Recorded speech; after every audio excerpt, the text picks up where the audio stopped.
Fun. Welcome on in, trainers. It is the best time of year. I'm not talking about the holiday season. We are talking Pokemon Unite Championship Series season, and we have the League Open Qualifiers for Day 1 action. I am Steel Agent Kyle, and with me, we have some wonderful human beings and commentators, Husky Star, Zoinks, and Bridget. Welcome in, everybody. Let's check in with everybody, see how everyone's doing. Husky, long time no see. It's been a couple days. How are you? Hey, Zoinks, is that going again? No! And I hear myself, and it's terrifying. That is horrible. Yeah, good luck. Fine. I'm doing good. I'm excited for some Pokemon Unite. Alrighty, and moving forward for the 2-for-1 combo, Bridget, along with Zoinks. How are y'all? What up? Not too bad. Yeah, we got Bridget in Chicago, so we decided to do it in studio today. Apparently it works great. There's no echo. Nobody's hearing themselves. It's all working really well. Yeah. I didn't do anything. I just showed up. It was kind of nice. I could get used to this. I might just come here every time and ruin the echo for Husky. Yeah. Indeed. It's Well, making me crazy. Oh, Wait, I don't hear it now. hey, I don't hear it either. Oh. Oh, now I do. I wonder what it is. Yeah. Zoinks doesn't have any other headphones? I don't think it's like from the headphones. I'd be kind of shocked if it was. They're like in ear. Hmm. I'm not an audio expert, so this is outside my domain. Yeah. Let's try to sort it out. Here, quick. I'm gonna mute Zoinks. I'm gonna server mute and see if that helps. Does that help at all? Oh, I server muted him and it worked. Yeah. That's unserver mute. We'll figure it out. Yeah, weird. Okay, let's see. Let's change this a little bit. That might help. But let's Keep my input volume down a little bit. Ooh, that Okay. might work. That might work. Test. Oh, Hello? wait. Eureka? I think we might have done it. Let's take a look at the. We can look at the bracket. Oh no, it's still doing it. My favorite. All right, let's instead of going to the bracket, we'll take a look at some of our most played, along with our ban rates for our Underdunk tournament. We'll start with most played, and since I'm echoing, we're gonna start with Zoinks and Bridget to talk about this one. Yeah. Yeah, this is our plan to talk the whole time, and it's working out great. But man, Underdunk 6-7. I'm kind of sad I missed it. I love saying the name, but honestly, kind of crazy to see Crustle up top. It looks like yeah, this is an order of pick rate, I assume. So Crustle reigning supreme, which I guess I'm not too surprised to see. But I just feel like he's so anti-attacker, and it doesn't feel like attacker time. But man, Glaceon is kind of back in action, which I don't love. But that's okay. Yeah, we're back to hell on earth a little bit. But hey, win rate's not doing super great, so people just Yeah. don't play it. It's not awesome. Good. Okay, I tried changing something. We'll see if that worked. Okay. Yeah, you're definitely quieter. Yeah. That might have worked because I'm not hearing any echo. Test. No echo here. Husky, you wanna try? Yeah, I'm not hearing it either. Let's go. We're so back. So simple. We're so back. We'll talk about the most banned too. So we had some bans that were, I don't know, I guess when we went from 66 to 67, I found that I maybe switched 2 Pokemon in total. So teams seem to be like very consistent over the last couple weeks of what was banned. I think the one addition to our top 10 was Glaceon. So we had like a little bit of a switch. I believe it was, I can't remember who exactly was on there before. I think maybe Crustle was banned previous, or maybe Snorlax, but Glaceon has entered into maybe broken territory, Husky. Apparently we're really low. Oh, okay. You're very clear. Okay, let me see if I can bump you up too. Because Zoinks is really quiet in my ears, so let me see if I can. You're a little quiet too. Let me see if I can bump you up a little bit. Bumping it up. Good All right. loud. Bump it. I'm gonna bump y'all up a bit, and then I'm gonna turn me down a little bit. Kyle just wants to be the only one heard. Oh, Bridget's like really quiet. Oh, I was kind of mumbling. Oh, okay. I was insulting you. Oh, that's fair. We're Valid, honestly. That was maybe intentional. Let's see. We're getting deep in the lab on this one, y'all. I know. Oh, This is deep in the some lab. high quality audio enhancement. Dude, shout out Delmize for having an 83.3% win rate. What has Doomsnack's done?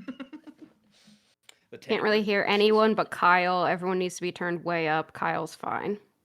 I'm turning you guys up as loud as I can. Yeah, might be because I turned the input volume down a bunch, but we'll see. It's a sign. Husky's good now. Okay, yeah, I turned Husky up. Zoinks is like still like really quiet because you turned yours down. In the club, put your hands All right, up. I'll try turning it back up, but we'll see what happens. Yeah. Okay.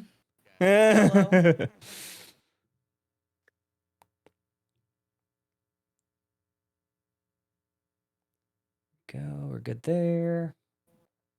I think I'm echoing for them again. You might echo again? Oh no. Well, at least like we're not casting with you. So there's at least that. Well, we can do like a middle ground, maybe. Yeah, maybe. I'll try going there. Okay.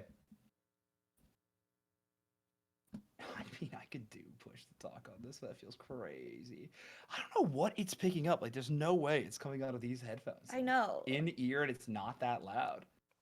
I'll try voice isolation again, but You're definitely I louder. can hear you. Yeah, I can yeah, hear I you. mean, volume-wise, we're probably fine. It's just like the echo to you two is going to be rough. Let's see. Survive. Okay, now I'm gonna talk. Actually, I don't hear. Yeah, I don't hear you, or I don't hear myself in the echo. Yeah, now Zoinks is Okay. Oh, super he's loud. super loud now. Yeah, so I'm updating The that other now too. Yeah, so I'm doing the. Yeah, it might just be when our mic opens up a channel, then you might, if we're talking over each other, you might hear an echo. We'll see. Yeah. I also just turned you guys down, so you're just going to be quiet in our Okay. ears. But I think that's just going to kind of be one of the only ways we can mess around with it. Yeah. Well, let's go ahead. I do have some games up. I know we wanted to watch AC, which was Flamin' Hot, Dodrios, and Unga Bungas. How about we get Zoinks and Bridget? Why don't you guys cast that one? And Yeah, sure. Oh, yay! yeah, we get you guys Sick. in there. Yeah. All right. So I got that Okay. one going.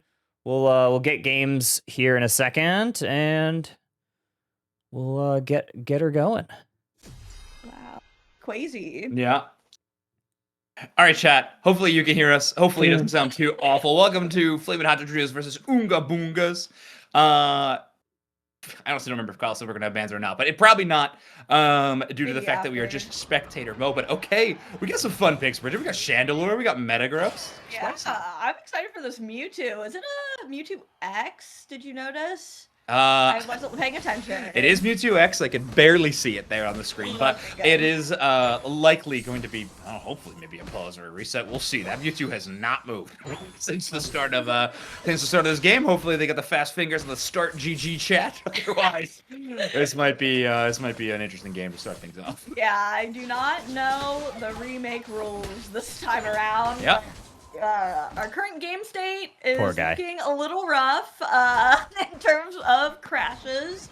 Huh? No surprise to anyone. I know the Mewtwo X isn't mobile right now, but I think this is such a sleeper pick. I'm actually really excited to see it enacted if it moves. But I'm hopeful. And I do think once it moves, perhaps it'll be a major threat. But in the meantime, Buzzwole and Hoopa are going to be wreaking havoc. Metagross is also, I think you pointed out, a kind of a crazy pick here too. Yeah, it is an interesting brawler. It's one of those Pokemon that I don't think minds getting pulled by Delmize whatsoever, right? A Pokemon that can deal with crowd control pretty well by just responding by gaining a ton of shields. But either way, we got Buzzwole up the top side, but it is a 3-on-2, and it will be Matang striking first blow. Is going to be going with the Gyro Ball build, by far the more popular one, much to my disheart content. You get it. I was thinking Chagrin. But Yeah. That was a way more fun interpretation. We're seeing Trick out of Hoopa, which I kind of love the resurgence of the Trick Hoopa. I feel like Ender was really popping off with it at LAIC, just showing how flexible it is to be that solo pocket support as opposed to those big portals that take everyone back home. So I love seeing the Trick Hoopa. I don't think Shadow Ball is back on the menu just yet, but Phantom Force still a really fun moveset. Tell my ranked teammates that I've tried. I don't know if I've ever played with a non-Shadow Ball Hoopa at this point. It feels like every single game. That's what I'm running into. But either way, we'll see what this poor Buzzwole can get up to. And not doing too shabby. His Mewtwo having a tough start to the game, but will be able to make it back out. Thanks to a little bit of self-recovery, not to mention the Pollen Puff, but unfortunately not enough to get back to the actual goal zone. Knocks on the doorstep, easy KO, and Unga Boonga's off to a pretty fantastic start so far. Got the points lead, topside going extremely well for them. I think Flaminato Drios with a bit more impact on bot side, but for the most part, Unga Boonga's feeling great about their topside dominance so far. Yeah, they definitely put more prioritization up there. We do have the Chandelure, which definitely an interesting attacker pick. I don't see it too often. It just really doesn't have any way to escape once it gets jumped upon. Maybe if it has that remove that blinds and makes it so you can't do anything. Imprison. Yeah. Our only silence in the game still, which is nuts. There is the Imprison, which I do love with that flamethrower. So better for all these big bulky targets. You don't need the overheat movement since these guys aren't going to be dashing around too much. You can get that big burst of damage. Delmize pulls in that Blastoise, but he's healed up and secures the Registeel too. Maybe it wasn't the best pull there. Yeah, scary target to actually bring in, but that's why you draft a really heavy melee composition from Unga Boonga's, and Metagross starting to get warmed up a little bit, does have its Unite move, puts together a 3 KO streak, and the Chandelure kind of the last line of defense. Pretty solid goal zone defender, similar fashion to Delphox, able to have that burn tick damage, makes it pretty tough to score in, but Unga Boonga is able to make a pretty good situation out of that. Alongside that Registeel buff will be a second fight as Psystrike will chase down the Buzzwole, get the KO. Mewtwo with a bit of a consolation prize, but still a knockout on a level 9 Buzzwole, gonna feel pretty great. Yeah, Flaminato Drio is looking like they want to make a push here. They're trying to get some value back after kind of losing on that exchange for the Registeel, losing that top side goal zone. They kind of need to find something here, but with all the poking and prodding, Unga Boonga is just so tanky. Like, not only do you have that, Shadow Ball. Yeah, Shadow Ball Hoopa, yeah. Yeah, it was bound to happen. Right, maybe you were right. I'm a bit gagged by that, but you get the heals from the Umbreon, so there's honestly no shame in the double healing. I actually think it does kind of go hard, but the stuns from those Shadow Ball combos can be a little bit, I don't know, not see it coming, a little surprising, I should say. Yeah, I mean, we're pretty shocked, honestly. So, yeah, it is going to be interesting to see them collaborate, especially when you have a Pokemon like Buzzwole who does like to get in pretty deep into some of these team fights. It's nice to have that exit strategy with the Phantom Force to have access to, but a little bit more damage. Never hurt anybody.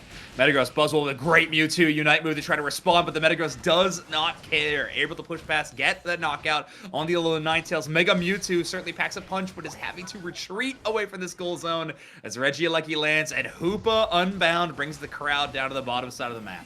Man, Hoopa is just such a monster in a 5-stack. The macro you're able to pull off is just so much fun. Fun to watch, maybe not fun to deal with. Flaminato Drios is going to make an appearance, though, in this bottom path. Wants to go for this Reggie. Oh my gosh, I got so scared watching the anchor pull in the Blastoise again. I had deja vu. I thought he was going to steal it again. I was like, no, don't pull in. He can hit it. It's scary, but it does go the way of Flaminato Drios. They're looking to make a push here, finally get some more goal zones in, finally break that bottom tier 1, at least match them a little bit from what they did on their top side tier 1, but there's 2 goal zones missing up there, and that is where the Regieleki is spawning in. So Flaminato Drios is going to need to make sure that they do some heavy defense up there. Yeah, for sure. You're going to have to lock down for a while. I mean, you have a pretty solid front line in this Delmize and Mega Mewtwo, but so far Unga Boonga's hasn't been too afraid of dealing with it. It is going to be an Umbreon passive pop by that Delmize, but it is pulled back itself. Registeel buff ain't going to help a ton. Mewtwo Unite move maybe giving you a little bit of space, but still 5 members of Unga Boonga's going to work together to take out that Delmise, take out the main tank, and have great position around this Regidrago spawn. Despite all that, though, Flamin' Hot Dodrios are still going to try to contest it. Metagross, Blastoise now with Wish Healing is going to eject Hydro Typhoon, knock up 2, make a little bit of space. The Alola Ninetales and Chandelure poke damage is just too much for them to deal with, though. And that's an objective sent over to Flamin' Hot Dodrios. Yeah, it was really interesting how Flamin' Hot Dodrios kind of had the main control over the Drago, and Unga Bunga's kind of peeled back, healed up a little bit. A lot of them were on half HP, so they were either going back to base, getting their Wish Healing, getting the Hoopa Shields, and then tried to kind of come in at the last second and overwhelm them, but wasn't quite enough. But I did really like the strategy there. Chandelure once again gonna be ripping that Regieleki on the top side apart and getting it off the board as fast as they can, so Unga Bungas doesn't have the opportunity to kind of stall it out, wait, push it in when it's past that 2-minute mark, when it's even more obnoxious to deal with. Right, I mean, sent all the way to a home goal zone, not an alternative they want to have either, going the other direction. So Regieleki will be felled. They got 2 minutes and 30 seconds left on the clock, which means we got one more objective before we have Kyogre being, Groudon being jumped in. That's right. I gotta reset my mind a little bit out of my ranked headspace. But Registeel will be taken by Flamin' Hot Dodrios. We've been playing behind for, I would say, most of the mid game, but after a couple of nice team fight wins, 2 Regis in a row on the boss side have certainly taken a lot of momentum in their favor, just not the score lead quite yet. So 2 minutes left. We do a Metagross working a pretty solid flank on around the top side, and Buzzwole and Umbreon will be playing close together, trying to make sure that anybody who gets a decent dive into the back line will be punished immediately. And if Delmise gets a nice anchor shot, they have some kind of response to work with. Yeah, I really like how Unga Bungas is positioning here, not going for any kind of sneaky back cap, which does kind of lead. Usually that is something you would see when you have the Hoopa on the team. They want to put even more score pressure on. Hoopa can kind of bring you back to the pit really quickly if they do want to go for that kind of push, but they're opting to kind of keep control of the top side. Flamin' Hot Dodrio is actually putting in quite a bit of damage on that Groudon. Looks like the fight is starting, and Unga Bunga is already taking so much damage. Yeah, Mewtwo Unite Move being the final blow to actually take out that first KO onto the Metagross. The Chandelure and Alola Ninetales damage was just so much to deal with. We do have Delmise making a ton of space. Whirlpool damage getting a little bit negated by that Blastoise Unite move, but it's only going to be buying them time as Unga Bungas are falling one after another. Hoopa Unite move in a very safe location allows Buzzwole to re-enter this fight at almost full HP, with Delmise having other plans. That Whirlpool combo just too much. Metagross on the tail end of the Hoopa Unite move is back in the fight, has a Unite move of its own, but caught and in prison at the moment. That's going to be Mewtwo securing the Groudon. Metagross just not able to get in position in time.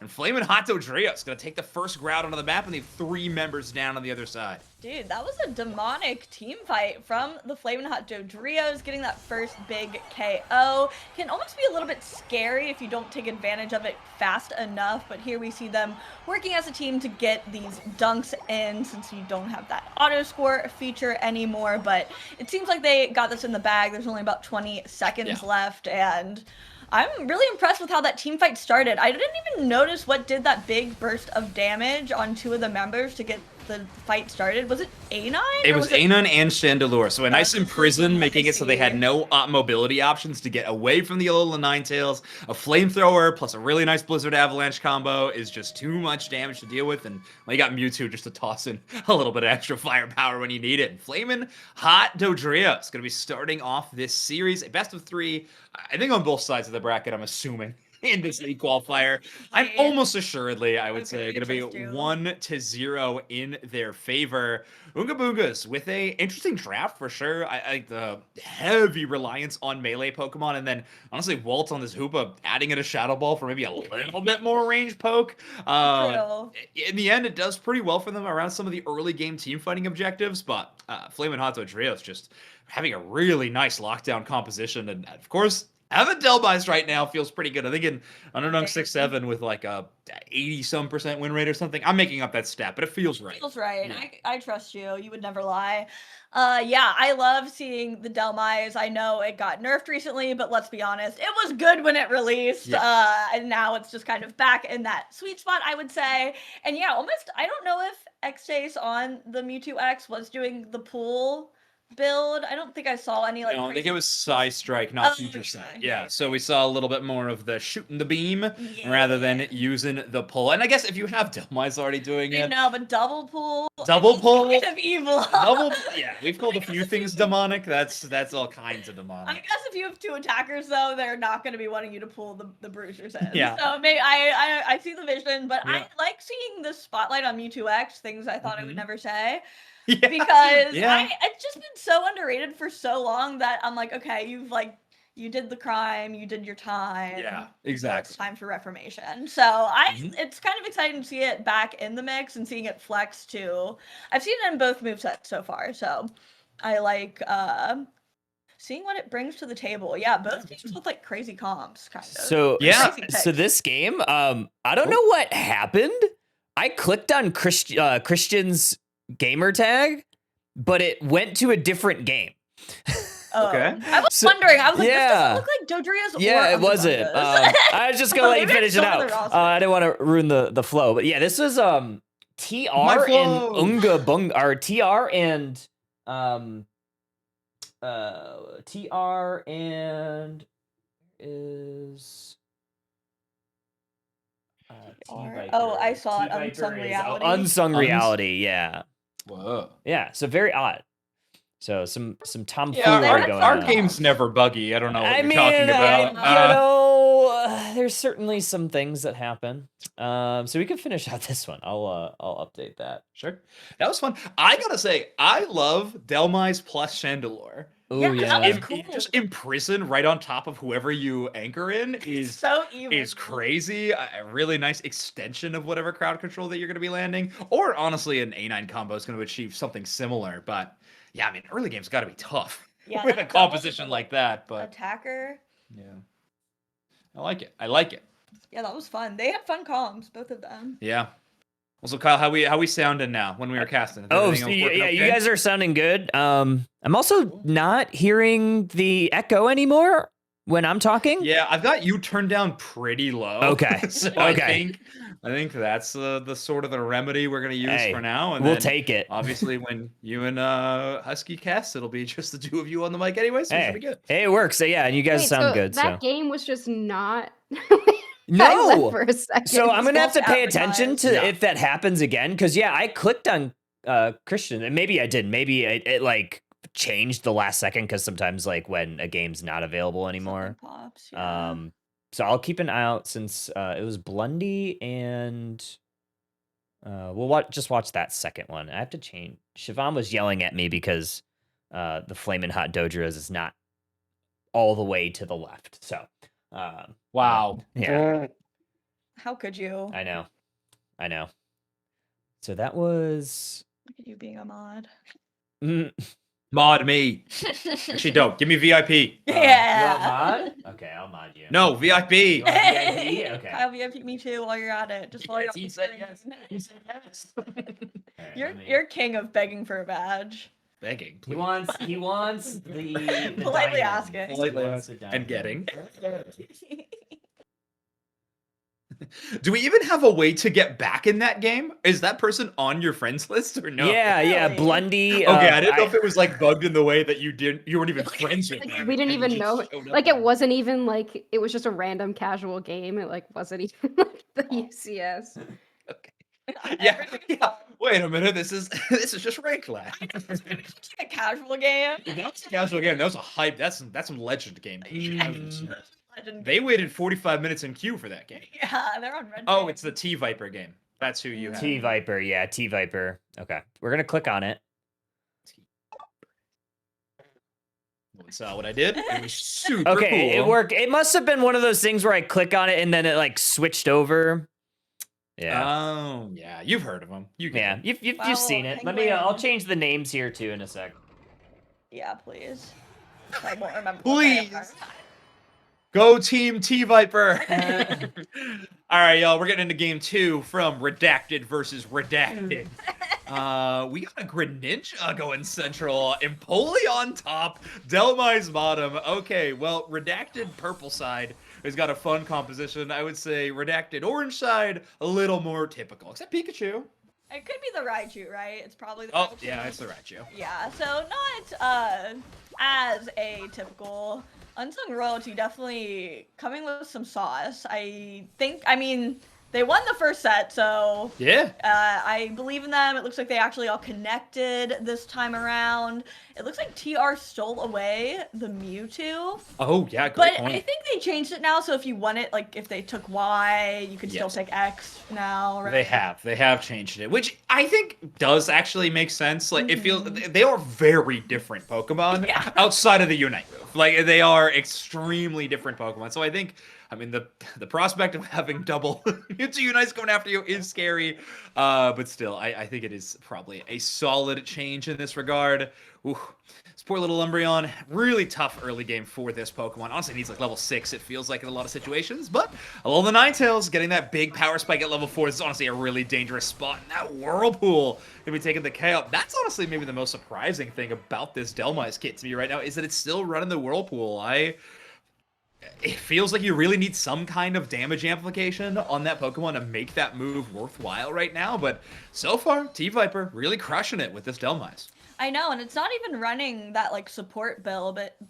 It's A9 with the Light Bulb, which they may have had in that first game, but I did not clock it. But maybe T-Viper is stacking, perhaps? I don't know. Man, Gotta be. I love this Hollowair. This little I'm glad it works now. telescope. Yeah. He's so cute, but he is going to come up to aid in this top path. What were you saying about Whirlpool? He's gotta be stacking. My Whirlpool never does that in game, I swear. Ooh, scary spot to be. That Mega Mewtwo taken away. And shout out to that T-Viper for actually having a cool honorific on their KO streaks. And when I see a naked KO streak, I get so upset. So thank you so much for supporting Pokemon Unite. Big shout out. Yeah, all right. Walt trying to hold down this goal zone. Man, haven't heard that name in a while, actually. Walt playing the Hoopa. Feels like the good old days all over again. Reminder, everybody, we're playing for spots in the regional leagues today. We're watching North America all day long. We should be watching day 1. This tournament will conclude when the top 8 is decided. And then in day number 2, it will be the top 4 teams out of this tournament will be getting to play in a 4 invited teams for a season-long regional league with world spots on the line, prize pool, and everything else. With, teams like Dignitas and Evil Geniuses. So Yeah. some esports royalty to be playing against if you can qualify. So a lot on the line here. We're just in round 1, but a lot on the line. Yeah, but this is like kind of crazy. We're finally here. Like we have had a lot of anticipation leading up to this tournament. I mean, LAIC, ACL has begun, and finally the West is getting their turn to really like showcase what they got in this first tournament of the season, pretty much the last one until the last Open Qualifiers, so Right. a lot of pressure on just one day, very make or break. Man, Empoleon looking nasty, but that Raichu Unite move able to clean up a lot of damage for TR. It's not going to be quite enough. Unsung Royalty all living on just a sliver. Yeah. Man, those iframes from getting those dunks in saved them quite a bit from that Mewtwo Unite move. Despite the goal zones being a bit uneven at this point, the scoreline isn't too bad. It actually feels like TR is in like a solid position for being behind this time around during the early game, but man, that Greninja's already level 11, which is kind of scary. Yeah, it is scary. We are going the double team Wanna Shurikens, a very attacker-reliant Greninja, but against the Alolan Raichu, that makes sense. Both fighting around that mid-range territory, and it is Electro Ball, so Greninja having a few more tools to try to escape some of those burst damage situations could be pretty important, and that's a tough matchup for Zarina. I mean, double team Greninja, one of the best at getting away from these situations, and look at that attacker combo play. Greninja and Alola Ninetales just eradicating that Zarina. Yeah, Hyro, not trying to say their name. They're looking really nasty on this ice build for the Alola Tails. I feel like usually when we see a support Alola Ninetales, they do go that Aurora Veil, but the snow has just been raining down both in real life if you're in the Midwest and in this game because it's looking really good. I also love the commitment to the winter Hollowairs from the Clefable and the Alolan Ninetales. Yeah, it's getting me into the holidays. Yeah, it's a thematic team. Okay, Unsung Royalty, early favorites in the event. TRR poised here. They were able to secure the Regirock in the first fight, so they're going to be attempting to take whatever Reggie spawns into this next one. This is going to be the pulling Mewtwo, I believe. I do think we saw the future sight that time around. Just grabbed one of the Greninja double team illusions in that last altercation. But still, we're gonna be seeing a very different Mewtwo X this time, and TR are gonna have well more than pole position around this Regice at the moment. Clefable just there for intel, but no one really there for the contest. Instead, Unsung Royalty, I think, had to get a couple of Unite moves still online. I think Alolan Ninetales in particular, looking for their level 9, so they just recall instead of fighting over the objective. They got it, and we're gonna have another Regidrago spawning in very shortly, too. Yeah, you can see Unsung putting actually a really good amount of pressure up in that top path. I don't even know if it's going to be very contested. Sorry, TR is doing a great defense of that Regieleki. Unsung not making a push for it. Instead, going to opt for that Regidrago in the central area. So making sure they're clearing off all of these objectives off of the map, getting whatever value that they can to stay ahead of the curve and getting control of the central area. So TR can't really push up too far. Yeah. So Royalty do have a 50 points in bucket Greninja with Drago buff, which is, you know, an element you could try to go for a sneaky back cap, but the way TR is playing right now is extremely defensive. They got eyes on basically every part of their side of the map, which, to be fair, has shrunk quite a bit now with Unsung Royalty breaking both the tier 1s on top and bottom side, giving them a lot better positioning for some offensive plays if they were going to look for it. But at the moment, it's all about the farm. I think after that game 1, Unsung Royalty kind of feeling pretty comfortable about their position, want to make sure that they are going to close this one out in 2-0 fashion. Mewtwo X having a different plan, but great peel by the Alolan Ninetales. Nice push with that ice damage. Clefable likely going to go down here, but in favor of saving 2 of your carries. Yeah, always would rather see that lower XP Mon go down instead of the level 12s or even the 13 on the side of Unsung. So your Unite charge back, you're resetting the death timer. There's some value in kind of just allowing yourself to go down there for the squad, but it looks like both teams are going to be lurking for this Regieleki. Umbreon taking a bunch of damage, but getting pulled in by the Mewtwo, who does pop its Mega, but gets pulled back in the other way. No, the pull-on-pull crime is actually really fun to watch. Yeah, that's scary. And Empoleon getting a nice dive as well. The empowered, what is it, Whirlpool, I believe? Yeah, so the empowered Whirlpool having that lasting effect, really, really strong as they're able to burst down that enemy target. Love seeing that. I think is it Aqua Jet Whirlpool? I've not seen You're it. the penguin. I know. I do love playing this Pokemon. I've not been able to spectate them as much in this game as I would have liked, but we're about to see the spawning in of Groudon. It's going to be a total Civil War situation between these two teams. Top side for Unsung and bottom side being held down by TR. Notably, top versus bottom is how they decided the sides on the Civil War. Yeah, Unsung has done a good job in both sets playing around that top side goal zone, which can be kind of awkward to do. It feels like a little more natural to hold bottom, but when you have that tier 1 to run back to, it's pretty nice. Delmise is just 1v5ing for the moment here, staying up honestly way too long. Escape. That's insane. Okay, that's illegal. It's illegal. That shouldn't have been allowed. How I don't know how they did it. I also don't know how Unsung Royalty Ice and Veins doesn't even move.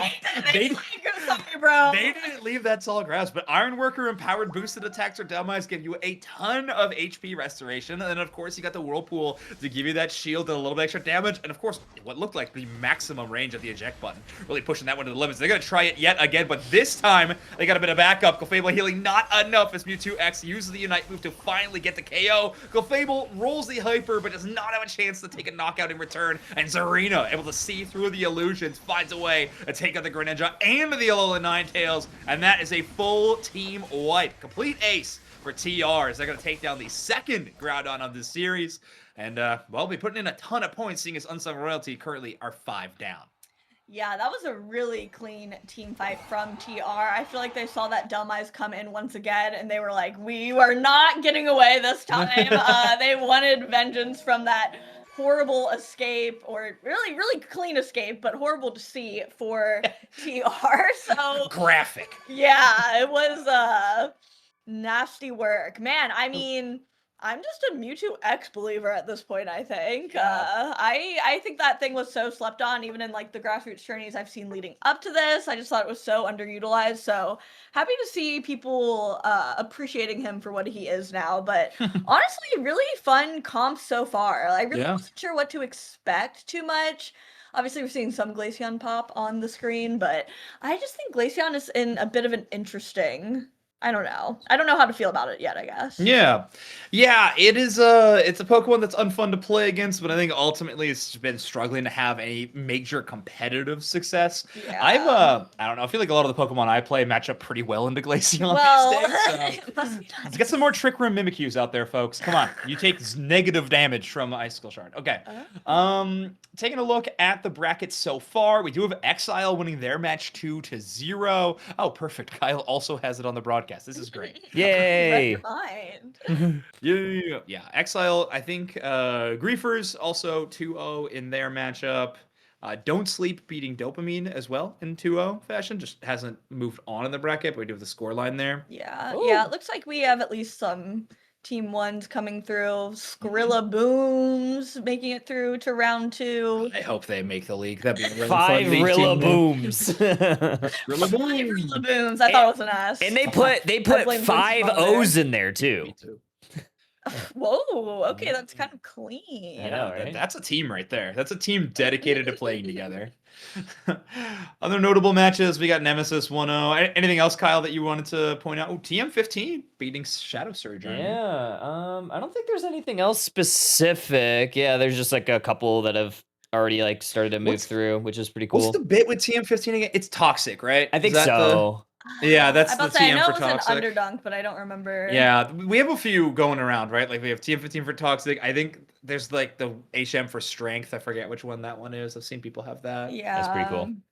It's a good bit. It's a good bit. Looks like Nem's up a game. Ignorant, I think, is up a game. Okay. Unga Bungas. Ooh, Pocket Rocket's down a game. Ooh, Ooh, yeah, that's probably wow. maybe the upset. Oh, but that's a demon. Oh, not enough tanks. That's a great team. Oh Yeah, my. Yeah, that's Maybe not. Sobi. That's Sobi Dusk. Yeah. Toby Dusk, Russ. Mhm. Bats. My Wigglytuff rollout goat, Russ. Yup. I remember when I played in a league and Russ was also on a team in the league, and I was like, guys, we gotta ban Wiggly against this guy. We have to. Serious? I'm like, yeah, I'm actually I really mean, serious. yeah, we Like, need he's been the Wiggly guy for as long as I can remember. to.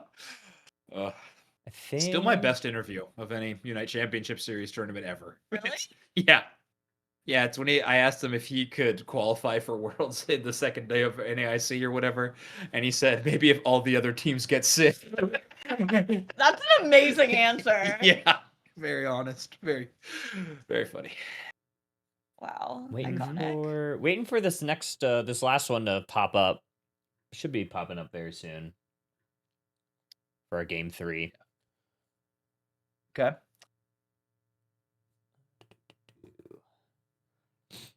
Play. We have a It's lot kind of of fun to see like what everyone's like playing. I know, Yeah, we right? got a little peek. There's a lot of good stuff. Gengar.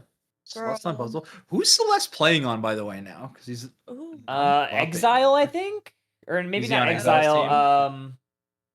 Not Exile. What was it? It was No. Scripted. That's what it was. Scripted. Scripted? Yeah. Cool team name. I like that. I like Scripted. They're I up see. 1-0 against Eminence. Yeah. Okay, so it's Oblivion, Lunaire, Ian, Celeste, and I don't know Holy, but No.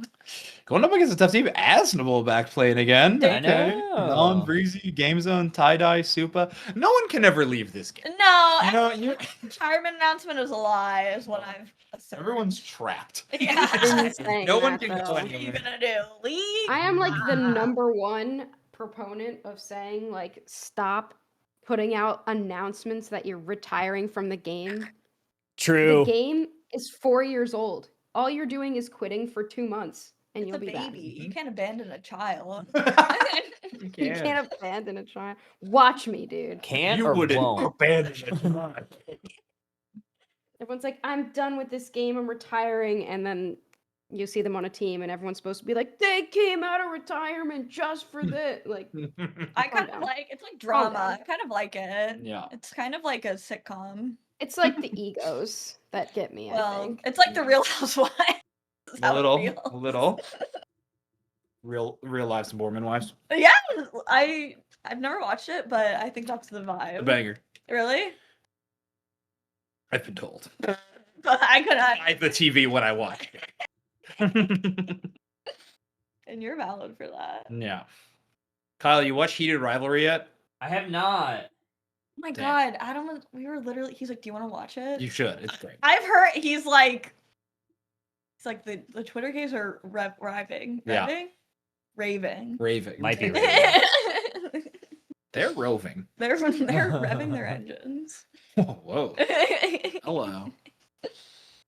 Got Climax. Gengar. Oh man, I've seen a decent amount. We saw a little bit of Gengar the other day Thanks, in Reggie. Underdunk. I'd say, if your name is not Reggie, you cannot play that guy. I don't believe you. Choji says that they're confused why there's a Luminosity gaming team. We are also Us, confused. yeah, we are too. We I don't can't know tell if they're it's real or trolling. not. Yeah, are they trolling? Are they actually signed by LG? No one knows. I Yeah. certainly don't. It's probably in the trolling column, right? You would think. Why would you go through having a logo? Yeah. I mean, the logo's crazy. That's it just true. feels like a heavy commitment to the bid, which I would respect. Yeah. Yeah, I'm not going to tell someone no to committing to the bid. No. I'm a huge fan of committing to the Yeah, that's Mhm. against everything I stand for. Yeah, I don't really think these do anything. I was all proud of them when I put them up, and I don't think they do anything at this point. I kind of like the energy they bring. Thank you, We do yeah. have some giveaways. We could, while we wait for this next one to come up, we do have some Sure. licensees giveaways to do. Okay. We have 6 Gyarados, or 6 Mega Gyarados, 6 Mega Char, and 6 Send Mega me a Mega Luca. So we can I don't know Mega do Gyarados. that. I'm gonna set that up. You're We'll do Mega in the Twitch chat. I We didn't will think I had a do. code. They sent them out like it was like they asked. I have my whiteboard too if we ever want to do a Pokemon Pictionary for a giveaway. Oh, okay. Probably not for this first one. They did send out the Mega Gyarados codes. I Mhm. just didn't care because it's a Mega. They're so valid. That is very Husky, what valid. about your feedback? How are they gonna know if you don't play They're it? gonna know with the fact that I did not play it and I will not. I will not. Yeah, I got the code just so I could look at it and. think How the on Mega the Stole playlist. Christmas is still Dude, holding that was true. A banger. It went up harder than I thought it was going to. Usually, like, Oh. Unite specific tweets or. It came Oh, back. do we have a game? Yeah, for some reason it didn't show up until it was at 8 minutes. That's odd. This right? is not the game. Oh, it's not This is it. not Did the I game. press the wrong one? I pressed the wrong one. You clicked Idle Hands this I game, did. but Ah. Okay. I don't really. How did we let 2 megas in, guys? And Suicune, what in the demon draft? I think we lost at the draft screen, guys. I don't know. Well, but this team's not. I mean, Decidueye is a little wild, but Miraidon Delmice is also kind of crazy. Like, what were the bans in general? Both teams trolled. Oop, not that. Maybe not. Maybe they're cooking. I don't know the meta yet. We'll see. We'll see. Don't quote me. Exile moved on, right? T Yeah, Viper, there we they're go. up there. Exile moved on. T Did Viper. Script anyone yet? Did we see? Don't sleep. Yeah, they won 2-0. Okay, yeah. Wow. Just haven't. I mean, reported probably yet. So. Yeah, or whatever. Accepted. Who will they likely have to play? Scripted. Don't sleep or. Who's on for fun these days? Yeah. Oh, Mall Mall, Naki. Voltage. Zorodead GX is a Chicago local. by the way. Oh, okay. Yeah. Dox them. Whatever. You're like, okay. Don't be weird about it. Am I casting this game? What's happening? Yeah. I think we're casting. This is I think game we're in 3. the right game now. Oh, this is the right game. Welcome the right back. game. Everybody. Team versus DR. Let's get it. We got Talonflame, we got Aegislash, we got Cinderace. Who even knows what's going on? It's game 3. Oh my gosh. I honestly like what they're cooking, even though sometimes I'm scared of it and unsure.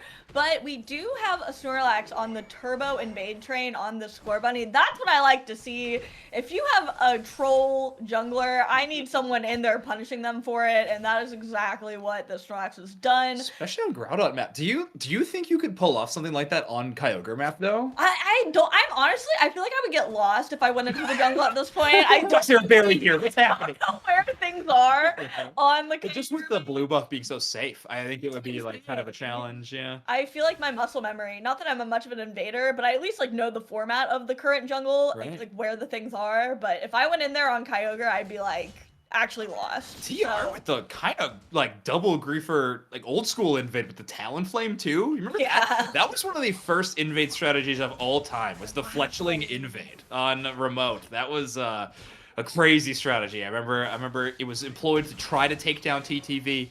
Didn't work.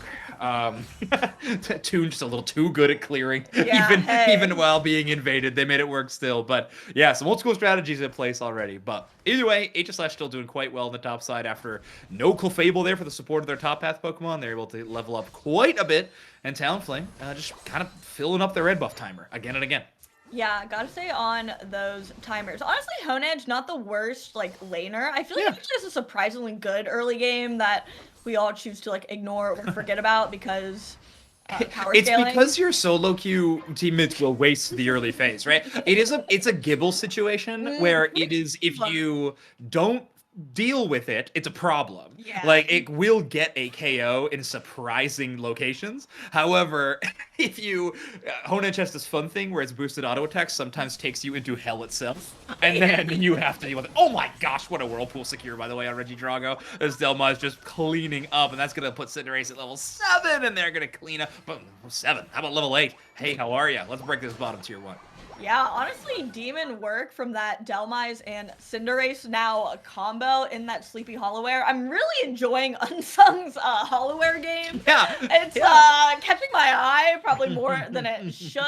Man, Delmise already at level 9. This was a lane Delmise, by the way, but as you can see, they already broke that tier 1. They had a pretty good time down there, and honestly, shout out to XP share, which is not long for this world, but this is the power of it when your lane partner is wearing it and helping you secure all that farm. All right, all that'll change next week. Yeah. Enjoy Buckle up for that one. Ooh. Actually gonna get the skier. All right, TR Shadow Ball.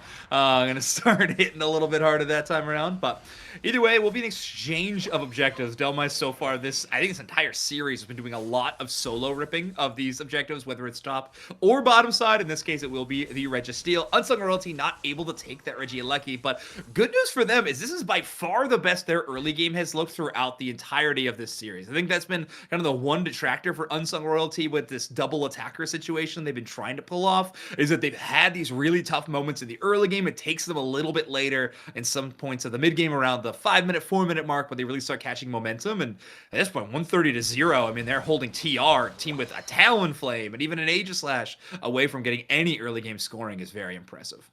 Yeah, but TR has kind of gotten a little bit more online with Aegislash finally getting that Unite move. I'm not saying it's the best Unite move in the game, but he does have it and can pull off some pretty cool stunts with it. We're going to see Hoopa and Snorlax putting on the pressure. Both of these tier 1s still up, so we're likely to see some skirmishes and fights over this farm up here in the top path. Everyone else just kind of holding out in the central area. It doesn't look like anything is spawning in right now, but Delma is looking to get a pick on that Aegislash, pushing really far in. Unsung wants to keep this lead they've been able to garner in the first half of the game, and a great way to do that is holding this central area and making sure you're getting all of that contested farm. Mm-hmm.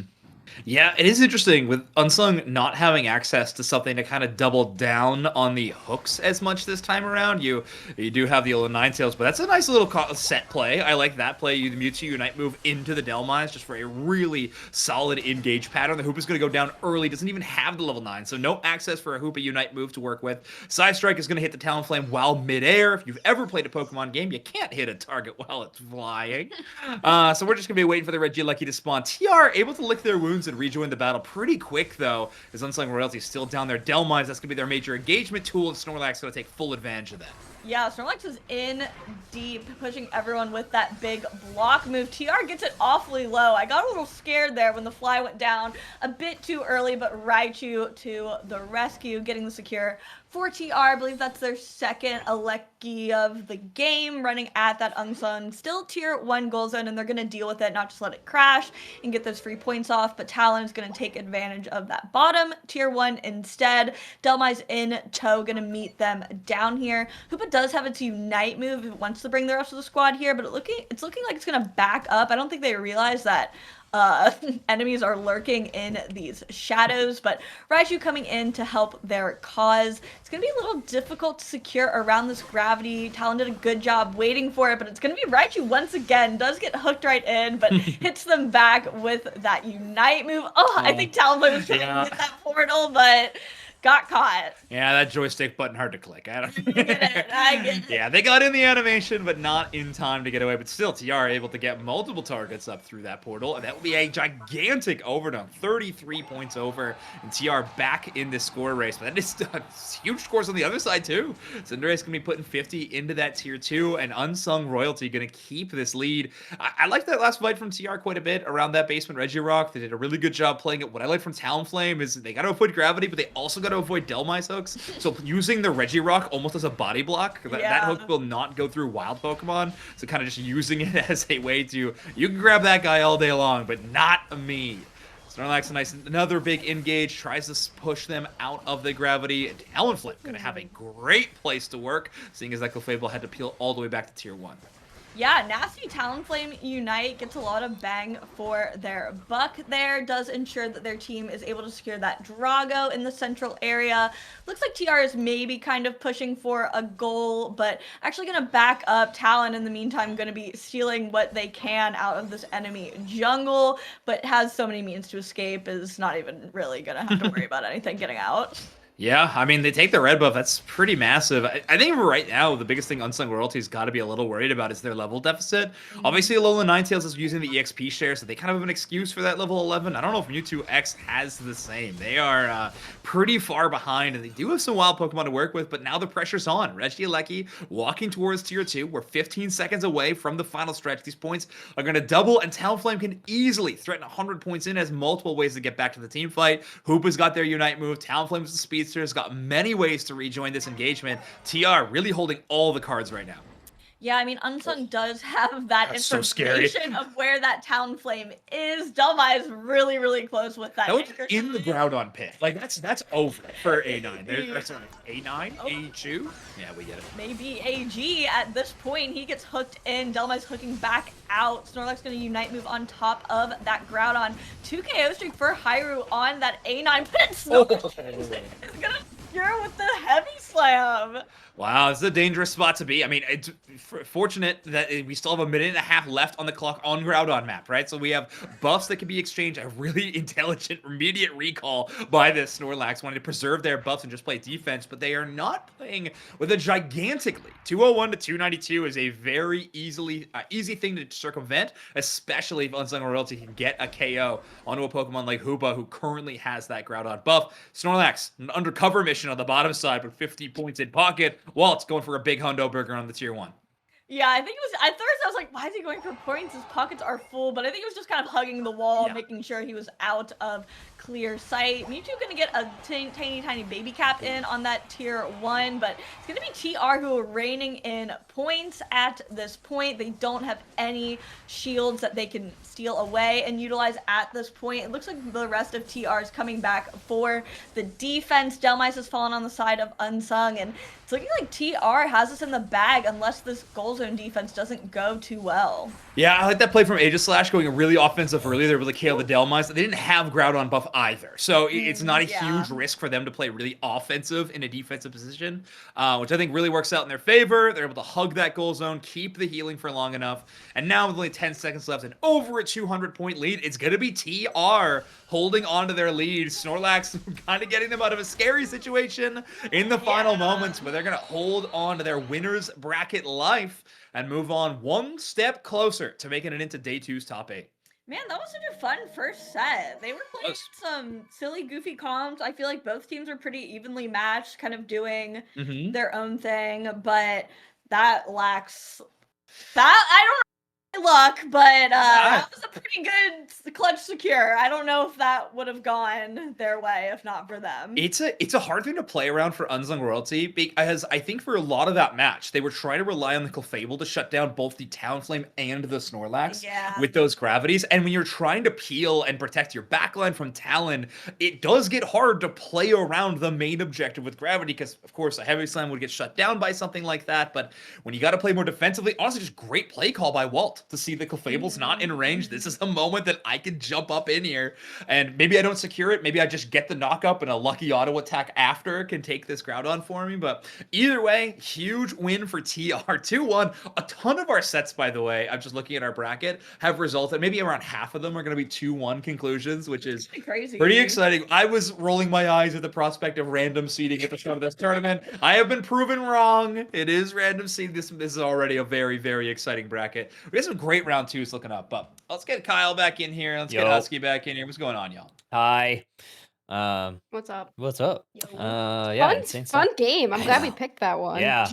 Well, we didn't really pick it. I too am glad we I picked totally that one. intended that, guys. It was a ruse the entire time. Oh, you tricked us. I tricked Yeah, you. exactly. I tricked Shadow Balled you guys. Won, so Oonga You did Booga's trick won Shadow 2-0. Ball. I got tricked Shadow Ball hard.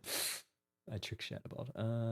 You said I would Oonga like Booga's- to. Yeah, who do you want to? We can just look at.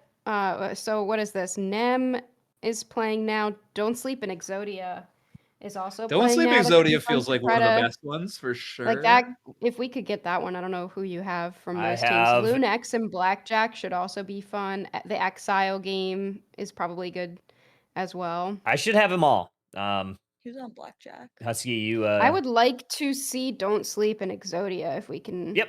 get it. I have both on teams board. added. So I have, I believe, Eterna from Exodia, and then I have MQL from Don't Sleep. So as long as they have their spectate turn on, Just a.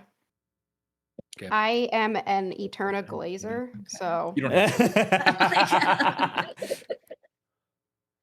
I love a Yeah, speedster great player. point. I love a player who gets the other team to ban Gengar. Like Oh, that's I like that. ridiculous. Like I love that Eterna can do that as a Mhm. player. we do have a giveaway going on courtesy of Pokemon. So hashtag gifted by. Yeah, get the giveaway. Enter Mega Mania in our Twitch chat, and that will enter you in for. We're gonna do a raffle. I have some Mega Gyarados, some Mega Charizard and X, and Mega Lucario. I have a few of each. We'll do some today, some tomorrow. So we'll make sure to Yippee. give those away. So make sure to enter Mega Mania. Type Mega Mania in chat. We've have a good amount of licenses, so good opportunities. We'll do one like now. We'll probably do one like mid broadcast, and we'll do one like towards the end each Mhm. day. And we could spread the love. All right, I don't see Eterna just yet, so that's gonna be Don't Sleep in Exodia. So I'm gonna add that real quick. Update my graphic or whatever. Winners round 2. Crazy. Welcome in, everybody. Hopefully everybody's having a good Saturday. How much snow are you guys getting? Everybody, because I think Zoix, you're in Chicago. Husky, you're probably getting the same stuff that I'm getting. It is snowing here right now. Yeah, So, we're gonna get like yeah, up to it's gonna 5 be inches. snowing for the rest of, which is Yeah, everyone huge. pray for by me the driving way, tomorrow. That's a lot. 5 inches of snow. That's like too much. That's it's a lot. way too much. That's a like- lot. So many inches. Like I wouldn't be able to deal with that. Oh, I It's got just too Eterna. much. Kyle cuts me off. No, yeah, it's snowing. It's snowing right now, but it snows here a lot. I kind of love it, honestly. I do too. 6 to 4. Scramble have says 6 6 to to 14 14 is inches. crazy. Not That's talking snow, he crazy. said. oh Not God. Anyway. Oh God. Okay, so what do we get? We got Exodia and Don't Sleep. Okay, so this is interesting. They let Megachar through, but I haven't been super impressed with Megachar. I know. It's one of those Pokemon where it had its opportunities to be good, but it's kind of fallen to the wayside. I think even like when it was in its overpowered state, it kind of didn't perform as well as people thought, at least in competitive. Lucario Simp is asking, is Megachar Y license the prize? So No, it's just X right now. We don't have the Ys just yet. X. hmm Just the blue one. The blue one. Anyway, I'm going to be looking to watch this Delphox because it's difficult to get a Delphox online. It's going up against a Miraidon, which is probably one of the best attackers in the game. I guess if you don't count Glaceon being a little bit broken. But Miraidon is really, really good, and Delphox does not have a great early game. Seeing them get level 4, definitely going to be strong for them, but they really need that level 7. We're going to have a 3v3 up in the top path as Mimikyu is coming up a little bit late to rotate, but it doesn't matter. 850 Bird's going to be on the horizon here. Eterna in full position, hiding in the tall grass. We do have MQL with that Mega Charizard, currently a Charmeleon, also up here. Good zoning from the Psyduck, surfed a couple people away, but I do believe that Don't Sleep got a lot of value there, but this Shadow Claw is really chunking these HP bars. Yeah, but look at Shadow Claw. It can stand there, it can heal, but if it doesn't hit anybody and doesn't get the KOs, and then the Buzzwole or whatever, the Moonlight comes back on the Clefable, it is really difficult to finish out those KOs, and a Mimikyu, being a squishier kind of Pokemon, can go down pretty easily. So, unfortunately for Exodia, Don't Sleep really did get the best out of that, but in the bottom path, it seems like they're hanging on pretty well. Yeah, Miraidon, notoriously good early game. Already level 5, already has access to that enhanced charge beam. We've saw it a couple of different times. Eterna, almost level 7, will be heading towards this Regidrago. And it is going to be Exodia that is making the first move here. Umbreon trying to come in, but a good section off by Mr. Mime. And that's going to be easy pickings for Exodia. Yeah, the Regidrago pickup, definitely solid for them, but can they get some scores off of it? Don't Sleep has pushed in a little bit in that top path that maybe they're undoing here. Mimikyu jumps in, will pick up that KO. Now 4 members of Exodia looking to push into this top path. The push is on. Some points going in. Only 5 there. 30 from this Mimikyu. Nice little stun onto the Mega Charizard. Pushes them back into the Speed Flux Zone. Surf up from the Psyduck. Gonna try to disable some of this attack, but the Charge Beam, once again, chunking through these HP bars, but a counter punch here from Don't Sleep, specifically this Buzzwole, starting to come alive. Yeah, the Mewtwo X was doing pretty good there, but as soon as it loses its momentum, it's kind of easy to take it down. And now level 8.5, getting some more points in is going to bring them very close to that level 9 for that Mega Charizard, and that is not what you want to see if you're Exodia. Not at all. Almost level 9, though, on this Mimikyu, so not all's lost. They'll have some positioning for this basement Reggie. It is a Regieleki, so they could try to prioritize some scoring here. Meanwhile, on the top side, Registeel earned from Don't Sleep, so a lot of extra attack, special attack for them, as Exodia is going to try to break this through before Don't Sleep can respond, and Don't Sleep really just prioritizing their levels at this point. Yeah, that's definitely valuable for them, especially because you have 2 Pokemon that need a lot of scaling. Now that they have Delphox at level 9, that Unite move is going to be up constantly. You can use it for every defense, you can use it in every single fight, and Mega Charizard also level 10 right now. 2 levels, or 1 level matching on the other side. Mimikyu just ticked into that level 10, but with a low Unite move cooldown like Mega Charizard has, once again, Don't Sleep is going to have a big advantage in a lot of these team fights. We're definitely looking for an angle here. Good defense. Shadow Sneak misses the mark, maybe just short on that Charizard. Otherwise, I think Mimikyu probably takes it. Gravity set down by the Clefable. Side Strike from Mewtwo. Exodia looking to engage here. Thunder out from this Miraidon, and there's that Unite move. Gonna try to break this goal zone, but Buzzwole has something to say about it. Seismic Slam from the Charizard. The defensive stand is on the bottom side. They're gonna have some scores, but this Charge Beam pushing a few members back into the Speed Flux Zone. Charizard trying to get the KO on this Psyduck. It's gonna burn through that HP bar, get the KO, and Miraidon trapped on an island. Yeah, I don't know. The Exodia pushes just don't seem super well coordinated, and they've backfired on them every single time they've tried to go for a goal zone here. I think the Mega Char now being online is definitely not something you want to push into. That being said, I was surprised to see that the Clefable is Gravity. Oh, yeah. I honestly would have expected Follow Me in this situation, but I mean, it seems to be working pretty well for them. Yeah, not too bad. 208-41 halfway through this match. It's going to be a Reggie Roulette up in the top path, which this Buzzwall is going to prioritize. I imagine that we'll see Charizard try to grab some vision. Exodia currently kind of scattered throughout, kind of just monitoring their goal zones. They don't want to give up too much space at this point in the game.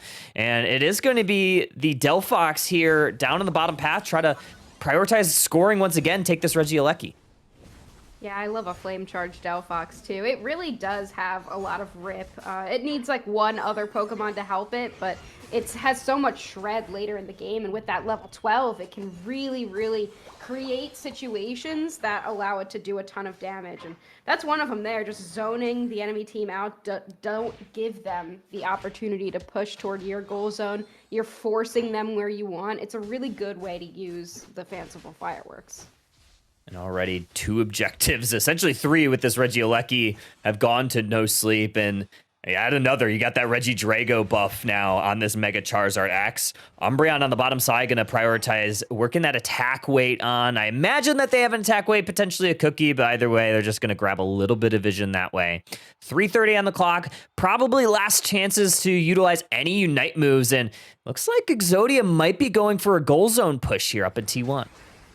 Yeah, this is going to be their 3rd attempt at trying to deal with this goal zone. They're going to look to take down the Clefable, sending everybody on top of a Delphox, though. Will come in with a big Unite move. They've got the Mega Charizard Unite move out, but in the Play With Me from Mimikyu just doesn't do anything, and once again, Exodia is going to get shut down. Miraidon getting chased by 2 members of Don't Sleep. Here comes Charizard. They did get a triple KO, but this Charizard might return the favor on them. They do. 3 minutes remaining in this match here in game number 1, and so far it's been all Don't Sleep here, Husky. Exodia just really hasn't been able to find some of their footing. As far as that goes, what do you think that Exodia needs to do to get back in this match?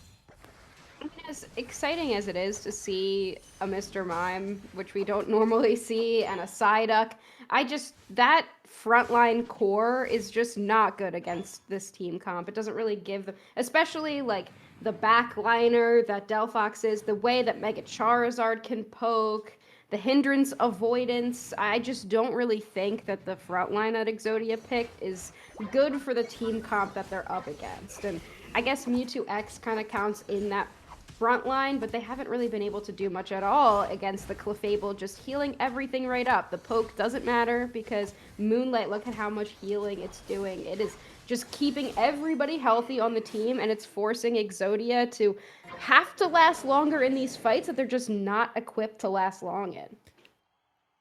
Groudon has entered the fray, and you have a Regice buff here for Exodia, so not all's lost. Regieleki on the bottom side does walk in, 82 points on the top side. Goal zone is broken here.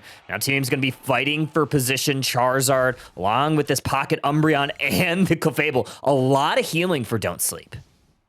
Yeah, so much healing. And I mean, you've got a little bit of HP recovery on Exodia. That's probably the best thing that you could ask for. But the second Don't Sleep moves as one unit and jumps in, it's really difficult to make sure that you're staying healthy. They have to try to isolate somebody, get a pick. Buzzwole's looking to jump in. They do use the Unite move here. Psyduck goes down immediately. Oh, and there's that Unite move from the Charizard. They're going to try to take out this attacker. Miraidon down. 3 members just like that. Immediately deleted for Exodia. Now this Mimikyu going to be caught between a rock and a hard place. They're going to go down. Mega Charizard up for grabs, and they're going to go in for another KO. Mega Mewtwo going to have to retreat because this has been all Exodia in this fight. Or sorry, all Don't Sleep in this fight. Does Psyduck have one last hit for no? It is Charizard. Good valiant effort here for Tired Alex, but now it's Don't Sleep that's going to try to put some points in or defend their goal zones. I thought the last hit of Sai might have had it Me there, too. but either way, I don't think it would have mattered, honestly. I think Exodia is way too far behind. This team comp was just not it into a Clefable. You need something with a lot of burst. You need to set up that Mimikyu, and you need something to isolate opponents. You need to like use the Mewtwo X a little more effectively to pull somebody away, but Me2X just getting absolutely demolished every single time it tries to jump into a fight. So I feel like the Clefable was definitely the thing that enabled this team composition to do as good as it did. And I'm surprised it wouldn't get banned out here. But if you do want to let the Clefable in, then, you know, you have to pick something with a lot more consistent damage. You have to pick something that can isolate somebody, pull it away from the Clefable so that you can pick it off. And unfortunately, Exodia just didn't have that. Yeah. 462, 223 going to be the final here in game number 1. Yeah, I mean, oh man. Yeah, that's kind of rough. You look at the KO totals, and outside of the Miraidon, Exodia just didn't have a whole lot of firepower. And yeah, 8 KOs on this Buzzwole, 6 from the Charizard. Just, yeah, everybody getting in the mix. And you talked about it. This Delphox, 77K, was barely sneezed on, only took 14. Yeah, the Delphox looked really good there. That's the perfect comp to play Delphox into. You're very insulated because you're trying to play close to your support and your defender. So Eterna on the Mimikyu can't really target. Like that's what Mimikyu's there for. It's filling in that speedster role to take out any squishy Pokemon. But Delphox could just play right next to Clefable and Umbreon the entire time and barely get touched because Eterna wouldn't have been able to target them. Whereas on the opposite side, the Miraidon, though it did do a lot of damage and it stayed relatively insulated the entire time, the rest of the team didn't last long enough for the Miraidon to actually be able to pick up anything. So even if they were staying out of the way for a second, they would just finish off the rest of the team and then go chase down the Miraidon right after. Mm-hmm. Okay, let's see if we can maybe... I'm not sure if the next game will be up. It's very possible it'll be up, but... Yeah, Don't Sleep looked really good there. Yeah, it was. I mean, it was a good game. I feel like it was just a draft win, honestly. Yeah. The Clefable is just so good, dude. If you can make a team comp that plays as a single unit and then everything else on the other side is like squishy enough, or you know, like a team comp like that, like where you can still just stand there and not really have to worry much about it, then like I feel like that's just so good. Like it's so broken. It truly is. Let's see. So that was either MQL. I feel like that would be a team comp where you would need like a truer speedster. Mm-hmm. Then I feel the like Mimikyu, Buzzwole does like, pretty well against like the Mega Charizard too, but they took the Buzzwole. They also took the Buzzwole, Yeah, so it's yeah. like you can't like I don't know. Yeah, Buzzwole is just like always really good. I feel like the Mimikyu, just I didn't love it there. You need to be able to stand there and actually be able to hit a bunch of Shadow Claws for it to be effective. But when you have Buzzwole, just pick it up and throw it down. Like you're gonna have to build back up your Shadow Claw. It's a lot harder, yeah. especially when they're standing there double healed by their supports. So they took Miraidon. I wonder if they first picked Miraidon and then the 2-3 picks were Buzzwole, Mega Charizard on the other side, or maybe Clefable and then one of them. I don't know. I really did like the Miraidon there. Outside of that, it just seemed like the Psyduck seemed weird. Maybe like they picked Psyduck to maybe try to psychic the Buzzwole or the Charizard away from the fight. I don't know. It just seemed like they would go in, Clefable was there, and then whoever they were trying to go after wouldn't go down because Clefable was there. And then, like, that was just kind of it. Like, they needed to wait for their move cooldowns or whatever it was. Yeah, I don't know. I think that was a game where it seemed like Don't Sleep just got everything that's really good. Yeah. And Exodia picked Mime Psyduck. I do like Mime, but maybe not. Maybe Like, not in comp. I mean, like, as like Mime, whatever, but like, there's a reason it's hardly ever picked. yeah. Like, I think it's fun. I think Mime's fun. It definitely had like its you put up a moments. barrier Like, and yeah, I think Barrier has its I moments. honestly, I also just hate Mewtwo-X. I hated it on Thursday when we saw it. I don't know what the thing. I don't know. Maybe someone just has to like prove it to me, but I don't think it's good. I I don't know what people are seeing in it. Yeah. We do have. I'm still going to after this match or after this game, we'll go ahead and draw names. We'll draw one from each license. So one Mega Char, one Mega Luca, one Mega Gyarados. So I'll draw one of each of those from the people who have entered. I'm gonna. I think the best way to do it, like depending who wins, either Twitch Whispers, I could send the code that way, or if you have me on Discord, that would probably be preferred. But so enter Mega Mania. Do you want to put it back into your yeah. chat? It's not pinned anymore. Oh, it's not pinned anymore? I'm throwing. Mm-hmm. I'm throwing.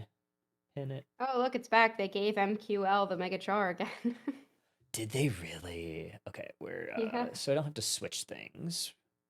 Let's go find Eterna. Yeah, they're on Scyther. There's Scyther, maybe Scissor. I like that better.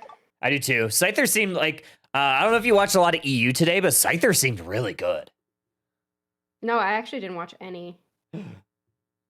Gasp. But Scyther's always good. I feel like people forget that Scyther's good, and then they see like a player who's good play it, and they're like, "Oh, wait, yeah, I forgot about that." It was like Eldegoss, which is one of the Pokemon Exodia has. Way better option than the support core they went with last time. I like this much better. Interesting though. Look at the pathing. They're going Ice Lane, but they're sending it to the top path.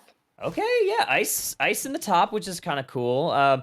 We also have that Mega Luca on the bottom side, which I love that we have Mega Lucas to kind of combat that Mega Charizard. So you have 2 Megas in the game. They're very strong. We know, but we saw. What did we see? Who used this Alola Ninetales? Was it? It wasn't Flamin' Hot. The other team, the Unsung Rising or Unsung, whatever. I don't know. When they were playing it, it did look good at times. So I am kind of liking this into the brawling meta. I like it into Blaziken and Char, especially because it can try to jump on you and you can push them away a little bit and buy some time. We'll have to see how good it ends up actually doing with both of those Pokemon being, able to target them down pretty easily. But this time there is no Clefable. I wonder if they banned it out or if Don't Sleep just went with the Alchemy. They just thought that the Alchemy would be better, but they do still have that Umbreon. I also like this play here from Exodia. I don't know if you saw, but Eldegoss made sure that the carries got their stacks in, which I think is going to be really valuable. Now Eterna on the invade, going to look for this blue buff, but even before looking for the blue buff, they're looking for KO, so they are going to try to go for this Charizard. Immediate damage right onto MQL, gets the KO. Good ambush play here from Exodia. Yeah, I mean, Umbreon kind of knew that was going to happen, but they have been kept to level 3, so they really couldn't do that much to help the Mega Char, and now Eterna can just kind of roll through that central area. Swinub is still level 4, but this is a Pokemon that you don't mind staying a low level for a little while too much, but it is difficult to get it to level 9 when it gets its Unite move. So level 5 now on that Pokemon. It's setting up in that top path while Eterna starts taking down this Regidrago. There's a good actual steal of their own buff there for that Charmeleon. Otherwise, I think we probably find another KO from Eterna, but I actually like this play from MQL. Kind of working away from the fight. You're kind of down a little bit in levels. You haven't hit your level 7 before this 7-minute mark, so just try to find value wherever you can. They'll be able to get it back here, but I think Exodia did a good job of keeping them a lower level for as long as they could, and now sending most players down into this bottom path, which I feel like usually we would see them go to the top path, but I guess since paths were switched for Exodia, they're going to prioritize the bottom, and already Lucario hits the Mega Evolution. Before Char can get that level 9, we've got the Mega Lucario online. They got to be careful here. That might get a KO if Venus are almost taking the Luco. That could have given them at least 1 level, maybe 2, but very, very fortunate play here for Exodia. They go ahead and break that T1 goal zone. That's going to enable them to take this basement Regieleki, which will march towards that T2. So a lot of time and space for them for a potential invade here from Eterna. Once again, this is now their central area.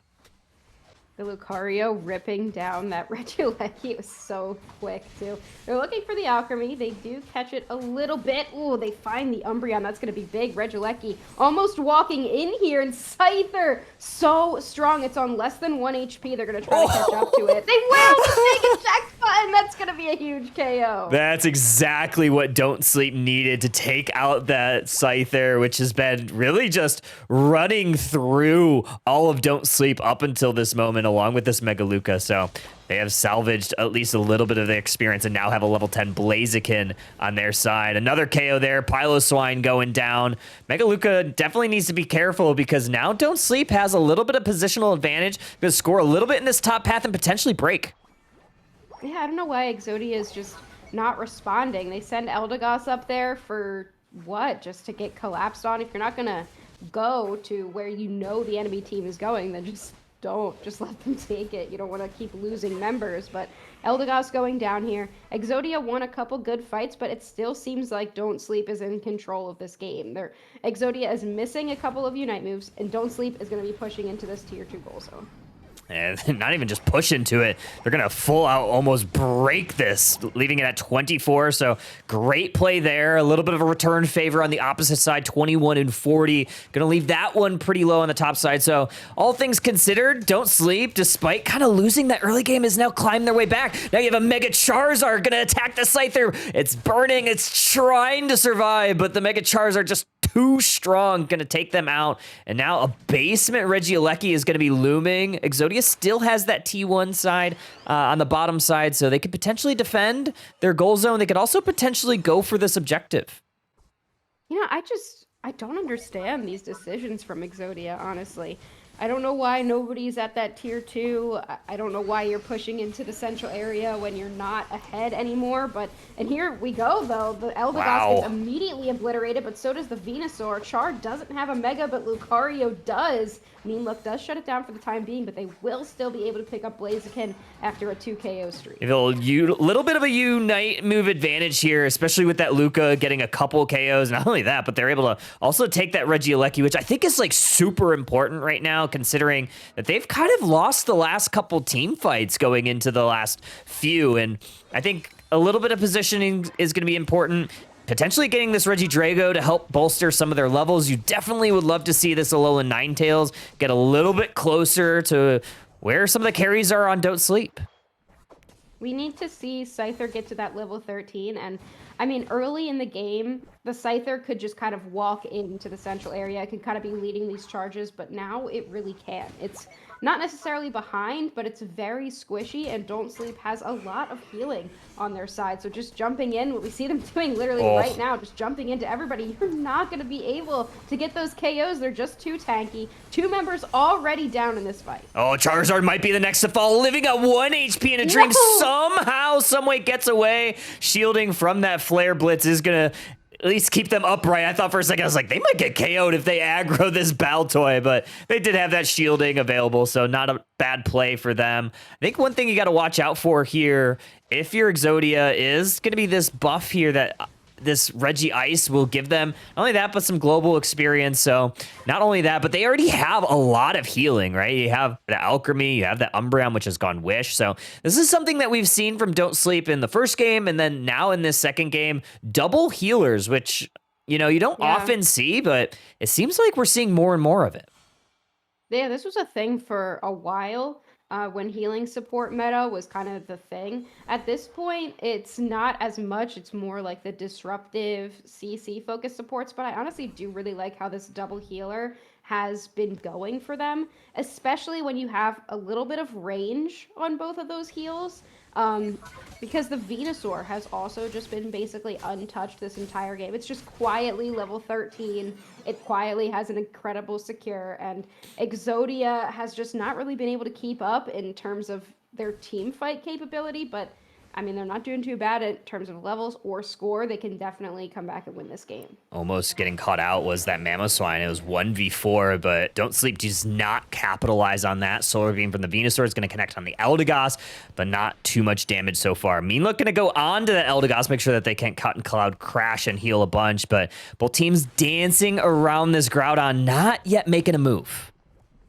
Look at now 198 to 197 because the Regieleki walked in. Nobody's able to capitalize it on Exodia, but wow, Lucario has to Mega Evolve. They heal up a lot, but Mamoswine does the engagement, but here comes the Alchemy Unite move. Everyone's Unite moves are flying. Very low HP bars on Don't Sleep. Alola Ninetales doesn't hit it. They are looking for with their Unite move, and now Don't Sleep's going to be on the offensive. 3 members down for Exodia. This Mega Char is still living. Lucario trying to break down this Groudon. The power-up punch is not going to get, but no, they do get the close combat resets, gets a couple. 2 KO straight for this Lucario. Now on Mega Evolved, power-up punch backwards just to avoid that overheat from Blaziken, and we're going to have a refight.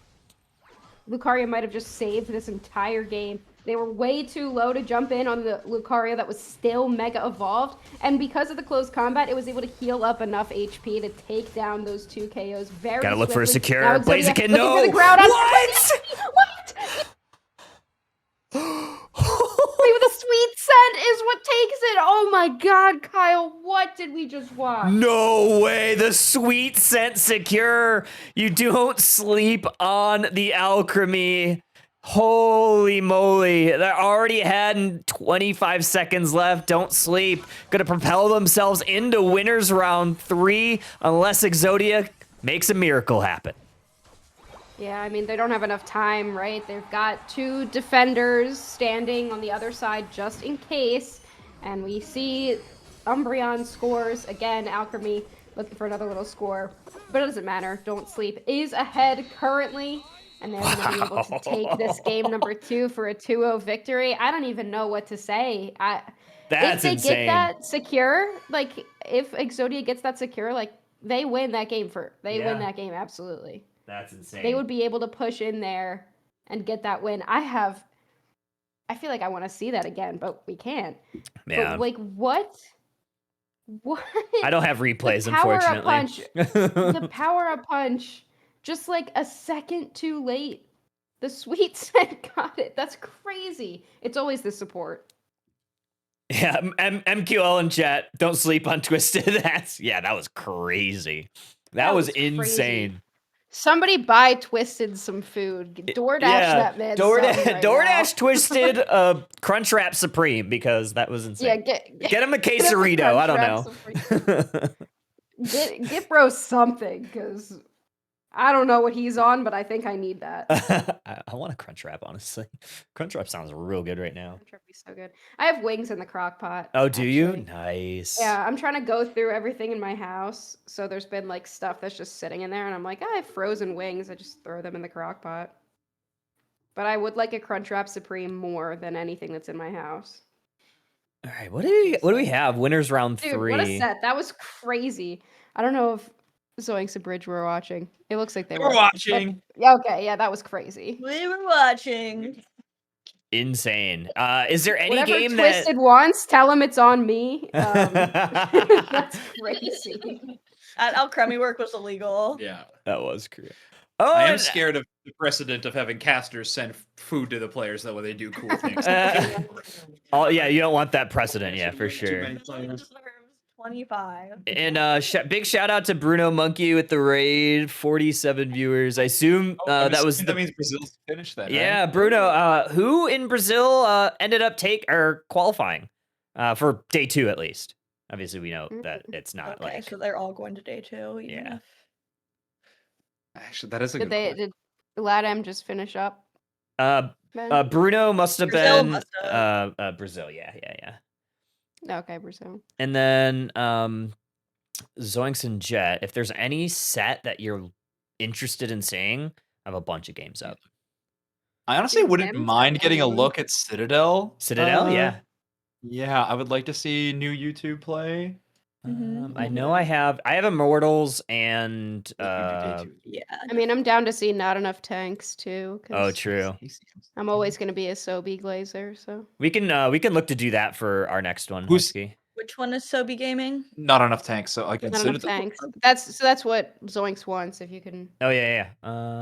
They're probably in their first game right now, it looks like. I have Dusk Runner. Dusk Runner's on that squad, yeah. It might Yeah, be. They might be in a game too. I feel like it's been up for 15. I don't know. We'll see. It'll depend what Kyle catch it or like see it, I guess. It says 5 minutes. Began 5 minutes ago. So That's probably their first game. Right, first Okay, you guys can look at this one. all right. Okay. Duskrunner. Unlocked. Duskrunner on the All right. Hoopa. We're pretty sure this is game 1, right? Pretty sure. I would say I'm probably. That's what I like to That's hear. all I need to hear.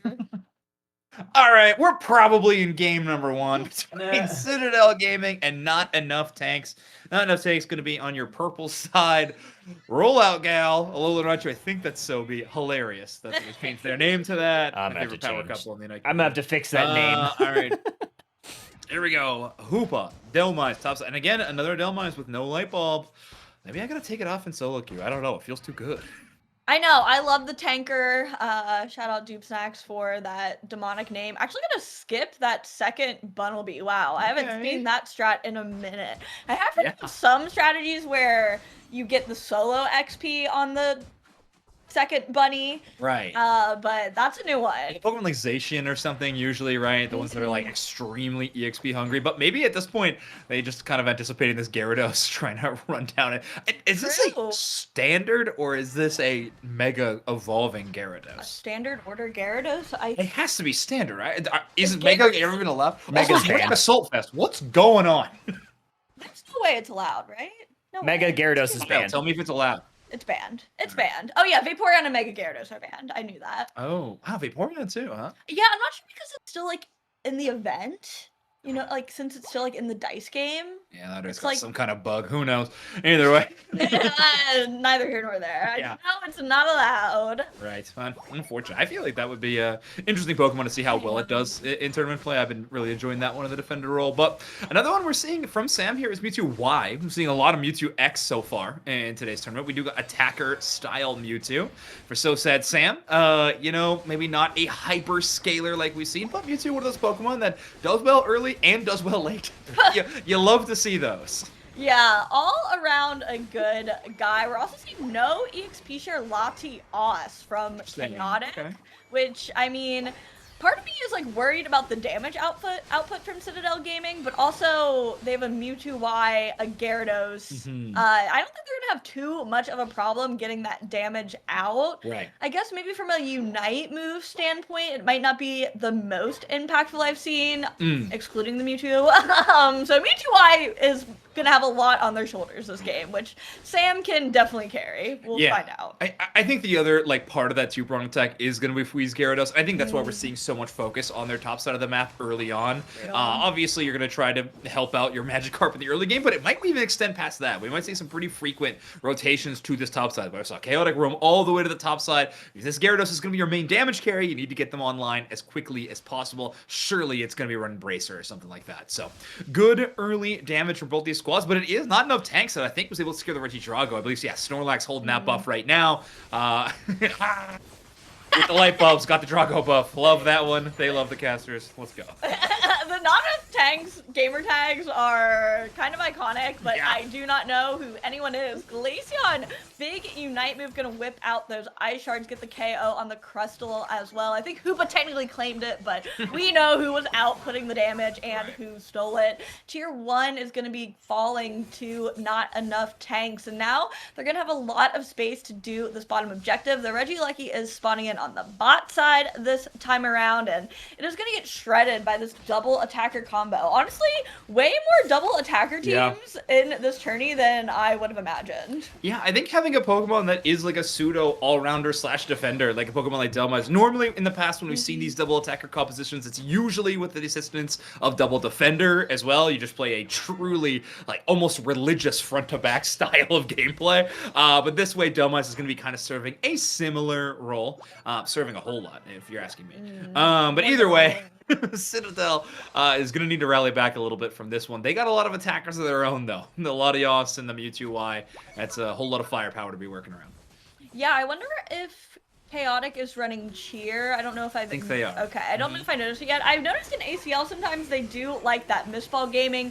Raichu gonna secure up that top side reg ice. We do see some Unite moves coming out from the Latias, notably Glaceon meeting it with their own. Raichu going in as well. Doesn't look like too many people or any people from Citadel have fallen just yet. They've done a good job kiting for their squad, getting that KO back on the Glaceon, who really used its Unite move to no avail. Raichu narrowly getting away thanks to that portal placement. Nice job, Dust Runner. Portal's feeling great in this matchup, I think. Obviously, this front-to-back damage is a ton, but it is incremental, right? There's very little sources of burst damage from Citadel Gaming. If you can play around these portals properly, it'll give you a chance to escape certain doom in a lot of these situations. But I do like some of Citadel's techs on the other side, too. They, like, maybe we're not running the Mistball for damage reduction, but we do have a ton of Spadef across Citadel Gaming. You got Dragon Shear to enhance a lot of your defenses around each other. Gyarados is running Assault Vest. Like, there is so many ways that Citadel Gaming is trying to mitigate the damage from not enough tanks, just not with Latias' specific damage mitigation move. There's other ways around it. I see the vision. Looks like Immortal's getting caught by that big push from the Snorlax. Does have to use their Unite move to escape. Maybe just kind of scare them away, buy some time for the rest of Citadel to get back into business. Does get hooked back once again. A lot of capture moves from not enough tanks, but not enough HP for Snorlax as they're taken down. And now it looks like Citadel is backed up in, I'm not using the words right. Citadel has control of the pit. Yeah, they did a good job. If we able to fully extend with the Waterfall Gyarados to actually buy enough time, it jumps to the back line, forces both the Alolan Raichu and the Glaceon all the way back to their tier 1. They're not out of this fight yet, as Hoopa almost secures that Regieleki. Sam going to claim that one, though, with the Mega Mewtwo, and Immortals going to take out that Hoopa. As this Regieleki walks towards this goal zone at Citadel Gaming, looking pretty good for a nasty overdunk. It's going to be 40 points in first. Regieleki, the one that actually going to do the overdunking on this tier 1, as we able to secure that big score. You know, again, Glaceon and Alolan Raichu, well, they are both incredible at doing really strong damage. A lot of it is single target, unless, of course, we got Alolan Raichu boosted autos. It's still single, but just one at a time. Single file, if you will.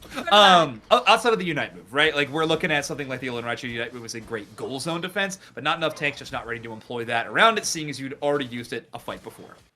Yeah, fair enough. It's definitely been interesting. I feel like Delmice has gotten some pretty solid hooks in, but it just feels almost so scary to hook like the wrong guy into this kind of composition. But so we're gonna secure that top side Regieleki, but Gyarados gonna get the revenge KO on the Delmice, and that Aleki is gone before it even had time to move, even toward that tier 1. Another little skirmish breaking out here in the central area as this final Drago has spawned in, walking up and down the map, but it looks like Citadel has really solid control over this pit.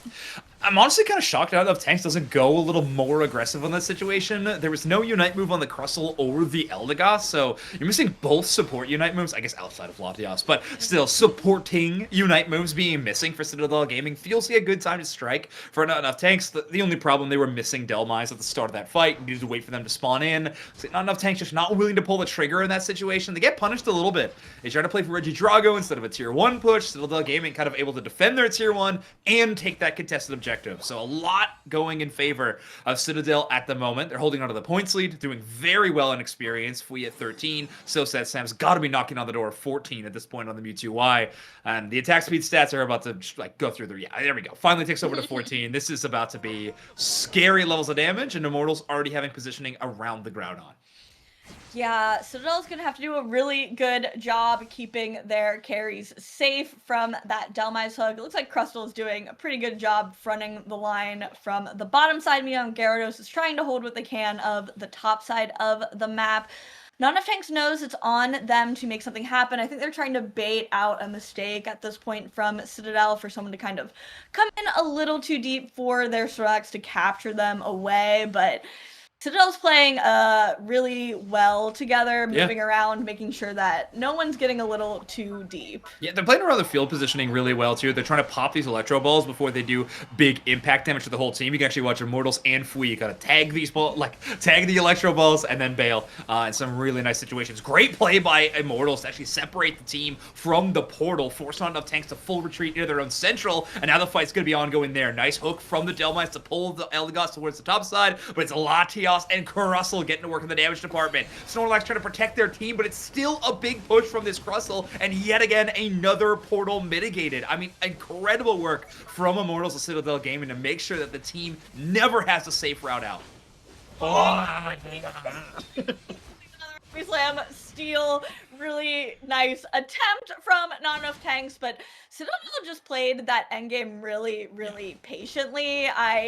Obviously it's a bit easier to do when you know that you're kind of waiting. You're just kind of waiting to see who makes the first like mistake, honestly, and how you can capitalize on it. And I thought Citadel did a really good job like biding their time, not going in too fast or too early. Again, honestly, this Delmice has gotten some pretty good hooks, but just haven't really been able to make big plays off of them necessarily. Dragon Shear feels like a really nice response to those. Right. As soon as a target gets pulled in, it feels like Chaotic is just immediately snap sharing whatever target is pulled by that hook, and then is able to follow up. Of course, the little move speed boost you get, they're able to duck out of danger.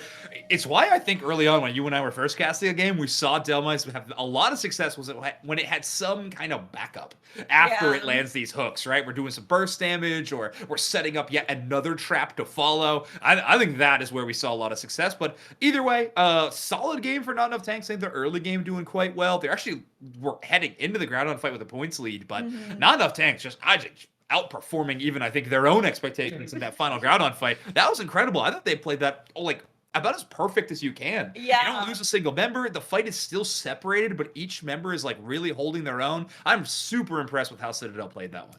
Definitely same. I mean, I am excited to see the belief in the Latios still. I feel like ever since that nerf, it's just fallen off a lot of people's radars, but I really like what you said and how it's kind of anti-hook in a way, especially with that Delmice. Mewtwo X has been running around, but Sam also giving some love to that Mewtwo Y, which is definitely not as much in the spotlight, but 100k damage maybe should be on a couple more people's radars at this point. Also, shout out to Immortals for maybe the lowest damage. Oh, sorry, I was looking at recovery, but still a pretty low damage taken game from a Pokemon like Russell, taking around 44,000 damage. Or on the other side, poor Russ was getting, put to belt in a situation with 94,000 damage taken. I mean, that is a lot of attacker pressure at any given moment. Mewtwo Y, I mean, kind of the second coming in a situation of splash attacker damage. We had Dragapult for a minute, and then everyone was like, oh, Mewtwo Y just kind of does everything. Dragapult does a little bit better. Which is those burst damage auto attacks are so phenomenal, especially against teams that do want to bulk up a little bit, whether it's around a Hoopa Portal for escaping or just back up around the Snorlax. It is it's very impactful. And Sam played it really well. I mean, there's no surprise there. Sam's such a phenomenal attacker player he's going to be. And I think finally in a metagame where some attackers are viable, Sam's going to be feeling great. Yeah, super, super good point. Sam is pretty proficient on anything he plays. I just feel like YouTube had like a smart answer to what Not Enough Tanks was trying to do.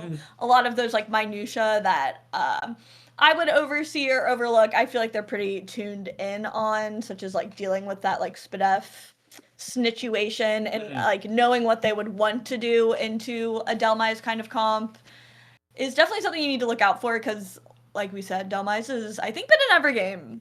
So it's got to be like pretty low on the ban priority for a lot of these teams, but it is feel like one of those Pokemon that honestly, I think it's a lot of players that just love playing the Pokemon. It's a very fun Pokemon. You feel the impact of your gameplay so quickly, and it's a blast to cast over too. I'm fine.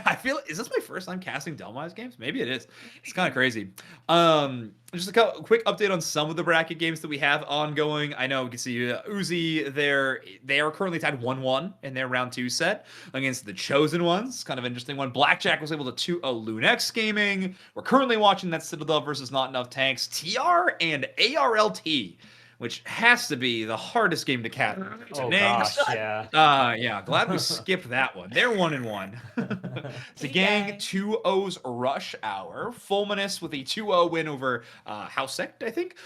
We were looking at the scoreline of that one earlier. They were winning 3-0 in that match. So I don't know how they were doing that. Looks like the bracket has been corrected. We watched Don't Sleep defeat Exodia 2-0. Scripted 1-0 up against Midnight Green. First thing, Scripted, one of the... I think a lot of people expecting that team to make the league or at least bare minimum be on winner's side of day 2. Who's on scripted? It's like Celeste's new team. It's like Celeste, Lunaire, Oblivion, Ian. Yeah, that whole crew. Right. They are going to be doing quite well, I'm sure. We got New LG down 0-1 currently. Griefers Reunited, and then a lot of... Prime currently also up 3-0. So shout out to Prime. Yeah, getting the impossible third game win. Yeah. Their bracket line looking pretty good for them. Obviously, you got Nemesis in your bracket, which will be your winning in, but still, you gotta be feeling pretty confident if you're Prime or Nem in that side. However, Unga Bungus, 2-0 over Flamin' Hot Dreams to start the day. We were supposed to cast that one, I think. Yeah. And then we casted a different game. But the other game was great. The first game was them. Exactly. Which was fun cosplay. Wow. Okay. And we were watching the bracket a little bit while Kyle and Husky were casting, and Nem did go down 0-1 against Brothers to start that game. So impressive. Yeah, impressive bounce back, getting the reverse sweep in a best of 3. Hard to call it that, I guess, but still. Yeah. It can be hard. I feel like the mentality, I don't know. It can kind of boom after a bad like game 1. It can be hard to like bounce back and corral the troops. So I always have big respect for teams who are able to kind of get it together and not only like not get discouraged, but also like analyze what went wrong that quickly and like what they can do to make it back. So not for nothing. Yeah.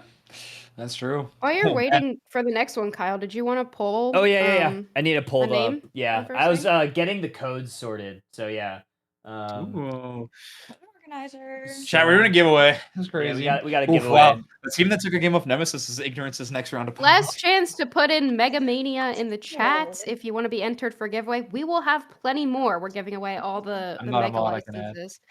Also, Naomi, to answer your question, we are fighting for league qualifications. So today is Open Qualifiers. Tomorrow we'll end up with 4, right? Teams that are in the NA league. We will end up with 8 teams for tomorrow, and then tomorrow 4 teams out of those 8. Yes,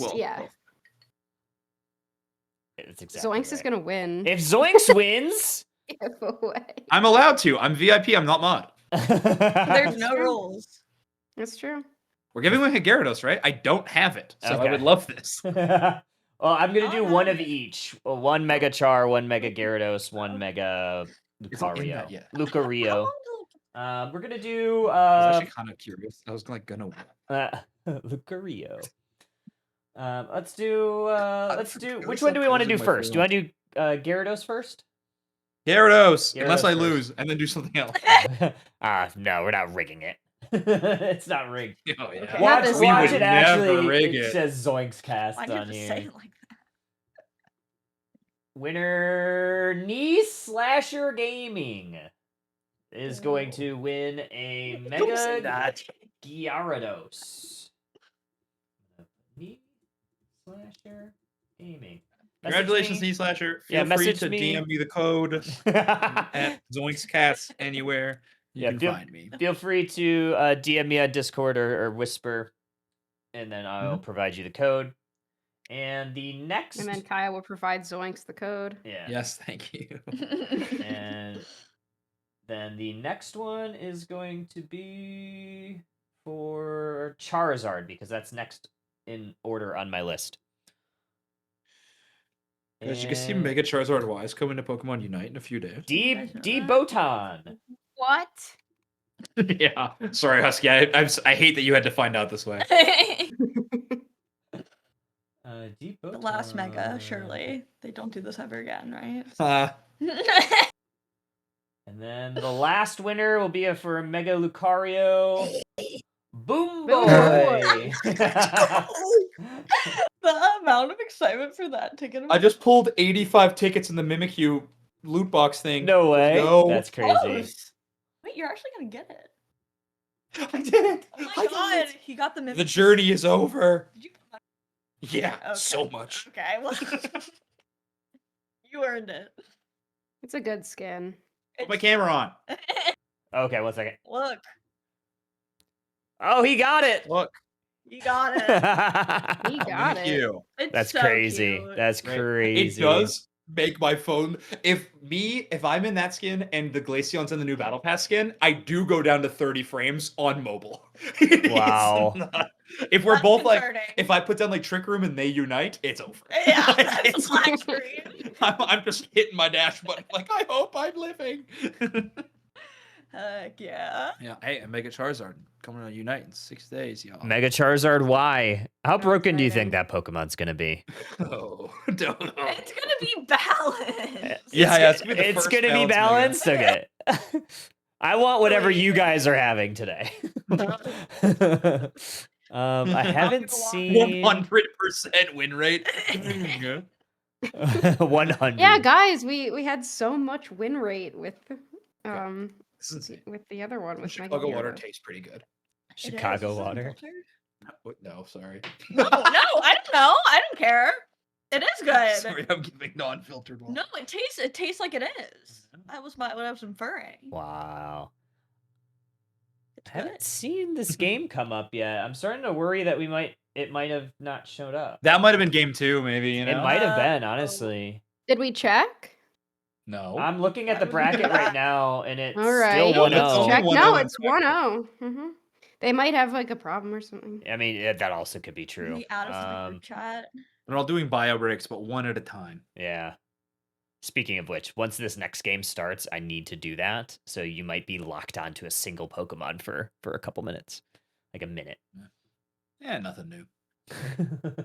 Hey, I'm trying my best. I am not Okay, a good wasted. observer when I'm That's not true. You're a great observer. trying to No, do no. like 5 things at once. Observer. I hardly even knew her. Mm. It was close enough. Exactly. They're so disappointed. You didn't do the right thing. It's fine. It's okay. It's Doesn't fine. even It's matter. alright. I'm over it. If I knew the right thing, I wouldn't do it anyways. Yeah, that would be. What's the point? Oh, there it is. Exists We got to it. Piss us off. It just showed up. Dusk Runner. Ho-oh! Oh, in this economy? I don't know, Ho-oh. bro. This Alright, is the counter. Tell me what Pokemon you want to be Oh, locked onto interesting. for like a minute and a half. I mean, Mimic? I was gonna say Mimikyu. Mimi? Okay. We should probably do something in lane, though. Yeah. Who's top? We'll Maybe? find out who's top, and then I'll lock onto one of them. Okay, do Blastoise that, is do top. We only watched All Husky's like, yep. right, first one, Blastoise. Blastoise is top. We're Double upset about tanky it. top lane. Okay. All right, welcome back to the Top Path exclusive stream where we stream Top Path. I hope you are excited for what you came for, because that's what you're getting. We got the water types versus the water and fire types, Psyduck and Magikarp. I'm like trying to look over. I'm like, what's going on over there? As we are gonna be watching Solo One because our producer is a human being. So And he has flaws. unfortunately, yeah. That's okay. We love them despite them, of course, of course. We got Fui reprising their role on the Gyarados. I like to consider a Pokemon you play as a role you would play in a production. They're going to be playing the Gyarados again with the Assault Vest, so really leaning into that special defense. But for not enough tanks, they have had a little bit of draft stealing as the Latias has went over to their side. And Sentinel Gaming can be playing the Alolan Raichu.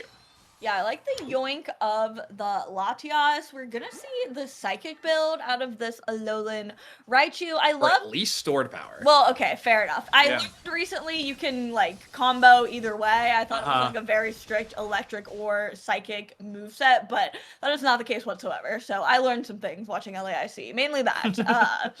Never played psychic. I learned so- thing at watching LAIC. They Singular thing. have multiple combos, which is cool. I like when you're not kind of cooked after you misclick one thing. I also love seeing the Psyduck. I feel like Citadel taking a page out of was it CACM's book when they were kind of spam playing the Slowbro and the Psyduck. So I like this core. Obviously, no healing for them, but I don't think they were running healers in game 1 anyway. Who needs to heal if you KO them first? Right. Yeah, does Dragon Chair heal? I don't even really remember. Just a shield. Yeah, just the shield. So, semantics, I suppose. But Alola Ninetales is going to be getting that KO. But of course, it's going to be off screen because you're watching the exclusive UCS North American Qualifiers Day number 1 Top Path stream. If you're looking for central coverage, find that over on TTV/Inder. Look at where everything else, you go find it there. We are watching Blastoise. As they are hanging out here trying to 1v1 to this Gyarados. As Fui has been doing a great job keeping the level lead. Is already at level 6 and some change, where this poor War Turtle just hitting it. And here comes this Waterfall Gyarados. Assault Vest pop with that first little boosted auto attack, but still, that is a lot of damage to be worrying about. Yeah, getting stuck in the War Turtle phase of life is not a lot of fun. I feel like Squirtle feels really good in the early minutes of the game when the all-rounder isn't quite online, but so many top path Pokemon get online around level 5-6, and Blastoise just kind of feels a little bit stuck in this adolescent phase for too long. Gonna get so much damage taken on there, and does kind of risk it for the evolution, and Mimikyu coming to the rescue with that Trick Room. Doesn't have the skin, notably, but it's okay. Trick Room, I guess, still has the same effect, even if it's not cool looking. Favoring their frames per second, I believe. What I have discovered on that Pokemon. So honestly, fair play. Another thing that I love, I learned this from Inder recently, actually, about the Trick Room Mimikyu and its interaction with Psyduck specifically. Psyduck Surf will only stun if you are slowed in any variety, in which Psyduck can do. So the little push things from Psyduck, which it does slow, but Mimikyu essentially making you not exactly immune to slows, but instead of converting the slows into speed ups in that Trick Room phase, really hampers what Psyduck is trying to shut down, and essentially makes Psyduck's peel relatively useless. So this Mimikyu is going to have a lot of fun if it's ever in that interaction. A Pokemon like Slowbro could still be a challenge for it, but again, another situation where you're not really worried about the slows. Although the Ninetales also kind of similar, the hard stun a little bit different in that situation, but still, even the slow little tick damage, Mimikyu is going to be feeling just fine about it surrounding these Trick Rooms. Yeah, Nana Tang's looking, honestly, way better this go-around. I know we were stuck in the Blastoise for a while, but there is another game state happening, as you can see. Nice escape from that Blasty. Chaotic not going to let that fly, but luckily Sobi to the rescue on that non-EXP share Latias. It's kind of cool that we're still seeing Latias played without that EXP share. I think we're getting the Mistball out of Sobi this time too. Okay, interesting. All right, go for more of that, DR. I'm not sure how I feel about Chaotic going for that kind of revenge knockout out of the Blastoise. You're a level 10, you're trying to push for like a level 8 KO, but either way, there we go. You see, as soon as Psyduck Surf drops, also that Mimikyu jumping right into that Trick Room. So powerful. They are going to try to avoid the Gyarados, will successfully do so. Ho-Oh may go down for their troubles, but Firespin's going to give a little bit of tankiness. Can they retreat back? No. A telekinesis pull, but it's not enough. Regenerator from the Ho-Oh, allowing them to give just enough HP to make it back to the squad. Dusk Runner on a just absolute tear into their own backline. Yeah, the unstoppable that Fire Spin gives to the Ho-Oh is kind of nasty work. The Slowbros putting in a lot of work on their own with that telekinesis and able to get the Unite move down on that Mimikyu. Citadel Gaming going to back up a little bit, but not enough tanks getting some good KOs, pushing back to get into the mix, but I don't think Citadel is going to be able to hang out here for much longer. They totally back up. Not enough tanks. Looking really nasty this game, too. Yeah. Easy math for them to play in that last team fight, too. Citadel Gaming invests both the Slow Beam and the Alolan Raichu Unite move to shut down the Mimikyu, and they just Ho-Oh Unite it back up. They just immediately resurrect the Mimikyu, so they spend 2 for 1 in terms of Unite moves, and you don't need to bring back the whole team every time on Ho-Oh. I think that has always been a lesson learned for a lot of these really strong defender players when they're playing this Ho-Oh, is use that Unite move more often than you feel like you should be. Don't wait for the big 4-player res kind of moment, sometimes just bringing back your hyper carry in the Mimi is the correct decision. And now you're going to have a level 13 and some change Mimikyu at 330. You're looking at potentially level 14 Mimikyu by the end game. Yeah, and I mean, now that you get that Ho-Oh Unite move more often than you once did, I feel like it's just way less scary to risk it on kind of like a singular player like that instead of like, well, what if I wait a little longer? I get 2, I don't know. So much damage coming out from not enough tanks. They just God. typed in that engage. Blastoise, this is why we spectated you in the beginning. Yes, the long game.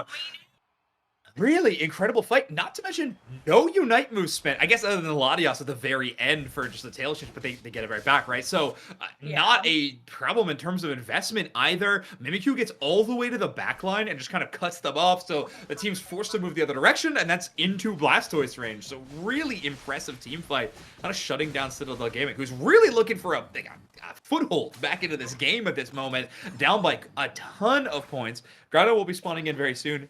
Down in quite a few levels. Fui, who's normally in this like carry seat in a lot of these positions, is going to be struggling to find their level 13. We'll probably have to take a couple of buffs from Central to even find it. And there we go. We already got vision in that bottom L bush that at least somebody's there, as Suicune does get some freeze tick damage and will force Slowbro out of that tall grass.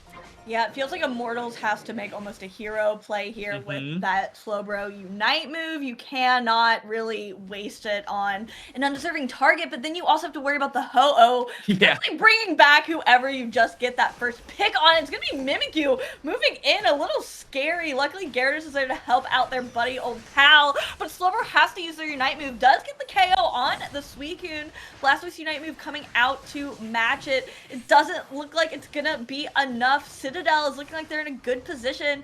Slowbro does go down. They already used their Unite move, so not too much to despair about, but Citadel is getting really, really low, and they do not have the heals to kind of keep them in this fight. Oh, I really liked that play from Fui, heading back to the tall grass, waits for the invis, and then casts their Unite move. Make sure to be a little more subtle about it, but unfortunately, there's just not enough great targets. Not enough tanks. Again, a perfect Ho-Oh Unite move employed. They lose 2 targets in that skirmish while trading 1, but still, Ho-Oh makes it a pretty easy exchange. Does get picked up by the telekinesis mid-sky attack, but that's a very beefy Ho-Oh at level 12. They are able to bail out, and I think it's this Mimikyu is that main danger threat that Citadel's got to be wary of. And a little Ninetales just trying to burst damage it down, but the Mimikyu Unite move makes it forces the eject button over the side. Trick Room is not going to let that fly, though. That was evil. You needed to get the KO. You need Chaotic out of this game. There's only 30 seconds left. This Groudon is being tapped upon. Blastoise really low. I'm a little scared. Oh, I was worried that was Shout out Slowbro. Good defense from the Suicune, saving its Unite move, but I hope it's going to be enough. It's kind of a tight score line here, but luckily the Psyduck does fall, and we do see a reverse score go in for not enough tanks. Seems like they want this to go to a game 3, and that a chow. That's how you play Trick Room Mimikyu, folks. Yeah, I know I couldn't stop talking about Salt the entire game, but oh my word, what a perfect play around that Pokemon that it countered a lot of what the support core from Citadel Gaming was trying to do, forces out a lot of very important Unite moves, and then not enough tanks.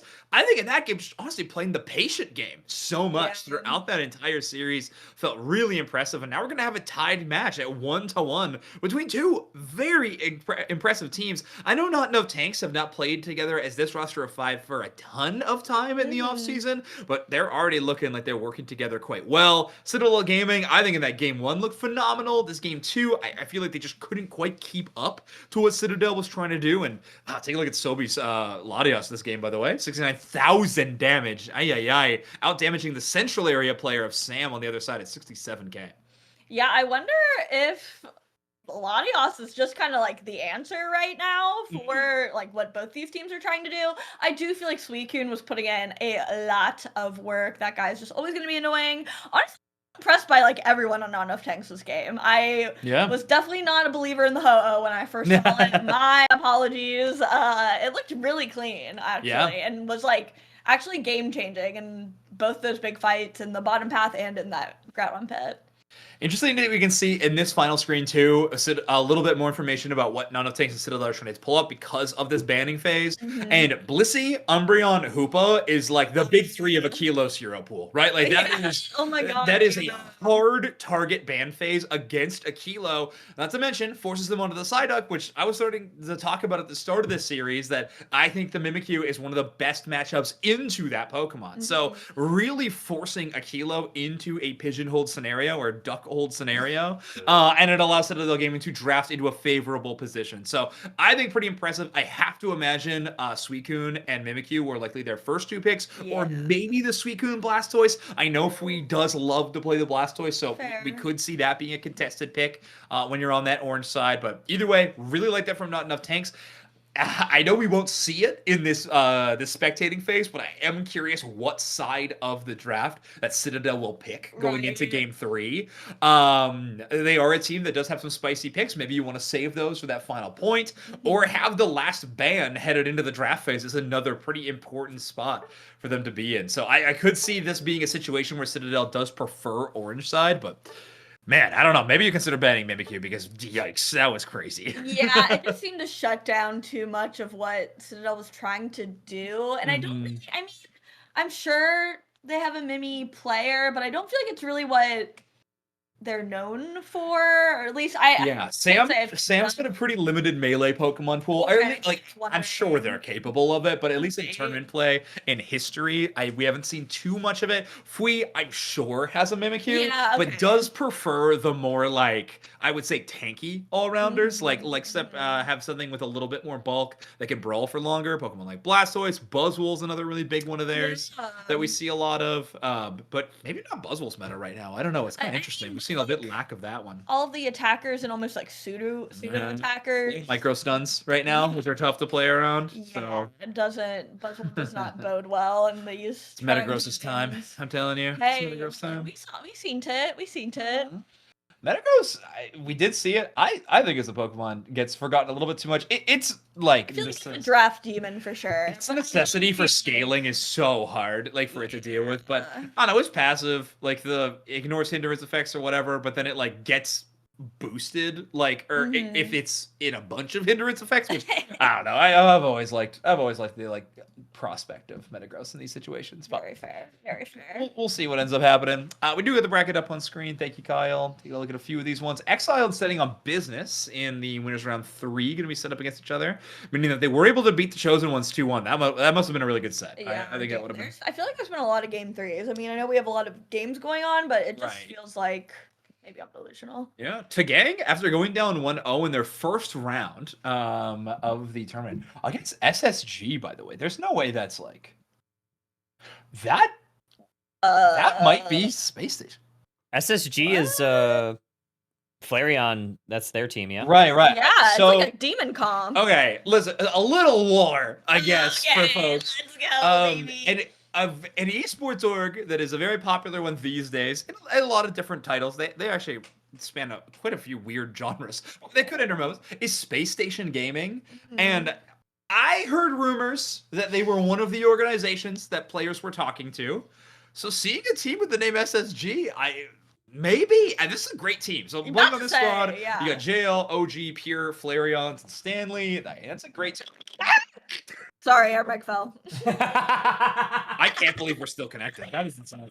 I touched this cord a tiny bit and it disconnects, and I punch it off the table, and I'm still connected. That's actually crazy. But anyways, I'm not saying they're actually signed, but it could be cool to see that team. I would not be shocked if that team was able to make it in. But how are they doing down lower bracket?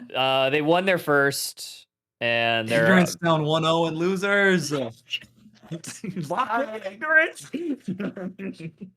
You have a long road, guys. Please. Yeah. Long day of games for you. Wow. Yeah. Now moved on. Prime 2-0 fashion. Okay. Gosh, I need to learn these new gamers. I can make it all the way to this side. I think quite easily. Well, not easily. I mean, 1v1 has a game on Unga Bungas. Who's Adorable Wolves? That's JC Solar from MWO is on that team. Yeah. Okay.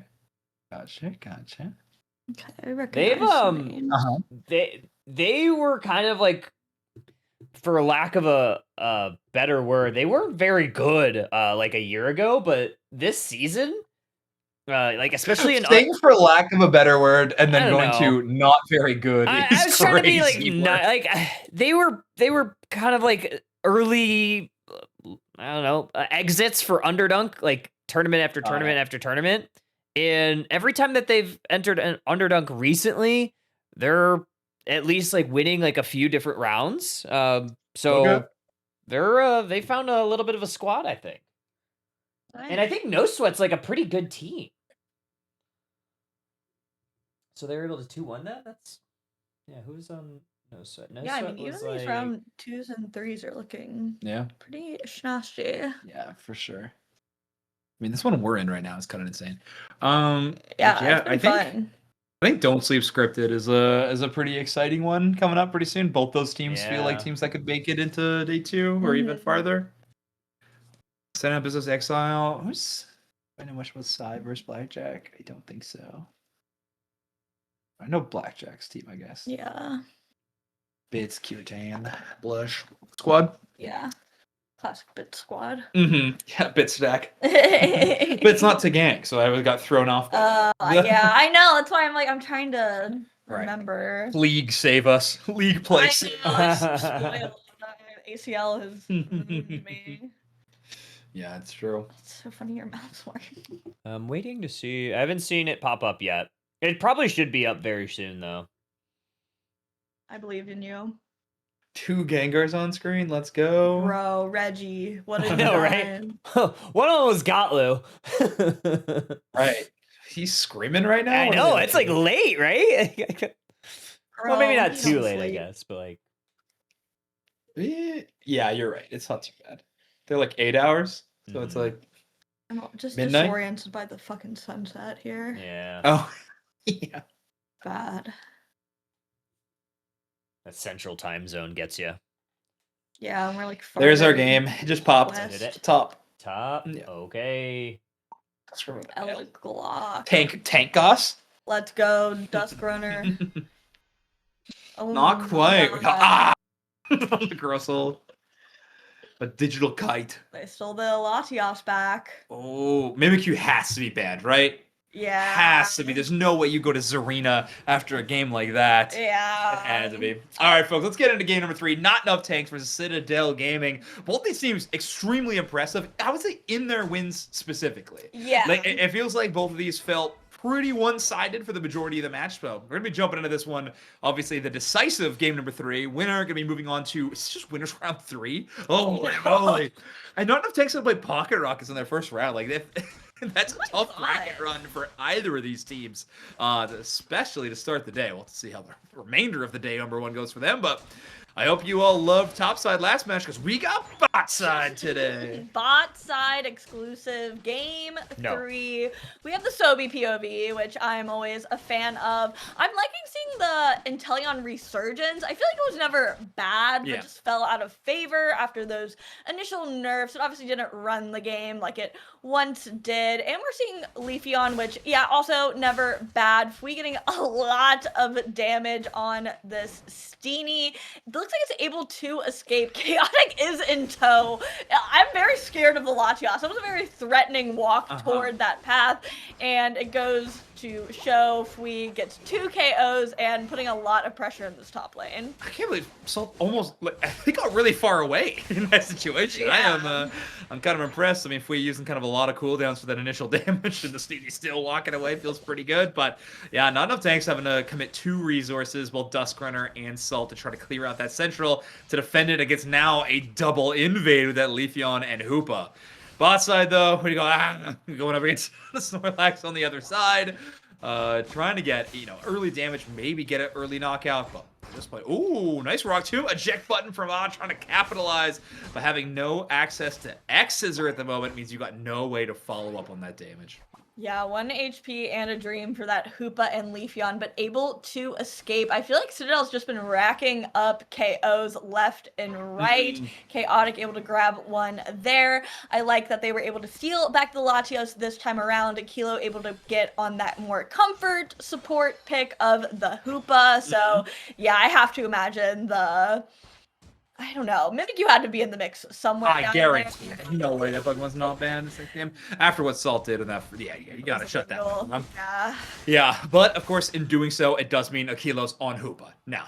So the banning phase obviously resulting a little bit different. And well, I guess we don't know what's orange side, what's purple side technically until the end of the series. But either way, Chaotic putting up another big knockout, which is gonna be so important for this Latios at this point in time too. Knockouts of wild Pokemon, just damage these other Pokemon. The stacks for this Pokemon gotta be getting ridiculous at the moment. Fui, I think, hoping they'd pick up a little bit of extra energy with that last Rage Leaf. Would love to not have an even break on the tier 1. But so far are absolutely crushing the bottom path for Citadel Gaming. I mean, Fui is level 10 and there's a level 3 Gossifleur. Yeah. I'm not exactly sure what is happening here, if I'm being honest with you, but situation is arising, I guess. I mean, Citadel just is so turbo online, which is exactly what Leafeon is designed to do, truly, but not enough tanks at least able to respond back with that top side Reg Ice, but they do have this Regieleki downstairs to deal with now. Yeah, which is just going to be a time soak, ultimately, plus your central area, no longer safe. We trying to time these respawn timers if they can, and again, Duskrunner on this board, Eldegoss, has just been forced to check central again and again since the start of this match. Citadel Gaming have been unrelenting in these invades, and it makes it really tough for Salt to play around. They always need that backup, and that's just going to put you at level deficit when you can't be getting lane farm. Serena Unite move does take down the Leafeon. You were mentioning a level 10 Pokemon. That is a whole lot of comeback experience. For Salt, absolutely worth the Insta-Unite move. Oh, absolutely. He already hit level 9, which I guess you need to do the Unite move in the first place, but I think that's just a really good bounce back from the side of not enough tanks. Obviously, you kind of need your support and tank to get a little bit more online to be able to stand toe-to-toe with Citadel, but we haven't even really hit the halfway point of this game. You kind of know that Leafeon is going to be doing Leafeon things, which is getting far ahead really, really early on. It's going to be your chance to stop that in this mid-game when those Unite moves come online for your team. So I don't think not enough tanks is out of this by any means. They're still holding on to that tier 1 on the top side. They just kind of need to find an opportunity in this mid-game. Right, because now the mismatch is gone. You no longer have like the Steenie or the Bound Sweet stages that the Leafeon can kind of exploit. Now Serena is a terrifying threat at any moment. You got to make sure you're watching that Unite move timer on it as well. Leafeon does not want to get picked up. Made of paper will most likely get essentially deleted by Pokemon like this. But on the other hand, Leafeon has a lot of backup. You got Trick Hoopa and Dragon Shear Latios. That is combo that's broken, by the way. Yeah. But either way, that is a ton of extra support. You gotta be careful for other threats as well, as both a Crustle and an Inteleon make Fui's life a little bit harder. But this time it's actually this Serena just hanging on the top side. Very safe portal from Citadel Gaming. Try to get the squad up immediately after the Regieleki, and yeah, they're gonna port through immediately. Yeah, really great macro timing from Citadel there, making sure they can put pressure and hopefully secure both of these objectives. Crustle going to be relegated to deal with that Regieleki bot side. Big Hydro Typhoon and secure from that Blastoise. Okay, that was kind of clean. Just knocking up the whole team and making sure it goes to your side. Really good momentum swing for not enough tanks. Serena does go down, but Leafeon is falling as well. But unfortunately, it looks like Sam is online with this Mega Mewtwo Y, putting out a lot of damage with those double pocket supports by their side, and a Snorlax leading the way. It's kind of a fun little danger machine walking towards you. Yeah, my nickname in high school, the Danger Machine. Either way, it's working out better for the Snorlax than it did for me, certainly. But great comeback play. I mean, Sobi trying to buy as much time as they could with these snipe shots. Has to retreat all the way back to the goal zone, able to fill Stinger, eject button, whatever they can. Does dodge a Latios Unite move. I think Citadel Gaming with a good offensive push there, though. You know, a lot of teams you could just kind of relent, but that's never really been the style of this group of players' strategies. Leafeon will secure that Regidrago out beneath a stomping Zarina. Not an easy task to do, so nice pickup. Also great coverage by this Snorlax. Great blocks from Immortals. Being able to push these multiple targets away. Yeah, yet another Leafeon Unite coming down from Fui on that Leafy guy. 2 KO streak. Another KO goes to Mewtwo. Why? Citadel looking obviously in control of this game, which we've seen in previous sets, kind of sets them up really well for this end game. About 50 seconds left until the final Groudon of this set, and it looks like Citadel's going to prio bot side. Leafeon kind of holding down it in the top path. I'm not sure if Not Enough Tanks is really interested in either of these objectives, but it does look like they're veering for the top side. Yeah, I mean, the no Hoopa there to obviously instant portal them. It'd be a little too much risk at 230, obviously. But instead, just going to be teleporting back the good old-fashioned way and try to get towards your tier 1. I don't think they're going to be in time, as Inteleon will dump 50 for a massive overdose and catch up a little bit in the scoring frame. But now you got a tough decision to make. That is a Regieleki walking towards a tier 2 with a Pokemon like Leafeon on the opposing side who could easily score. But they actually pay for the Regirock buff. Infinite Cyber will find every target. Hydro Typhoon for the peel. It's a lot of Unite moves utilized. Leafeon gone. Great response for the Zarina. The Buddy Barrier from Snorlax. Not enough. And now Zarina going to take this all the way to the bank. Tries to push back into the offensive zone. But the Latios Unite move is going to get so much damage done. Regirock buff will help them a little bit with that damage repression. But it's going to dodge their own Pollen Puff and have to retreat all the way back to their own side. Wow, like every Unite move used from both teams in the first 20 seconds of this Groudon fight, and each team only got 1 KO to show for it, and both of them are back on the board now. So there is a refight afoot, but way less resources for both teams to utilize. Citadel has 2 level 14s though at this point, which is going to be horrifying to deal with. We do have all that shielding from the Latios, but Snorlax is actually getting KO'd big snipe from Sobi, and Not Enough Tanks has control of this pit at this point. They have the player advantage. Looks like they're going to start turning their attention to that Groudon. Oh yeah, and maybe even a little bit of Crustle. That's where the front to back's going, but that is Groudon pit controlled by Citadel Gaming currently. Rock Tomb there just for peel, but it's already under half HP. Salt looking for a bit of a flank, but they have so little time to work with right now. Leafeon there for the exchange to try to get the secure, but they're low as well. Groudon will be taken by Not Enough Tanks. Salt's Zarina gets the secure. This time, the stomp not going to be denied on the big red dragon,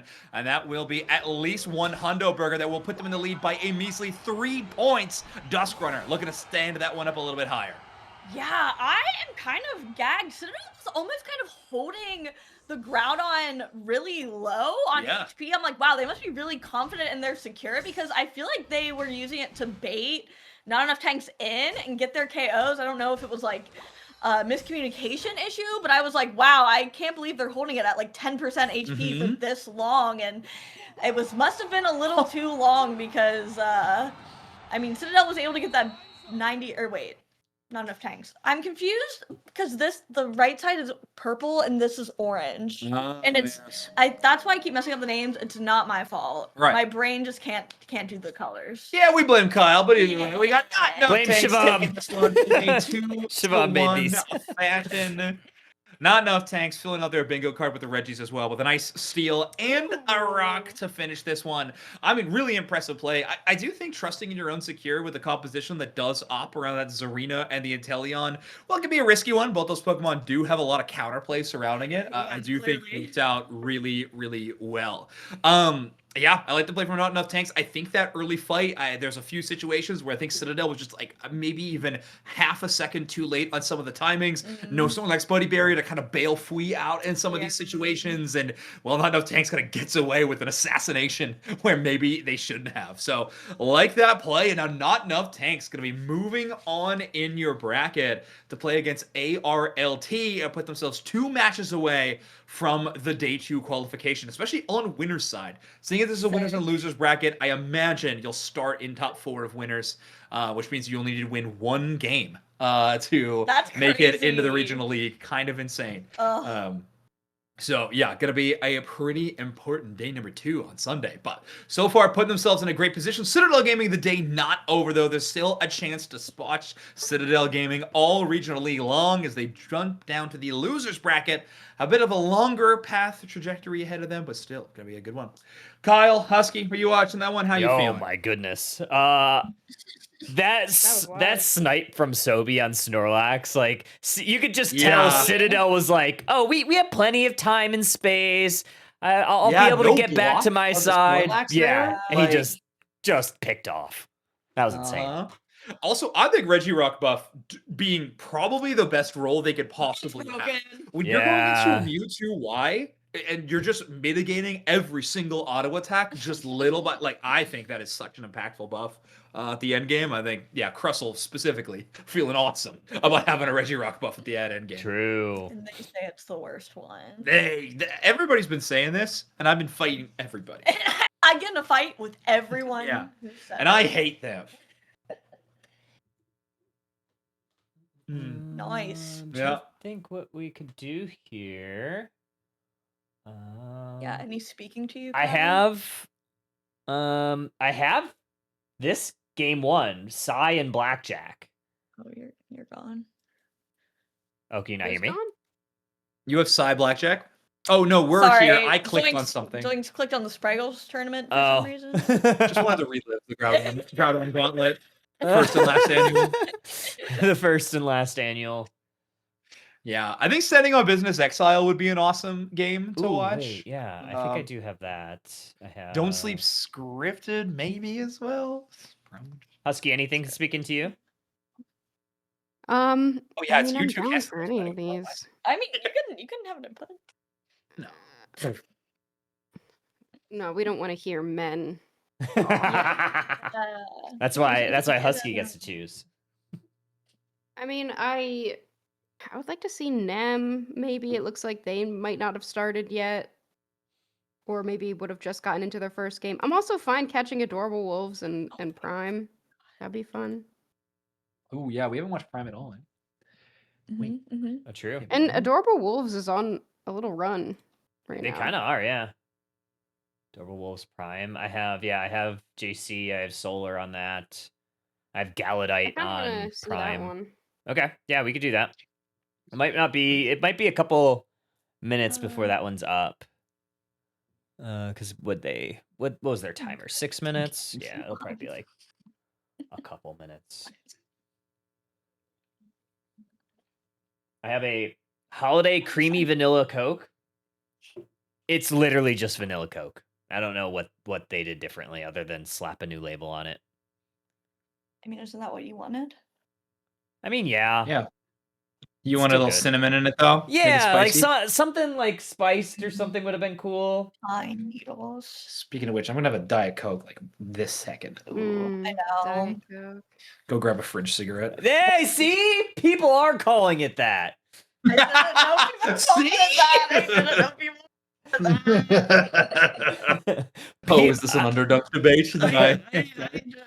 I think Husky and I were talking about. She's like, I've never heard anyone call it that. No, it's like it's from a TikTok, I think, and I just hadn't seen it. Oh, okay. I Yeah, know, yeah. I'm not a big TikToker. I've just heard it, you know? Through the grapevine. I was at the grocery store and I heard someone go, They had a big "Fridge sign cigarette." up. Yeah. They said it was fridge cigarettes 30% off. It was behind the counter where you have to get ID'd or whatever. Show your ID. Hmm. Chochi tanked 100k once on LD? Ay. That's Keep crazy. Pollen Puff plussing yourself? Be like, good luck. Good luck, losers. Good luck. Whoa. Good luck, Yeah, Adorable Wolves losers. Prime should be a pretty good one. Yeah, 2020 or 2021. That's crazy. Prime looked good the other night at Underdog too. Oh, nice. Got some homies on that team. Mm-hmm. I keep forgetting who's on every team. Let's just get Yoshi's team, I think so. Yeah, Yoshi yeah. and Galadite. I'm gonna grab a Diet Coke. You want one? Yeah. Yeah. The gassiest drink I can for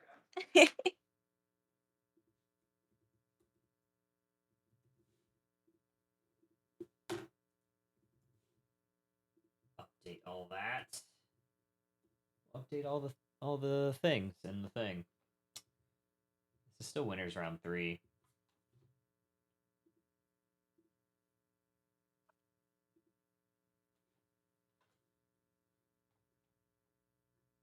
Let's see. We got. We looking for Oh no, the Luminosity Gaming got losers bracketed. Oh no. Oh, you can't hear. LG is. Are they out or are they just in lower? I think they're just in the lower. They got 2-0'd by the Booms. 3 big 5 booms. Rilla booms. Mm. Boom, Pretty boom, dry. boom. Shout out. Who's playing Dragapult? Scroll back. Go back. Yeah, who's playing Dragon Ball? Oh, that's Thanks Gaming. EG. Thanks Gaming. Oh. Okay. They're in lowers, yeah.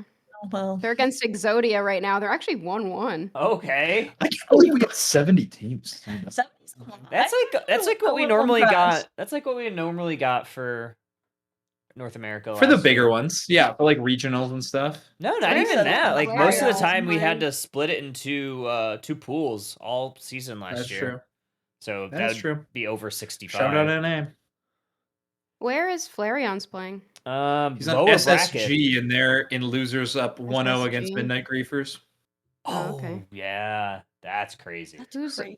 who's on SSG? Naomi says 70 Pure, teams. Imagine. Flareons, JL, OG, Stanley. Oh, gotcha. Demonic. Well, we had 64 fully signed up, so it was like perfect bracket. Okay. That's cool. Yeah. I do love that. It like scratches a good part of my brain, I think. I like when number good. That Yeah. And means she's a that no doctor. one got an automatic like Mhm. buy, which is also cool. No, just DQ. Yeah. Yeah, did anybody Yeah, they're DQ? 65. They just decide someone's out. They're like, nah. See you, They March. really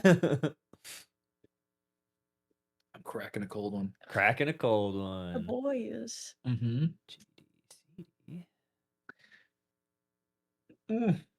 AMG DQ'd, but other than that, Yeah, I think In there's round just one or in lower? after they lost, yeah. Oh, really? I thought they DQ'd in topside too. That's my bad. Oh no, we were looking at the last No. time. Oh, we were looking at Latin North. Yeah, some team got into day 2 by winning 1 game, and it was Wow. their 3rd game. Their first 2 rounds were DQs. That's And they crazy. Won, and they won another in winter side day 2. It's so simple. Could you It's so imagine like getting simple. prepared to play and then you just automatically go think through? they I mean, won like, their round 1. Imagine getting prepared to play. yeah, Okay. imagine. Imagine Okay. playing. Couldn't be me. Okay, let's look at Brazil. Only 26 teams. That's tough. All their teams are already in it. Yeah, I was gonna say, yeah, they have a few. But I heard that there The- was enough to run just a specific league. Okay. Oh, Aegis versus AXK. AXK didn't make it. And Karu made it. Oh wait, I liked them from LAIC. Yeah, they cool. They debuted. Yeah, through losers. Okay. Don't be rude. Oh, hey, Brian got. I meant that they debuted at LAIC. All right, we got Adorable Wolves and Prime. Let's go. Let's do it. Yeah, I have This is do crazy. Adorable I know. Wolves. I'm like, how did they not get a? I need have to like look. everybody on Adorable Wolves How on do I my get friends that? list. Oh, really? Yeah. Well, they've got a Cinder on the team, so let's. Isn't Galadite on Prime? He is, Yes, but maybe they don't spectate on. You did have them. Oh, did You I? scrolled Okay, past I must have seen. I saw a greeted, and I was like, Okay. holy moly. Go back. Phalanx versus Tinkaton? I paid good money for this. What am I witnessing? What am I looking at? This is a great game. I'm glad we got this one. Let's go. Let's All right, go. you kids have fun. Thank you. Oh no, no! Oh. Did we get a disconnect? Oh, they're all like. Wait, I think we're getting a reset on this. fast forward. Yeah. How do I? No, just press it. They're being mean to poor Solar. Oh, where's he going? Oh, I guess they. Just hanging out. Did they? They playing this Huh? out?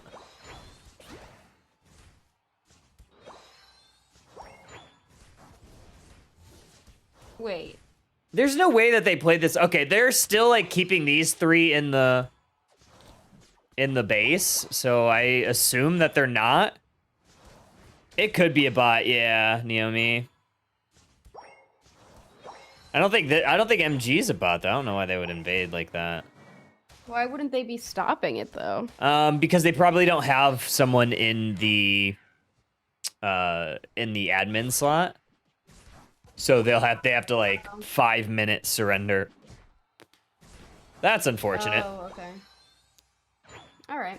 I mean, Okay. maybe we can Yeah, let's watch a different let's one. exit out of this one, yeah.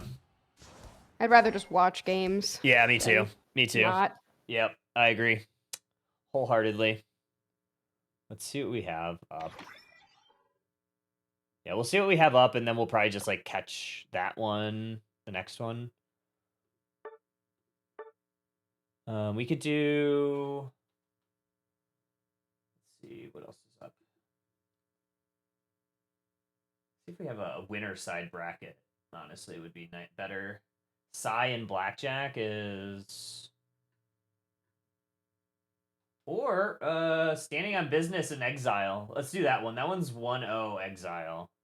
Yeah, we can see that one. Yeah. There We have on Exile. Big Uzi. Oh, okay. Get this Boozle. updated. And this is another Cinderace game. Uh-huh. Yeah, we just needed that. It's Exile and Standing on Business. It is 1-0 Exile from what we've seen. So I'll add that. Please give us games. Please give us games. Great. We're Everyone so left the back. base. We're so back. Okay. Standing on Bizza. Yeah, I have to figure out why Doing it's the if these names are just too big and it's like moving things in the wrong way. Now. That's okay. We'll figure it out.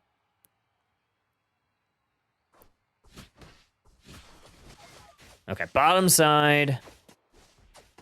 We do have this Miraidon versus the Mega Luca too. We've seen this a few times, and I think this is kind of a trend, like sending this Mega Luca down to the bottom path, especially when you don't have like a true attacker, like true ranged attacker on your squad. They have Tyranitar. Yeah. So this is already going to be interesting. I guess you can't. Ooh, Eldegoss goes down here. I guess you can't really send T-Tar center right now. But this is a tough early game regardless for Standing on Business, so you kind of need that Lucario to do well. Honestly, I would have just thrown bot because you're up against Miraidon and just make sure Lucario does a good job and then switch. But I mean, they've got their center up in the top path and they have T-Tar at level 5, so not too bad. Yeah, you can't be too mad about that. Burn an eject button on this Cinderace, though. That could be pretty problematic if you don't have it at the right time, but right now, looking pretty good. 14 points in for this Trevenant. That will earn them the evolution, so that's going to be a big win down here in the bot path for Exile. Preb, another one that we don't see a ton of anymore, even though it's still really good. So I do like when teams still bring it out and play it. It's really strong. It has a lot of CC. Having it with the Delmise is also just kind of funny to me. Oh, You've got, yeah. like, your ghost type like objects like, on the same team. Not only that, 2 grass ghost types. If they would have had a Decidueye here instead of the Cinderace, you could have had all 3 grass ghosts in the same game. Yeah. Could have been pretty funny. Nice little score here up at the top path for Ganon on this Delmise. Meanwhile, the Cinderace was able to break through and take that Regidrago. A little bit of a scuffle down here in the bottom path. 3 members of Standing on Business looking to defend. Still 720 birds going to be the next big fight. Cinder being online and having a Blissey level 6 with Helping Hand is not great for Standing on Business, especially when you don't yet have anything that counters it. Cinder outranges, obviously, everything on the other side, so if it just stands back, there's nothing really diving it. I wonder if the Cinder was, like, the last pick here, because that is a fantastic last pick for Exile, I don't really know what they have to deal with. But we got 5 pushing into this top path. A lot of scores going on, and they're trying to break this goal zone with 28. Would be a minimal overcap. They're actually unable to get it. Here comes Big Uzi and the Cinderace. This is going to be massive for Exile. They're going to get 1. They're likely going to get this Umbreon unless they're able to maybe stall it out even longer, but you still don't have a T-Tar, and that's growing ever so problematic here for Standing on Business. See, they have to just send T-Tar to go farm. Like, they can't just let it hang out in the top path. The more that it just sits there, the less experience it's getting, and it absolutely needs to get that experience. They should just back off, send it to the central area. Instead, they have Blaziken going in and clearing it. They're just going to give up this tier 1 to Exile here. Or they're not. They're going to leave it at 9, which I always like a good overcap. And Miraidon has just been able to sit down in this bottom path and get experience, and now they're nearly level 10. Yeah, that's actually really big. We're going to throw Thunder down on this Blaziken. It's still just this Miraidon. Standing on Business, looking to just straight up rip through this Regieleki. Blaziken overheat is true. Going to take that, make that walk towards this T1. Meanwhile, Cinderace able to quickly handle that Lucario, which has been kind of the name of the game. This Cinderace is looking really good. This is a great pick. Like, this had to have been the last pick because of how good. Like, maybe it wasn't, but I feel like if you pick Cinderace any earlier, then, like, you can just counter it on the other side. But Cinderace does really well into things like T-Tar and Blaziken, especially when you have a Blissey standing there. You've got Trevenant as well, just setting them up. And look at this Lucario, not even level 9 yet, does not have the ability to Mega Evolve. They did get Tyranitar to level 9, which is good, but the way that Cinderace is outpacing it right now, I'm not sure how good it's going to be doing. 38 points going in. That'll be a 30-point overcap here up in the top path. It's going to bolster Exile's lead for the moment. A little bit of another scuffle down on the bottom path, 3v3, with a couple of the Pokemon still hovering in off lane. Charge Beam going to connect in there, and they're going to look to maybe hit this enhanced Charge Beam on a couple of targets. There it is. It's a lot of damage. It's going to give a little bit of space. Lucario is going to stop that score from the Trevenant. Misses that Wood Hammer, though, but they might get caught here from the Blaziken. A good Horn Leech is actually going to keep them upright. Wow, ejects back in as well. They're going for the Unite move. They will go down, unfortunately. There wasn't really any follow-up. I don't know why Trevenant, being that low, decided to go back in there, but they did buy some time. There are still 5 members now Standing on Business. They want to move forward. They've got a lot of Unite moves available, including a Mega Evolution. We'll see if Exile is going to be able to defend. They're looking to go in on that T-Tar, and now Standing on Business, retreating to their own T1 goal zone. Anchor Shot does not hit the mark, but here comes the Bright Future Meteor Storm to kind of open up this fight. Standing on Business all the way backwards. There's that Cotton Cloud Crash to heal up the team. Mega Lucario now entering the fray. They're looking for a target, and they're going to go on in. Unfortunately for Exile, they are going to start falling down. Both Blissey and Trevenant go down there, but this Cinderace still at full health. Yeah, but not enough. They did take down probably the most 2 important members of the team that really insulate that Cinderace and let it do well, but they're not confident enough to continue their push. So once again, Standing on Business gets pushed back. And looking at this composition from them, I'm wondering if they picked Delmise early on Exile and Standing on Business wanted to counter them. They've got that ancient power. Obviously, Overheat on Cinderace has Unstoppable. Lucario also has a lot of Unstoppable, so Anchor Shot can't really target too much. And then Exile just ended up picking Cinderace, and it didn't matter. But it is still interesting to me, regardless, to see a 2-attacker team comp. I feel like we've been seeing that a lot today. And this is a good A-presser too, right? You can really shred through those objectives. And that's kind of what you've seen Big Uzi do a lot of the game. Just kind of be that objective shredder. Make sure to take those things off of the map as fast as possible. And right now, Exile is advantaged in that category. Umbreon on the bottom side, going to try to score a nice little 40, but good, I guess, pad priority for Exile to kind of stop that, because there's still 4 members down here. Regirock earned from Exile, but they are going to lose their attacker. Yeah, I don't think they realized there were 4 down there because of how Miraidon was positioning. Trevenant is going to try to defend. A couple more points will go in, but everybody, the reinforcements are here. Overheat will hit a few, but with 4 members of Exile, Standing on Business is once again going to have to back up. I feel like they've gone for this push so many times and have just not been able to close it out. Yeah, I mean, look at the score, 213, 78, 20 seconds until our first Groudon. I mean, Standing on Business hasn't been able to break a pad. Yeah, we've got Unite moves everywhere. Everybody's got a Unite move. I guess, Blaziken doesn't really count, but everyone who needs one has got one. So this is going to be a true fight over this central area control. Right now, Exile has it. They're over 100 points ahead. Standing on business could turn it all around if they can really get in there and have a really good Tyranitar Unite move, especially with how much shielding they can ignore on Exile's side. And there's the engagement from the Umbreon. Oh, Trevenant is going to hit a couple members in that Phantom Forest, but the Miraidon dropping the meteors from space, looking to pick up one, but just trade both the Anchor and Lucario. Charge Beam is going to chunk through some of these HP bars. T-Tar standing up very tall here. Big Uzi on full HP going in for this T-Tar. Looking to shred it down. Charge Beam unable to kite it through. And now Blissey is down. Overheat's going to hit Big Uzi, and Cinderace is now down. And 3 members of Exile down. Standing on business. Looking to shred this Groudon. Just not enough damage from Exile. The tankiness of standing on business stayed true, and they weren't really able to get, even if they didn't have a good Tyranitar Unite move, they were still able to win that fight, and they are able to take the Groudon. Tyranitar will be the one to take it, but can they close out this game? Oh, that's a big KO on that Miraidon, who could have stopped a couple of scores from going on in. Now standing on business in the driver's seat, 278, 213. More Hundo Burgers raining through and standing on business. They're going to even up the series 1-1. Yeah, that was... Honestly, I loved Exile's team comp. I think they just got way too close to the Tyranitar. Like, they needed to space out and not let them just walk into all of them like that. Because you can't really be tanky against a T-Tar late game. Like, you just have to range...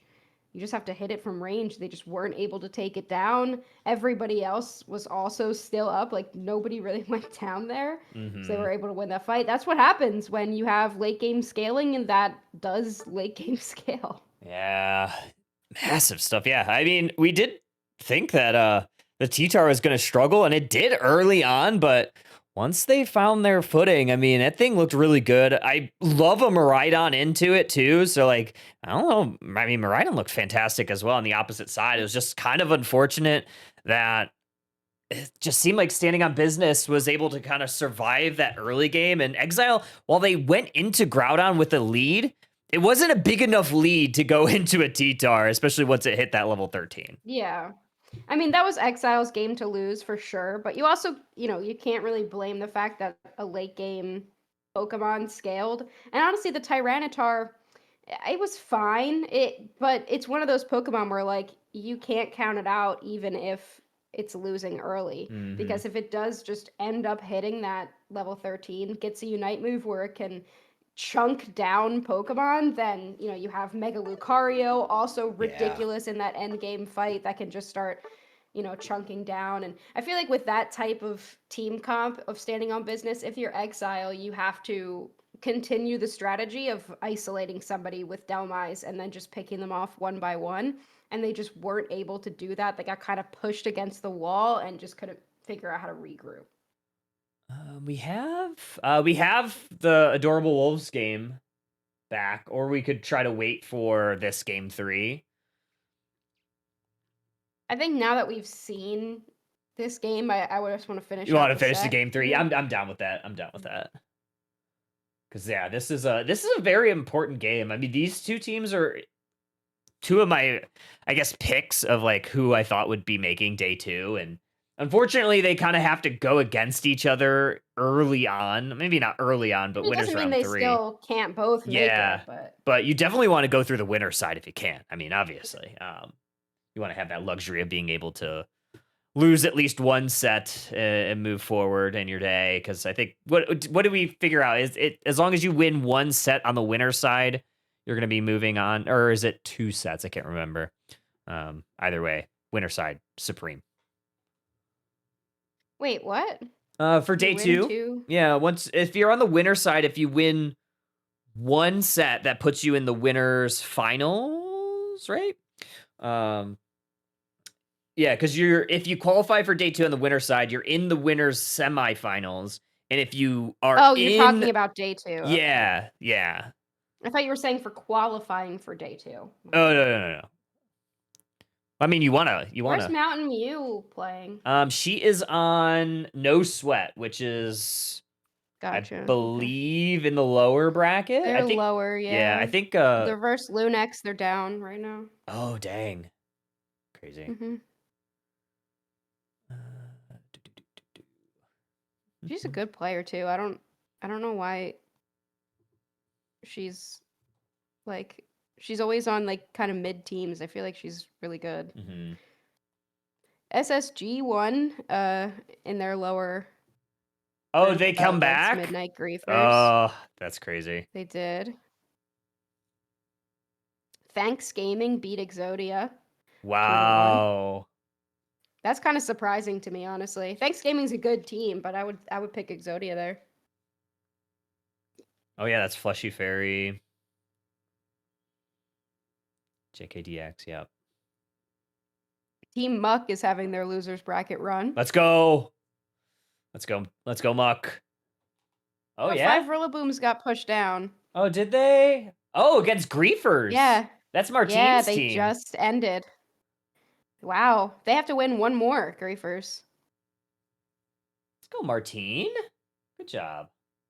They have to Okay. beat Scripted, though. I don't know. I don't know. Oh, if they're yeah, beating that's Scripted. tough. That's tough. Yeah. I wonder if Martine's That's a playing. tough one. I wonder if he's playing a lot of like Dojrio.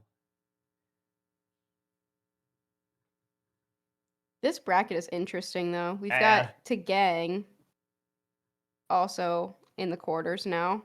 Mm-hmm. Not Enough Tanks is up 1-0. I would love to see them day 2. Yeah, they're up 1-0. And ARLT is Rixel's team. And Yeah, Skeleton that's a good Pie. team, Yeah, it's a too. good team. Nem is down again. Really? Nem is like the team where they always lose first game now. And Ignorance is out. That's crazy. Wow. I Not guess it my just wasn't their goats. day. Like, I feel like they're a really good team. Oh, hi, Robin. Hey.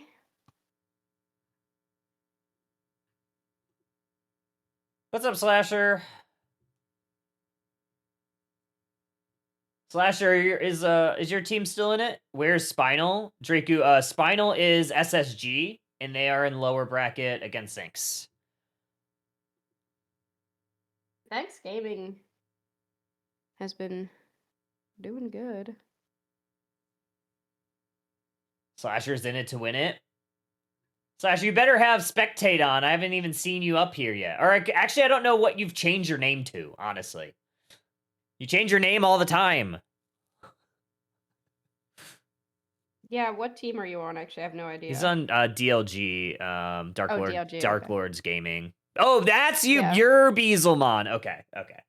I've seen it up. Oh yeah, they're waiting now for Citadel, and WoW new team. Oh, wow, new team.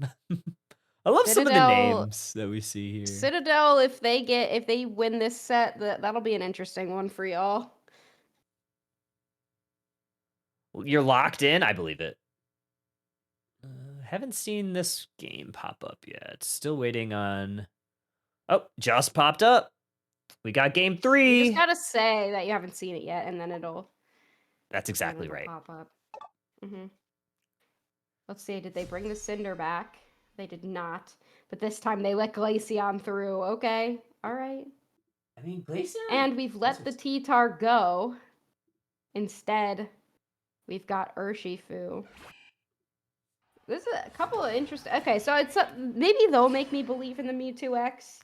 I hate it, but, I guess we'll see.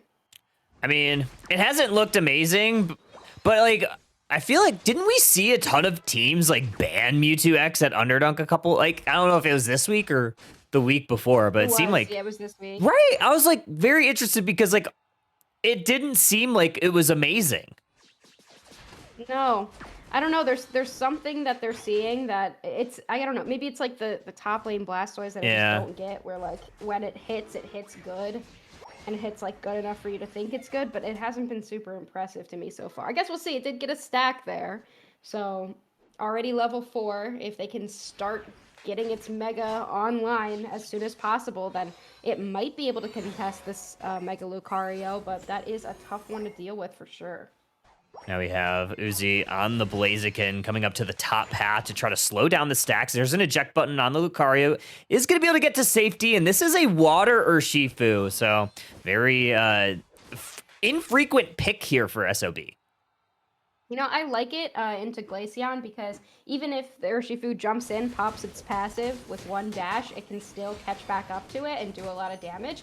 Glaceon, though, is up in this top path. They do pick up a KO, so the Mega Evolution on the Mewtwo X, they're really valuable this early. Good body blocks from the Umbreon is going to save that Urshifu, and now they're going to get a KO now in return. So good place here for this Urshifu. Now has their eyes set on the Blaziken. There is an eject button. More body blocks from that Urshifu. So team is standing on business, are doing a good job body blocking those Icicle Spears. Yeah, they kind of look really good right now, but this Glaceon is still difficult to deal with regardless. It's just so much damage, and it's gonna hit somebody. It's gonna always hit. Yeah. There's, not too much you can do about it. When they get online later with the Mamoswine, I think you're better equipped to deal with that much damage. But the early game pressure that Exile has is definitely really strong. Now that Regidrago has hit the map, both teams kind of circulating around it. Glaceon and Crustle watching it get chipped down. Already very low and completely zoned out. Good plays here from Standing on Business as they migrate down to the bottom path. Glaceon gets KO'd, and Standing on Business now going to set their sights on this T1 and the Crustle, and that is going to be a lot of points going on, 30 along with this 23. It's going to get this Piloswine almost online. He obviously still needs a few more levels, but you're holding that EXP share, getting a level 7, especially before the 7 minute. It's going to be really valuable. I feel like Mamo is one of the hardest EXP share Pokemon to actually get its level 9. I feel like I have no trouble evolving on Crustle and any other defender like Slowbro, stuff like that. But because of the 3-stage evolution, the Mamoswine is just so tough. But that being said, Mamoswine at level 7 is still really strong. It has a lot of CC at every level, but it's still just not tanky enough. You will see, though, as Registeel is getting chipped down very low. Early overheat. Oh, yeah, overheat was very low. With the secure tool is going to be this Umbreon of all things. Now trapped in a mean look is Blaziken, and Chief on this Urshifu is now diving in towards the back line. Good sweet scent there to kind of slow that down. Citra Berry is going to get gobbled up by this Mewtwo X, but that's not going to be enough. Good Ice Fang right there, but not good enough as Mewtwo gets the last laugh on that Piloswine. Yeah, Mewtwo does take one down, but it's not enough to take everybody down. Lucario, not quite level 9. They're going to need to get there soon. They need that Mega Evolution to really contest the amount of firepower on Exile, especially now that Blaziken has hit that level 9. We've got Glaceon hitting it. Mewtwo will likely be hitting it very soon. Right. Looking for maybe another play here for our Urshifu to kind of get back in the fray. It is going to be a 3v2 up in the top side, Power Punch being charged, but mostly just to retreat here as we kind of near our halfway mark. Exile still in the driver's seat somehow, especially in the score game. As far as levels go, things are also pretty even around the board.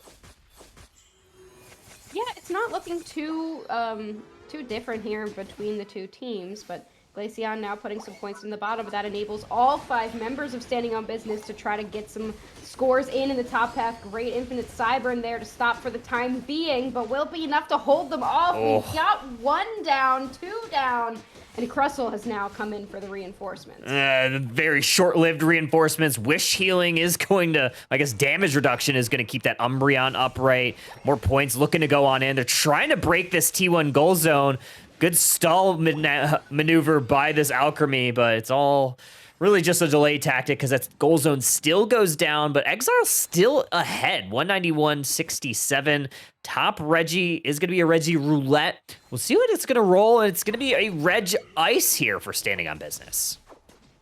Yeah, they're still ahead, but it looks really good for Standing on Business. They're in a good position. Trading objectives, and Exile is definitely going to want this Regieleki to be a distraction to walk into that tier 2 goal zone. If I'm them, I'm considering going for a push up in this top path or sending whoever you need to get stacks up there, but also Standing on Business is well aware that they're going to use that strategy, so Mewtwo is going to get stopped up in that top path, and with no push in the bottom path, Exile doesn't get too much out of it, at least not yet. Yeah, they're looking for a push here. It's just this Urshifu trying to respond. There's a Fluffy Cream Supreme and a Sweet Scent to try to stall things out. Some healing, but it might not be enough to get this in because a good response from Standing on Business is going to keep Regieleki out of the goal zone. No push is going to be enough, and Alchemy is going to go ahead and fall down. Mewtwo actually gets knocked out in the top side as well. Yeah, that was interesting. So when I was talking about going for a push there and then or sending like Mewtwo up into that top path, which we will see some scores go in, it was patience there for Exile to try to push that in, but very well responded to by Standing on Business. They do end up breaking that bottom goal zone, but once again, this Crustle with the Rock Tomb is just setting up Exile for success, especially when you've got like a Glaceon. You just trap somebody in a Rock Tomb and it's pretty much all over. So far, so good here. I mean, it's been kind of a slow battle. I feel like we've had a lot of fights, but there hasn't been like a ton of KOs. I have to check to see exactly how many KOs, but I can't really do it on my controller because I have not programmed that button. But I mean, you have a lot of farm here for Exile to try to get this Mewtwo to a higher level, because level 11 at the 230 mark, certainly not what you would really want from Exile. You definitely would love to get that thing level 13 if possible. There is going to be this top Reggie as well, though. Yeah, we'll see what it ends up being. It is a Reg Ice with 2 minutes and 30 seconds. By all 5 members of Standing on Business. Everyone's ignoring Regieleki entirely. So Exile goes to start sprinting down there. They might want to try to take it here. I guess they thought that Standing on Business would be down here. Instead, they went up into that top path. Exile does not want that fight. Instead, they're just going to position themselves in that central area and start looking for vision. Yeah, they're looking for a beeline just to the birds, just to get some additional experience right before this first Groudon. I guess third Groudon of our set. Nice little Charge Beam right there to kind of start ramping up. Enhanced Charge Beam is going to connect, but good plays here from Exile to space out. Yeah, this is the problem here. The Glaceon needs to keep its icicles up, and Standing on Business is not letting the Glaceon lock on to anybody. They do hit the Lucario. That's going to be really valuable for them. They might be able to heal up. And this Mewtwo will be the one to engage here. They jump onto the Mega Lucario, initiating that Mega Evolution. Nobody down just yet, though, Kyle. Oh, there we go. There's 2 members down for Exile. Standing on Business, holding strong. It was that Umbreon stealing a lot of the shields from that Crustle Unite, which helped them stay upright. And now here's that Charge Beam. Now gonna chunk through this Glaceon. Glaceon down, Crustle ground. And now we have Mewtwo hiding in the tall grass, looking for one final steal, but this might not be enough. It's sussed out by Mamoswine. If they're able to get him away, that's gonna be good news here. Alchemy, we saw an earlier Alchemy steal. Can we get a Sweet Scent steal? No! Urshifu gets it! They were looking for it, very well zoned out there, the Mewtwo. But still, Standing on Business is behind. They need at least 100-point score. Alchemy goes to the other side. They're trying to extend their lead. That means that Standing on Business is going to need multiple scores here. Will they be able to do it? All 5 members starting to push towards this bottom goal zone. Everyone's going to start jumping on top of them as well. We're going to have a full-fledged fight here in that tier 2. Enhanced Charge Beam is doing a lot of heavy lifting. Also, Lucario, no Unite move needed here. Those close combats are chunking through Exile. Now we have a lead, 351 to 310. And this looks like Standing on Business is going to take this set in a 3-game nail-biter. Wow, what a game there for them. I like the honestly. Glaceon a lot, but again, the Mewtwo did nothing. Maybe I wasn't seeing it do like, but I don't know. I don't like it. Yeah. It didn't look good. Yeah, it's I don't know. It feels weird. Like, I've seen it played in solo a lot, and it looks insane there. But I feel like in organized, it just every time we saw it on Thursday, I didn't like it. I've liked it a little bit more when we saw it played with an EXP share, kind of like more of like the tank bruiser and not something that needs to like scale into the late game. I don't know. I'm not like fully sold on it just yet. I'll have to look. I might look Wow, at the they data banned too. the T-Tar. Did they really? They That's banned the T-Tar. crazy. That's kind of ridiculous. I guess the Mewtwo is used as a counter for Mega Lucario. I think that's kind of what I've been seeing, but I just don't think its Mega Evolution does the same thing as Lucario's right now.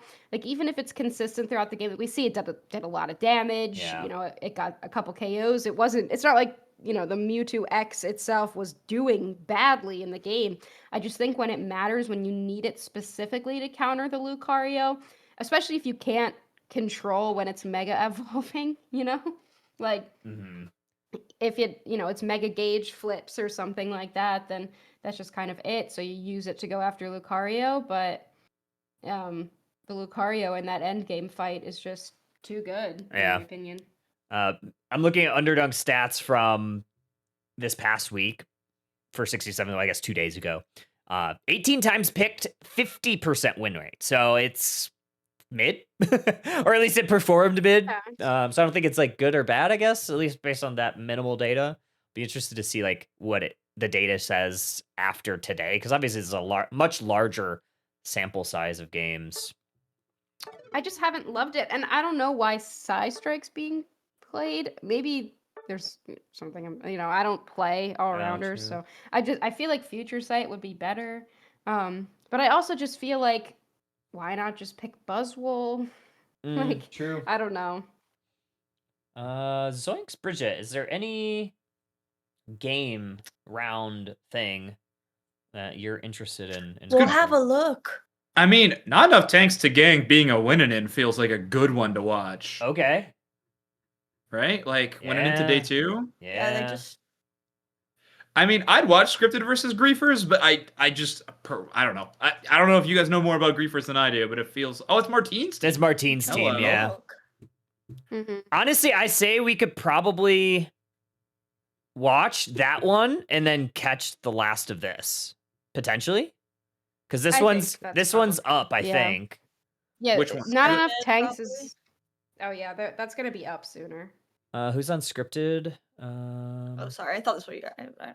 Scripted is Celeste. Okay, Yeah. I think I have him on my. I have Martine too, but I don't think I've seen Martine. Wow. Wow. Martine with no spectate on. That's kind Yeah, of messed up. That's kind of messed up, Martine. I hope you're watching and you hear Zoinks, Bridget, Husky, and I all roast you for it. But I do have Celeste yeah, I say added, just so we put could. that one on. Okay. Put that one on. Just so that we can see what's going on, and then we can always pivot to the other one when it comes up. What? Did it do the? It did the thing again. What game? I did think we it go cha- to it this changed- time, man? It Oh, it changed the position. Yeah, it changed the position right as I was. Gotta That's be quicker than that. crazy. That's crazy work. Try it again. We'll try one more time.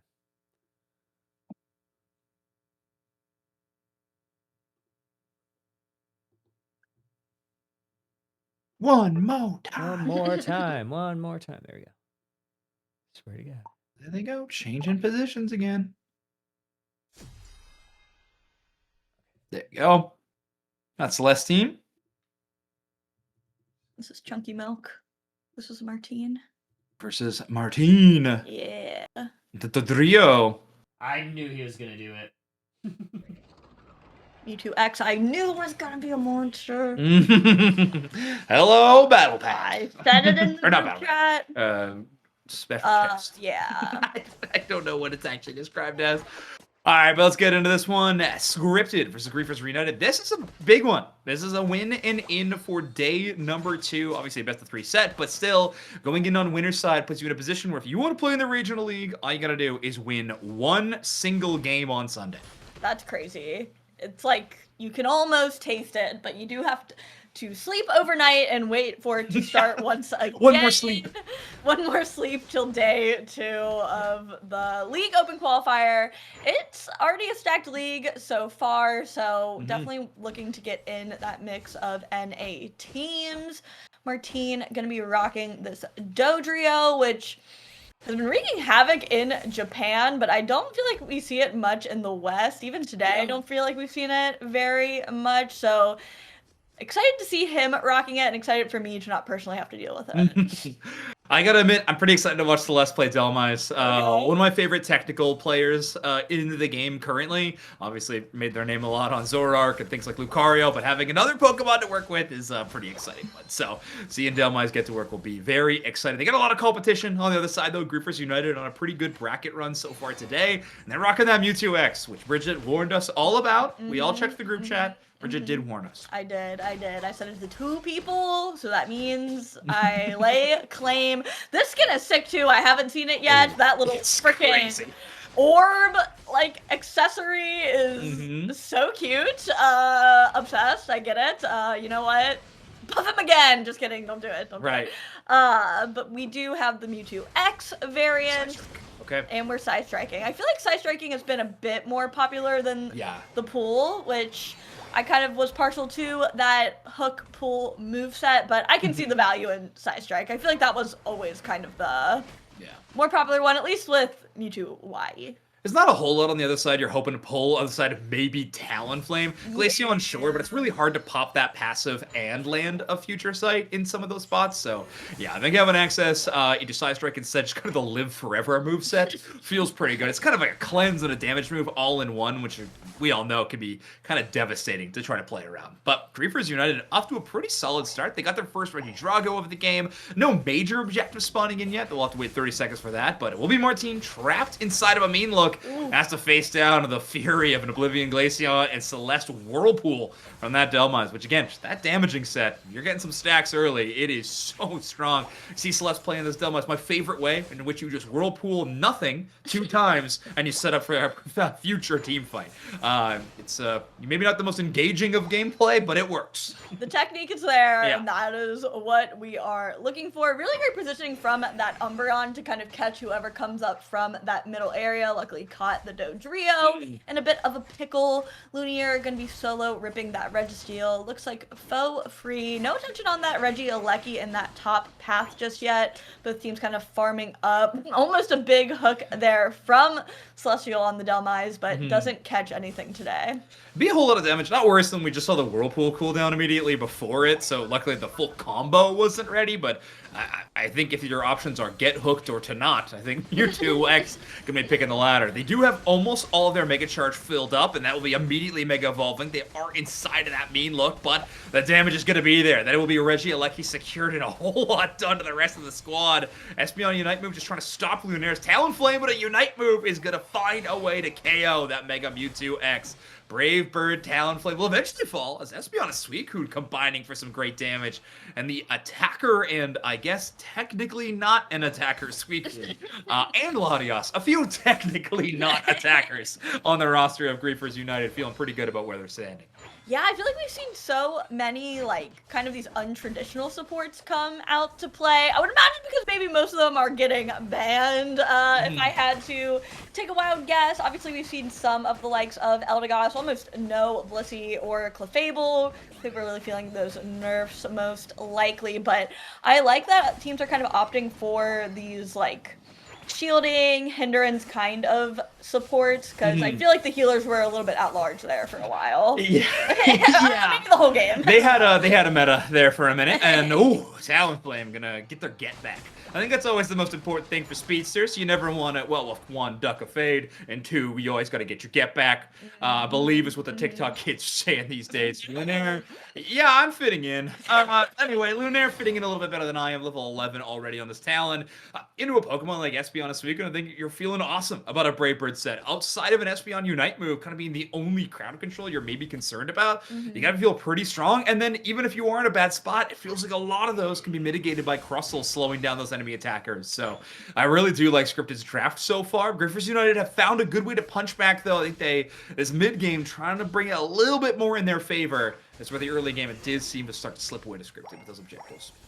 Yeah, not even opting for that bottom objective at all. Instead, going to be up in this top path, getting Reggie for the second Regieleki. Scripted going to take advantage of that. Get so many points on this bottom tier 2, completely destroying it. That's a huge point lead for Scripted. Dodrio doing a good job kind of getting some of their own dunks in, but it's going to be a full-on fight up in this top path. Yeah, so less scoring in the home goal zone while all this is going on, by the way.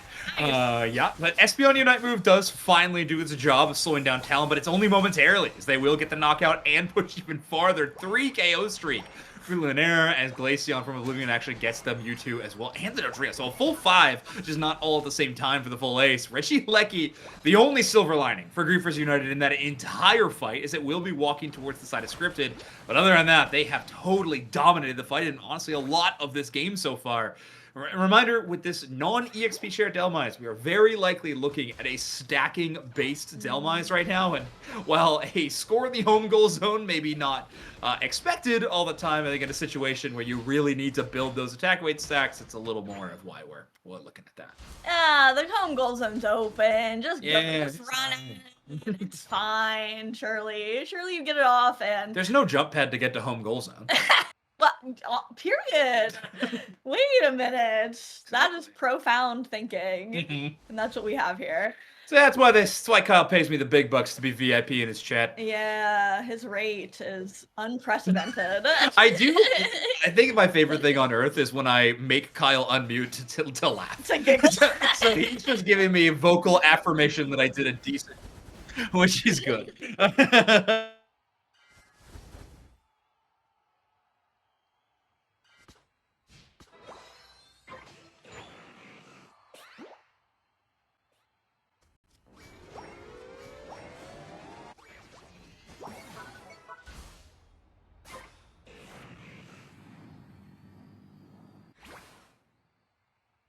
Wow, Kyle, you just kicked them like that after we made a joke about you? Anyway, I'll take it. Okay, we can Until we get them back. until we get them back, Husky and I don't know where they went. All of a sudden, they were making jokes. They're still in the Discord call. They're not muted.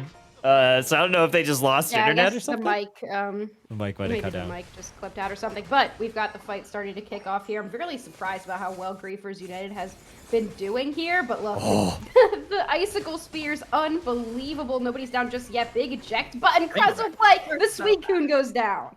Oh, All right, go back. man. Okay, they're back. They're back. They're back. Get in there. Oh, but I don't have the stream up. Sorry. So much is happening. Oh my god, I can't believe. Look at them go. It's so crazy. I bet there's a Unite move happening. Whoa! Basically Pretty right. close. Yeah, there we go. Okay, Groudon down to about half HP. Glaceon on the rip. Mega Mewtwo on the outside looking in. The side strike not in time. It will be secured by the Glaceon. And this Suicune, I tried to say mean-looking Suicune all at once. A lot of use, more than I'm used to. It will be scripted. Locking this one down. They got a full minute to hold on to this, but they don't have the lead yet. They do need to find a way to score. Got Mega Mewtwo and Espeon defending this goal zone. Dodrio with a Unite move, ready for the defense. So this isn't over, but it is looking pretty tough for Griefers United. Good trading of the Glacial Spears there, but Glaceon striking first is not a great sign for Griefers United. Yeah, that damage output from those Groudon buffs is just too much to manage. Glaceon Icy Shards do a lot. It does fall to that Latios, but not quite enough time to rebound at this point. Probably just trying to figure out what the plan is for this game too.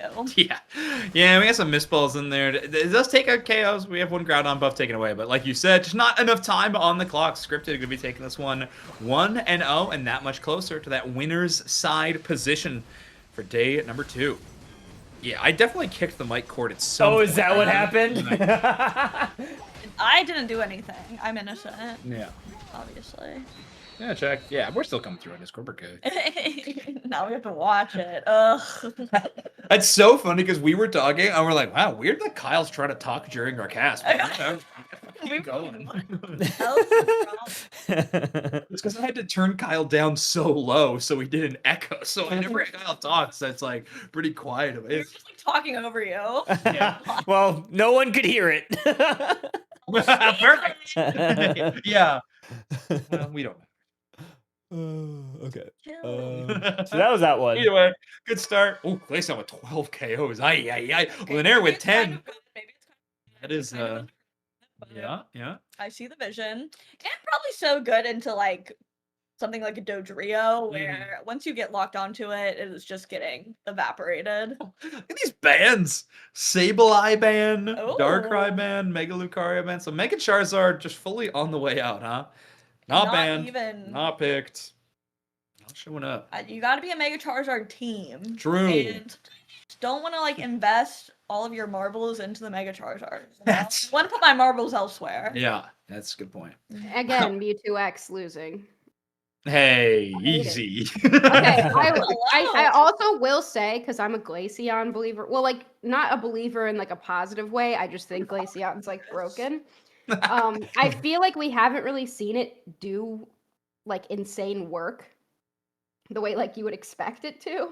Glaceon? That's what I'm saying, except for that game. About to say, that was But the that's first time I good. was really And like, I think okay. it's because, like, what if it's, like, you need some burst, like, you need, like, the Talonflame for the I'm burst. telling you, I think Icy And Wave then is you just, still like- a good move. Yeah. on Dude, Glaceon. I love That Icy burst Wave. damage, so you get a little more long range. Not worse, not the worst. That's Celeste's game, right? We got it up.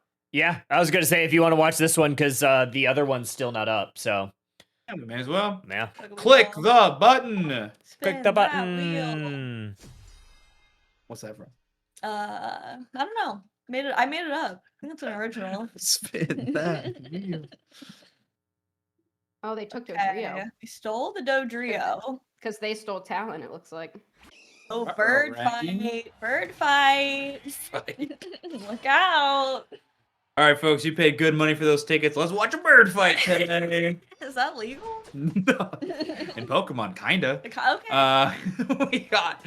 All right, we do have Celeste over the Machamp this episode. Surely Delmise receives a ban in this game, Yeah. but the game plan looking a little similar as scripted is going to be going with likely submission Machamp.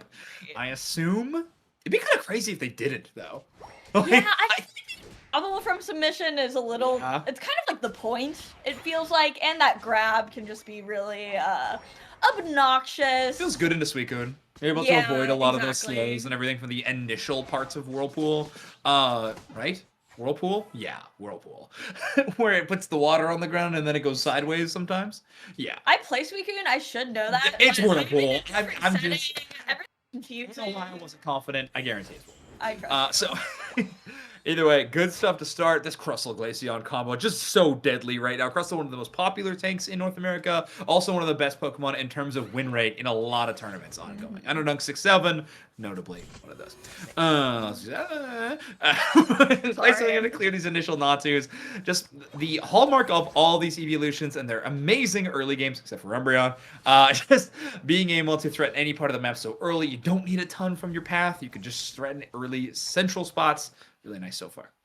Yeah, almost seems like Yeah. the team scripted was in a bit of trouble there as Griffins United kind of veered down. Looks like they were just kind of opting for that farm instead.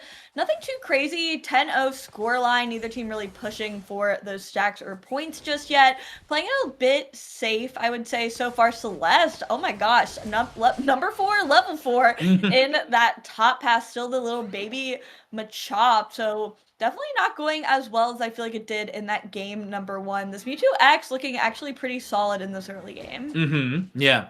Yeah. We'll see how it plays off the rest of the game. It did have a little bit of a tougher moment. Like that mean look Umbreon, not the worst answer into a Pokemon like Mega Mewtwo, which just needs so much melee action. And there we go. We got our answer, which we kind of expected. It is that submission Machamp, but oh my word, what a setup! The Side Strike stun into a double fly touchdown from Martine to get that KO. And again, Talonflame in 2 games on 2 different teams, taking the spotlight of a lot of major moments in this match. Yeah, it's looking really, really strong. Already level 8, highest on the map so far. We are going to see it break that on an even cap, not even an overdunk for it, but I'm sure it just needs its stack once it's gone, and now their team can kind of play a bit more forward, trying to keep the pressure on in that top side. Really close scoreline right now, as it looks like teams are getting ready to veer down for this bottom path objective, and Scripted going to make a push for that tier 1 as well. Yeah, it feels like if there's any difference in from the game 2 into game 1 from Griefers. It is that they're playing feels like a lot more slower, a lot more methodical, trying to get as much EXP as they can to handle some of these team fights and be a bit better. They're going to knock out that Regi, so we'll go in favor of them, but Scripted just having, well, I want to say a point lead for half a second, but again, it is just so extremely close between these two teams. Scripted are setting the Regieleki down, but actually electing for a team fight on the top side, trying to counter Griefers United on this big push. Celeste, despite being only level 7, the first one to jump into the defense, but they do get the backup from this mean look Wish Umbreon, giving them all the healing they need. And finally, the Dodrio's been spending a long time stacking for the last few minutes, is ready to start throwing beaks. Yeah, Bird fight. Bird fight is in full effect. It was looking like Talonflame was kind of winning in the fisticuffs, wing-a-cuffs, there's something there. But that Dodrio coming in super clutch with that 2 KO streak, gonna make this Mewtwo X back up quite a bit. Talon is back in the game, getting more little dunkies for the squad, but looks like they're just gonna reset back up, and we're in a farming zone right now. Yeah, time to be a little bit more patient, I think. Again, another moment where Griffins United have a point of aggression. They kind of get, you know, I think it works out for them not too bad. They're able to get a little bit of score on that tier 2. They don't give up too much, but eventually just Celeste gets level 9 on the Machamp, which is going to be a really tough linchpin to work around in a lot of these team fights. That Machamp Unite move having some recent changes, and all right, yeah, I mean, Martine wants to try the Unite move, tries to Downflame, a Unite move, notable for having a tough time getting around walls, tries to really thread the needle there. Ultimately, the mean look is going to be shutting it down anyway. So, tough shutdown for Martine's Downflame, and Griffiths United have to look for value elsewhere. They do break that goal zone. The goal zone stamp is animated too? Oh my gosh. I can't buy another chest, and I just got the Mimikyu one today. Yeah, hold your Oh, it's so hold your good. birds. It's not time. You don't even play Mewtwo like that. No, I play him with the hook, but I do like Mega Mewtwo. I still put EXP share on there. I got one item on that Pokemon. We play with one eye. I need that EXP share change on Mega Mewtwo. It's gonna get even better. Let's go. All right, Regieleki about to get shredded. Griefers United do not want that one working towards their tier 2, so the best opportunity, best offense, good defense. You heard it here. Regieleki gonna go down triple trample for Linear. Tries to throw a little bit of action in the other direction, but that mean look trapping Espeon's gonna get them in a good spot, and somehow they're walking away from that one. It's Crustle, the one eventually to take it out, I think with their Unite move passive damage. But yeah, Dodrio also finding a way to get Suicune and Martine into the fight a little bit later, not having a Unite move, and we'll have to just retreat back to their own side. I feel like Griefers has done a much better job kind of like matching Scripted's Freak, and by that I mean matching objectives. They've kind of done a better job, like if they're on that side of the map, we'll just like kind of go elsewhere if we're not feeling the fight necessarily. Big Machamp Unite move from Celeste. Gets 2 for their troubles, make it 3 on this Latios with the help of that Dodrio and Umbreon. And now they're going to be sprinting at this tier 2. We do have Mewtwo X for a bit of defense here, but it's looking a little scary for the Griefers. Yeah, I think Mewtwo X would have loved to chase down Celeste Machamp there, but again, trapped in that mean look, just has no option to make it out of that little circle. Does eventually knock out the Crustle, but it's just going to recall home and plant a forest, I guess, is the recall mission. I need this skin! Ugh, it's the worst.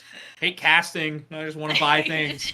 But they are just going to retreat back to their own side again. Celeste, so far, this, I think, has had a couple of impactful moments. A little quieter from this, you know, the type of player who I would never really make that judgment call on them. But playing a Pokemon that just really needs the late game moment. So Celeste is trying to play slower a little bit and make sure they're farmed up for Unites whenever they may need them. But we have another skirmish in the mid zone. Great coverage by this Crustle to give Dodrio an exit strategy as they have to get slowed and shut down by this Suicune many times. Martine trying to come back to this game a little bit as well, trying to get to that level 13 on this Talon. They should have it in plenty of time by the 2-minute mark though.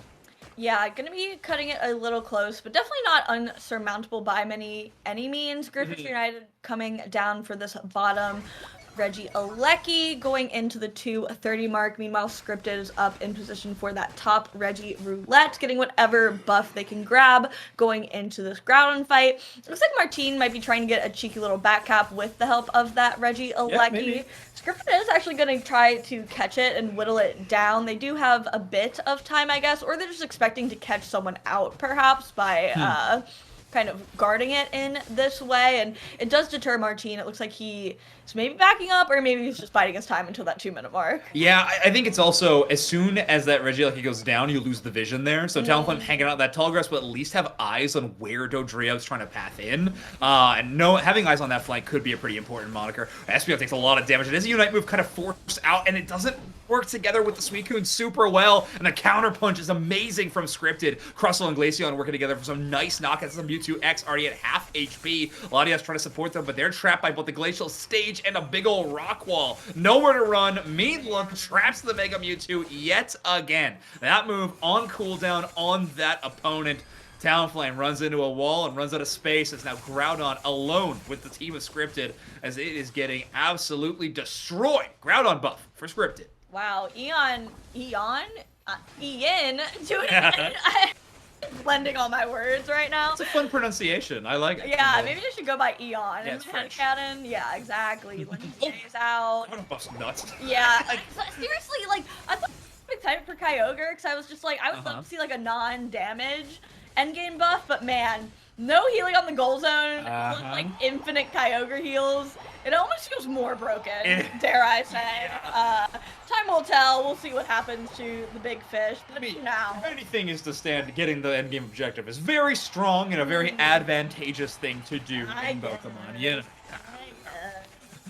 Either way, Scripted got to be feeling pretty fantastic about the final moments of this matchup because they did it 2-0 and have made it out of day one in the winner's side, making it through the entire bracket without dropping a single map. 2-0 in every single one of their rounds. And they will be set up into tomorrow's Day 2 top 8 bracket, looking for those top 4 spots in one of the spots in the North America Regional League. What a start for this squad. And most importantly, they won the bird fight. I mean, that's true. It's pretty... It says a lot. Best bird. It does, yeah. So that means that Griefers United, if they want to make it into that day number 2, will be headed down to the losers bracket and have to play, obviously, through a tough rest of day number 1 and also be set up for a difficult day number 2, beginning their day of play in the loser side. It's a scary spot to be, but they're not out of it. Still got hope. Exactly, yeah.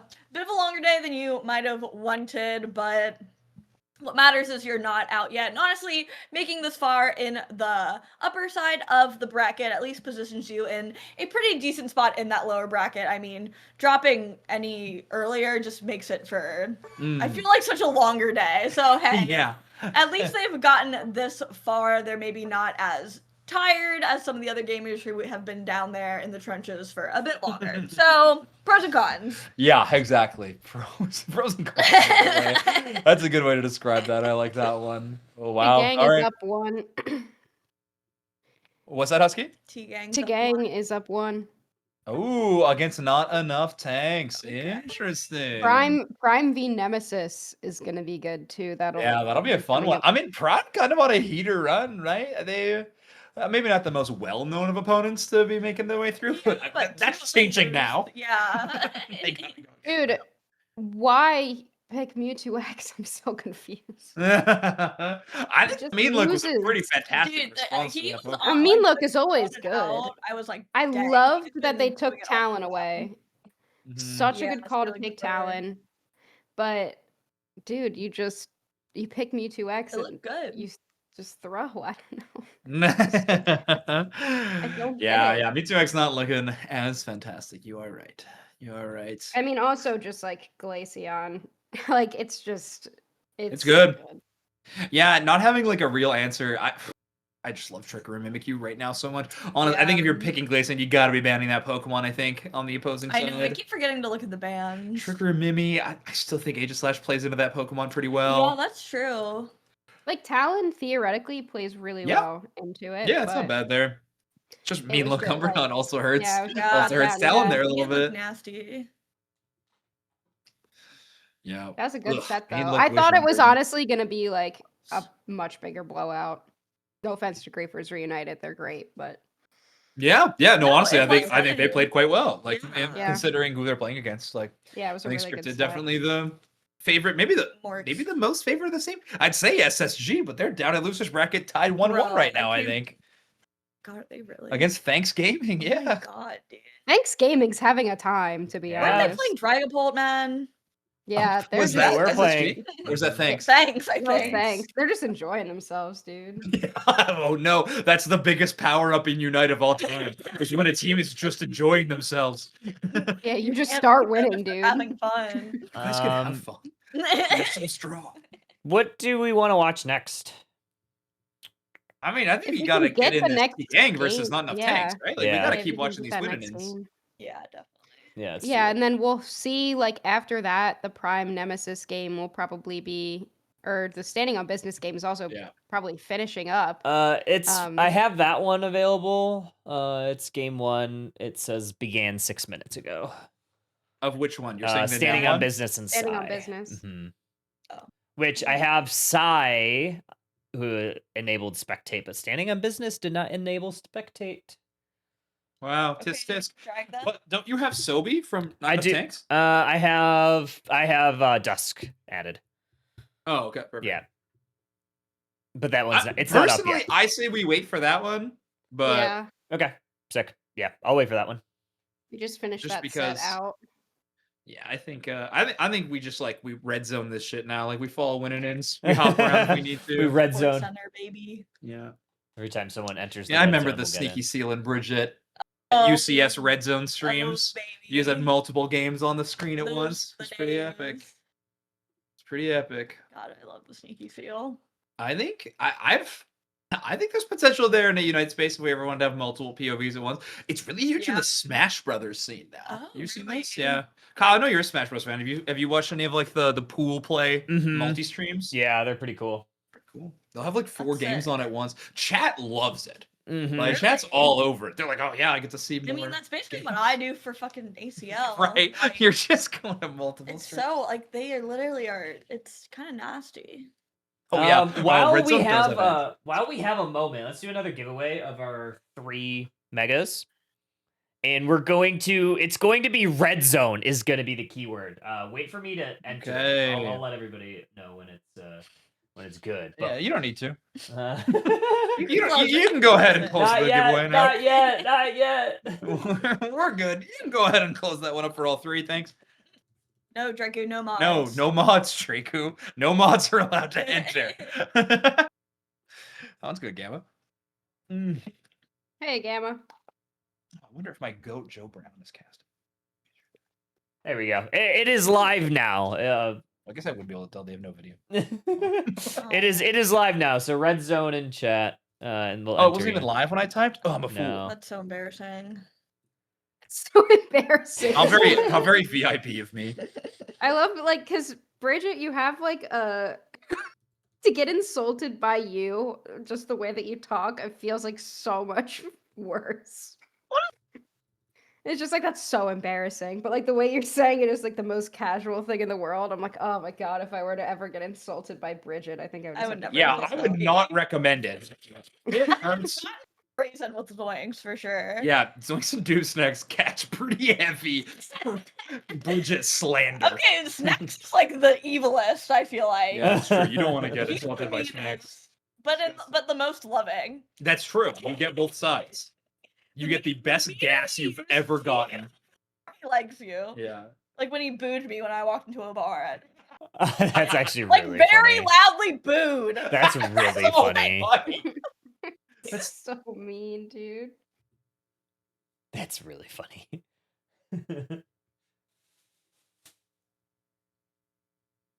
Still My not horse up girl's yet. got to start winning. Still not up yet.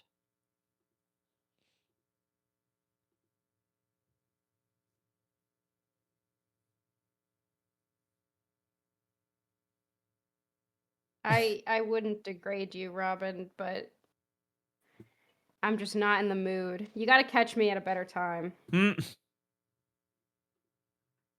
Oh, there we go. I'm too stubby. Oh, there it is.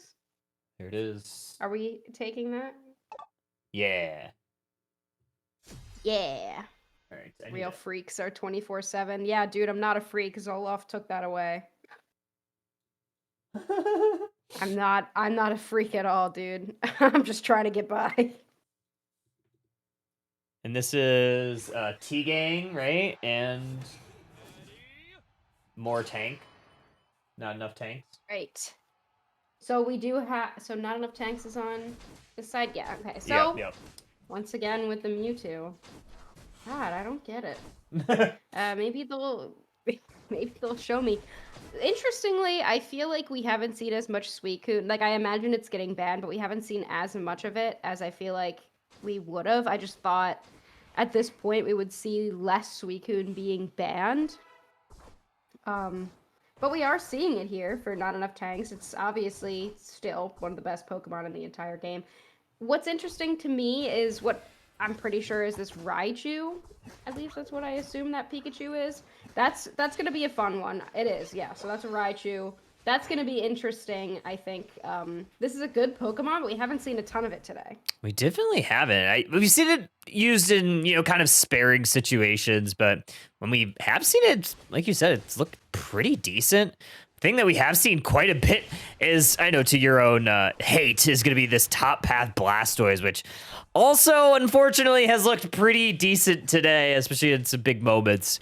850 Birds up online already. Rob trying to go on in. Immediately going to go ahead and damage this Serena. Able to get to safety, but it is going to be the Glossifleur that is going to get plucked by this Mewtwo. Okay, so we've got the better Mewtwo on T-Gang and the worse Mewtwo on not enough tanks. But it is, like, interesting seeing, like, Both. the mirror match back up again. But look at this, T-Gang just rolling through the central area of not enough tanks, and why wouldn't they? I mean, you've gotten level 7 almost on your Mimikyu, and we don't even have an evolved supporter yet. Not yet. Yeah, that's kind of tough. I mean, you do have the Suicune down here, which is obviously nice. Doesn't need to evolve, so it's been kind of going okay down here with the Alolan Raichu. However, it is kind of an odd man situation. You've had 2v1 against this Crustle. Meanwhile, the Mewtwo and Gang for T-Gang has really been wreaking havoc all across the map. And also might earn them this Regidrago. Yeah, it might. Oh, but look at the Electro Balls. That does do a good amount of damage to that Mimikyu, but not when it's in its Trick Room, which Zoinks is definitely happy to see. And they will be able to secure the Regidrago. It's gonna. I don't know how not enough tanks is gonna be able to deal with the Trick Room Mimikyu here. You have Mewtwo, but I assume it's the wrong build. Like, I feel like you need to grab it with Future Sight and pull it out of its Trick Room if you're going to want to do anything with it. If you let it fight in the Trick Room, like, you lose. There's a Clefable there, too. Mm-hmm. Yeah, you kind of have the pocket. And then you even have the Crustle to absorb a lot of the heavy hits. It's going to be a Regieleki down on the bot path and the top path. Once again, 3v1 against this Mewtwo. Unfortunately, Mewtwo v Mewtwo, it's going to go over to the Y variety. Level 3 Glossifleur. Not a whole lot you could do other than just watch these points go in. Gonna go ahead and break that T1 goal zone, leaving a little bit of space for this Regirock. Rock getting chipped by Mewtwo Y. Well, 2 members of T-Gang actually pushing forward. This Eldegoss, oh my god, poor Eldy. Not even an Eldegoss yet. There's still just a Gossifleur. Luckily, not enough tanks is able to trade an objective here, but with an Eldegoss just getting on at level 4, why wouldn't T-Gang just be pushing there? Like, just continue map pressure, see what experience you can steal, and now they're on their way down to this bottom path. Luckily, though, Regieleki will walk in.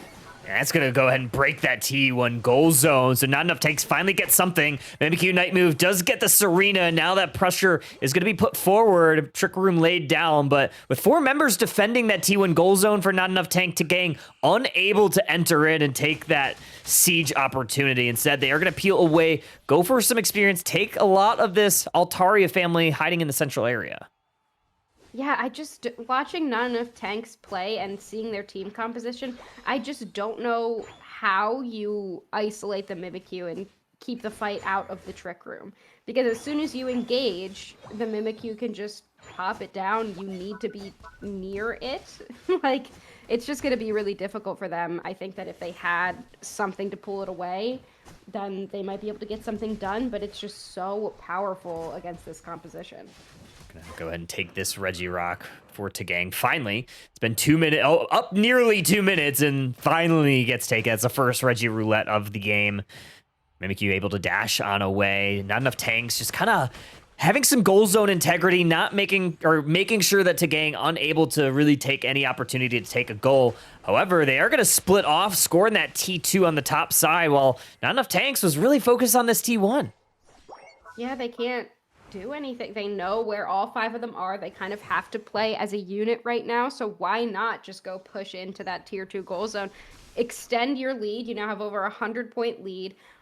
Both of those top path goal zones broken right now, and Not Enough Tanks is going to have to start picking up some high value KOs. Serena is all the way in, but the Infinite Cyburn comes out. They don't hit the right target with the Unite move. They only isolate the Blastoise, who now uses a Unite move. Serena immediately going down here. Turns over the Serena. Mimikyu uses their Unite move, finds a KO, somehow lives on 1 HP, and that means Tagang able to take this Regieleki as well. Now Blastoise, that was once united by that Serena, frontlining, escorting this Regieleki into the T1 goal zone. Tagang gonna extend their lead even more. 243 with some additional points, some math coming through, and that is another break. 286 to 90 with 4 minutes remaining. Yeah, I hate Mewtwo X, dude. I'm gonna, yes, I also hate top half Blastoise, but that thing did what it needed to do. It got ahead, and it's looking all right. It's tanky enough to withstand a lot of the damage that's coming onto it, and Not Enough Tanks just doesn't really have the damage. Like, Serena, always very good. It's a solid Pokemon, but, it's not gonna do the damage it needs to do when you're constantly fighting in the Trick Room. Gonna be able to fight over this Regiroulette up in the top path clash, hiding in the tall grass. They're gonna get found out by a few members of Not Enough Tanks. However, Suicune is gonna be the first to fall in this fight. Cotton Cloud Crash gonna look to heal up a couple members. Play With Me gonna attack the Serena. 1v1 Unite move back the other way. Clefable able to continuously heal the entire squad, and no one goes down. Not Enough Tanks is falling like dominoes. Raichu, the next on the chopping block. Suicune's just gonna have to watch while everybody on Not Enough Tanks heads back to the Pokemon Center, and Tagang wins yet another team fight. Team fight win for them, and then we're just extending their lead. They're not looking to give this up anytime soon. Going to be able to take this Regirock easily. I think Not Enough Tanks just has to get some experience and set up early and just try to make sure that they are taking control of the positioning, make sure that they decide when the engagement will happen, and then see if they can get some picks here in this last fight. 30 seconds left until Groudon spawns. No one seems to be looking for this Alecki down in the basement path. Yeah, I think with Tagang already having a pretty substantial lead in this game, they don't necessarily need to risk it. Right now, it's just going to be the name of the game being checking all this tall grass. Make sure you do not get caught out here. But you also want to see if you can catch somebody. The Electro Balls need to be set up a little bit better. I would have liked to see them placed on the opposite side when nobody was around yet. The Trick Room is up, so the Electro Balls do absolutely nothing to that Pokemon. They need to try to catch the Mimikyu with a Serena Unite move outside of its Trick Room, and then see if they can look to rip down this Groudon. But the Clefable healing everything up, the Mimikyu taking no damage inside the Trick Room. This is going to be a tough fight for Not Enough Tanks. There's the engage from the Mimikyu. Frozen Solid. Serena was looking for a Unite move. They get it on the Blastoise. Might not have been the target that they want. Infinite Ice Spice from the Suicune. There's that Hydro Typhoon from the Blastoise, and still no one falling. Serena trying to chase down, but actually getting chased out of this entire fight. Mewtwo X trying to brawl with them, but 2 members of Not Enough Tanks going down. Oh, and Raichu getting taken down by this Mimikyu. Serena trying to chase them down, but the Trick Room comes out. They're going to dash away 1-2 times, and this Mimikyu has the moves on the dance floor. Yeah, look, the Trick Room also comes out, just taking no damage inside there. Barely getting out, but just in time. The Groudon is secured by the Mewtwo Y, and it looks like Tagang going to cement their spot in day 2. Insane. Not Enough Tanks, not done for the night, though. I mean, obviously, this is the winner's side of the bracket, so meaning that if they want to qualify for our top 8 going into tomorrow, they're going to have to do it from that lower side of the bracket. Still a best of 3 down there. No single elimination. It's a little bit different than our grassroots, so still plenty of opportunities. And with how they've looked today, I wouldn't be very surprised if they're able to qualify still through that lower side. I hate to say it, but not enough tanks may not have had enough tanks in True. that game. Like, I gotta say, not a single defender, whereas 2, technically, were on the Yeah. other side. So, maybe they're onto something True to and name. should listen to their own advice. Yeah, that's crazy. That's crazy. That's crazy. Oh So yeah. so who will they be going to play? Not enough Um, tanks will head down let's see.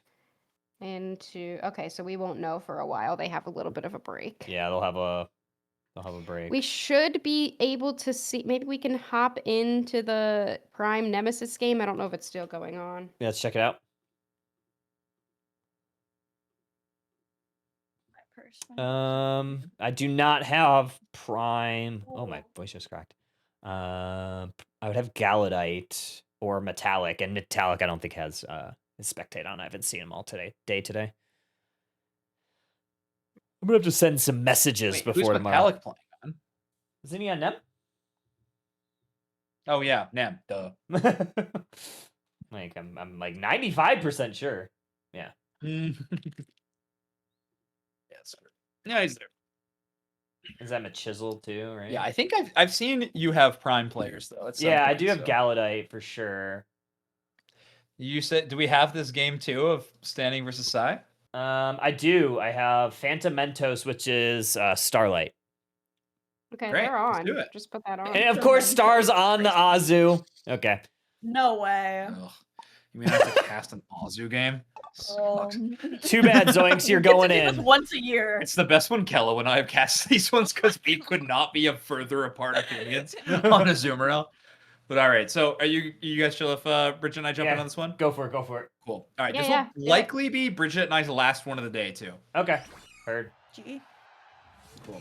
All right, everybody, we're gonna get the name switch on screen for you, but Psy is up 1-0 against Standing on Business. This is again another win in from the winners quarterfinals to make it on winner's side into day 2. Again, putting you in a position where all you need to do is win one match of Unite to qualify for those regional leagues. I don't even know if they play it all the way out. So there's like, Wondering. there's no prize money, so I doubt they're gonna play it all. Who knows? I don't know. mean, like, would it seed them? But it's like it's like round robin play, so there'd be like no reason to seed either. Well, Oh, who knows? pride. That is it. I was literally just thinking that as you were saying that. Look forward to some weirdo drafts if we're playing for pride. I kind of. Yeah, let's get some nonsense. It'll be a good time. It'll be a good time. Either way, unfortunately, I gotta be casting a Zoomerl game. It's currently Fanta Mantos against the Evolution, and okay, Zoomerl taking that 1v1 against Buzzwole, getting those auto crits, looking pretty solid so far. Yeah, the Hoopa also went on an adventure, stole that red buff out Hello. from under the noses of SOB. Psy looking really good in this early game. They did grab that Mega Charizard, which has popped up a couple times and seems to be doing just fine. You just got to be a Charizard team, and it seems like Psy is pretty committed to that Charizard. They're making a huge push with it up in that top path, letting Snorlax just kind of do its thing down in bot. Yeah. It is interesting. I'm kind of shocked with the variety that we've seen so far today, especially just from one. We've only been spectating the one region in North America all day long, and there is quite a big variety of viable options. Feels like support defend. Never started to see a lot of the same likely characters, but in terms of the damage dealers, we're seeing, I would say, quite a bit. Blue Shifu so far getting revenge on that Hoopa from taking his red buff, and we'll be taking it right back. Always get your get back, but why? They already had one, so we'll have Umbreon have the red buff this time, and so we have double red buff headed down into the middle of the map now. Honestly, smart. We love to share the red buff when we can. Yeah, Azu not long for this world. I think the range at which Azu is good during the game has closed. Usually really dominant in that early game, and then after that, I'm not exactly sure what it will be cooking on its own up here against this Buzzwole, who all the carries on the side of SOB are looking really strong, all level 7 across the board. Yeah, I think for Azumarill just being on a Mega Charizard team, I don't think it's the worst thing in the world. You have Snorlax to frontline, but now you also just have another option to get a big stun onto a target and allows Charizard to kind of a little bit more room to Mega and get a couple of big auto attacks in immediately after. His Gravity might be difficult for the Mega Charizard to play around, but it does Blitz pass, it does hit the Clefable, but the response knockout is massive from Standing on Business. They get one, looking for two. Hoopa with this, I believe, Shadow Ball again? No, we're Or is it just a boosted auto? Just a Fan Enforcement. We're Fan Enforcing. Okay, we're all good. It was just boosted auto, but it came out of that trick character. So I'm catching up now. We're back. Azumarill left alone on an island, and now that island is in hell as they've been knocked out by the internet.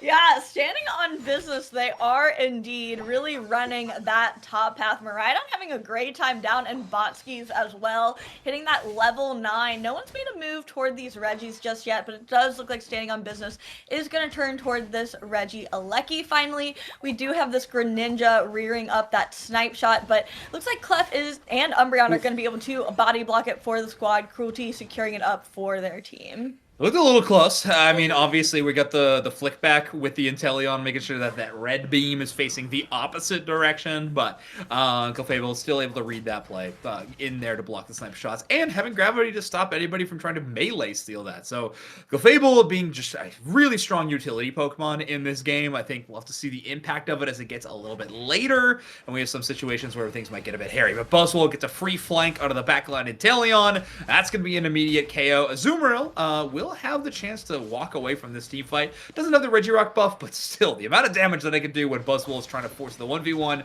is tremendous. So, gonna be able to just walk away from that team fight. No one worse for wear.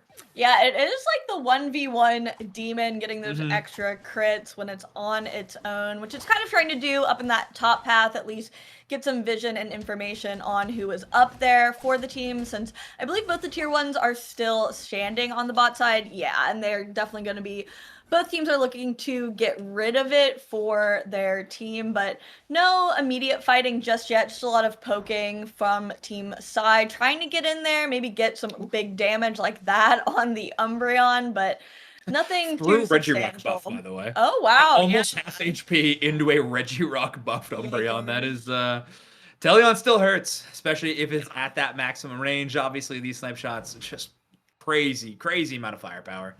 All right, but we do got another push onto this tier 2, so Mike's going to engage. It's only one target to be pushing away with that block. That's going to be an easy one. 32 points in. Not the best of math, but Charizard X was likely wanting to get some stacks. So I'm sure there was some discourse among the team. And, well, Charizard can win that one. Hey, if you're not prioritizing the Mega Charizard X, you are not You're not the playing Team Pokemon company. Charizard correctly. Yeah. You don't understand this brand. I'm gonna need you to lock in on the main character. Hoopa gonna go unbound on that bottom tier 1, pulling in the troops to make sure this defense is top notch. Azu Unite moving in. Big damage on this Buzzwole does finally fall to Zoinks' favorite Pokemon, Azumarill. No. Got him. Yeah, so we're gonna get the KO. Now is the question, can they defend this tier 1 goal zone? The only Unite move they had not used up until just a moment ago was the Urshifu. So Urshifu kind of holding that Unite move in pocket. It has faded, but they do have a response knockout of 2 enemy Pokemon. Miraidon taking a lot of burst damage, does need to stick close to that Clefable for that healing, so it means they need to play a little bit closer to that main objective. Azumarill pushed away by the foul play of the Umbreon means that they will not have a chance to steal that objective, and Standing on Business getting yet another Reggie in their favor. Yeah, Vision putting in so much work on this Clefable, making sure those gravities are in place to zone outside from even getting close to that objective, spamming that Moonlight, making sure Umbreon is staying healed up and in that front line. I mean, I feel like this Clef has been all over the map. I know a lot of people are writing it off due to those nerfs, but I don't know. I don't really feel like they were that substantial, and when you have such a melee comp like this, and nothing on the other team to really punish you very much for grouping up, it's looking pretty good for Standing on Business, but they might be overdoing it a touch. They got the Snorlax KO, so maybe not too upset about it. Surely someone got a central area buff in all that exchange, but either way, yeah, a weird exchange for sure, but I have to agree with you, Bridget. I'm liking the Clefable here. I know obviously we don't get the bans until the end of the game, but I'm imagining it was large, like Sai banning away a few counter Mega Charizard Pokemon in that situation. Like something like the Slowbro might have been taken away, maybe something like a Zarina, but Clefable maybe last on the list of those kind of viable anti-Mega Charizard X options, but will still be there. I love the Wigglytuff just to cleanse those like Charizard marks. It's a whole lot of hopium from that pick, but who knows? We're not watching the Wigglytuff team right now. They are down in loser's bracket. But anyway. Next time. Hey. Next time. Standing on business, though, I've been relying on the Clefable. I think it's been paying off quite a bit. There's been a few situations where they kind of lose a first half of a team fight, but are able to retreat, get back to a goal zone, play around the Clefable, and then kind of win these refights options, which is not easy to do. You got to be pretty patient on your Unite move timers. You got to, know when to use these important resources. And so far, it's been working out okay. Sitting at that 206 lead now that Groudon is spawned in. Yeah, Standing on Business has really tight control of this pit, really cuddling close to that Groudon, not really letting Sai get in here at all. Umbreon's gonna hop over that wall, trying to get something going. Snorlax is gonna have to Unite move. We've seen the Intel Unite move as well. Hoopa is going unbound, but Standing on Business is just pushing them out and knocking them out one by one. Yeah, I think Snorlax was doing everything they could to plug up that corridor to keep Inteleon safe. At first they tried to block, but then Buzzwole got past that, so they tried to Unite move and just completely body block that side off. It is not going to be enough. Mega Charizard is still available, like Charizard with the Unite move, but is hanging out on the bot side of the map right now. Needs to recall. There's lots of time on the clock, and the score is extremely close. So Sai not out of this one yet. Like I said, they have that Mega Charizard Unite move to play around and try to steal a couple of these buffs. They're going to land and immediately Unite move into the back line. Yeah, they simply have to if they want to contest with all these Groudon shields, but that goal isn't going to be gone. Mega Charizard's health bar is really, really low. They have to kind of back it up, and now they are behind in those points. It's going to be hard to keep this defense up even on this home goal zone. They're doing actually a really good job, honestly getting them pretty low, but yeah, those Groudon buffs they hurt. Yeah. They hurt. That was actually a pretty good try from Sai, though. Yeah, I think as soon as the Mega Charizard, you could see a couple of that Fire Punch hitting 3 enemy targets, bring them all down to like 30. It starts to get shaky, but as soon as the Mega Char goes, everything else kind of falling House of Cards style. So really, really impressive work by Standing Up Business to shut that one down. I think they did a really good job fighting for early positioning around that Groudon, kind of mitigating Inteleon's work that they could do in that final fight, and then being able to slip past the Snorlax defense felt like one of the most impactful decisions. So chalk a really big win up for Buzzwole in that column because they were impressive all game long, but I think final team fight impact maybe where it was most felt as we have a huge landslide win for Standing on Business to tie up this series 1-1. Yeah, I feel like we really haven't seen much Buzzwole today, though. We were talking earlier how we're like, maybe it's just too attacker coded right now for the Buzz to have too much of a good time, but it still feels like it's really strong. We do see these bans at this point. Scyther grabbing one, Mimi, Glacie, the Delmise. Yeah. Blissey and Megaluca, I mean. Right, kind of a given. Even Delmise at this point in the tournament, I think, has earned its spot as a very, very favorable ban. Maybe teams would consider something like the Miraidon in that slot, even Mega Charizard, potentially. Hoopa, a very frequent ban, but Standing on Business, relying a lot more, I would say, on targeted bans, or maybe kind of the off-the-beaten-path style of ban. Say Glaceon, Mimikyu, all Pokemon that we've seen be strong, but not always taking it in.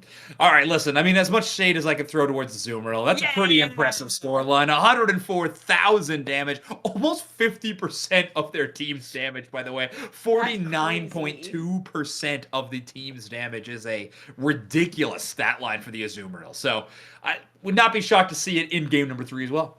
Yeah, I mean, in theory, it should complement that Mega Charizard pretty well, but it just feels like Flex wasn't able to, get where he wanted to be with it. Some of the Unite moves just didn't hit quite as hard, and that just kind of comes to show how much Standing on Business was prepared to probably play around that Mega Charizard, which I imagine was earlier on in their draft, and I mean grabbing that Miraidon is always going to be so clutch. So good draft prio from Standing on Business. True.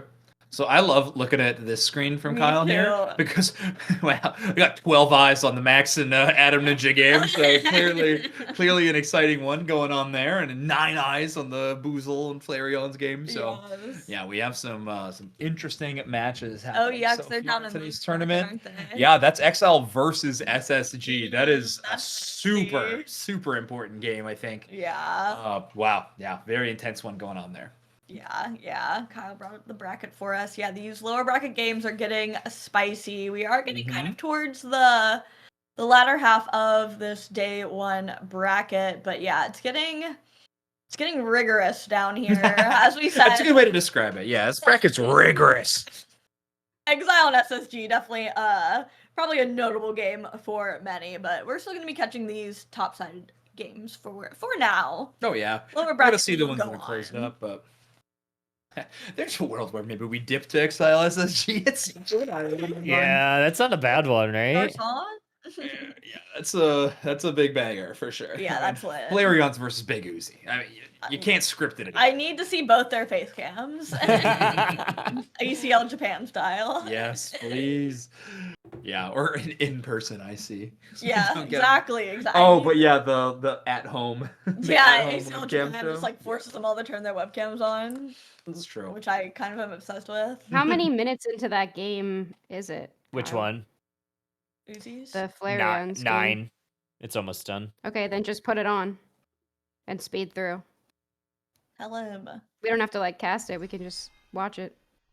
Like Yeah, on we can all Garcon 4 or be in on whatever. this one.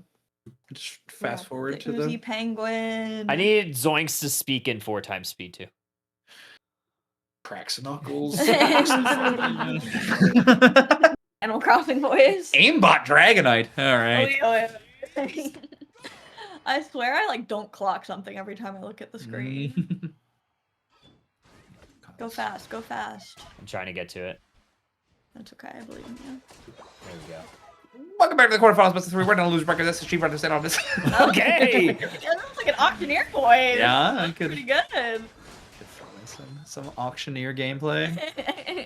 Man, I was just about to talk about Easy Napoleon that we've seen all day long, that we haven't seen, but have seen him play all day long. Glimpses Does go down, unfortunately. to So. the Dragonair. That's so embarrassing.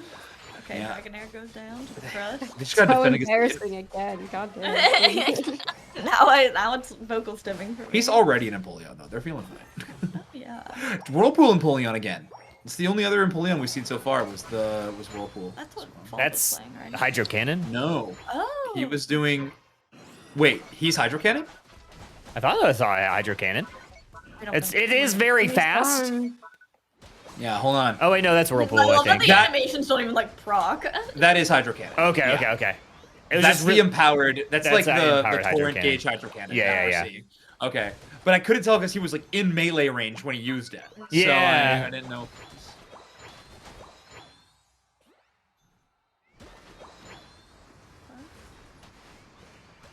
I'm kind of down with the Empoleon though. I don't know why more teams haven't like tried it. Mm-hmm. Yeah, but Fob was a Aqua Jet Hydro Cannon. Oh, okay. I need to learn that. Ballista System Poleon feels kind of insane. Yeah. He's kind of smurfing. With the Unite move, like you can just create, like you can go all the way to the back line and then Blissey just follow you. Who's this Crustal? Is that Cannon? Yeah. No, Grenon's Dumbass. Oh. So, They're moving too damn fast. Oh, they let that walk. They don't get much from it. Well- though. Rockro It's Raggy. Am I right? Intentional. Am I right? No. Am I right? Am I right, chat? Okay, slow. Oh. Two point score line. It's a close battle. We gotta be. We're so back. We're so back.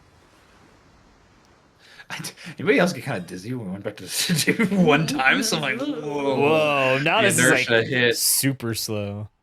I know, it does feel like, oh my god, get a move on. Like this is how we watch this game. Yeah, holy. Oh, that grab! Oh, They got That's Hoopa! JL, That you that can't feels forget like that, bad. brother. They're gonna go for the rip now. god. Do we get a hyper beam on it? Why wouldn't you? We got a hyper beam on it, but no Tomais! Oh my. Ganon. I mean, that hook on a hoop is I just mean- criminal. What a play. How do you Being not? on the other side of that wall and Oh, pulling I- them in from the rest of your team like that is so crazy Looking good. through the wall is. Boom. Hex up 1-0 against I SSG. mean, yeah, okay. I mean, they should, in theory, get more dunkies. Yeah, I mean, They're this winning, is they're still winning, close, but- I guess. I shouldn't be writing it off.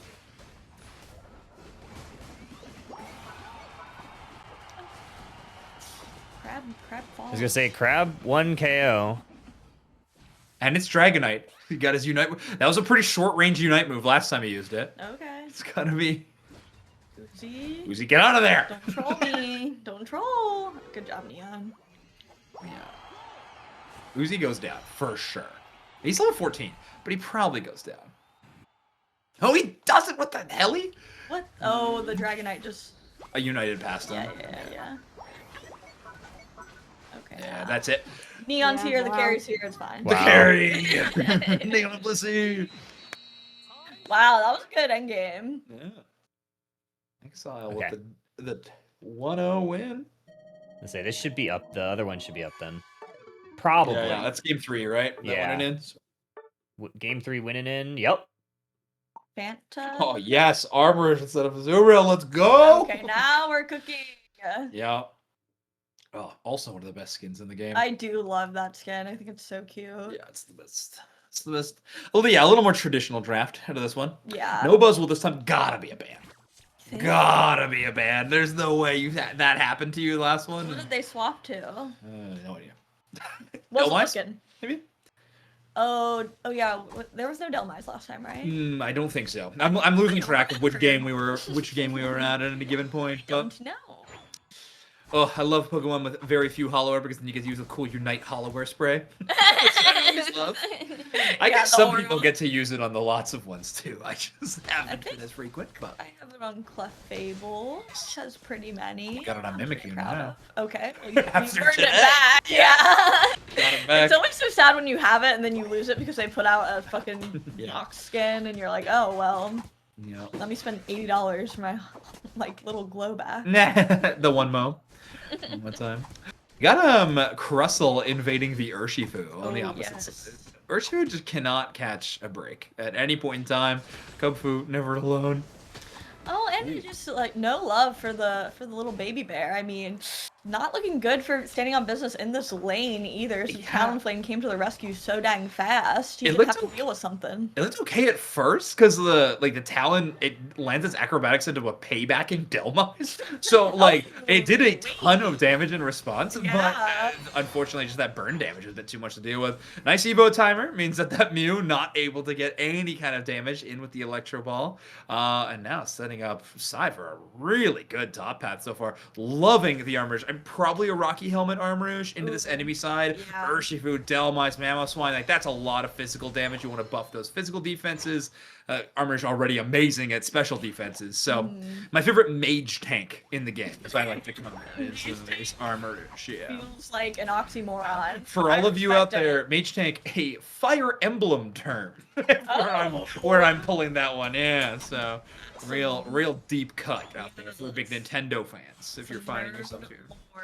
For the fire emblem. Armourouge should be a great mage tank in Fire Emblem. I'm just saying. Give me. The Yeah. crossover. Well, yeah, I'm not allowed to talk about the crossover. It is a fan-made project. Oh. Never mind. Don't want to get Kyle. Kyle stream cut. Yeah. All right. Urshifu knocking out the Regidrago. Not for lack of trying, though. A whole lot of damage going the other way. That Miraidon poke. Miraidon plus armor is just going to be so much damage to deal with. That's going to be pesky. Not a lot of Assault Vest either on the opposing side. So standing on business is going to be just taking a lot of damage and only relying on Umbreon for healing, which is going to be pretty tough to play around, I think. Yeah, I mean, they have a lot of bulk for sure, and all those tanky guys, I guess, other than the Mew, who can kind of skirt away pretty easily. So hopefully that, like, more slow burn healing isn't too much of a detriment for them. They do have to worry about that Talonflame burst damage, but pretty bulky. It's going to be hard for Talon to really get in on anyone. Most likely, Crustle going to fall here as he's trying to defend for side tier 1. Staying on business, putting a lot of points in down there, but kind of to dispute what happened in the top side to them, finally getting some attention on this bottom Reggie. Reggie Lucky kind of hanging out by himself for now, but maybe the teams will turn to him now that the Reggie Ice is off the board. I'm kind of shocked with how slow Sai was to respond towards that tier 1 push with setting up business. I mean, you have Miraidon, who's kind of one of the best goal zone defenders in the game. You kind of left it all up to Crustle. Miraidon trying to get to that level 9 as quickly as they can. I like to take some farm instead of defending that goal zone, but now you're in a bit of a tougher position. The Regieleki already being hit by set up business. That's scary. Clefable, the one to get pulled. Probably not the worst option in the world. Does have to use a check button. Still, in the end, lands into that main look. Talonflame going to bring the entire crew to the opposite side. Urshifu does use the Unite move. Full combos immediately onto the Talonflame. Does not waste any time. And that Regieleki will be an easy, secure side. Now forced into just a tough defense. 2v5. Make it 1v5 as Delmos picks up yet another knockout and absolutely explodes that Miraidon. Regieleki lands, sets up for a 35-point overdunk. And just like that, standing in business, so far in the lead. Yeah, that was such a clean fight for them. That Urshifu Unite move just, I feel like, really turned the tide. They were already kind of in, I feel like, a winning spot, but having that tier 1 goal zone up does make it a bit harder for them, but man, who cares about a goal zone or a flux zone to an Urshifu? Yeah. So, really, really good stuff, and kind of like good knowledge on the side of standing on business, knowing their limits there, and knowing that they could make that push and get those picks. Yeah, it's super, super important to make sure you're timing these things correctly, know when to take your fights, and when to maybe back off. Sometimes gonna be some of these important things to be watching out for. But Sai, trying to just take a little bit of positioning, to take a few losses so far. They can find just one target, maybe a little bit out of range. Maybe they can find a way to get that KO. They got Crustle for the trap. Could be pretty important so far. But Clefable just trying to get some stacks in at this point in the game, where they get a little bit extra healing, but so far has not been able to do so. Standing up business, defending these tier 1s really well, and that Solar Beam going to cut through and knock out that Clefable on the opposite side. Yeah, you gotta be careful for these Mew beams because they are shooting them into all of these bushes. I mean, it's just gotta be Mew Gaming 101, throwing them out there, and they were able to connect on 2 targets, making that cooldown even shorter and picking up the KO, making sure side just like has to back up off of that bottom objective. They now have that nice Registeel buff for this next engage on the top path. We're gonna see if Sai even wants to take this fight. I kind of wouldn't hate an opposite push necessarily, but maybe at this point you have your Unite moves. We're at that 4-minute mark. You maybe want to make a play here. Yeah, it looks like they are going to favor the split push option. Get Clefable some stacks, maybe Talonflame looking for the exact same thing. At this point in the game, there was an untouched goal zone until moments ago, so it could be a tricky spot. Armrouge does get pulled in, but again, that little anti-dive ability of it is going to have a nice option to work with. Miraidon Unite moves to try to defend this goal zone, but here's where this bulk starts really getting to work. Mamoswine just standing on the enemy goal zone, paving the way for Urshifu. Then we get all the way into the back line, and that is a Regieleki that lands massive scores. None for Mew, of course, only had 2, but Urshifu gonna take the lion's share of that one. Massive score lead for standing on business. Sai able to put in a few more points here and there, but not enough to catch up. Standing on business hold on to this ironclad lead. Yeah, it just feels like they have such map control at this point. I respect the Talon for kind of getting that reverse dunk, probably another stack in as well, but it's just not enough to tip the meter at this point. Standing on business had such a clean push there. I was getting a bit worried. I thought Sai kind of had a good defense at first, but it just feels like the coordination from standing on business has been shining through in this game 3 for sure. Yeah, for sure. They've been playing around each other very well as a team. Feels like the level lead that they have is mitigating that lack of healing. They don't really need it at this point. And they got a lot of breakpoints on their side, and a ton of defenses to work with. So they're able to just kind of outlast a lot of these team fights, where Sai, their poke damage just does not feel early enough in a lot of these spots. Also, not for nothing, Armrouge is going with the Flame Charge Fire Spin build. So going for a bit more of that auto attack damage, maybe a little bit more mobility, but they are losing a bit more of that element for double poke. They don't have the Charge Beam and the Psy Shock to kind of play around. So that is one part of this composition that feels a little bit more awkward than maybe we've seen traditionally, but Talonflame just poking, I think, this blue buff a little bit. Maybe try to see if Standing on Business is hiding in that tall grass. Who knows? But either way, it will be a quick steal. And there's that Delmise at the top of the Groudon pit. We got Cinder Bush, and it feels like we got Delmise Outlook. Or the two locations on this map now that Delmise has re-entered these fights. Always hanging inside of the Groudon pit, looking for some nasty anchor shots. Yeah, I mean, we've seen it be very devastating thus far. Standing on Business once again, really hugging that Groudon pit. I mean, it's just such a wide radius you now have to look out for if you're Thigh. I mean, you really can't risk getting caught out by that. Crustle gonna move right in, gonna start the fight themselves. Delmise going straight in. We're seeing 2 KOs on both sides, but Talonflame getting another on that. Delmise and the Mew this time around. Mew has a really long KO timer. Yeah, Mew's been absolutely popping off so far this match. Now, there's a lot of low HP targets, and Talonflame is finally going to join this fight, but they target down the Mamoswine first. That fly timer just not lasting quite long enough, and that means they're going to have to play it farther back. So a refight situation. There's a lot of low HP targets. Looks pretty good for Talon, which was playing so far on the other side of that team fight, did not have enough time to sweep back, and I don't even know if they got a score onto that bottom tier 1 either. So they are still going to be playing from behind for Psy, but it's actually Standing on Business who start ripping down this Groudon, trying to force Psy into contention against their heavy melee composition. Anchor shot just shy of Crustle. That would have been real scary, but instead they just tee up for yet another fight. Miraidon, Charge Beam is trying to get to that third empowered strike. They start dealing that damage. Urshifu taking too much. They got to go for the run. Delmise does Anchor shot into Crustle. Maybe not the target they're looking for. 30 seconds left. Talonflame in the air looking for the secure. They take it. That's Groudon both for Talon and for Psy. They got 23 seconds, and they will have 2 targets making their way towards that tier 1. Talonflame on the way to tier 2. Crustle on the delivery track for all the way to home. We got 15 seconds left, and it will be a score race. 4:24. Crustle gonna put in the Hundo Burger, and Miraidon gonna defend that goal zone. Urshifu trying to put in a few points into that tier 2. I don't think it's gonna be enough. Psy, hold on, bounce back from a game 2 loss, and defeat Standing on Business 2-1. I cannot believe they were able to clutch that secure. I mean, it was kind of looking like Standing on Business had this in the bag, honestly, until that point. I'm very shocked. I'm very shocked. And obviously, once they had that Groudon buff, wiping whoever was remaining from Standing on Business was a bit of light work for the Psy squad.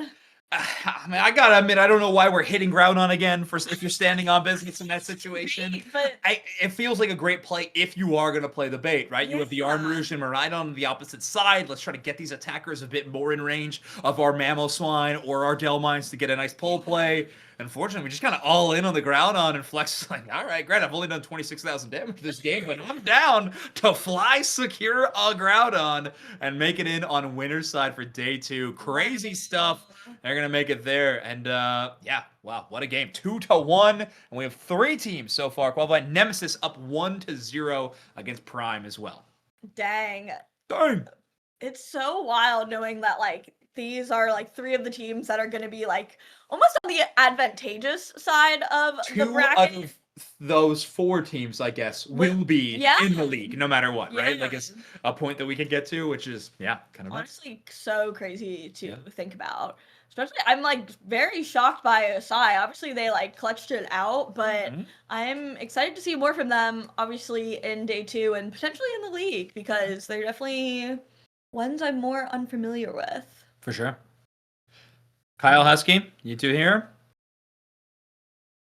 I'm here. I'm here. I know the second game of Exile SSG is pretty far into it too. You might want to jump into that one. Yeah, that's what I was just about to say. Nem, I tried to grab Nem, but it said 9 minutes in, and then it said game had ended. So, so we're gonna try to. I think that's gonna be it for Bridget and I, by the way. Okay, so we're gonna hand you all off to a very fantastic game to an even better caster duo. So, thank Kyle, you so much Husky, for joining. Kids have fun. No, you have fun. I hope you guys have a good night, and thank you again for hanging out and casting with us. Of course. Bye-bye. Enjoy game 2. Thank you. Yeah. Exiles all right, what do we got here? One, I think. Yeah, Exile is up. That's what we saw previously. Okay, let me get everything. Moving and grooving. All right, yeah. So let's look at these drafts. Exile has gone back with the Empoleon. I like this Empoleon play a lot. I thought that it's really good. A Pokemon that we haven't seen too much is the Mew, so I'm going to be watching the Mew. I still think it's really strong, but I feel like we just haven't seen it a ton, at least as much as I thought we were going to. And I guess that is because of, Miraidon being so strong and Glaceon also being pretty strong. SSG has picked up this Slowbro, another not as common pick, but they absolutely need this win. This is their moment. Yeah, if they lose this game, they are eliminated from league play or potential league play, and Exile would still have a chance to qualify through the lower bracket. They'll still have a pretty decently long run because right now the lower bracket is not nearly as far as the top bracket. So yeah, they have still quite a ways away, but just barely escaping Big Uzi on Exile. Very close to getting eliminated there, but either way, I mean, this Blissey with eggs is keeping them upright. Yeah, I like a soft-boiled here. I think that's going to be really valuable for the Mimikyu when it gets its Trick Room. And Empoleon also has a lot of healing. Interesting choice to go with this a stored power here on the Raichu, but I think that does provide a little bit more rip for SSG, and they have really solid secure both with Talonflame and with Blaziken, so it's possible that they could flip some objectives. If they're there in time, they might be looking for that option. Okay, Clefable just barely escaping that one. Looked like Exile was gonna get one, but just enough healing from that Moonlight. Here comes a big Solar Beam, but it is Fly that handles that Regidrago. Good attempt by Mew, but just not enough firepower there. Now they're going to try to hold on to this T1 goal zone. Mucid Auto to get body blocked by Clefable, and Exile just going to peel backwards. I love seeing the Clefable here as well. I think that's really good for this team composition. You need to be able to outlast the Mimikyu, and there's a lot of healing coming down from the soft-boiled on Blissey. Seeing soft-boiled Blissey just makes me really want to play solo queue support Blissey with him, yeah. just see how much healing I can. It's so much fun, and but this is a more classic support healer moment. I feel like we're traveling back in time with all these healing supports coming out today. Oh, big Egg Bomb is going to close the deal on that Slowbro. Flareon's really just trying to grab as much experience as they can. Regieleki is going to be in the bottom path. Exile has peeled backwards, knowing that a couple members of SSG have entered the fray, waiting for these reinforcements. It's going to be 4 members down here for Exile. Big Uzi leading the charge there, trying to rip down with this Empoleon. That's going to go over to Exile. And meanwhile, on the top side of the bracket, top side of the map, it's going to be the Blaziken that's going to overheat secure this Regirock.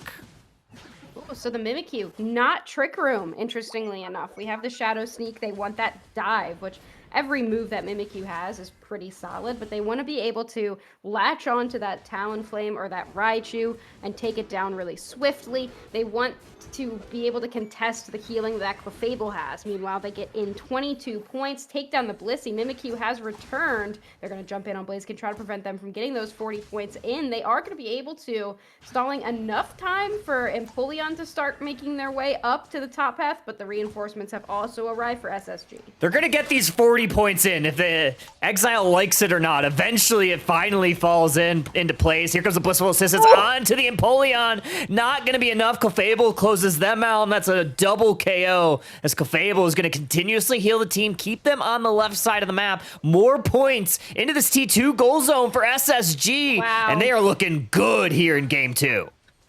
That's a great play. I mean, that entire play was Clefable alone. That Bliss Assistance came down. If Clefable's not there, every single member of SSG goes down right there to Empoleon. So that's all on Clefable, and they're playing so well in terms of the positioning. Slowbro's very tanky, but it also needs that little bit of extra healing to have the time to get its passive going and heal it up. But meanwhile, on the bottom path, Exile looking for a potential push, but 4 members of SSG, all 5 now, have also made it down to this basement. Big 5v5 fight incoming at the halfway mark. Shadow Sneak misses the mark. Teams have calmed down for a little bit. Solar Beam connects on a couple, mostly Slowbro, who is chunked down. They're going to Unite Move right onto the Umbreon. That's the first KO of this fight. Another Solar Beam is going to connect on a pair, and it looks like Exile has elected to split push, go for this T1 goal zone and break it. Yeah, I like that call, honestly. You see that Slowbro's got a Unite move. You're going to take somebody out of the fight. You may as well just get some points on the board. They could always make it back down here, and Polion is down here, uses the Unite move immediately into everybody. They're all grouped up, and SSG loses 2, but 2 back the other way from SSG to Exile. The Emperor hits the Sovereign slide, nails a couple. Regieleki finds its home into this T1 goal zone. Might have been a little bit of a blunder here for Exile. They're going to monitor this math situation. 7 points would have been an even break, so they're not going to do that. They're going to dunk the 40 instead. 33-point overcap, and SSG still finds a ton of value.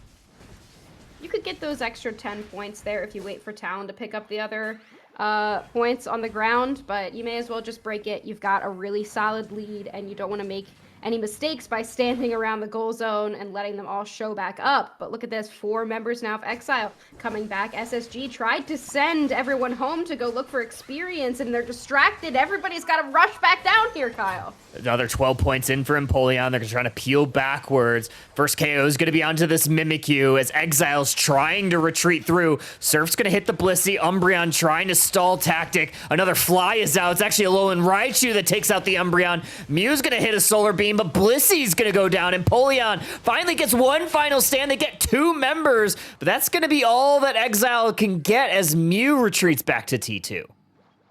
Empoleon's definitely going to be the end game for Exile. This Pokemon can last enough time, and with the Bliss Assistance on it and consistent damage in that area effect, if you get in there where Clefable is healing, then you can do a lot to disrupt the amount of healing coming down from SSG. I think it's still definitely possible that Exile wins this fight off the back of the Empoleon. I loved the decision from Slowbro earlier to use the Unite move on the Umbreon, just get them out of there, make sure that they can't, steal any of those shields, but I do wonder how that priority with the Slow Beam looks in this endgame. We are going to leave SSG alone to their own devices to take this Regieleki, walk towards that T2. Looked like for a moment that Exile was going to position around this top Regi and maybe go for it in time. However, instead they are going to elect for positioning around Groudon. We could see Talonflame peel off and look for a quick score, but I don't know if SSG wants to risk giving up their position because of how good the team fight capability of Exile is. So far, they're not going for it, and nobody from Exile is watching that Tier 2 goal zone. Instead, it looks like they're positioning forward for a potential fight, and SSG has to watch out. They have to make sure that they have vision. Luckily, they are able to see Empoleon. I believe they are able to see every member of Exile, so now we're just dancing around, waiting for the engagement to start. Clefable's going to negate all that Solar Beam damage from the Mew. Looking for an engage. There's that Slow Beam directly onto the Umbreon. Unable to steal some shields. That's the first domino to fall. There's that Flame Sweep from Aimbot. And now Mimikyu is going to be caught between a rock and a hard place. They go down with the fly. 2 members down for Exile, but 2 members down the other way. Now this Empoleon is starting to heat up. This water type somehow has been able to find a couple pairs. Mew's going to do a lot of heavy lifting too. And that is crazy. Exile somehow survives the onslaught from SSG.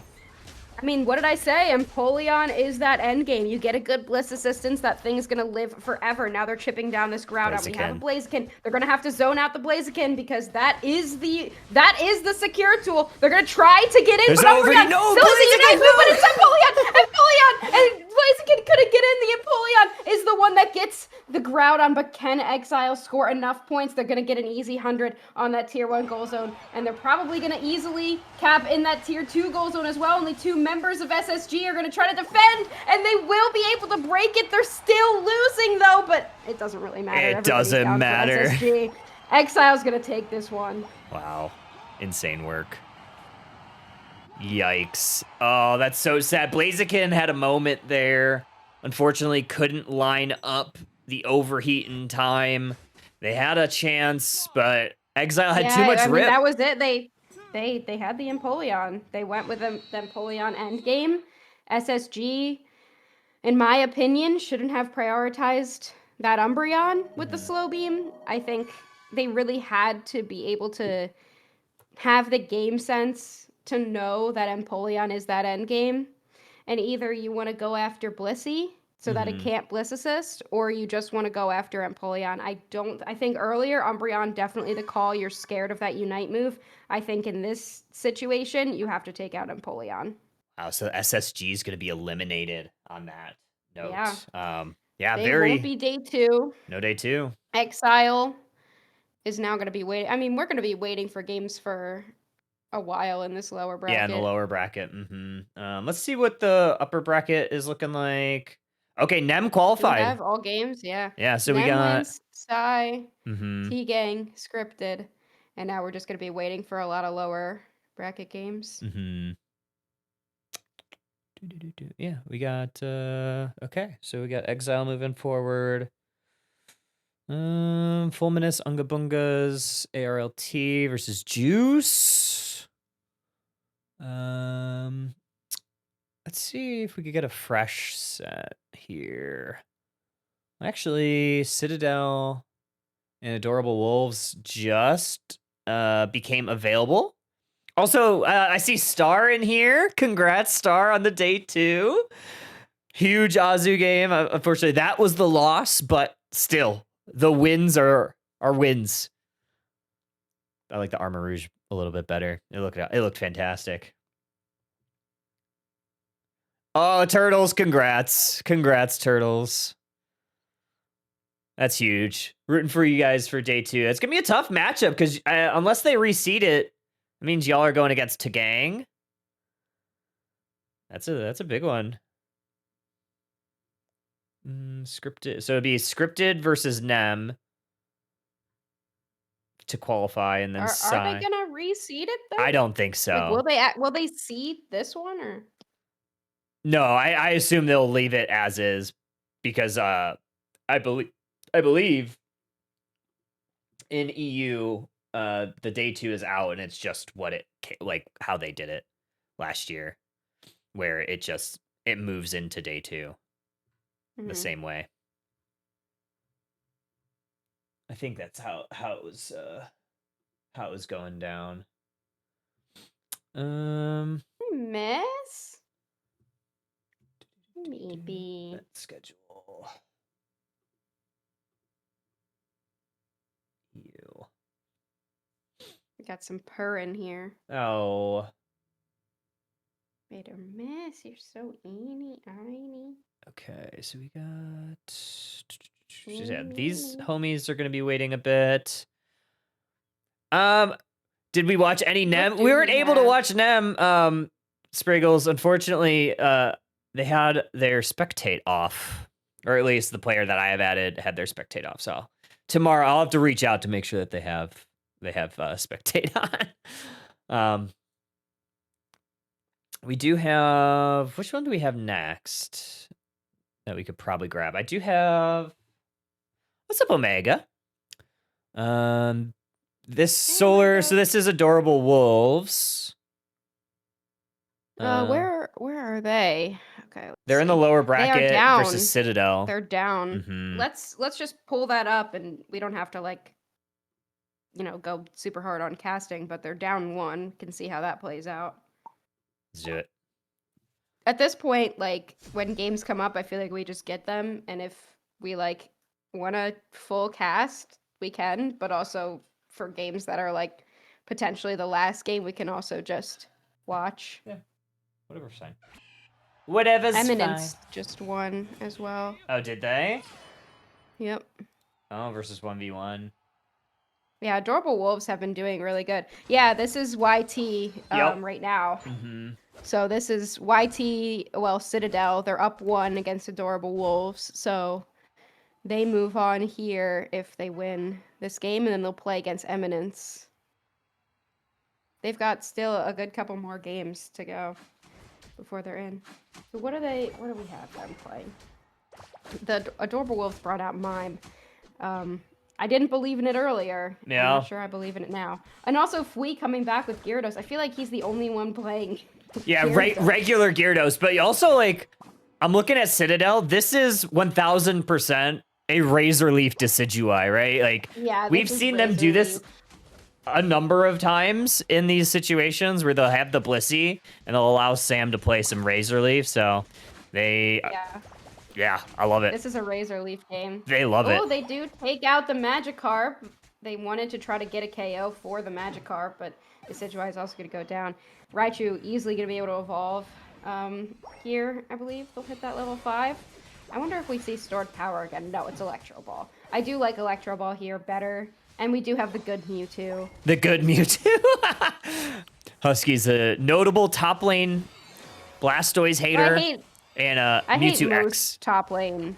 I hate every all-rounder pretty much. But I honestly don't hate like the Gyarados because it's like funny. Like why? Like there's other things, but Boy's made it look good, which is funny to me. A little bit of an invade here. And we also have, Water Urshifu, Mystic on the Water Urshifu. I've seen no Dark Urshifu, only Water today. Ooh, that's a better Mime Wall there gets both KOs. Oh, that's so sad. Yeah, if he was able to section them off, I know it's like a very like small chance of getting it in time, but man, you'd have loved to have a better light screen there. Yep, there it is. Also, a lot of the Razor Leaf, my god, and then it's just obliterated. Oh, can mine get it? Yes, that's my mime. There we go. Love it. Biggest confusion of a lifetime. Oof. Dude, I think that Razor Leaf just destroys this game here. I think Razor Leaf just... Yeah, you don't have a speedster, right? Like, I mean, the best thing that you have is like Urshifu. But like, you almost need a speedster when there's resistance. Going? Yeah, exactly. There's a Slowbro standing there. The Blissey's standing there. You also have to deal with Psystray. This is very much a protect Sam game. Yeah. This is like, they love to wait for this comp to be possible, and I think every time it happens, like, it's just because the other team forgets that they do it. Like, they just forgot. They were like, okay, we're down, let's just pull out at, whatever we can, and they forgot that Razor Leaf Decidueye is something they like to do. Oh, this is still a Combuskin. Yeah, they stand no chance right here. I don't know, even like at this point in the game, I don't know what you do to come back. You're so far ahead. Urshifu cannot get. They just can't get to that Decidueye. No, they can't. They have nothing to get there. I think you have to hide and like set up just Slowbro's ignoring everything 8? and going after Urshifu. Slowbro's 8. And you just had your Combuskin evolve. The Slowbro priority today has also been an interesting one. It's been creeping up. So looking back at the data from Underdunk, both last week and this week, Slowbro made top 10 picks. Interesting. So it's been creeping up. I mean, it's always good, Slowbro, but I feel like we often forget about it for a little while. Because Slow Beam has not been the thing that takes Pokemon down, because like there's just so much damage and disruption that a Slow Beam like doesn't guarantee a KO the way it used to. The other thing too is Slowbro in itself doesn't have enough crowd control to be like your one true defender. So I think that's where like this Mewtwo Y is really good, because it adds a little bit of additional crowd control along with, Blissey to be able to like cleanse whatever crowd control you're going into. So it's good for peeling. The way that Sam sets up the knock-knocks too. Yep. Like, what can they even do? They can't. Like, they can't get there. It's impossible. And Fui is just free farming enemy KOs. Yeah, because you can. They're Like, just why so not far just ahead go? right now. That's the thing, like, this Decidueye is... This composition around the Decidueye can just stat check people. I mean, you're 3 levels ahead of Blaziken, you're 3 levels ahead of Raichu. I mean, that's just... Like, look at the positioning from it. You're not catching it. You're not catching it. They can be so aggressive. Like, Blissey just ults on it because why not? Like, it'll get 13 here, too. at 4 minutes. Yeah. Hey. Coming back. We're coming back. It's like, what do you really do? I guess you need Umbreon to weaken the slow beam, Yeah. but I feel like you just don't have enough time regardless, because Decidueye has already ripped everybody by that point. Mm-hmm. Like, you have no time. I do like this idea of like getting some off lane value, but you're gonna need way more than that. You still need to go back and defend this T2. But why are they not defending? Yeah, I think they just realize it doesn't matter. They just need to give it, or maybe they're just late. They're just late. They needed to score top and then just immediately back. Okay, they catch Decidueye. That's big. Hey, I mean, slight that's not nothing. And I actually love that they're just like, all right, we got what we needed. Let's go. Let's leave. Okay, it's not over. That's a level 13 Urshi now. That's not nothing. They needed that. They could have been there a little earlier and not let the points go in, but I think they were just hoping for the overextension. Yeah, maybe. Hands in the to, like, cookie jar get those moment. picks. Yeah, the cookie jar. They were waiting to capitalize on a cookie jar moment. Dude, Fwee's also level 14. 14? Jeez. I don't know if you KO this He's just been Gyarados. Who sitting KOs and this farming. Gyarados? Yeah, I don't know. Like, who Blaziken? KOs Gyarados? Does he, though? Blaziken burst, just infinite stun? I don't know. I don't know what you can even do. Do you just go for it? I think they just rip. Oh, slow bro. Slow bro beam. Slow bro, Yeah, gets slow Urshi beam on through. Urshi. Oh, Yeah, it's it's go. It's done. Jover. It's It's done. Jover. It's done. Gyarados just walks into Raichu. Yeah. Yeah, and they rip it because they have a Decidueye. No, they don't. Okay. They could have just ripped Yeah. it, honestly. Well, Mime is there still. Yeah, if I was sitting, I would have just ripped it. I They mean, don't you had know two where, I don't down. think they know where Blaziken is. Yeah, that's fair. But even then, like, I mean, you may as well play it a little safe. yeah. They could have, because that would have only been like one Groudon shield. Buff, whatever. Dude, they have ults. It doesn't matter. But Raichu just. They just showed them where Blaziken is. That sucks. Look how far forward Look, Sam they're not gets to even gonna be play. able to get- Oh my god. He Dude, I just was, like, gets he waiting gets get to ults play out. this far forward. Yeah. Stop the count. Full health, by the way. Stop the Full count. HP, by the way. Stop. Oh yeah. Citadel advances. Yeah, I think we're confident in that. Yeah, we were confident. Okay. Surely. Which is good for them. I do hope they make day 2. They've got a couple more sets though. Yeah, they're definitely a fun squad to watch. Let's check on the bracket real quick. See what other ones we got.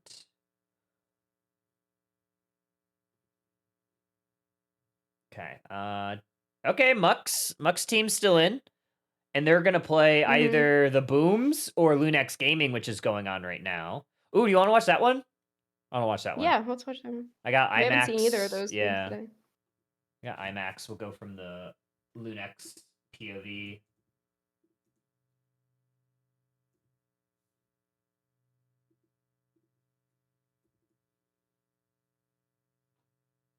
This is game 1 too, so. Okay. Game.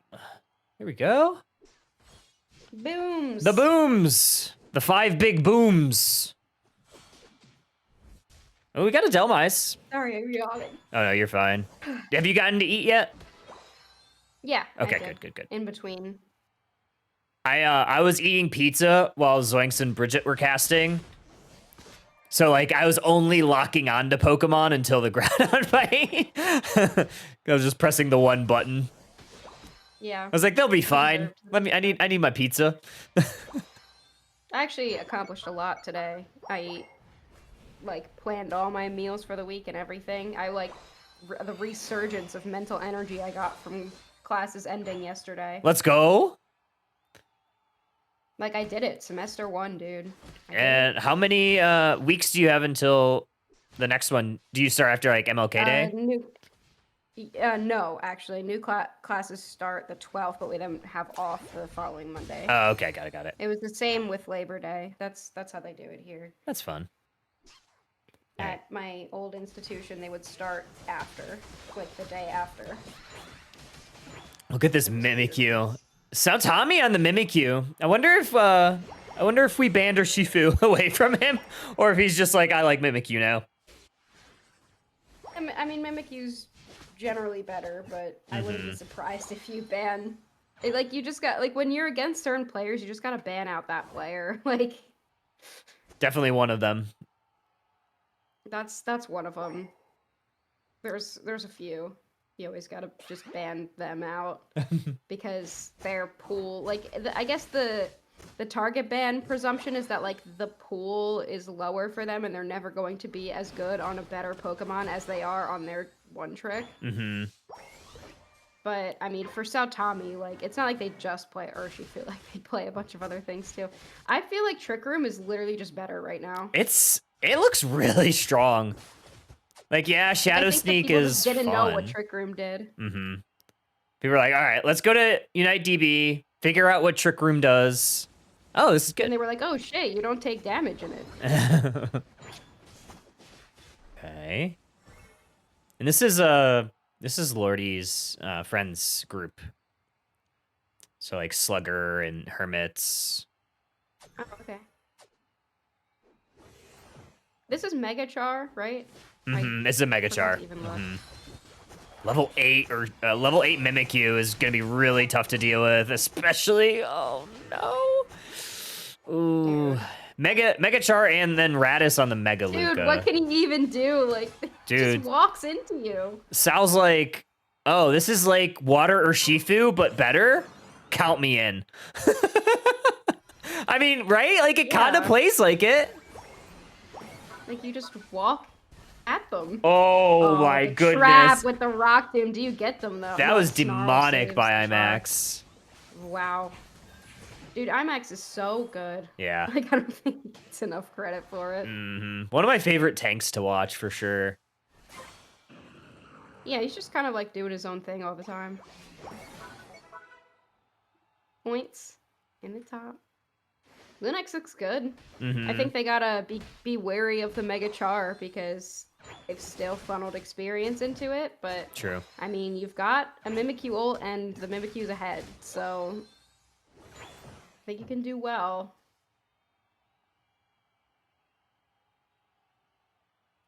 And now we're seeing Mew. Like, we didn't see Mew, Yeah. and then I feel like later in the bracket we're seeing Mew. I wonder if we're Detective seeing, Mew. maybe we're seeing some Miraidon bans. That wouldn't surprise me. It's just very clearly the best attacker. Like, I don't even play that Pokemon, and I pulled it out for a couple games. And, like, easy 100k damage. Like, you just manage when your charge beams are up. And Mimikyu just soloing the Regieleki. yeah, but Mimikyu's not there, so they should push. They should. Yeah, they're gonna win this fight. Oh no! Oh God, my IMAX is goodness. so good, Yeah, dude. Char needed to unite a little bit so earlier, I good. think. That's rough, buddy. He's so good. He's ridiculous. Like, they had no idea what was happening. And that walks too. Oof.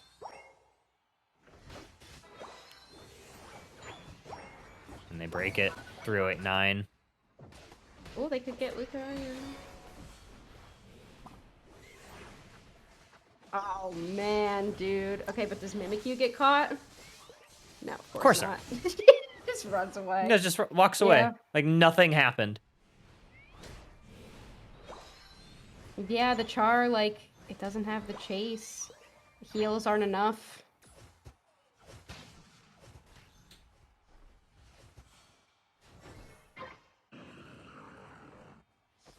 The IMAX eject button ult. That was ridiculous, dude. We have another objective coming up too. I feel like I've seen AJ get a ton of stacks here. Yeah, they already have the boosted dragon breath. Okay, they get that, no problem. See that come up.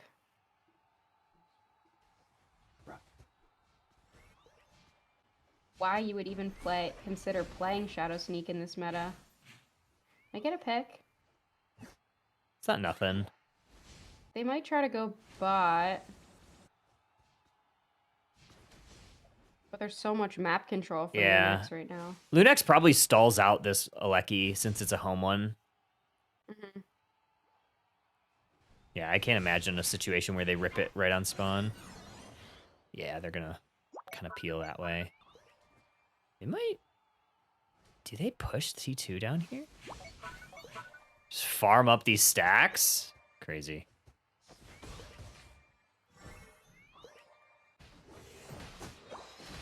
It's surprising to me to see Dragon Breath. Is that, like, normal? No, we've seen a lot of Dragon Pulse. Yeah, that's what I figured. Oh, then. Oh, that... There we go. That, Mimikyu definitely goes. okay, No. okay. I was gonna say, Go down. we gotta get the Mimikyu here. Okay, those are some big catches here for the booms. If they can convert... You can win a fight, yeah. Yeah, if we could convert to some The points. problem is Lucario wasn't there. Aw. Oh, they could have mathed, but I think they just wanted to make sure that they broke it. They could have had like 30 extra points, but I think that's fine. We get the Aleki.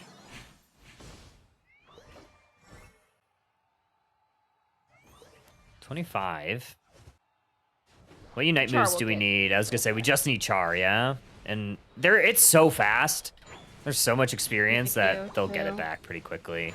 Mew has theirs now. Yeah, I think that problem there is like Mimikyu will come back Luca- later. Luca could just full out rip this if the booms aren't ready. Yeah, Char's got it back. It's good vision here. They just probably need to play through top. Can't get the pull.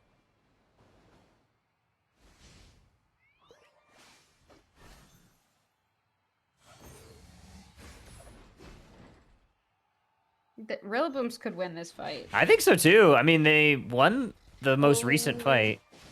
Oh, they don't know where Char is. Mimikyu. Okay, we're stealing Oh, some yo. shields. Okay, Mimikyu Mimikyu down, but we lost 2. Lucario gets 2 though. Yeah, Lucario's just a problem. Yeah. Lucario's a problem. Mew has ult. It doesn't matter. Lucario just full rips this. Who needs a power-up punch secure? Just close combat. Lucario, like, it's Mega Evolve Lucario is just good. Like, I feel like I always like Mega Luca way better than Mega Char. Mm-hmm. I've played like an okay amount of Mega Luca this season and last season. Not like a ton, but I'm just like, whenever my team picks 2 attackers, I'm like, okay, I'll just play Mega Luca. and it's insane.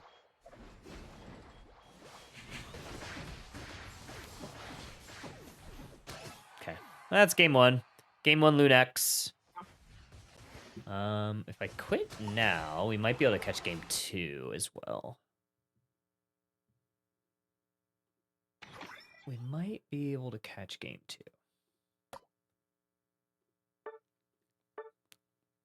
Oh, but also, it's still open. Our giveaway for mega licensees. It is Yeah, what is It's the... still red zone. Type red zone in chat for a chance to win a license, a mega license. Oh, okay, thank you. I'll pin it. Or You're welcome. my goat. Oh, you already pinned it. You're so much better. You're so much better. Yeah, giving away 1 Mega Luca, 1 Mega Char, 1 Mega Gyarados. And we'll do Blue 42! Green 18! Here we go! We'll do one of each of those during this next set, and then at the end of the broadcast, we'll do another because I have 6 of each. Check Discord. Draku said to check Discord. Draku said he can hop in. I feel left out. If we need a break, you can just come in here and hang out with us. You can just come. Yeah. I dare you. I gotta respond to some emails. My Yeah. student who hasn't like been to class or done anything since Thanksgiving has now emailed me and asks for extensions on everything.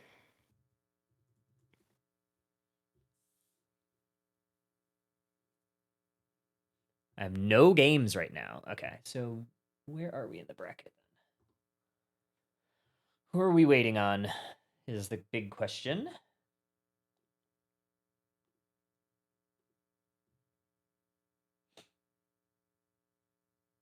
Okay, so Citadel, Eminence.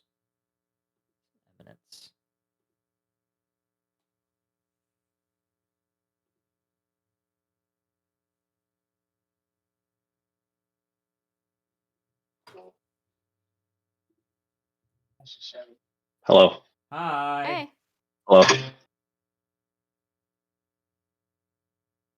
Hello. It should be sad.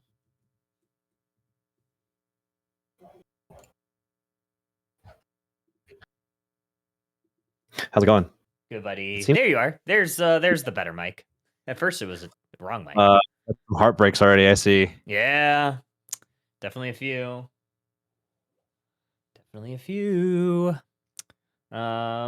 Yeah, I mean SSG getting eliminated definitely Yeah, pretty that's huge. I think that's the big one. pretty sad. They got knocked out round 1, I think. I was looking at the bracket earlier. But they also, since it's unseeded, they've had a they've kind of had a round 1 rough- matchup was kind of I mean, yeah, they had to go against was it Tagang? It is Tagay, yeah. That's like that should be a qualifying matchup, like to be honest. Yeah, well, I mean Tagang qualified through the winner's side. So No, I mean like that set, like Mhm. their day starting out is equivalent to a qualifier set, in Yeah. my opinion. And then they ran into Exile on the bottom side. Yeah, that's tough.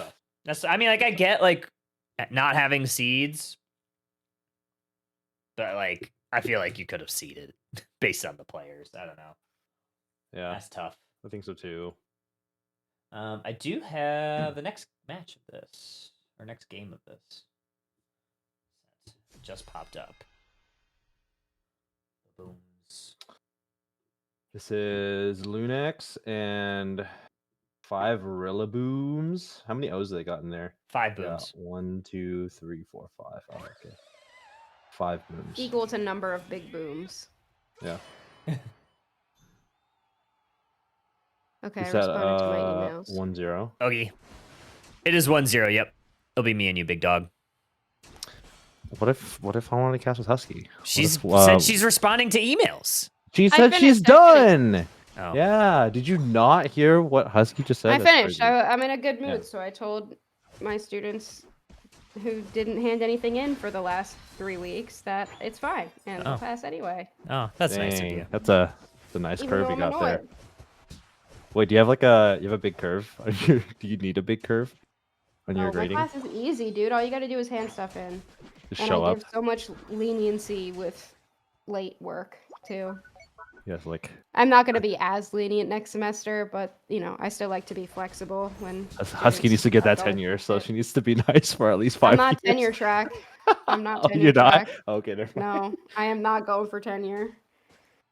Dang. It's a tough world in engineering education. All our grant Yeah. money's been taken away, so I'm on professional track. You're preaching to the crowd. I'm on environmental science. It's exactly the same. I knew from last year I did not want to go for a tenure track job because of like how tough it is right now and also because it's toxic. You know what, Kyle? You were smart to not go into STEM, so good on you. Yay. Yeah. I'm smart. I'm not a STEM girly. Get him. Yeah. This is a STEM cast now. Kyle, get out of here. Oh, okay. watching? Okay, the next Rillabooms game. Yeah, same set. How's the first game of this set, Kyle? I Lunex basically gave stomped. them 5 big booms. I see. Yeah. I see. 5 big Rillabooms. I like the pivot to Hoopa here. I think that's a good call. It's helpful with map control, which they definitely did not have. The problem there is, are they able to just break goal zones as quickly as last game? Which right now doesn't look like it. Rillabooms is winning bot. I've been kind of watching, like on the side while I'm doing some stuff. Like I've been seeing a ton of Dragonite. Has there been a decent amount of Dragonite? A little bit here and there. I've only seen... Who was... I've just seen aimbot play it. Yeah, aimbot was playing it. Maybe that's why I've been only watching for like the last maybe hour or so, and we were following SSG. I know Stanley likes to play Dragonite, the ADCs.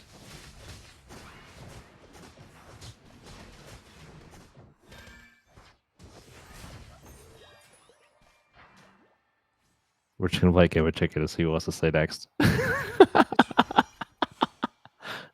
I was responding to a text. This time, I'm just not thinking anymore. Yeah, so Got out of bed at 10:30 today. Mew secure! Woo! Go Mew! all right, Kyle, I will cast with you. I'm sorry if I hurt your feelings. I think I hurt. Oh, Kyle's I'm feelings. fine. No, trying I to think I do hurt your anything. feelings. I'm pretty sure I hurt your feelings. Like he Tell messaged him me. how he feels. Yeah, Yeah, he tell messaged me. me off the side. He's like, "Hey, I was really looking forward to casting with you, and because you said that, now I don't want to cast ever again." I think that's True. what he said. Mm-hmm. Yeah. So good, dude. Oh, we're gonna even But- break here. Rillabooms wants it. Okay, you guys cast. I actually have to pee. Okay. Okay. Wash your hands. Or I else.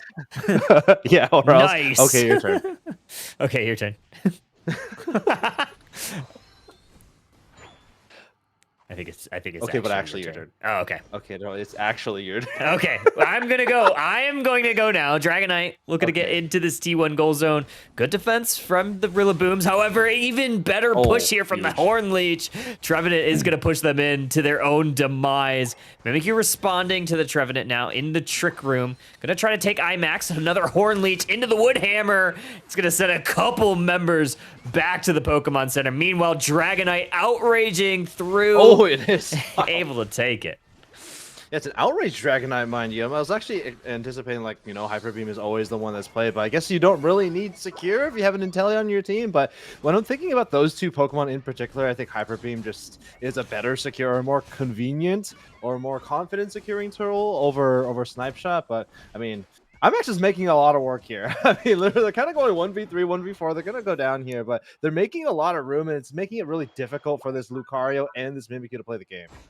4 points here on this Leafeon, just on a mission of just taking away a lot of the experience in the central area of the Rillabooms. We have another basement objective hitting the map here down on the bottom side. Gonna be a Regirock. 3 members of Rillabooms responding. IMAX hiding in the tall grass. Slowbro is gonna suss that out. They do have a slow beam if things get a little bit dicey. However, I'm not sure if they want to use that just yet. Dragonite also gonna respond. There's that Draco impact into the line. Mew's gonna be the first to fall, and the outrage is gonna take it through. Yeah, I'm not exactly sure what happened with the Hoopa there. Like, during that smaller teamfight engagement, they went back to main base, jumped to the tier 2 in the bottom path. They're going to use that Unite move here just in case there's a push here from Lunex Gaming. But kind of a questionable call there from the Hoopa. They will get the defense, but at least for this objective, it's going to go over to the left side. IMAX gonna fall down. Mimikyu on the chase, gonna look for this Blissey, who's gonna heal themselves along with this Inteleon. Back to full. Blissey, however, is gonna go ahead and use their Unite move on the Dragonite. Good response here. There's the Azure Spy Vision. The slow beam goes directly on Inteleon. Muted auto. However, the Inteleon's gonna get the last laugh there. They're still up. That's a double KO. Missing the mark on that one. Mega Lucario is able to take out the Blissey. And there's that Leafeon Unite. That is a clean wipe here for Lunex. Honestly, the only person going down there was AJ on the Blissey, but probably the MVP of that fight. Slowbeam went on to the Inteleon, but that Blissey was just feeding them those soft-boiled eggs to keep them alive. And then once they're out of the Slowbeam, they're able to wipe the team after that. So a huge recognition there by AJ to make sure their carry stays alive. And when you take a look at those levels, level 13 on the Inteleon, that's a Pokemon you don't want to go down. Level 13 there, level 13 on the Dragonite. Seems like they've been able to take out pretty much every objective has Lunex. However, another Regieleki marching towards his T2. A great Horn Leech again into the Draco Impact. He lands, takes out the Slowbro as well as the Hoopa. The push is on. Inteleon looking for a snipe shot, finds one, but a triple KO is found once again from this Dragonite. Another clean team win here for Lunex, and they're going to go ahead, break that T2 goal zone, and march into the 245 mark with a 365 to 90 lead. Yeah, this Outrage Dragonite is making so much room for this Inteleon to push on forward, or at least stay put behind that Trevenant and that Dragonite. They're going to get one more objective in the bottom path, 30 seconds before the final stretch. And Kyle, it is going to be a Registeel and almost a 300-point lead by Lunex Gaming. If this is looking very similar to game number 1, if they've given them that 5 Rillabooms. Good Hoopa Portal going to send a couple back just to get HP bars regenerated before this fight. 310 mark, Horn Leech, mostly just to move away from the Slowbro. Another Surf, another Portal, another reset. Snipe Shot connects on the Hoopa, though. Yeah. Taking a look at where Nog is positioning themselves in the tall grass. They have a couple of targets they want to lock down, but if they don't lock down this Dragonite, it is at level 15, Kyle. It is going to take over this game. Even if they are able to grab that Dragonite, grabbing the other 2 Pokemon on there might be a valuable resource as well. Take a look at these snipe shots. Landing on both 2 targets. We'll need to send them back. Almost cut the Hoopa there. We'll actually waste the time there. We'll force the Hoopa away from that portal, and we'll need to wait once again. Yeah, that is a great play by IMAX as well. Trevenant looking to go on in. Horn Leech, Woodhammer directly on there. Slowbeam's going to connect onto the Inteleon, but no real follow-up from the Rillaboom. Zucario going to be the first to fall. Leafeon's able to take one, and another snipe shot. Might be the end. Might be the demise of the Rillabooms as all 5 booms are in the base. Groudon on the menu and Lunex Gaming advancing.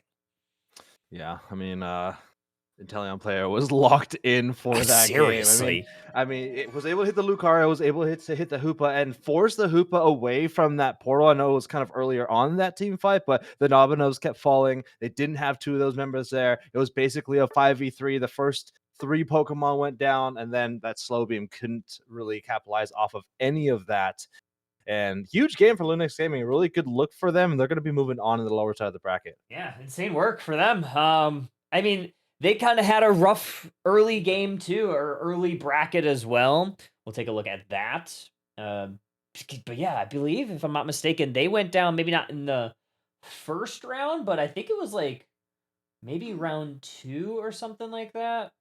Where did they go down? Hold on one second. Oh, you're good. You're good.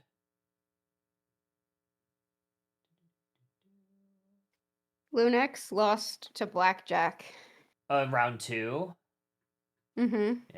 Yeah, they went down early, and they're making a pretty good Yeah. run too. I think there's a couple of like, They're having a good run. there's a couple of like good upper or lower bracket. Like, look at Muck's team. Muck's team went down in round 1 against Nemesis. That's demonic seeding. But they've won 2-0, 2-0, see 2-0, that. and then a DQ. Yeah. Citadel is up 1. Do we Mhm. have that game? I have 2 people added on that team, and they both have Spectate off. And then Eminence, I asked Anon, and they said that the team didn't want it, so I can't really do anything. Oh, about so we that. just can't see that one? Yeah. I did reach out to Okay. Immortals to see if he could turn on Spectate. I just said, hey, can you turn on Spectate, please? We'll see if we get that. I do have Exile. Portals, please. Please, Immortals, save me. Yeah, I think tomorrow. So then I guess we can wait for Lunex and Mhm. Tantrum, because, well, what's happening in Oonga Boonga's Fulminous? Do we have those? Or Blackjack Fulminous- Pocket Rockets? Fulminous Oonga Boongas. For Fulminous, I have Waddlechew. And then I thought I had Banana Tailpipe for Unga Boongas, but I haven't seen either of them on. Or I haven't seen. I need people to turn on spectate. I'm not gonna lie. This is it's so frustrating. Do you want to draw a name? Oh yeah, let's draw an 8. Let's draw an 8. How many we got here? Last chance to type red zone in chat if you want to get a Mega Pokemon license. Yeah, we have 3 mega licenses to give away. Type red zone, all one word, in chat. I'm gonna be giving it away very soon. Perfect. Green 18. What's that? Green 18. Oh. Yeah. Game Do you even zone. watch football, Kyle? Game zone. I do. I do watch football. Kyle's a Go Pack Go. I'm a Packers fan. Remember when the Packers player just was like in your chat? Yeah. I literally had he rated me recently. Wait, what? Really? Amon Green from the Packers, like the mid 2000s. Okay, what's the lore behind that? How do you know them? Did they play Unite? His nephew entered into the summer series, and he was watching, and he followed me, and he just and like what's funny is like I got the notification Amon Green TV followed you, and I'm like, Packers legend Amon Green, like jokingly. And then I looked at the profile, I was like, no way, that's actually him. I was like, I had his jersey. I had 2 jerseys as a kid. I had a Brett Favre jersey and an Amon Green jersey. No joke. Damn. That is like crazy business. And he was just he's just like, he's just there. He just like knows you now. Yeah. What a guy. Me and Omega are Eagles fans. Oh, yeah. Forever, go Birds. Eagles have been kind of like They on a suck. slump lately. Eagles fans will be the first to hate the Eagles, so don't worry about that. That's true. And Phillies fans. Watching their games is so depressing, but go Birds. Go Birds. regardless. Okay, let's go Red ahead. Line, that is a song by 5 Seconds of Summer from yeah. their previous album. Mm. Yeah, they lost 3 in a row. It was really upsetting to wait all week for an Eagles game just for them to disappoint me every time. Yeah, they played. I was watching that game, the against the Chargers. That was an ugly game. That was so like, did Jalen Hurts forget how to play? He did He was something like, that "Oh, was I'm just so gonna-" incredible, like so incredibly bad that I don't know if I've ever seen anything like it. He threw an interception, and then fumbled. No, on then the they same fumbled. play. Yeah, they fumbled. He threw an interception. They fumbled. He recovered it and then fumbled again. He had 2 turnovers on Super on the Bowl same winner. play. MVP, by the way. Is that considered two mistakes? 2 errors? 2 Yes. turnovers. That he is the only quarterback to have done that. Ever? That's crazy. Recover the ball off of an enemy team error, and then Throw an interception, they fumble, you recover it, and then fumble it again. dang. I turned off the game after Cinema. that and went to bed. I'm not kidding. Yeah, that's fair. It didn't get much better. I mean, it got a little bit better, but like the Chargers were also like kind of throwing. Like, Cooper DeJean is the only thing that keeps it even close. Yeah, he's for pretty Eagles good. to He's win. really good. Anyway, Choji's a Steelers fan. I am in central Pennsylvania, so that's like kind of mostly Philly, but I still like there's still a lot of Steelers fans and Pittsburgh fans in the area. All right, we are gonna choose a winner now. It's Danny! That's Danny is gonna win. That's gonna be for the Ew, Gyarados. that definitely says Draku. Oh, I don't know what that bot's saying, but that's Danny gets a Gyarados. Next one is the all right, Char. if Danny is not here in the next 12 seconds, then it's mine. Rixel! Rixel gets a Char. Same thing, 12 seconds. And no. Yo! You have to re-roll that one. Danny again! Captain Luis gets the Mega Luca. Luis. Wait, what is even? It is red line. Oh no, it's red zone. I was gonna try to get into the last one. Red zone. Danny won 2. No, Nice. we're Yeah, not giving that him one. 2. No, he gets the one. He gets the one. All right, and we'll do one Absolutely more not, at the Austin. end of the evening. Absolutely not. Absolutely not. Draco's now trying to fuck up the. Too bad that doesn't work. This is how I lost my sword the first time. That is how you lost your sword the first time. Well, that's cool, Choji. Kyle's from Ohio. Yeah, I Whoa, live the in dogs is Ohio. crazy. Who wants his address? I haven't been to Kyle's house, but I've been in his area. I'm currently True. in his house. Actually, more specifically, his walls. What? Yeah, And that's fair. yeah, That's that's crazy. fair. Do you have a game? Not yet. Gammon?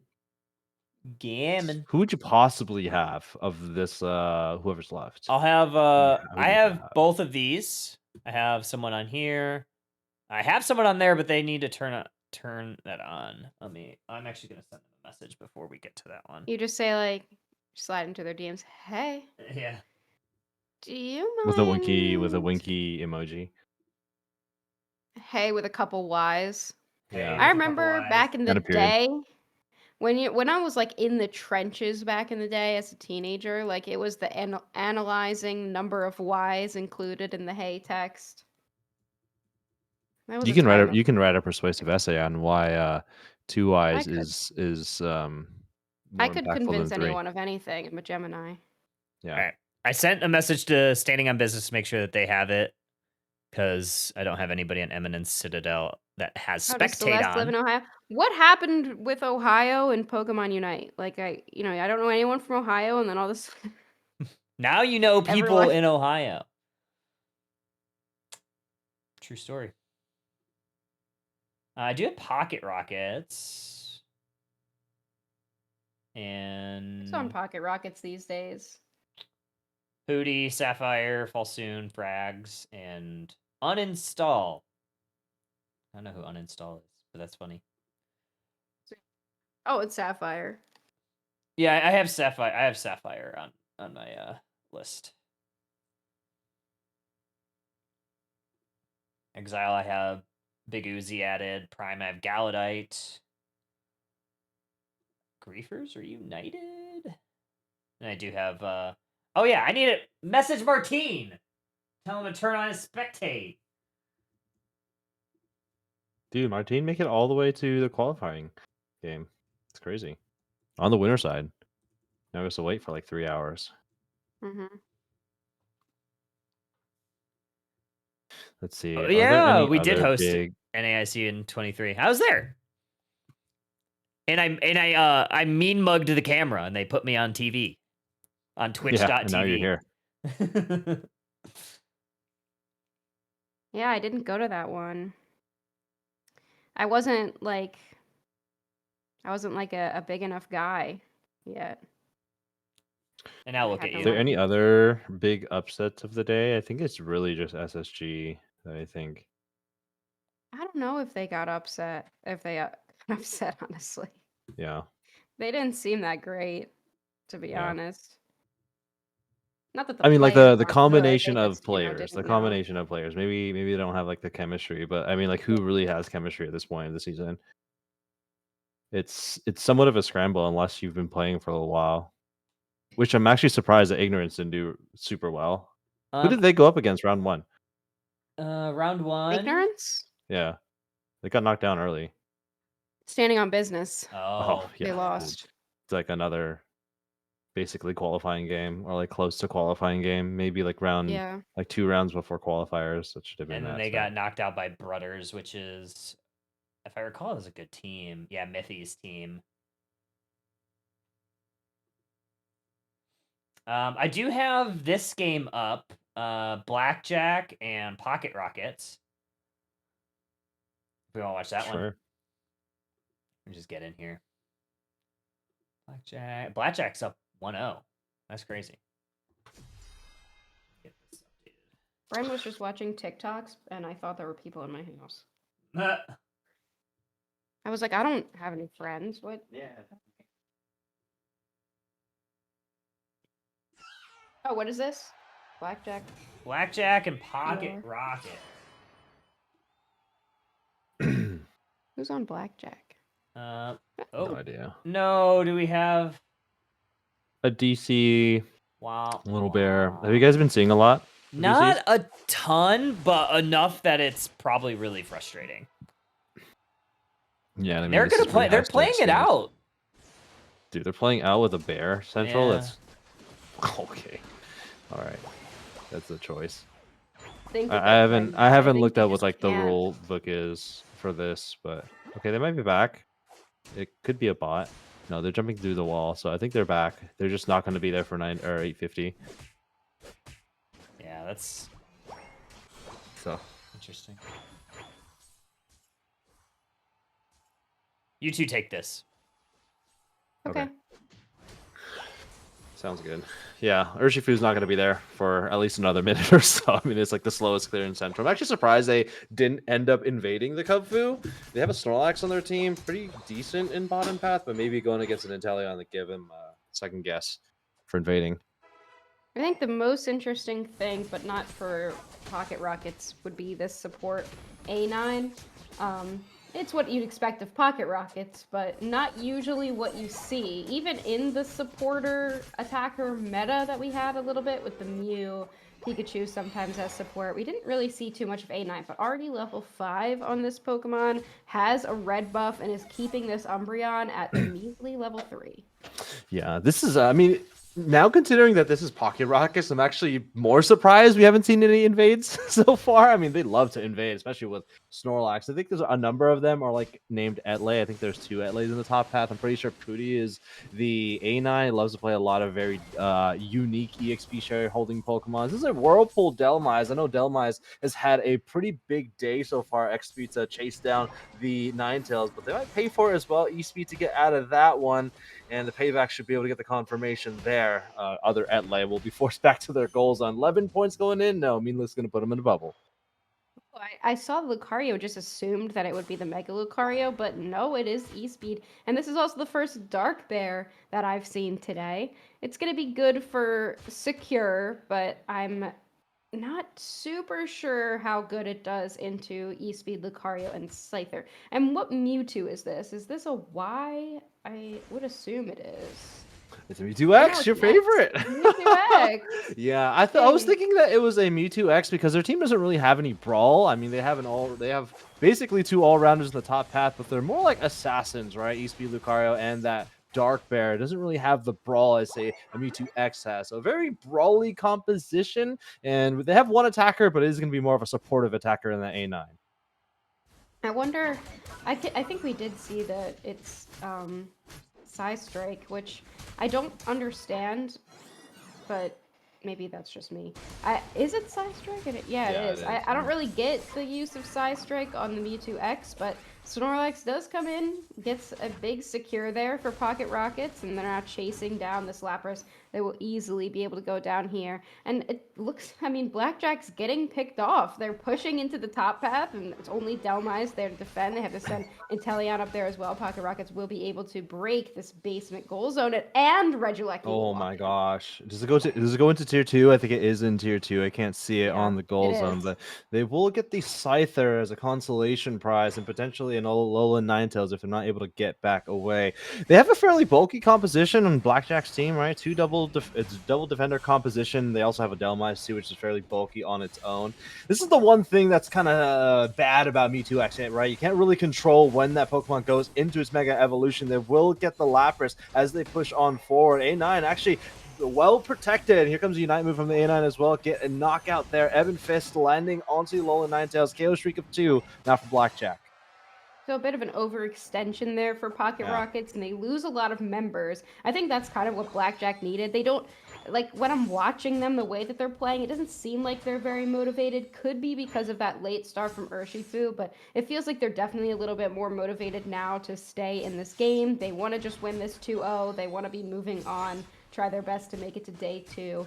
And a couple picks there, I feel like is definitely what they needed. Getting Lucario as well, that's going to be extremely valuable. They did end up going down. Scyther gets caught in the mean look there. That's going to be big. Yeah, they're not able to lock down on the KO there, about 20%, making it back to the right side of the field.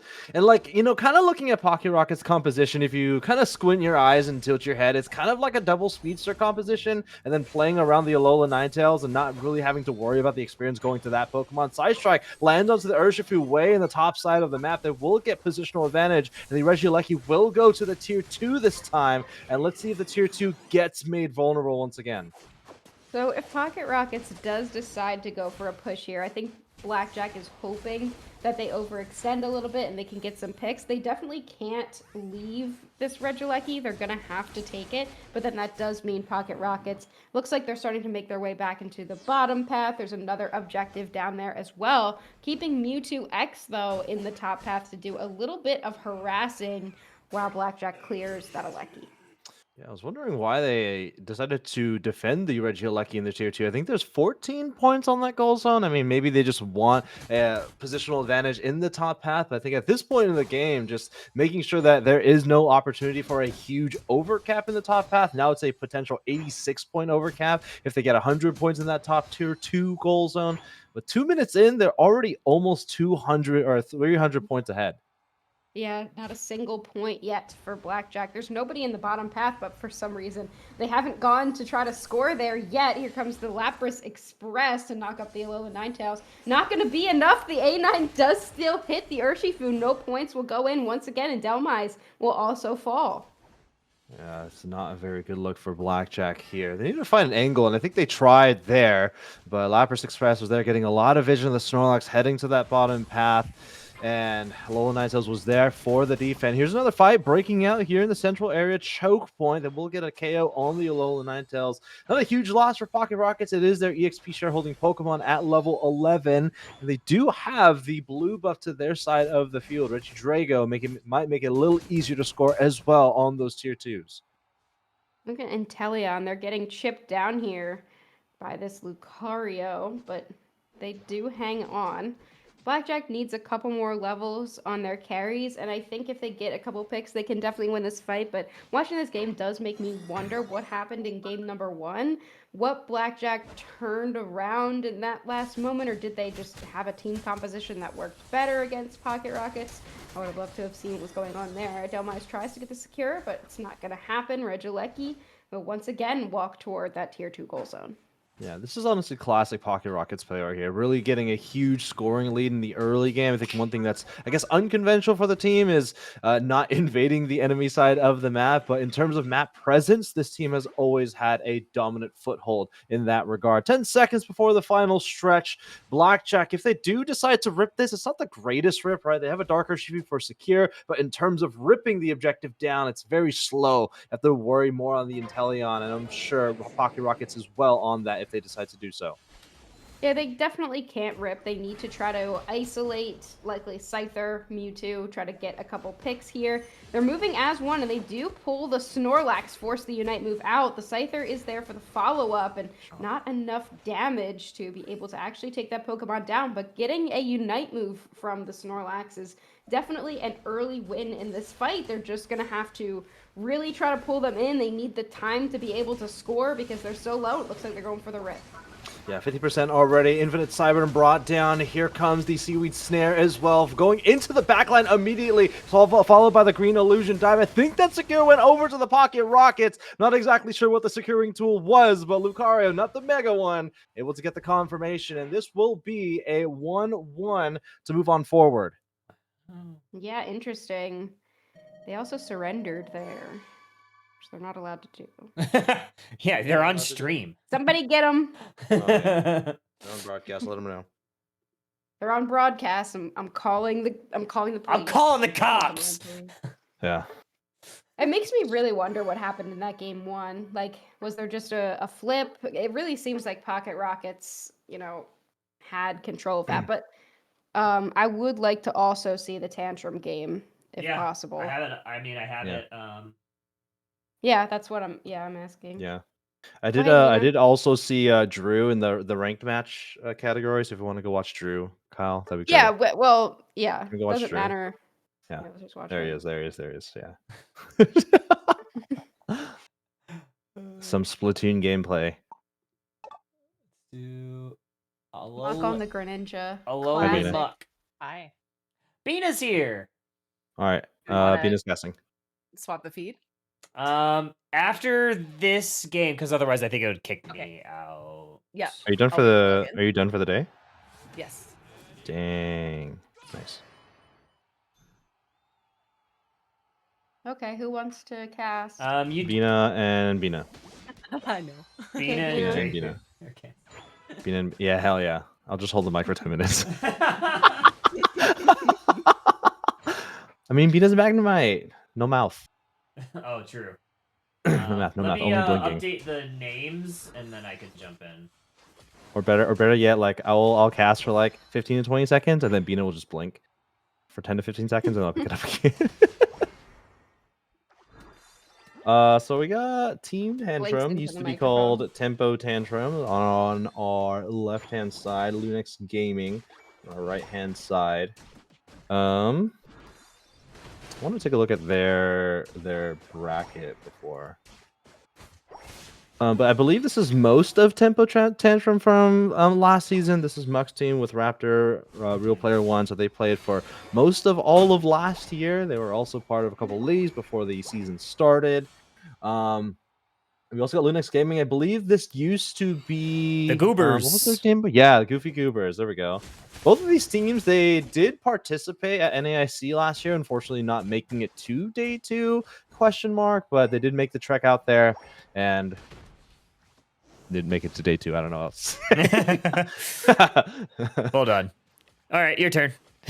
was that Bro, one of I'm those not- moments? Dude, I'm not even looking at. I have your stream and Discord up at the same time. I should probably. Yeah, I was looking at your Twitch stream for a second. Oh there. yeah, that might be like slight. It's I don't have a delay on, but it's You obviously don't have a probably delay like on? Ooh, I'm slightly. telling. I don't I know know. who I'm telling, but I'm telling somebody. You could tell the entire world, big dog. Yeah. Some points in up at the top path. Lunix Gaming. This is Adam Ninja on the Leafeon, notable Leafeon player. We do see a lot of teams elect to ban not only Saotami, their Urshifu, but we also see a lot of teams kind of ban this Leafeon away from Adam Ninja because they are quite proficient on it. The thing that I'm most interested in here, Draco, is going to be Yeah. the Scissor.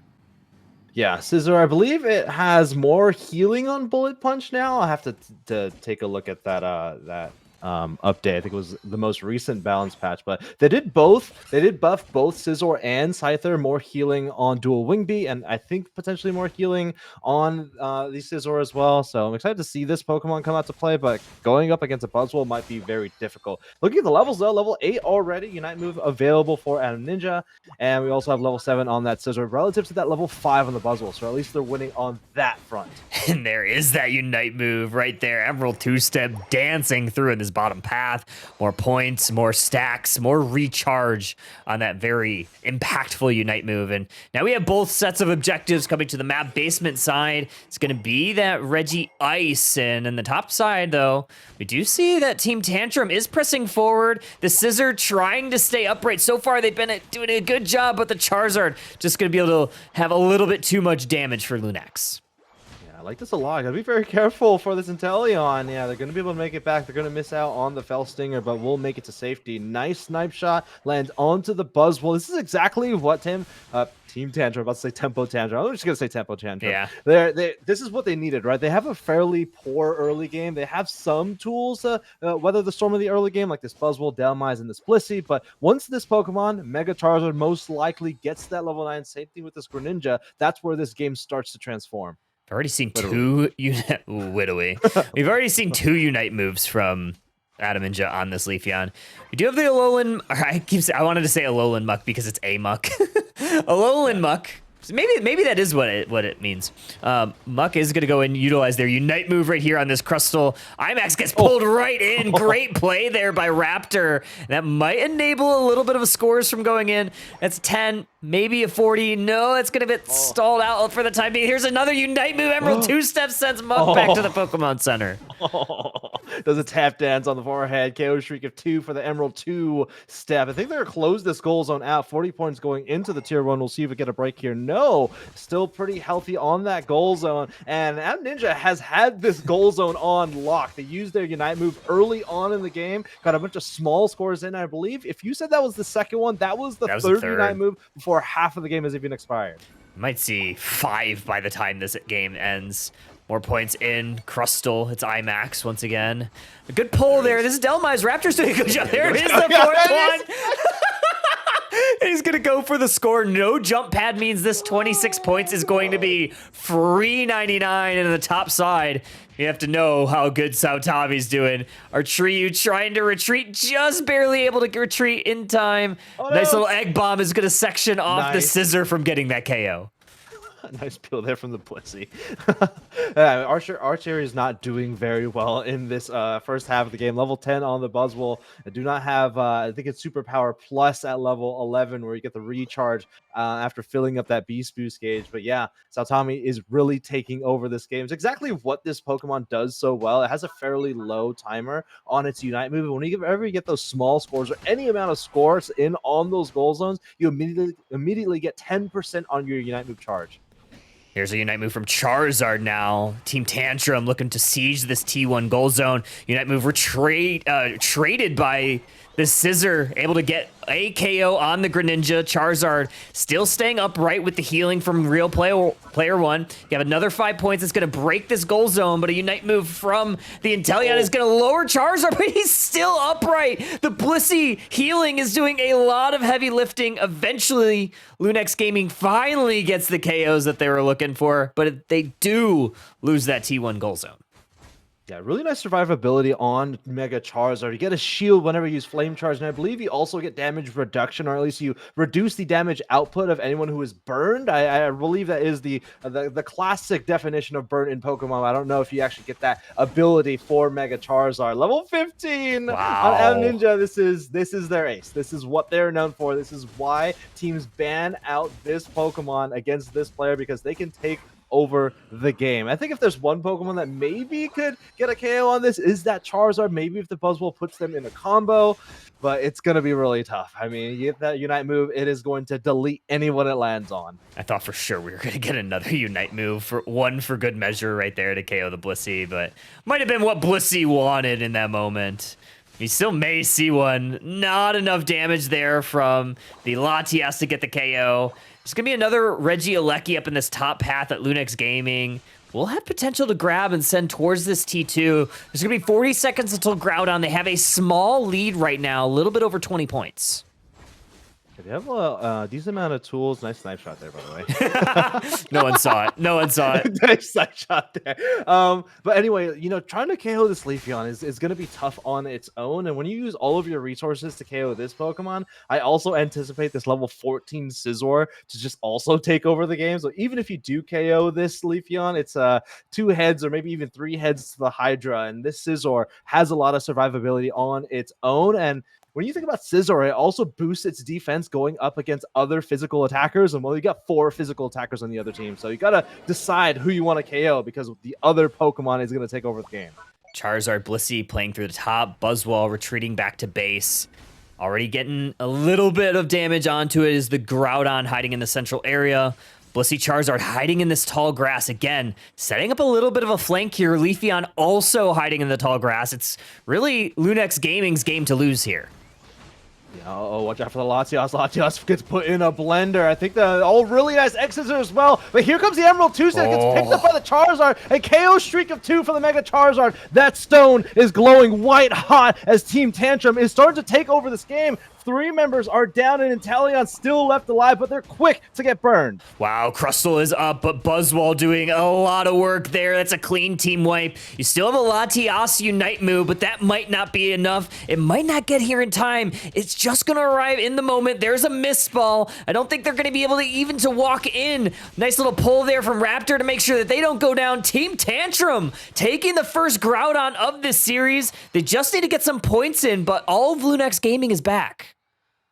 Yeah, this is going to be huge. No Unite moves available for either team. There is a missed ball available, or a Unite move available for Lunex Gaming, but the Latias will have to watch as their team defends this tier 2 goal zone. Anchor shot misses wide there. Here comes a Charizard trying to make some room for the team, trying to score Ismuk. They will get a score of 100. They will also get a Crustle as well. And with 30 seconds remaining, pushing to the tier 3. This is Team Tantrum's game to win, and honestly, for Lunex Gaming, a frustrating game to lose. It really is very unfortunate. They're setting up that Leafeon flank, and it just didn't come to fruition. The Charizard Unite move was just too strong at that point to really do a whole lot of damage. I really like the play of Team Tantrum to kind of play that slow kind of through that top and really through Lunex Gaming's own central area. Yeah, if we were able to slow down the gameplay there, the Leafeon pushed through that choke point. They used their Unite move onto somebody, but before they were able to hit the second part of the Emerald 2-step, the big explosion of green emerald, whatever have it, they weren't able to land, right? So the Charizard united them in between the 2 steps, and unfortunately the Leafeon got blown up because of that. Yeah, that was the one-step Charizard, the one-step slam. Yeah. Stings, literally. Widowy stings. All right, I'm logging in. Okay, yeah. Let me log out, and then I need to do a thing. You don't have to log it. It should kick you. Oh, it should kick me. Yeah, you're so right. Yeah, I think so. See here.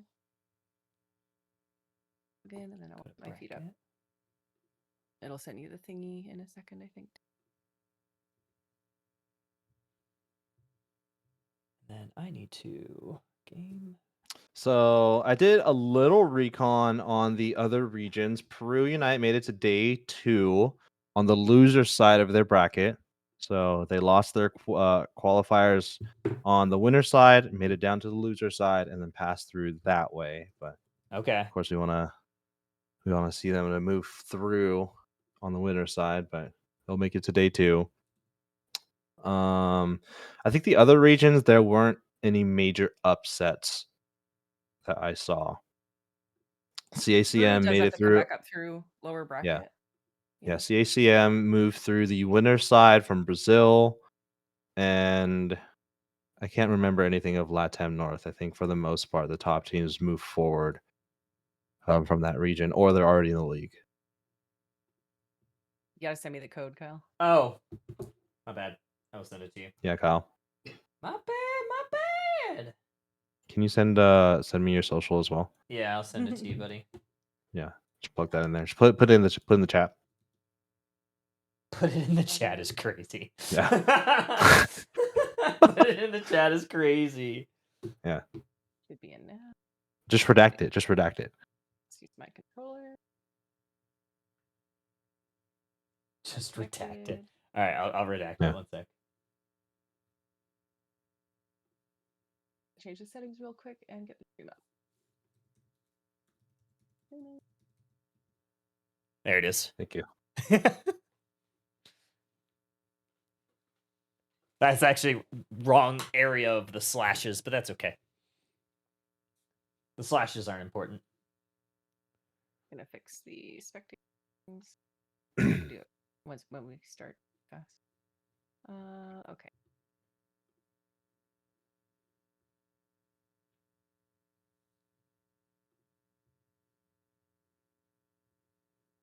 There is the feed.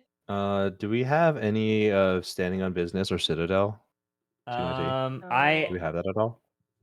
I reached out to Immortals to turn on his spectate. We'll see if he did or not. I don't mind going to game 2. I mean, that was an exciting game. It was. I feel like Leafeon team lost in Leafeon fashion. I feel like that's how it usually is for Levion teams. They really take over the game, and then big team fight, just get wiped. Mhm.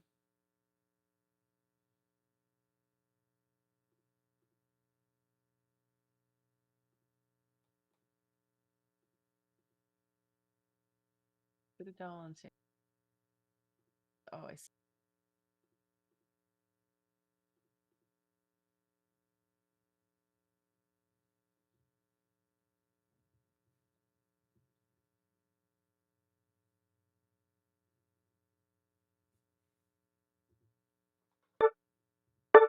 Being casual. I'm just gonna. Hell yeah. It'll be in casual. Yeah, Oh wow. 'cause that's all ranked. Where else would it be, Bina? This is your first day? I never use this. I'm Alright. always in. Yeah. Oh yeah, you're always in the yes, right. You're always in the lobby. That's so right. You're so right. Bina has no friends. That's not true. We're literally right here. Bina has no casual friends. Oh, Only ranked friends. That's true. Yeah. we're the ranked friends. Yeah.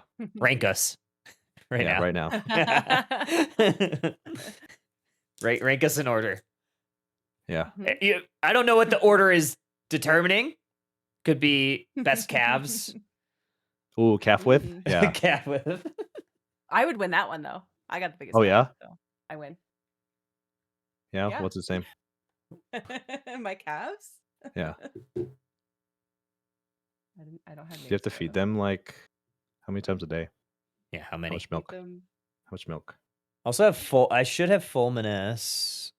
What does that word mean? I think it's an actual word. It is an actual word. Fulminous. Yeah. You're an actual word. Thank you. Yeah. Fulminous is an adjective describing Fulminous. something related to or resembling thunder and lightning. Oh, that's cute. Cool. Is that like fulmunolimbus cloud? That's a word. Full Metal Alchemist. Yeah. Yeah. Yeah, I have ARLT. I know that they for sure have been they have spectate mode on, so if we want to watch that one too, I have that. Okay. Um As soon as I guess if we're waiting, I'm just gonna quickly hop into one so I can change the settings. So I don't Oh, yeah, miss good call. The next Yeah. game that we're gonna see, I will very quickly do that. and then Siobhan come was back out. But complaining about my settings. since we do have I know Siobhan was two- getting triggered. I'm like, I'm sorry, I'm Since we doing the do production have- and the thing. Like I can't control it. Yeah, you can. Since we do basically have two observers now, we could do like holding a game and then Yeah, Going- that's true. Well, I can't be Yeah. on. Well, technically we don't because Kyle's logged out. on yeah, his I account. can't log back in. wait, I want to be in Kyle's account. What the hell? Yeah. Come on, All right, Kyle. so we want brightness set to full dark, and we want to do move panel sensitivity to. We want test 5.8, and we want 0 for.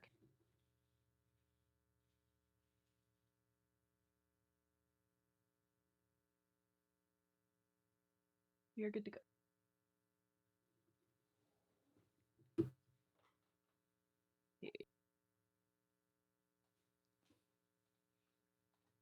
I used to spectate back in the day when I had to. Wow, Blackjack won game 3. That's crazy. Very contentious set. Whoa.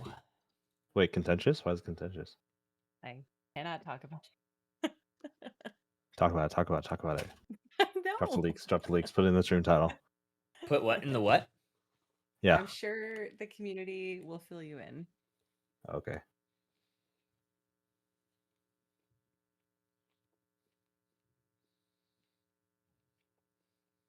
Or you can just fill me in because Are you're we my on break or are community. we on stream?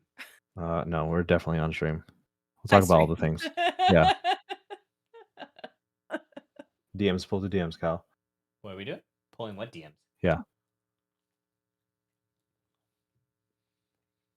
I got a pretzel. Ooh, Wetzel's pretzels. Oh, that's good.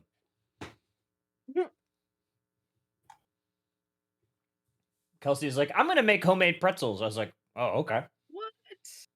Her name is Wetzel. Get you a wife that'll make you homemade pretzels. Yeah, all I have Sorry. is Kyle.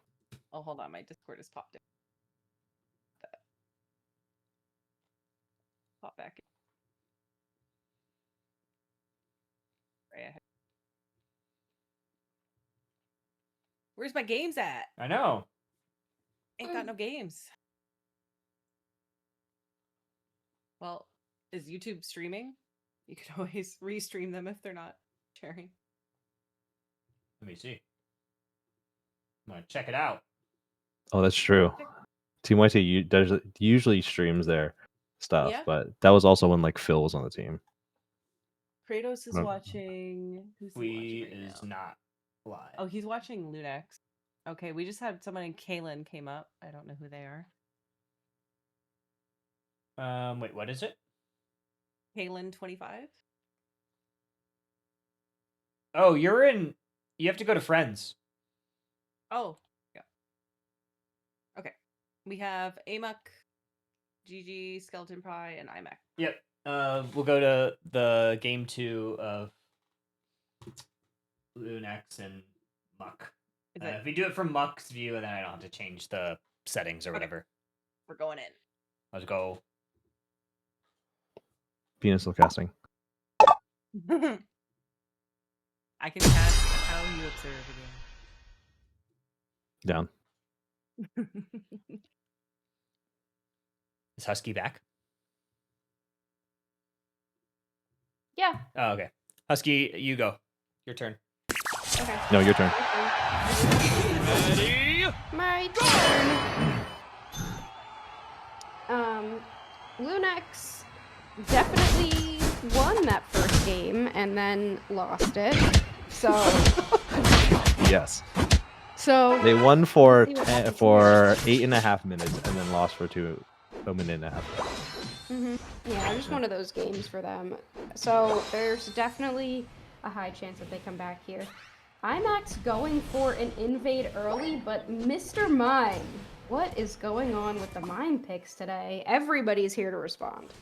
Yeah, it's because Kyle's not in the bracket, so they decide to respect his decision and pick Mr. Mime. Also, Bruv is not in this league, so they have to make sure they're respecting Bruv as well by picking up Mr. Mime. Great. Buzzwole coming back out. You know, looking at all of these top path picks today, one thing that we haven't seen at all is Zacian, and I honestly don't know why. I feel like Zacian is a really strong pick. And we also haven't seen as much Buzzwole as I thought we would be seeing. So Team Tantrum bringing that out here. I am glad to not see the Greninja again, personally. I don't love it, but we'll see how the Armarouge ends up doing. Yeah, I don't see North America as really being a huge proponent of Zacian, in my opinion. I think we see it a lot in LATAM, but the all-rounder category is very saturated. There's like at least 5 Pokemon that, in my opinion, can be in that all-rounder role, and a lot of teams will pick 2 or sometimes even 3 all-rounders. Scizor actually making a play here. Lunex Gaming getting level 5 onto the Scizor, and when you look at this team once again, you build up more special or defenses when you fighting other physical attackers, and this is going to be I actually don't know if this is going to be a Armarouge and also with this Buzzwole as well. So at least going toe to toe with the Charizard and the Buzzwole, 1v1, this Scizor should win, or at least should outlast. Yeah, I mean, it depends on how much burst and CC you can put on the Scizor. As soon as it gets CC'd for long enough, it's really difficult to make sure that you're building up the bullet punches, continuously healing. Arturiu getting low, but I like the Blissey going for soft-boiled here, just keeping the team healthy. All 5 members now for Lunex need to race down to this bottom path. Trevenant goes down here. Yeah, here comes the Unite move. Emerald 2-step lands with the Armarouge. We'll send that back to the Pokemon Center. Sting caught out on an island of their own. All-rounders heading back over to Nurse Joy. Here comes the 4-player push. 2 members are about 25%. Looks like Raditz is going to heal on that Altaria family with the close combat. 30 points going in will bring this down to 33. So nice lead by Lunex Gaming, but once again, to be expected with the early game presence they have with Lucario and that Leafeon. Are you calling it Armor Rogue? Armor Rogue, Armor Rouge, Armor Rogue. What is it? Is it Armor Rouge. Rogue? It's Rouge. You're a Rouge. Like we know it's Rouge? Yeah. Yeah. Did Pokemon Okay. release a tweet about it, Kyle? It's just how it's So, spelled. so I guess we'll never I've know. just It's said Armor Rouge. R-O-U. I was- mean, it's R-O-U. It's not R-O-G-U-E. Oh, okay, yeah, it's Armor Rouge. Oh, Come on, actually, Drake, get it together. Yeah, come on, Draku. actually, yeah, it's gonna fix it's his glasses on Illumise. that one. Oh, okay. Cool. Yeah, The mean look. it's to Rayquaza. We know that rouge means red, right, guys? Yeah, We know Mhm. that. What is also it? that. Okay. That's why I was okay. making fun of Draco. Why are you saying Yeah. Armor Rogue? We know that. I'm gonna say Armor Rogue for the rest of this game. Okay. Yeah. I'm gonna server mute whatever makes you Draku. One happy, sec. my man. What did you say? I don't even know what you said. What did you say? He said he'll mute you. Oh, okay. Wait, Dude, do you have those Scissor terms? just like Scissor You're in our gets server, hard buddy. counter by Mime, Oh. honestly. When the Mime comes down with so many barriers and Scissor just gets stunned over and over again, it can be really difficult for the Scissor to really be effective. But they are going to be able to take down this Regieleki. So Yeah, that's not going 1v1. to push forward, but Scissor needs to make sure that it's not getting CC'd all the time.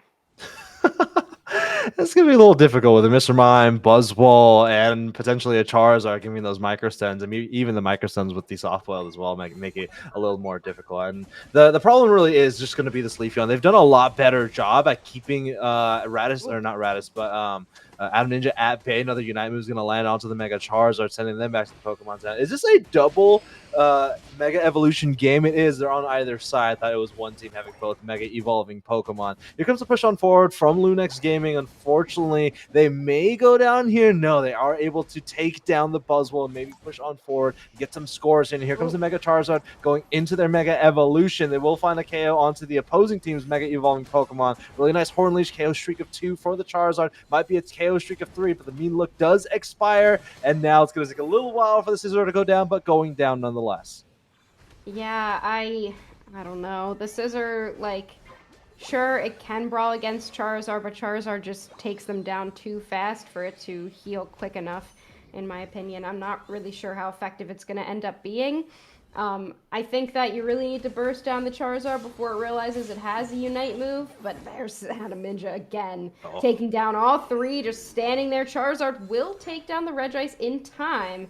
It doesn't have a Mega Evolution available, but I think that's going to be the most difficult part for Lunex here going into the second half of this game. Can you wait out the Charizard Unite move? Can you outlast it with what you have on your squad? Yeah, level 13 on Lunex Gaming. At this point in the game, I think they're at level 14. So at least in terms of slowing down this Leafeon, Team Tantrum has done a little better job, but very much like the game number 1, led in the first 8 minutes of the game and unfortunately lost their Leafeon early in the final team fight for Groudon. It's how Lunex Gaming found themselves in the position they are now, down 0-1, facing elimination. A minute and a half remaining before Groudon enters the field. Close combat, followed by the Leafeon, should take this Regieleki to the tier 2 goal zone. Let's see what Lunex Gaming decides to do here. This is about the last time they could use their Unite moves. Then they're looking for a scrap here in the central area. Ooh, the Scissor takes the Armor Rouge here, but they're lasting so long with the soft-boiled Mime. Also, it's showtime for them. They will be able to use their Unite move, and here comes the Mega Charizard. You just can't stand in one spot for too long because the Mega Charizard can come out and do exactly what we saw it just do. So unfortunately for Lunex, all they're going to be getting out of this push into the enemy central area is 21 points from that Umbreon. Yeah, 21 points. I think the Leafeon was also able to get a larger score on the tier 2 as well. It's going to bring their score lead to 90 to be exact. Pokemon need to get their Mega Evolving Unite moves back online, but fairly low cooldown timer for those two Pokemon. Let's take a look at the field state. Level 13 on Mega Charizard X, level 14 on that Leafeon. It was level 15 at this point in the game, but even at level 15, still very vulnerable as a speedster categorized Pokemon. You have a lot of attack damage, but a fairly low HP pool. And it's all about landing the second part of the Emerald 2-step, and perfect timing in game number 1 found Team Tantrum up 1-0, but here comes Groudon. 90 points separates these two teams, and potentially one of them might be going home. Really going to be watching this Scissor here because I just don't believe in it, unfortunately. I think that there is area effect damage from this Armor Rouge that makes it really difficult to brawl with it. You've got Mega Charizard with so much shielding and burst damage that I don't think you can outlast it. And then there's also a Blitz Assistance you have to worry about. I think that Lunex has to perfectly time their engagement. And there it is! We've got the eject button. Hornly trying to take down our trio, but it's not enough, Draco. Yeah, huge Unite move coming in from the Mega Lucario as well. It's going to find Muck. They're retreating back to the Tier 1 goal zone. Here's the Red Illusion dive, and the team is split up completely here. Emerald 2-step lands. Actually, no, hasn't used their Unite move yet. Is able to get back home. Take a look at the Groudon starting to be worked on by the Mega Lucario, resetting those abilities. Adam Ninja goes down here. The Mega Charizard still on the field at a pixel, and it goes over to Team Tantrum as Lunex Gaming is wiped off of the central area, and unfortunately, this may be their way home and out of the regional qualifiers.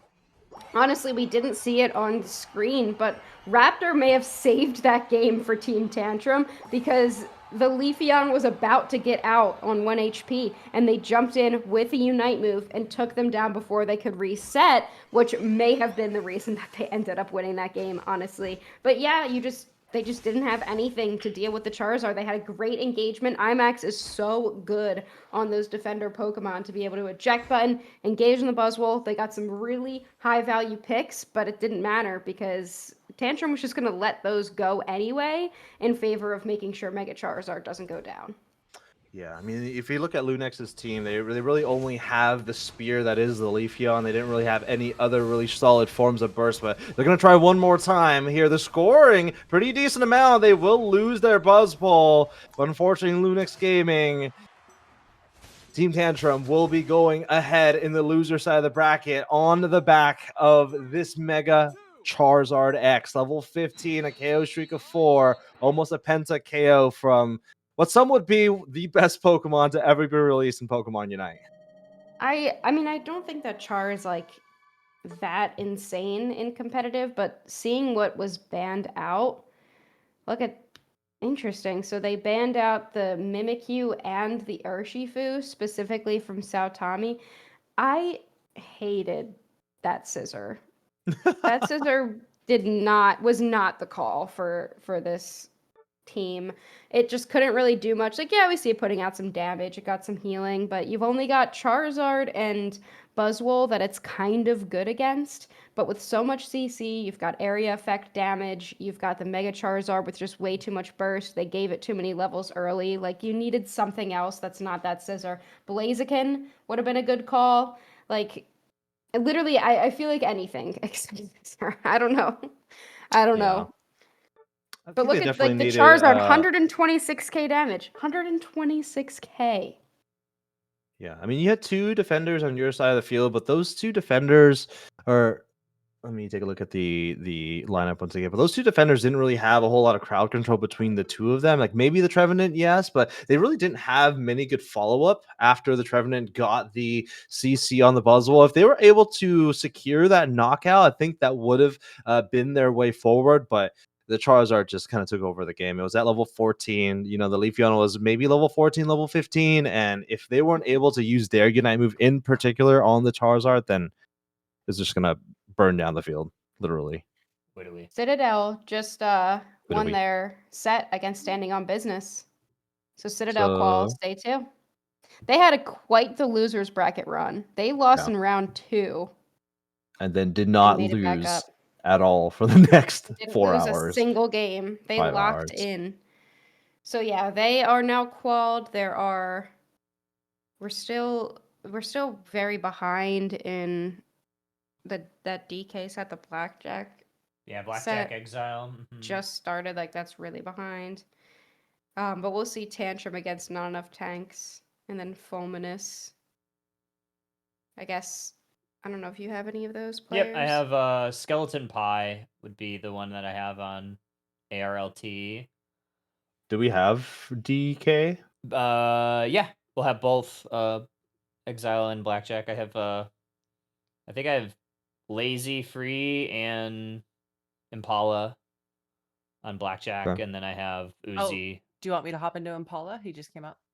Yeah, let's do DK. All right, we're going in. We're going in. Okay, I'm gonna go if you guys don't mind. Yeah. You are released whenever you feel like it. Hope you have All a right, good I'm going night. to. Here, I don't feel as Yeah, bad. I'm going to. Yeah. Bye, Enjoy Husky. your evening, and we'll talk Kyle, with you tomorrow. Dana. Actually, no, Like me that. and Husky are gonna go hang out now. So just like how Zoinks Yeah. and You're Bridget gonna go left, watch we're Casper without Yeah, me? I yeah. knew it. exactly. I knew it. Yeah, I'm just really exhausted. Yeah, I hear you. But All I'll be right. back tomorrow. Okie dokie. Bye, Will Husky. you? Love you. Have a good night. We'll find out. Good night. Bye bye. All right, Draku. I'm done. Your turn.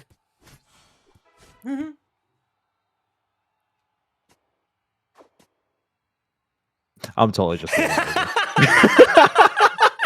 I was like, are we go? Is he really doing this? Is he really doing this? I knew you were gonna do it too. I knew you were gonna just be quiet. Oh, there's a big KO. Talonflame getting an early one on the Mew. Gonna steal a couple citrus berries and stay upright, and that's gotta be a really nice feeling. Might even get this 13 points in. Oh, they get that last hit too. All the stacks in man. early.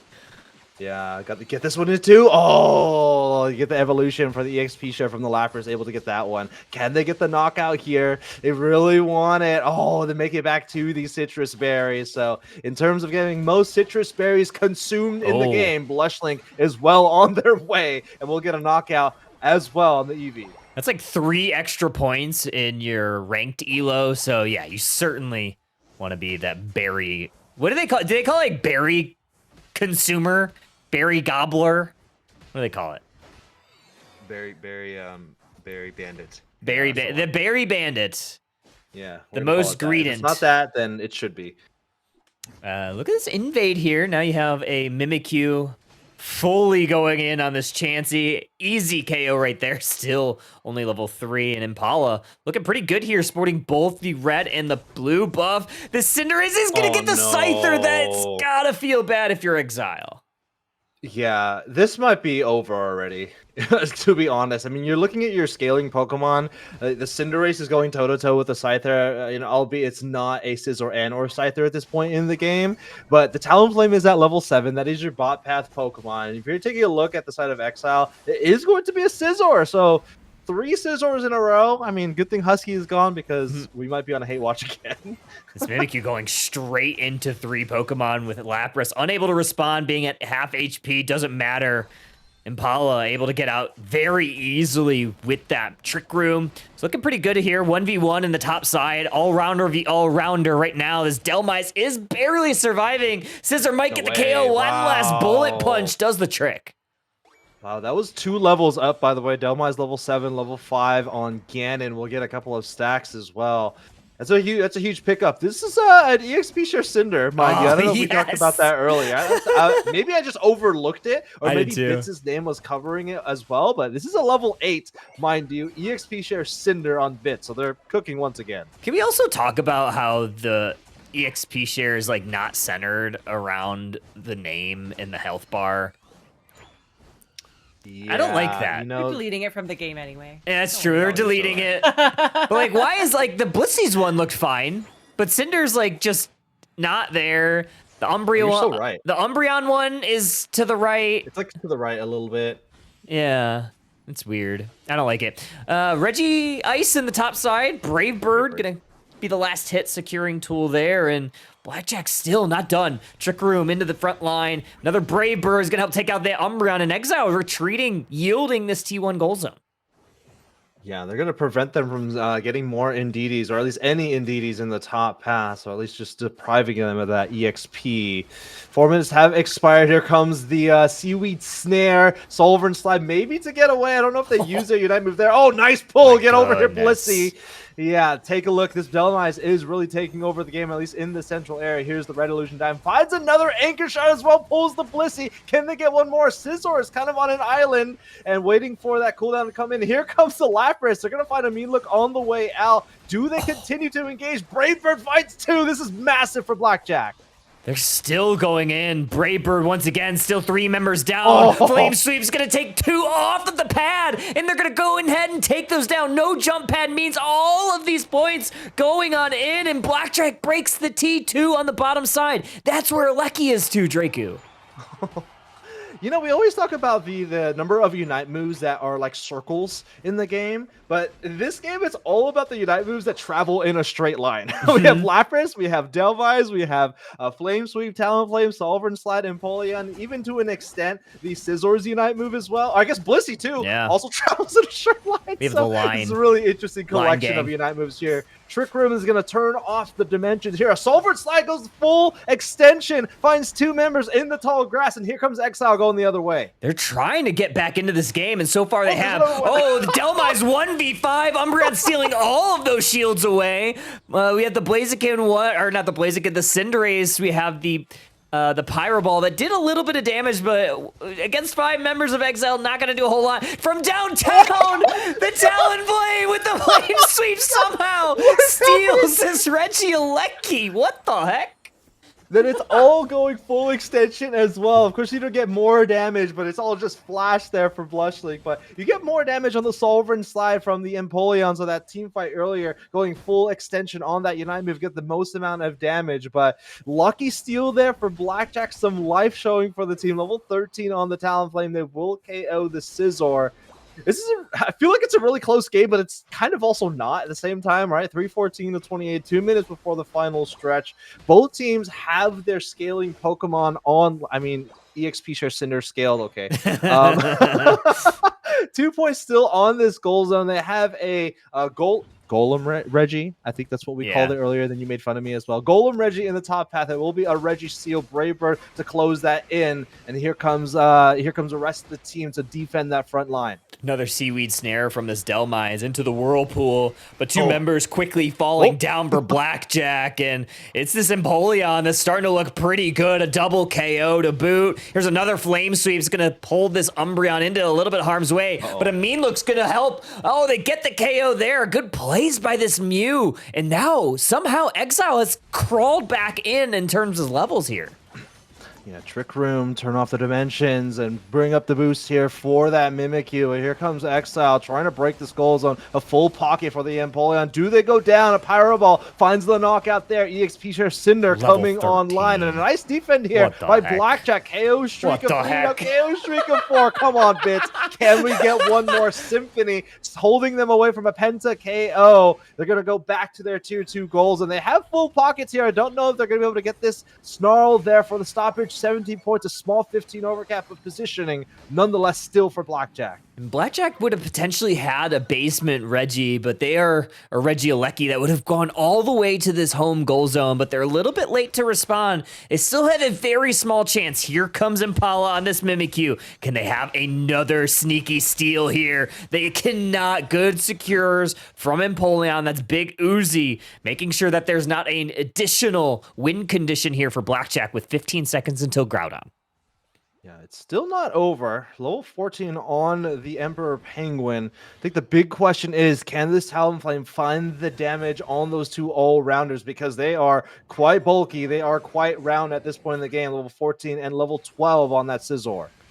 Gonna Brave Bird right into the Mew. That's going to force out that Unite move. There's that Flame Sweep. It's going to steal this Emperor Penguin all the way down to the bottom path, and now still no KOs. Here comes Big Uzi. Play with me directly onto the Empoleon. They're going to try to dash away. Seaweed Snare into a big KO on the Empoleon, and there's the Brave Bird onto the Mew. They're going to find the KO. That's a double for this Delmise. X-Speed from Neon on this Blissey. They're trying to get away from Cinderace. Yeah, and the Scizor's just kind of on an island. I'm not exactly sure what was going on there for Gan, and Groudon already brought down to less than 25%. Bullet Punch is going to be very tough here. Brave Bird, Talonflame is going to get the confirmation there, and Blackjack will get the Royal Flush here on the Emperor Penguin. Oh, that's a good one. I like that. Yeah, that was pretty nice. That's good. I like that. Yeah. The Royal Flush. Because it's also a water type. Yeah, thank you. I was going nice. Put it in the reel. Write it down. Put it in the reel. Write it down. Write that one down. There's a lot of good things going. Oh, XP share Cinderace. Went 9 and 11. Someone call the ambulance. It's bits. It's bits. Come on. That's true. Yeah, I mean, not really sure what to say about that one. I think it's really just they didn't have good frontline presence. Like, I feel like the Scizor does really well in tandem with another really bulky Pokemon, but I don't know where exactly they were in that last team fight. They were kind of on the side of Blackjack, like maybe top left in a more of a speedster like position. But Sovereign Slide came in. We saw the Whirlpool around the This one was Empoleon. Skeleton Pie, where it goes. ARLT. Yeah, we can. That one is. Oh, We can kind of speed through it. It's already up on the. I think it's already. Oh yeah, let's just speed through it. Speed through it. Speed through it. Speed through it. All right. Go fast. Fast. I didn't want to miss any games. Oh, I guess something happened in the Citadel set because it's now 1-1. Standing on business 1, Citadel 1. Ooh. Yeah, I don't know. Retracted. Something got Do you want retracted. me to fast forward this one a little bit? I mean, I don't have anyone that has their spectate on that one, so So don't fast forward. no.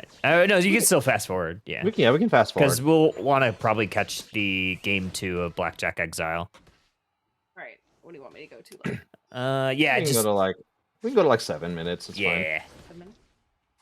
Or 7 minutes have expired. So I mean, Okay. probably towards all the way to the final stretch, basically. Yeah.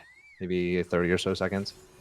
You know, at this speed, did I tell you? But I MC'd a company auction on Thursday, so like I had to talk like really fast.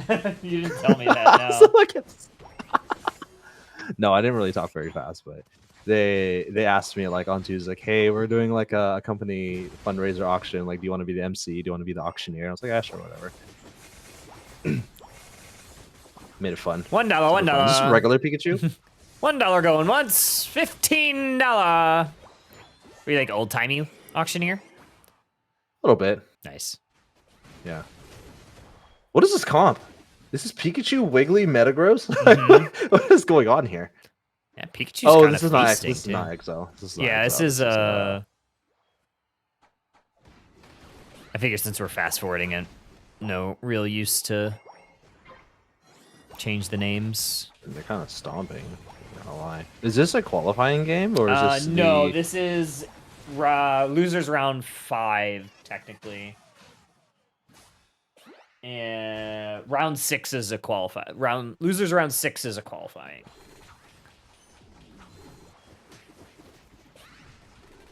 Dude, they're so fast. Yeah, they're very Dude, fast. these double slaps going hella fast. Mm-hmm. This is the Wiggly that like robbed Christmas. Quizmith. But Quizmith. it's like waddling around and just like, yeah. Waddle, waddle, waddle, waddle. So this is the set before qualifying. Yes. Winner will play Griefers, which would be a qualifying match. I told Martine to turn on his spectate, and he did. So good job, Right? Martine. Dang. Good job, Martine. Proud of you. So we've Oh, seen Millionaire like a Mash, yep. decent amount of Glaceon. I wonder if it's been banned a lot. I honestly haven't paid too much attention to the bans after games. I mean, I think Glaceon just it's so good. I mean, it was already really good and it's very consistent. But even more so now. Nice liquidation. Liquidation. Not liquidation, surging strikes. You look at this positioning. What the hell? Yeah, I mean they're playing really aggressive here. They're looking for an Oh ambush. no! Oh, if they could get it. Oh yeah. I don't know if I like this ambush very much, but okay. It was a little scattered, to be honest. Oh, they will get the KO there. Pika. It might be Yeah, a I little don't think that early matters all too too. much. If they can get this Delmize before it makes it back to base, they just need to be careful not losing anyone else. Umbreon's back on the field. They might be able to get the Delmize as they retreat back over to the left side. They do. Yeah. Nice. 10 seconds on the KO timer. They don't have. They're missing 2 Unite moves. And same thing with Exile. Good exchange of Unite moves there. Wiggly gets away. Oh, just barely eject into the Solar horn is actually leech. still pretty healthy. Yeah, I mean this could turn around very quickly, so they need to be careful. Yeah, Talon's back on the field as well. I don't know if they have very good secure. I don't know if Talon knows that it's being ripped in front of them. Yeah, it goes away. Wow. We'll get this. What is the set? Is this what's the score on the set right now? I think it's hard to tell. I think this was game 1. It's hard to tell because it was obviously like almost done when we pulled it, and like looking at the timer, I think it was game 1. They have a lot of points still. They still have at least maybe 150 points. It might not even be enough. It might not. It's We 36. need to get I'll one close that more one out. score. Yeah. Oh, this Talon. Oh, it's game now. Look at Wiggly go Is on the Talon going backside. No, down? Wiggly's going on the backside. They're going for a score too. I don't know if it matters here. They're getting a couple of KOs. Mewtwo goes down. Lots of score. Oh, and here's nice Seaweed Snare. 8 points going in, 16, followed by that. Okay, no, yeah. Well, it this is a doesn't score. matter. No, it's game. No. ARLT is going to take this one. Yeah. This might have been game 2 then. Because Yeah. Fulminous won game 1 based on the start GG. So yeah, this might have been game 2.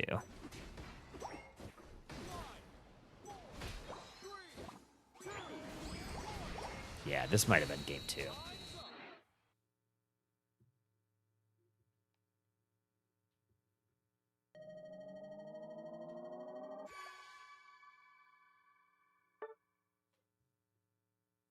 Okay, so this one's tied as well. That's this is what a day Coming of down games. the wire. Yeah. A lot of. I wouldn't say there's a lot of heartbreak, but like Mhm. definitely. Definitely some heartbreak. Mhm. Yeah. You broke my heart by not inviting me to cast with you on day 1. Wow, I did, and Yeah. you said no. Oh, you're right.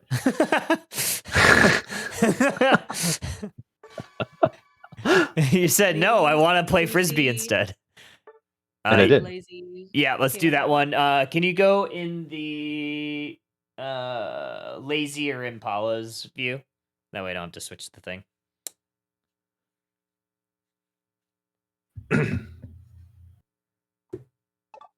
Yippee! Okay, game 2. Okay, we got the we've seen a lot of Mimikyu today. Yeah, I mean, just to be He's very expected. good. It's really good right now. Trick Room is crazy. We have bits on the Dragonite. Do you think it's And even EXP if share you- Dragonite? It is. Yeah. Oh my god, dude. I So unserious. I love So it unserious, so dude. much. I love it so much. You're not I mean, gonna if get your to only see goal- it next tournament, right? Like you're not gonna Yeah. see silly things like that. I mean, you're Yeah. just going to see whatever people want to play. Yeah. And honestly, if they win off of EXP share Cinder and EXP share like Dragonite, dude, Bits has like literally only one job this game. Like get to like level 11 and then have like secure. Yeah. Like that's like their only. I wouldn't say it's their only win con, but like they have decent secure on their team. I don't know what this Charcadet is. Yeah, it's gonna be. It was a Sarah. Ledge. Yeah. Yeah. Sarah Ledge. Sarah Yeah. Edgy. Sarah Ledge. Yeah. I like that one. That was a good one. Sarah I'm a rogue and Sarah Ledge. Sarah Ledgy. Yeah. Sarah Ledgy Lord. Team's still prioing Delmise, which I like a lot. I mean, it Mhm. did get a pretty big nerf in the emergency nerf, but Mhm. it still has pretty good value. I think it's very similar to Buzzwole. Like the pull that you get from it is just so beneficial. I mean, same thing with Buzzwole, right? It got nerfed for like pretty consistently, but it's still ability to pull team member or enemy team away from their team is just so valuable. And this Sweet Kiss Comfey too. There's not a lot of things that probably tilt players as much as that thing. The long stun on it is really, really rough. The thing that I'm very interested on with this Delmise as Megachar goes down is how teams have used it in both that top path and as like a tank, like on many different teams. Like it's kind of feeling both of those roles. Normally we see like the opposite, right? Like we see the defenders being played as the top path. We don't normally see like a lot of all-rounders being played as tank outside of like maybe like Suicune. Yeah, I mean, it has a lot of similarities to a lot of the tanks in the game. It reminds me kind of like Snorlax. It doesn't have any evolutions. It has fairly good last hitting payback if you're able to proc the ability with it. You can get like additional 30% damage on anything that you hit, which is pretty huge when you're last hitting something. So like, and it also has really good crowd control like Snorlax does in the mid to late game. So it reminds me a lot of like that. Mm-hmm. We do have an evolution here, Mega Charizard online. Level 7 on this Delmise now, so he'll have access to that second ability.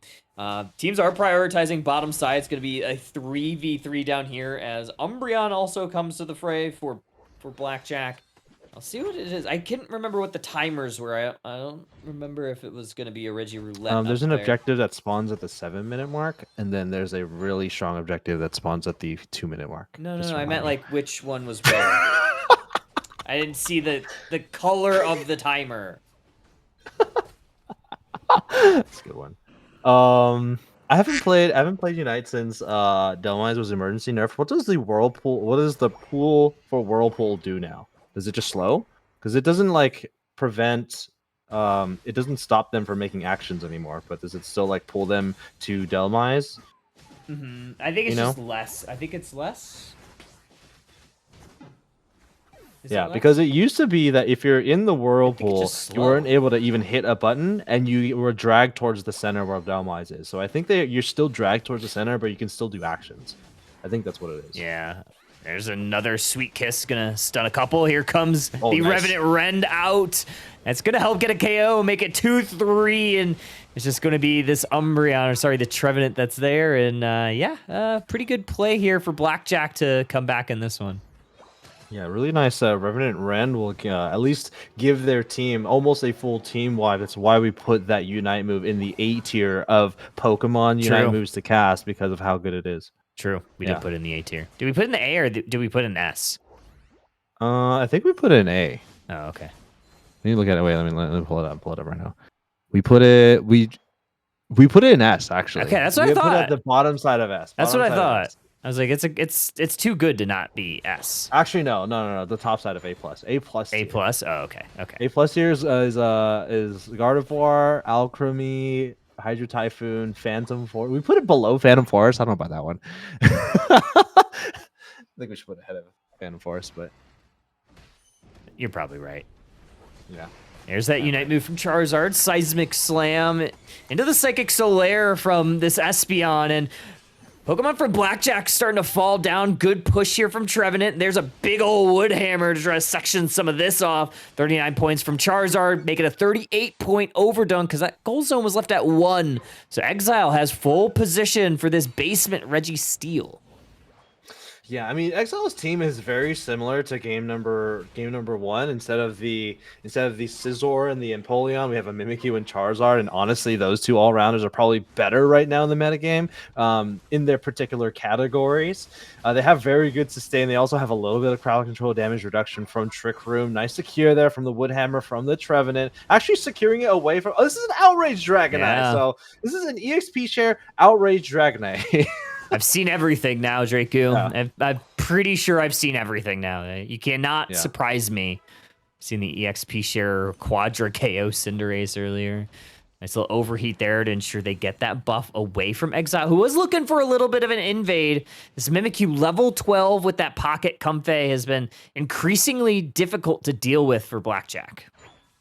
And honestly, this Sweet Kiss is... I would love to know when it was, when this Comfey was picked in draft. I anticipated maybe even late in draft because, I mean, if you take a look at Blackjack's team, they don't have an attacker on their team, right? So you have to brawl with this Mimikyu, and if it has a Sweet Kiss, you're basically going to drag everyone to the center. Nice steal there. We did trade a KO for that. I believe, no, Blaziken able to get that secure and head back over to the left side. Yeah, he just throws a Focus Blast and just goes back right to base walked in, moonwalked out. I mean, what an play by Impala there. 104, 217, 315 left in this match Have only a minute towards this Groudon. Looking for this fight over this Altaria family. Good Horn Leech there to ensure that they stay away from Blackjack, and it's a lot of experience for Exile.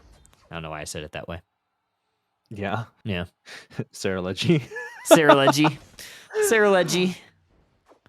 Is this Reggie liking the bottom path, or is it's in the it's in the top? No, path, Draco, so there's another- timers that spawn. Yeah, when is it? When is At 7 minutes. And then 2 minutes. Yeah. I got him. I got him good. Yeah, It's you gonna did, be you a did. Reggie Rock. Looking for a final hit. Overheat. It was a little bit early, but the Sarah Leggy able to close out a lot of that. But it's Exile that's on the offensive nice. here. 2 members make it 3 down. Oh, what a Hornleech Woodhammer combination coming from this Trevenant. And that is huge here for Exile. Yeah, huge. What's the name of that player? Apricus? Yeah, they got the protractor for that Woodhammer. It was like the full extension, like a complete 90-degree angle, pulling them to the 60-degree. Love that there. I wasn't very good at geometry, but I knew those 2 numbers. Yeah. It's like a 90-degree acute angle triangle, something You're like that. cute. Thank you. There's that seismic slam from the Charizard. Sarah very low. Here comes the Revenant Ren. Blaziken already in the Pokemon Center, as is Delmise. A double KO from this Mimikyu. Another one means Umbreon is going back. Sarah hiding in the tall grass. Gonna avoid a little bit of that damage from that Mega Charizard X, but that is just delaying the inevitable. It's just this EXP share Dragonite trying to come in, trying to get this outrage on there. Pulled away Espeon. The secure is true. And we'll be going to a game 3 on this one. They're going to push on forward to this tier 2. They still have the Seaweed Snare, but a more supportive tool, supportive Unite move tool. Once again, Woodhammer trying to pull that Umbreon will at least break the passive ability. 50 points going in from either the Trevenant. Trevenant's going to be able to get that one in. And this is, I think the writing is on the wall here. We will be going to a game 3, and the white flag from Blackjack is up. Insane. We have a couple of game 3s now. This is great. Gotta love to see it. Yeah, and we'll watch all of them at the same time.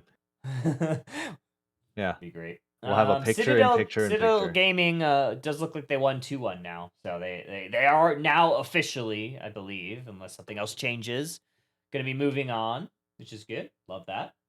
Yeah, 1-1 here. Blackjack and Exile. 1-1 Fulminous and ARLT. Bang, bang. Yeah. So yeah, 2-1 there. Not enough tanks and Team Yeah, I'd Tantrum. love to see that game. Yeah, if We that got one's that up, one. we could go to that, honestly. Where am I going? Muck or Duskrunner. Which one? If they're both up, Either one, they're on the same yeah. team. Or on different teams, but Yeah. on the same side. You have a preference? Nope. I'm on Duskrunner. Duskrunner it is. Bang. It's gonna be 0-0, yeah. And this is a qualifying match. Hey, and this is our Underdunk 67 winner right here. Hey, let's go. Oh yeah. Wait, what number? Roll's coming soon. We've been really 6-7? busy. Sorry, guys. 6, 7.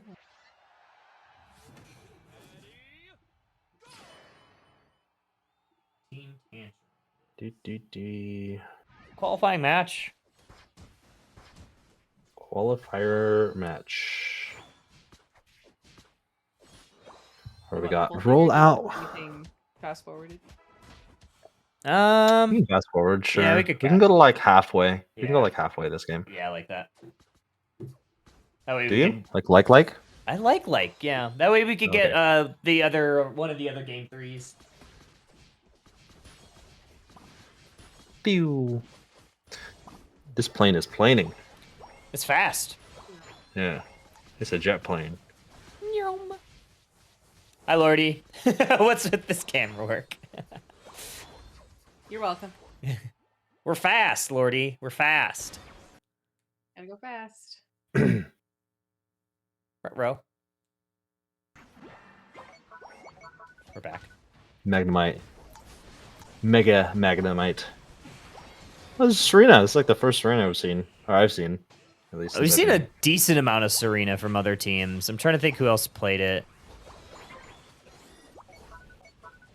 Choom. Choom.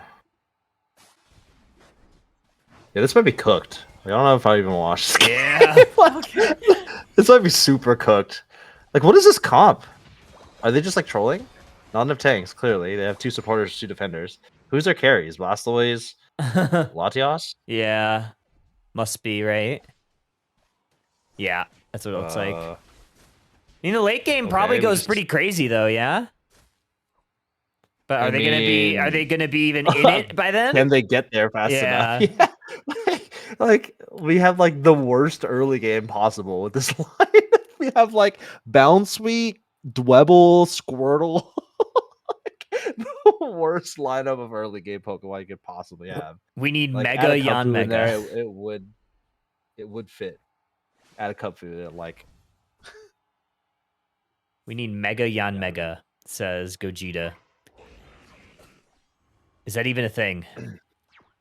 We need Mega Neum. That's the first double Mega, actually. oh, okay, they got some Okay. life. Art's going down. They're Full carry the they're in queen. this. They're so back. They get a couple KOs here. We get 100 stacks on this Latias, and they're back. Nice KO.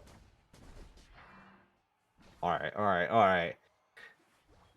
We'll see. We'll see. It's literally on the back of this Serena. But if the Serena gets Zard ulted and then puts in Buzzwole combo lock, it might just be over. Also true. They just don't have any damage.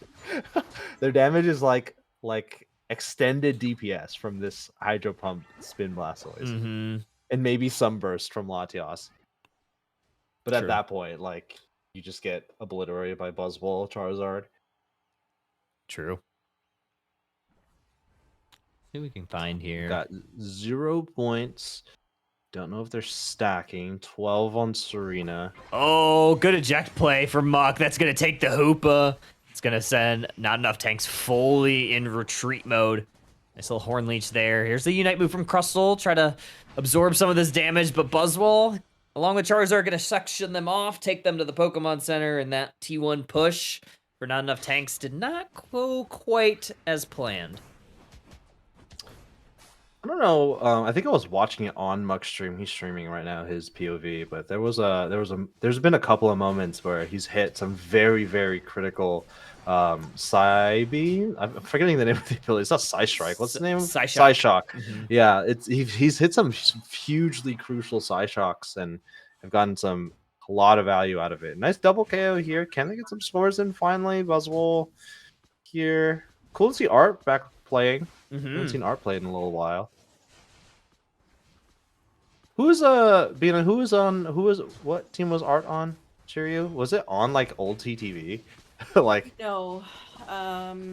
It was that Sanji's team? It was, like, the Sanji's team, Greninja, yeah. the Greedent, yeah, that's right. what It was like it on called? Sanji Muck's team. So they've Yeah, they've they had some used to history. beat us on GT. They were like our nemesis. What was her name? What's the name? Blanking. It's something. Oh god. Yeah, I hope it bothers you, Bina.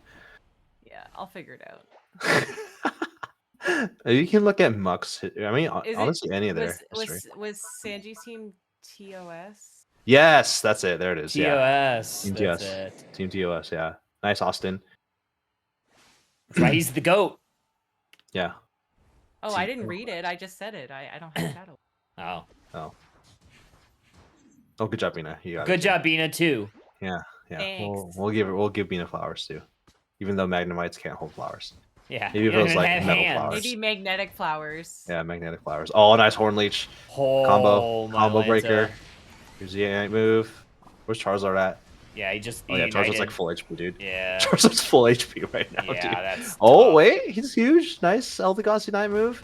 Blastoise will go down here. Here comes Serena finally. Finds a Charizard for the Unite move on from Serena. But Can't that's- get enough damage yeah, though. you Yeah, just- just you gets just- split into under. Yeah. I'm not sold on Lati attacker. Well, ever since it got nerfed, like Yeah, you not could do it anymore. Like before, it not was anymore. good before, but like I feel like now it's just like it got nerfed to the point where it's like it's just a supporter now. I don't think you could play an Yeah. attacker. Yeah, 196. I think we can just go to another game. This is definitely over. Yeah. All right. Yeah, we can just leave. It was we'll fast forward. 196-0 at like 3 minutes. It hasn't changed since. I mean, they have late game scaling, but like it scales not to the level that Tantrum Steam was already at. Like it's impossible. Unless get a couple KOs here. Get some points in. Skunked? You got skunked. Shut out completely. If we can, I would like to watch the Exile game again. Yeah, That's yeah, a game yeah. 3, right? Yep, that would be game 3. Yeah.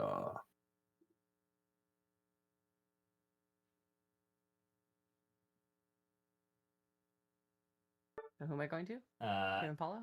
Exile, yeah, go to Impala.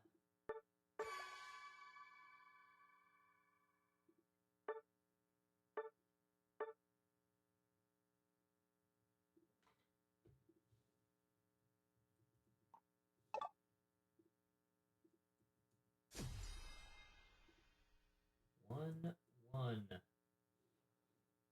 Not a qualifying game, but very important. Winner of this one is going to take on Prime for qualification.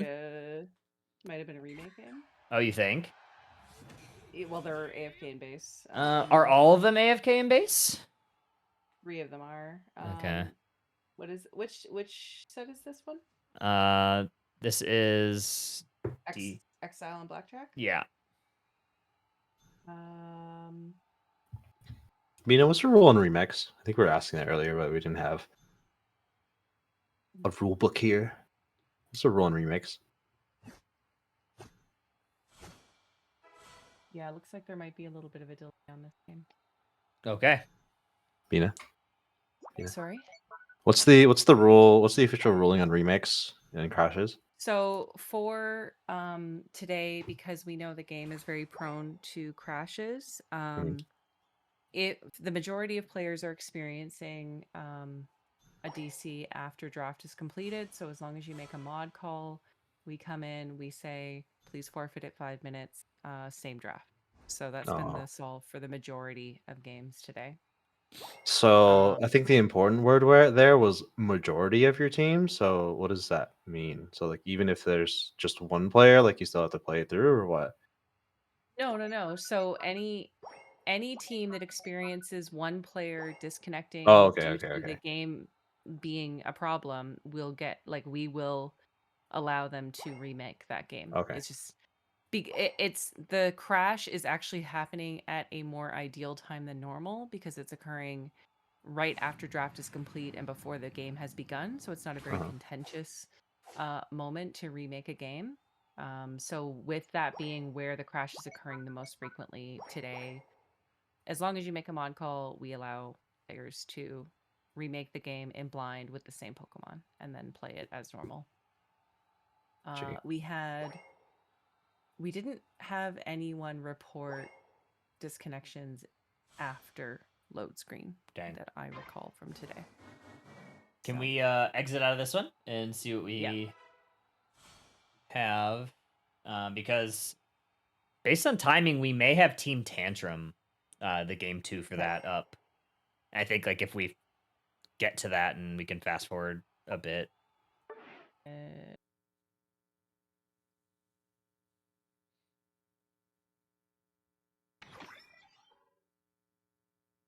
Team Tantrum? Nothing yet. Dang. So they're at 33 minutes in their timer or whatever, the Looks like they started round timer 4 minutes ago. Oh, okay, so it should probably be up very soon. Yeah. We might have a little bit of insider information. What? Won't tell.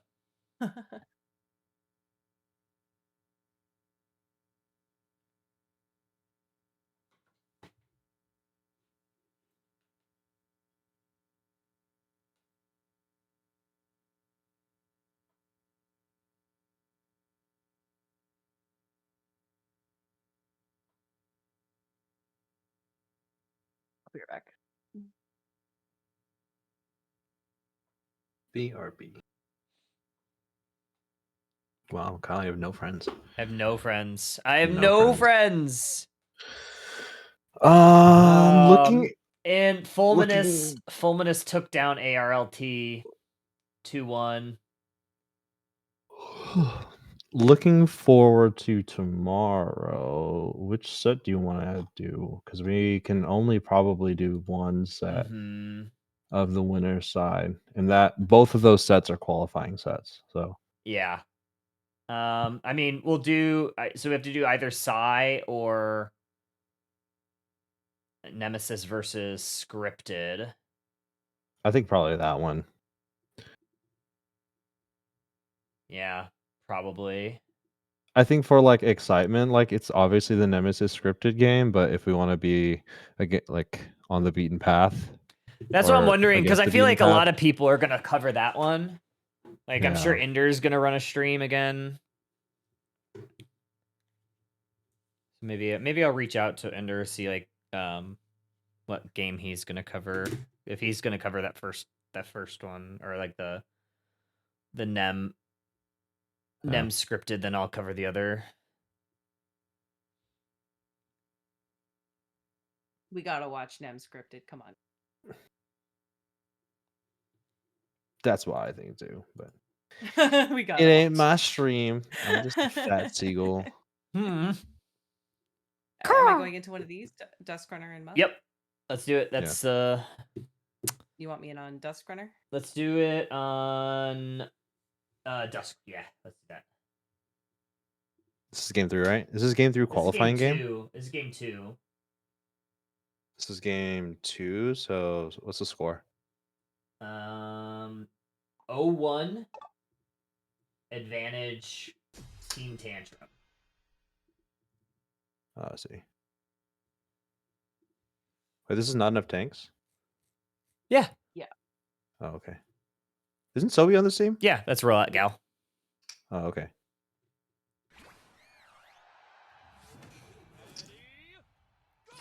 Rollout. I think is Russ. Oh, I see. Wait, how many A's? Thank you. You're welcome.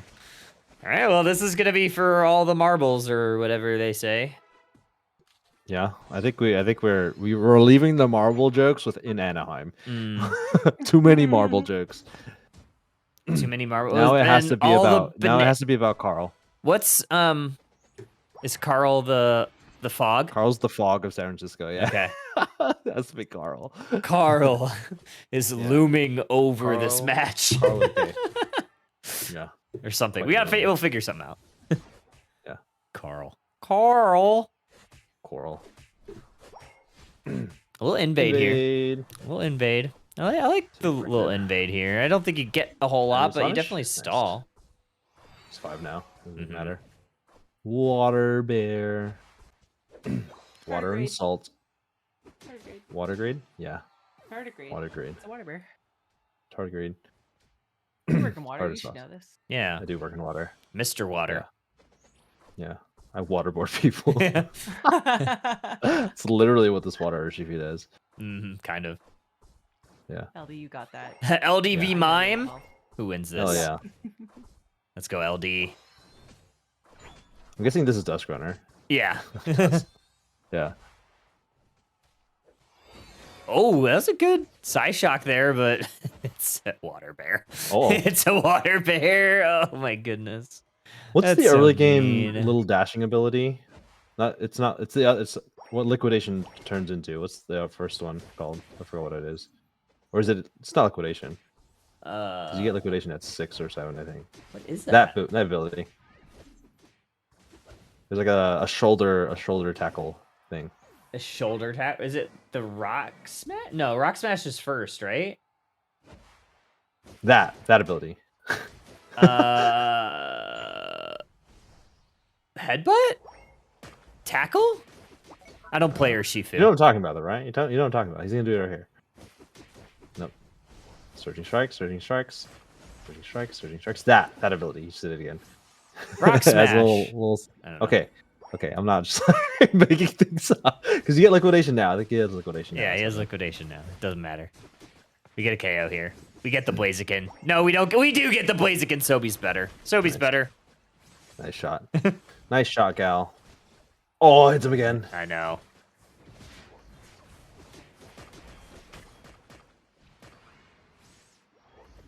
Sobi's locked in. You know, I haven't really been in tune with like with the teams these players have been playing with, like in grassroots, but I don't know if many of these teams have a lot of chemistry as a 5-person comp. You know what Yeah. I mean? Because it's literally the first tournament of the year for a lot of these teams. I mean, not enough tanks has played together a lot of the off season. Team Tantrum, I don't think they have. Obviously they did play together last year. That's what I was gonna last say. year they played together. I think some of the players definitely took a little bit of time off. Raptor, I don't think I've seen a ton of either. I know Muck. Yeah. I believe I saw him like post that he got like a new job, so he hasn't been playing as much. But I mean, so in terms of history, they have a yeah, lot of history yeah. of playing together, but maybe not so much getting prepared for this particular tournament. But I mean, like they're literally one away. So so that's definitely right. This is the qualifying for yeah. tomorrow. This This game. is qualifying. So yeah, if they get this game, Wait, is this Art on Greedent? yeah, it is. What? This is Art, dude. Art was like the best green, like probably the best green player in NA. Like if she continued playing like consistently, like I could see her being like basically Gatlu of NA. And ace Gatlu. Gatlu or Art was Gatlu before Gatlu was Gatlu.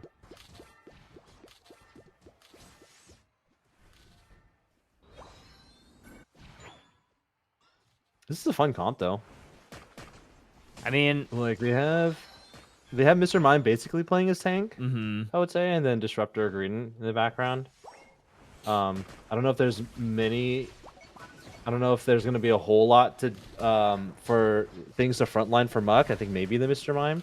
Oh, nice secure there. I think that was a Yeah. lucky secure. That was good. Nice Unite move. Full heal, unfortunately, will stop that. Mr. Sandra Cheeks. The real.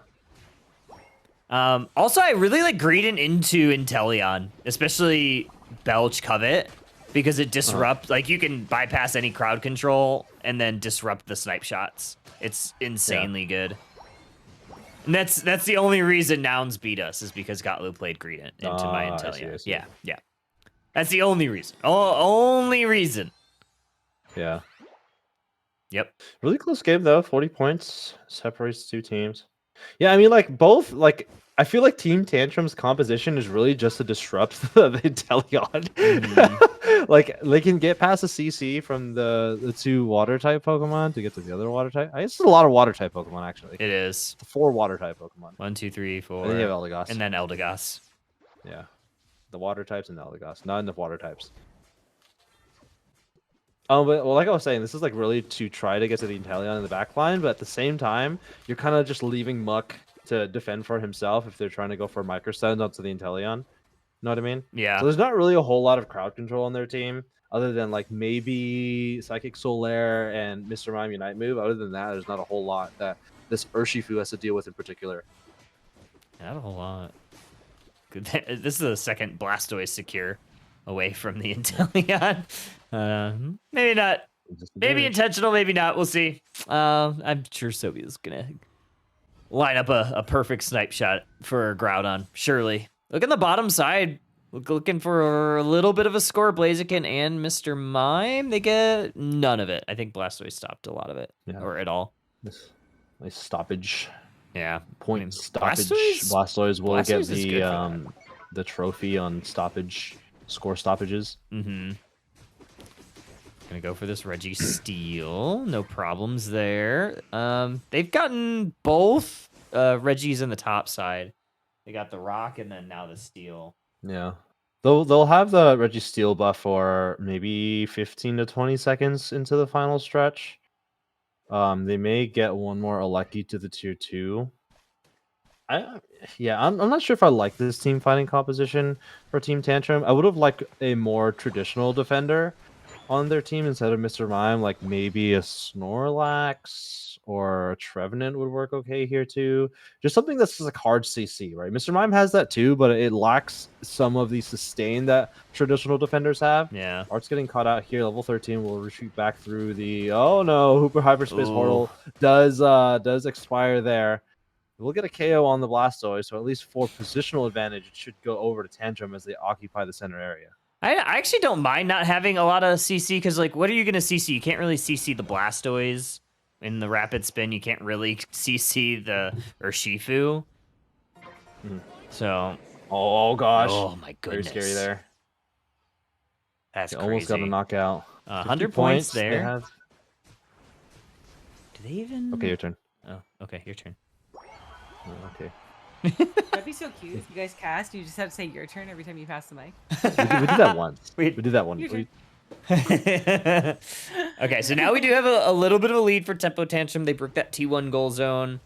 Eldegoss gonna try to protect this Blastoise from Art, who is just kind of being the disruptor in that back line. Still very close game. Neither team really want to fight for position right now.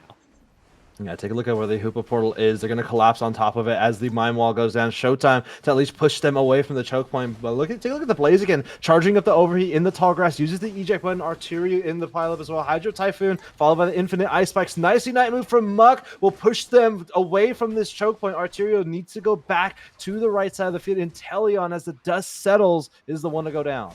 Gonna get through the Hoopa portal just barely. Almost was Sol able to stop that from going through, which could have been very pivotal for not enough tanks. However, now Blaziken gonna get frozen solid. Gonna have to retreat there. Still, Inteleon is the only member down, and we have a little bit of a refight, and still Team Tantrum still up just a hair.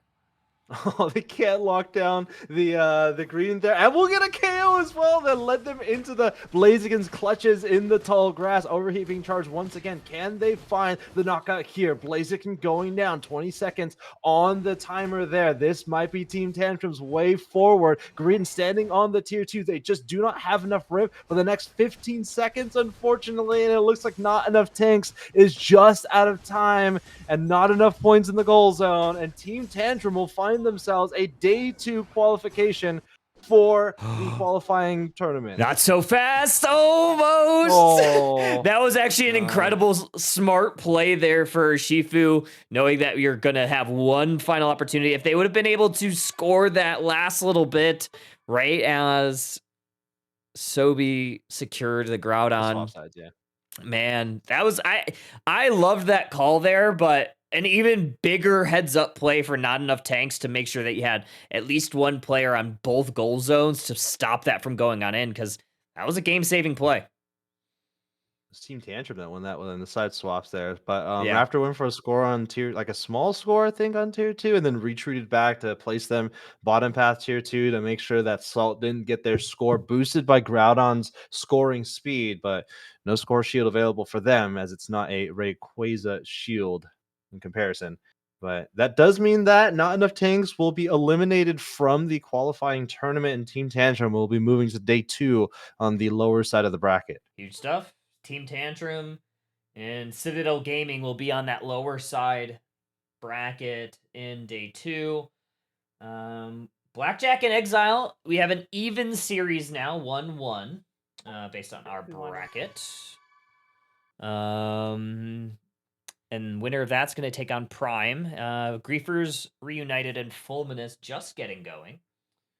What do we have available? Uzi, Martine, Chunkernaut, Lazy, Tame Impala. Okay.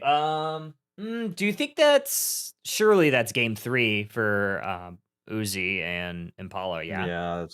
Let's get that game 3. Because then we could go into Griefers after that. Impala. Yeah, let's go into Impala. Okay. Blackjack.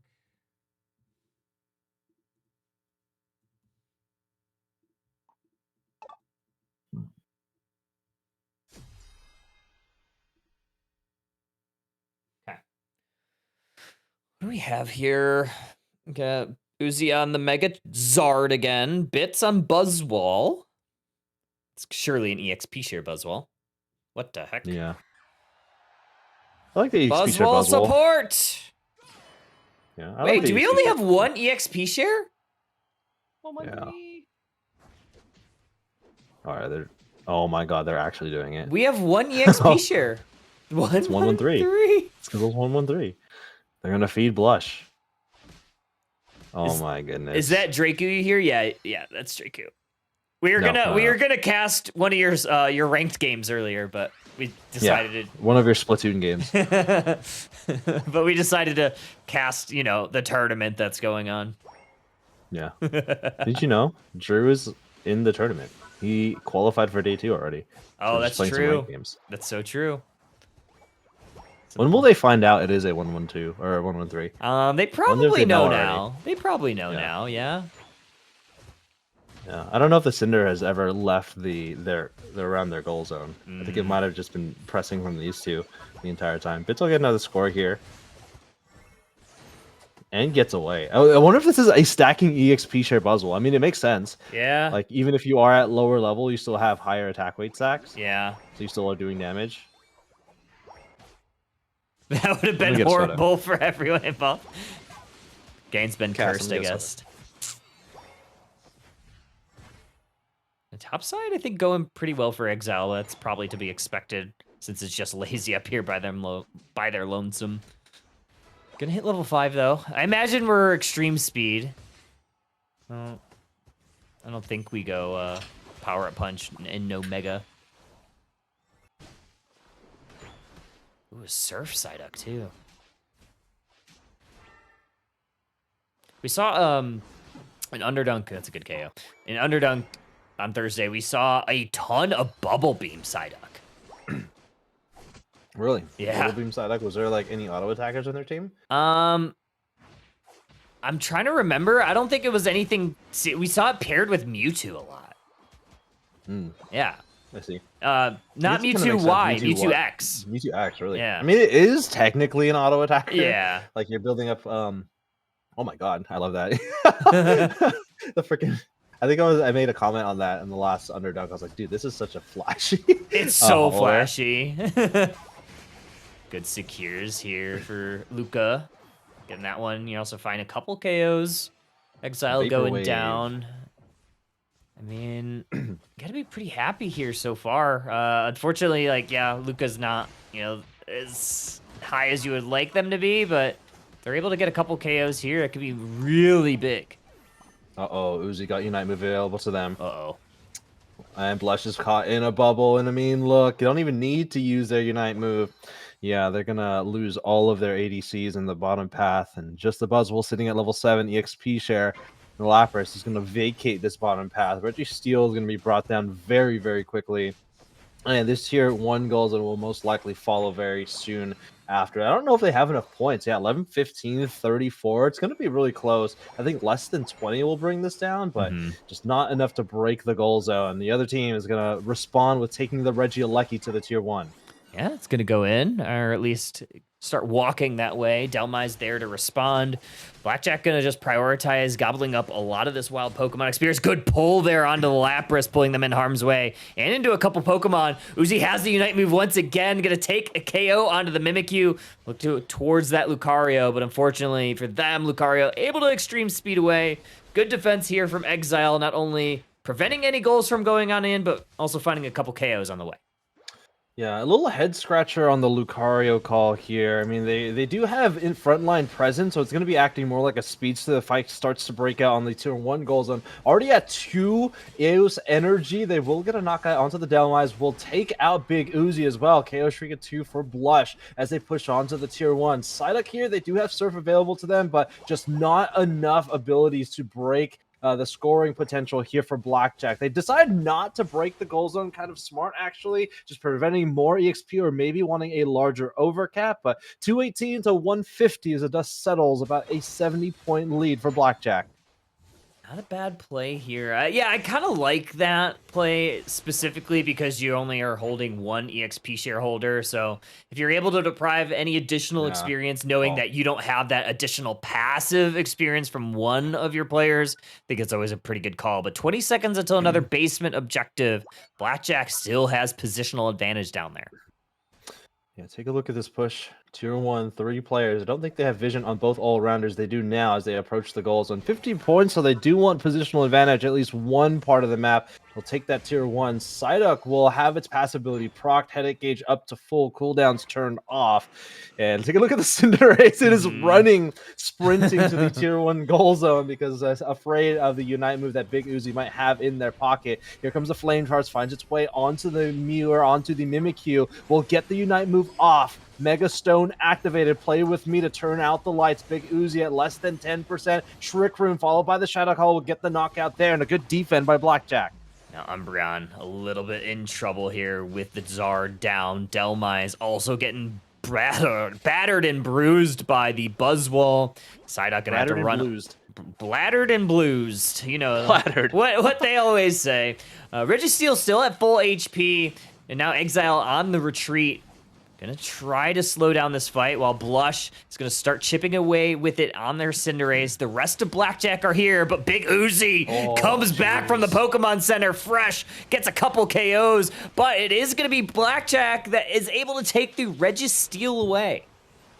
And just the Flame Charge plus Fire Punch does so much damage. Like, especially if you're able to land that Flame Charge first, close the distance, and then just follow up with the Fire Punch on a Pokemon like Cinderace. And with Charizard being a level ahead, like, expect that to be a 1 to 2 shot. It does so much damage. Big Uzi will retreat back to the right side of the field. Bits will get some vision as they make their way that way. Minute and a half remaining. And they need an answer for this Charizard. I think the answer might be like the Mimikyu plus the Buzzwole. Like, you just got to make sure this Pokemon can't play the game, or at least click its buttons, because you need a little bit of time for the Cinderace to get the amount of damage on, and it just, you can't do it right away. You don't have the best burst on your team as well, so I think that's my way around it, but it's a lot easier said than done. True. A little bit of position here for Exile, so Blackjack gonna be very quick on the draw, and Cinderace Secure is gonna help them do it. Regieleki moving towards this T1 goal zone. Good Unite move from Lucario to section off and KO the Zard. 9 points in, but unfortunately the Regieleki breaks it right before that point goes in. And no T2 Regieleki there. 30 seconds until our first and last Groudon that we'll see for this round. Well, actually, we did see like one of these games. So in our game 3, right now, Blackjack a little bit ahead in the points category. Yeah, that was a really nice combo there from Lazy Free. It got 2 E-speeds followed by the Unite move. But of course, the Charizard was sectioned off on its own as it was retreating back to the right side of the field. And it's most likely not going to be that way as they head into the final stretch in a 5v5 team fight. This is an elimination game and a qualifying game to tomorrow. This is a high-stakes Pokemon Unite for these two teams. They're going to fight over position. Anchor Shot misses the mark. They're trying to pull a member of Blackjack into harm's way as all 5 members of Exile are kind of teaming up. Lapras getting caught out by this Charizard. There's that Unite move. Lapras pulls the Lapras Express. They're going to try to re-enter the fight, but it's going to be Zard Umbreon that first to fall for Exile. Wow, that's Blackjack, huge. they are a house of cards, and it's Exile that's crumbling down. Lapras does go down for Blackjack. Bits, though, also going down. Blackjack now going to be 2v2, or sorry, 3v3 here, as it's going to be the Cinderace that's going to get chased down by that Muted Auto. Able to get away, but that is only for the time being. Disable might get the KO.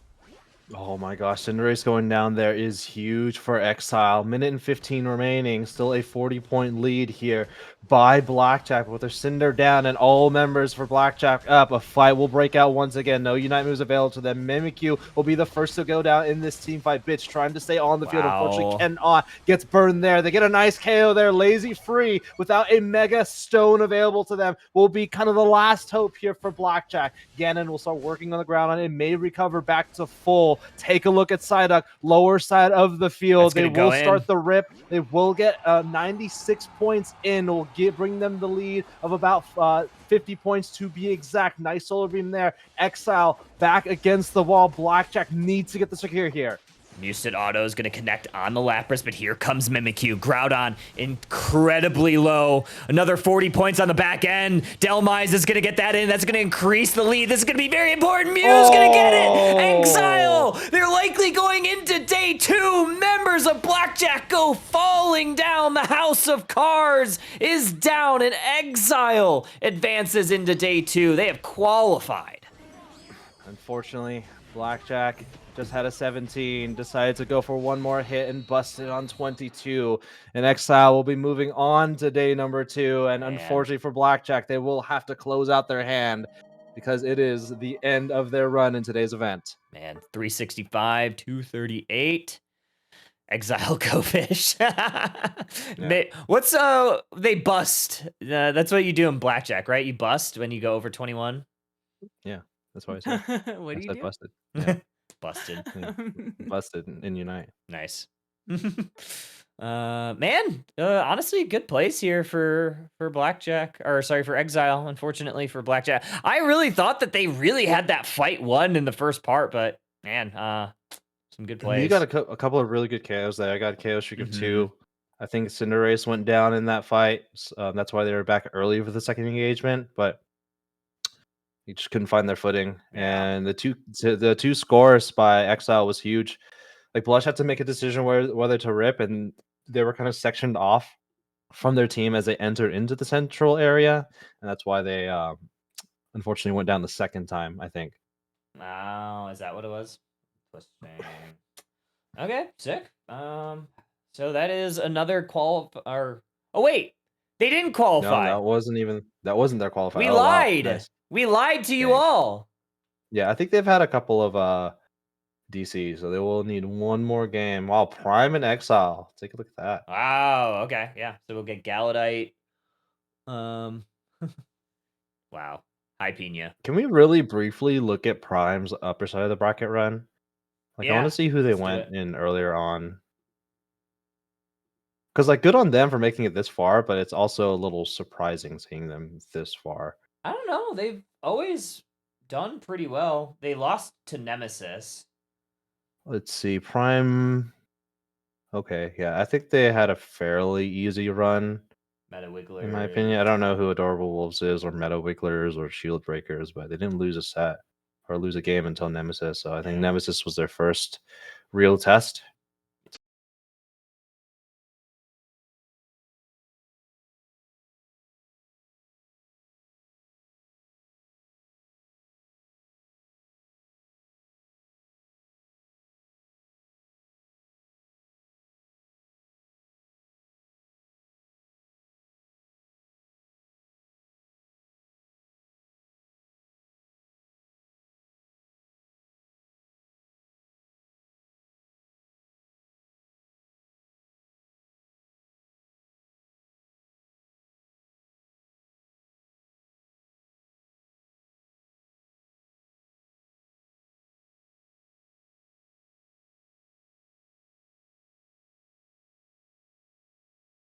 I did.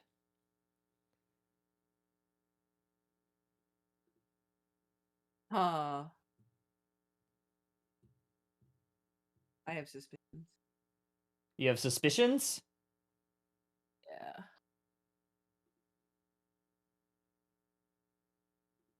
Yeah, what kind of suspicions are we talking about? Live? Huh? Am I live? We should be live now. Let me get my. I will not disclose. Okay, sure. We should be back. Let me reshare the thing. Hi, Drewby. We should be back. Try to refresh. My OBS crashed. Let me share in the Discord call.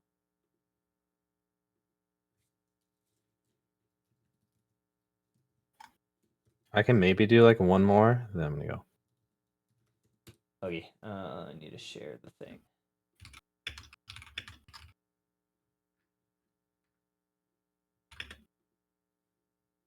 Sharing the projector.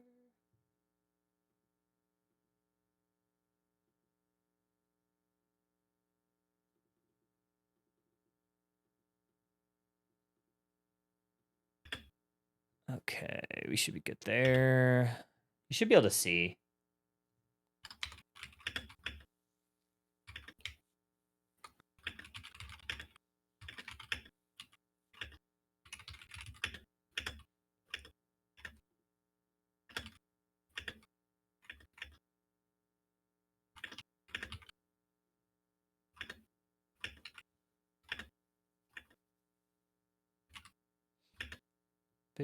Okay.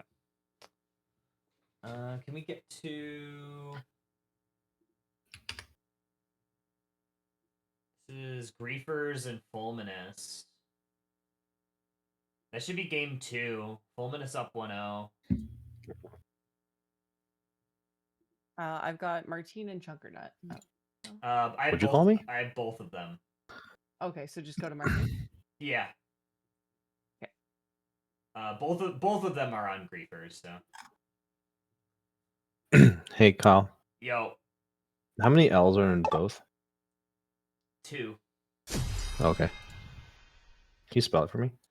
BOLLTH. You jerk. Thanks. Both. I think there's a W in there too. Why do you hate POW. me? Why are you doing this to me? That's so I just think it's funny how you say both. Both.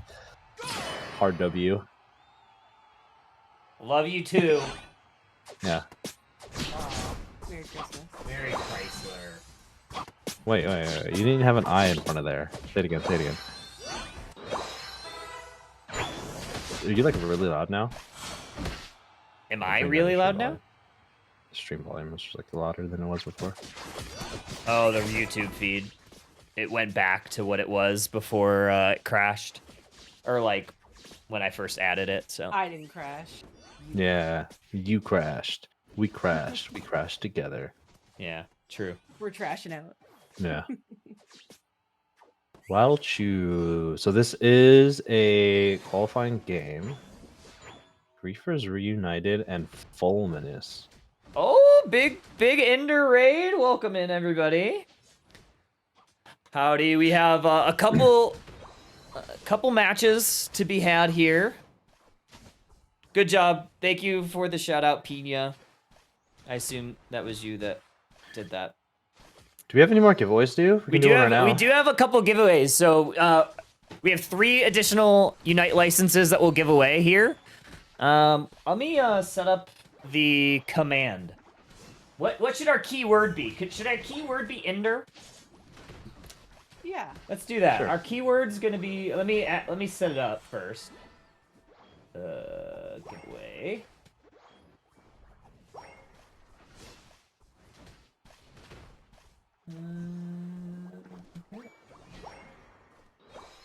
Alrighty.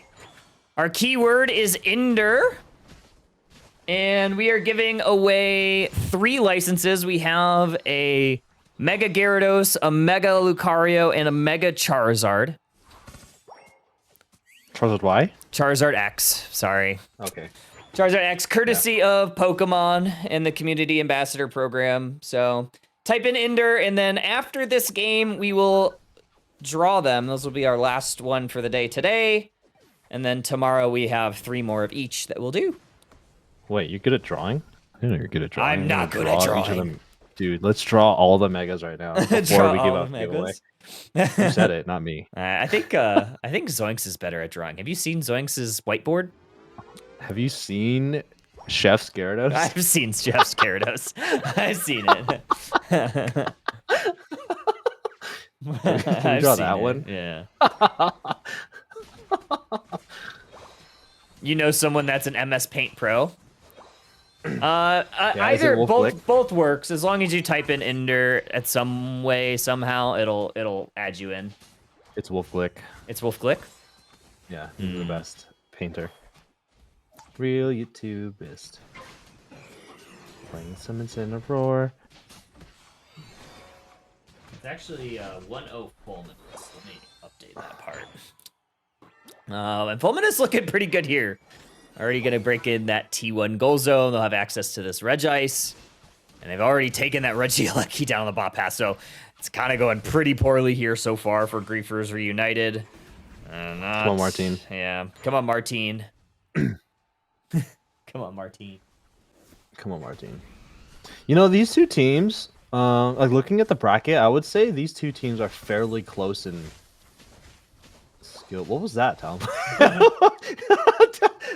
I'm not even looking at the live feed. Sorry. My No? bad.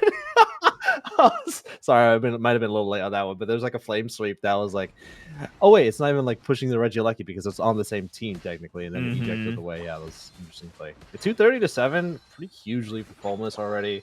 Greninja scaled to level 10 already. We'll get level 11.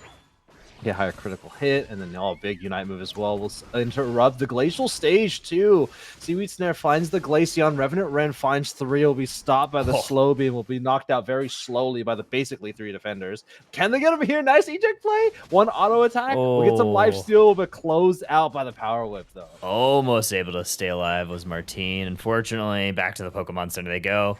Good wall here from Snorlax over. Full HP bar for Waddlechew. No real damage dealers to follow up either. Griefers Reunited still having to go back to the drawing board here halfway through the match. Got a level 10 on this Ceruledge. That's really the saving grace so far. But the saving grace, the coup de grace, we're hoping that this this Aegislash can get up to par too, because on the opposite side, level 11 on both the Gren and the Talonflame. Another Unite move coming out here from the Aegislash, unfortunately getting knocked out there. Anchor Shot will try to find someone, and the Talonflame is going in deep. I don't know if they landed that Brave Bird onto multiple Pokemon, but it looks like they did. KO Shrika 2 for the bird as they head back to the right side of the field. Long Chunk? I think that is their name. Sitting at level 11 as well, so I think Fulminous still looking really, really strong as they head into the halfway point of the game.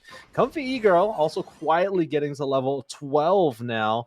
Another objective in the top path, and as we take a look at Griefers Reunited, for the most part, they look like they've scaled almost completely. Level 10 on the Glaceon will get their first plus ability. Of course, you want to get to level 12 as your final break point, but yeah, that Revenant Ren, I think, is going to be your most important tool to get that damage off on those 2 defenders. If you can land that onto multiple Pokemon, as we know, it can be very impactful in the late game. Oh, they have to be very careful not to push that into the T2 goal zone, but unfortunate for Griefers Reunited. Nice this 49. T2 is going in. It's breaking down. 344 to 7. They're going to try to counter punch on this T1 goal zone. Here comes the Seaweed Snare way downtown. We have a Revenant Ren too. Glaceon is able to take out that Crustle, but that might be all that they get. Okay, they do get a second KO, but the Brave Bird's coming through, finding the KO on the Ceruledge, and Griefers United unable to push into that T1 goal zone as planned. Oh yeah, watch out for the Greninja there. You don't want to get KO'd by a Snorlax, but that was a really good attempt. Honestly, they saw the huge play going on to the tier 2 by Fulminous, but you know, as they pushed on forward, Fulminous also left one player in the bottom path. Delmai is able to close the distance on the Ceruledge using that Seaweed Snare just like that, once again pulling them away from that Regirock. And this has been a huge game for Fulminous across the board. I mean, this Greninja has almost been uncontested this entire game, and they've already had difficulty dealing with the 2 defenders plus this Talonflame. Like, adding the Delmais, adding this Greninja has made it too much to deal with for Griefers. It's really tough, and you're going to have another Regidrago for Fulminous, and 30 seconds, essentially, until our Groudon and Griefers United needs to find something. You're going to need to catch this Talonflame out. I think that's going to be the linchpin here in this big fight. Unfortunately, that's not going to be at least before the 2-minute mark, because they're getting another KO on not only the Ceruledge, but also this Eldegoss. They're also popping that Unite move to get out. Yeah, that was a really nice KO onto the Slowbro at least. Icy Wind will find its way onto the Crustle, but they have lost all positional advantage in the central area. Delmai is getting some vision on the choke point there as the time expires before the final stretch. Regieleki will stay standing in the bottom path. Crustle also getting some vision forward. Snorlax is kind of in the middle of the choke point here. They may get caught out as the Delmais will get caught in the tall grass as well. Gonna hide in this tall grass. Slowbro grabbing vision for the team. They are gonna find out the Snorlax, but that's really all they're saying. Greninja starting to throw some of these basic attacks, try to get something going. There's the Unite move there into the Brave Bird. Glaceon almost goes down. The Revenant Wren comes out, but they don't get anything. They just run directly into the Slow Beam, and they go down. And now the Talonflame's going to run away from the Snorlax, but Fulminus has fully pushed out Griefers Reunited from Groudon.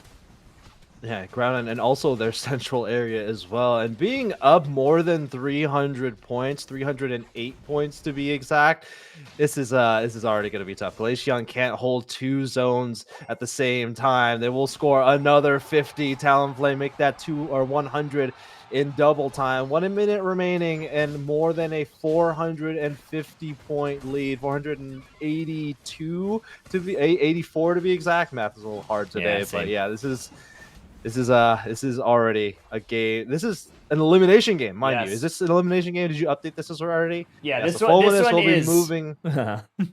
They will be moving on to day number 2, and unfortunately, Griefers Reunited will be reunited with the bench. Unfortunately, yeah. Griefers Reunited, a top 16 finish. I guess top 12 finish, right? Since they made it this far. Good stuff for them. Unfortunately, just a tad short in their attempt to qualify for day 2. I mean, Fulminus looked really good. This is, I think, one of our first games getting to see them, but they look dominant in this game. I agree as well. They also just have a really, it's an interesting team composition. Like, it's all really around this Talonflame and trying to lock that Pokemon down. And when you look at the team that's against them, I don't see them having that much issue with the Talonflame. I guess we didn't see very much of the early game and how that went, but yeah, this Talonflame really took over the game. Was this the same game that like the Talonflame was able to last hit like an NDD, get a score? I think that was earlier on in the day actually, but like yeah, Waddle Chew 12 KOs, Comfy E-Girl quietly 14 KOs. It's huge for them. I don't even know if it was quietly. It was it's pretty loud to me. Lordy out here timing out Gamma on cooldown. Nice. Lordy is timing out. Yeah, this is. Oh, so it's Lordy. Yeah, it's not me. What's okay? Who'd you think it was? Yeah, who'd you think it was? Oh, I guess you don't get. I thought it was Draku. I did time out Gamma earlier. Today, did you? Earlier, yeah. When you rated in with wait. When you time out someone, it doesn't delete their messages anymore. Like I still see Gamma's messages. Well, it's because you have better TTV. Because you're that or you're a mod. Oh, okay. You're a mod. Because I remodded you. I'm gonna go back up there and talk to Lordy for a second. Okay. Also, yeah, who asked that? Zeus said, is this a rerun? No, yeah, this tourney is using the Groudon map because Kyogre is so new. We're not using that yet in the tournament mode. Maybe later in the season, we may. I don't know. Gallant and Chunker. Yeah, we have one final game, right? It's going to be Exile and Prime. So, yeah, Galadite and... yeah, get it. Before it disappears. Quick. Going in. Going in. Gamma, come back. You're casting with Vina.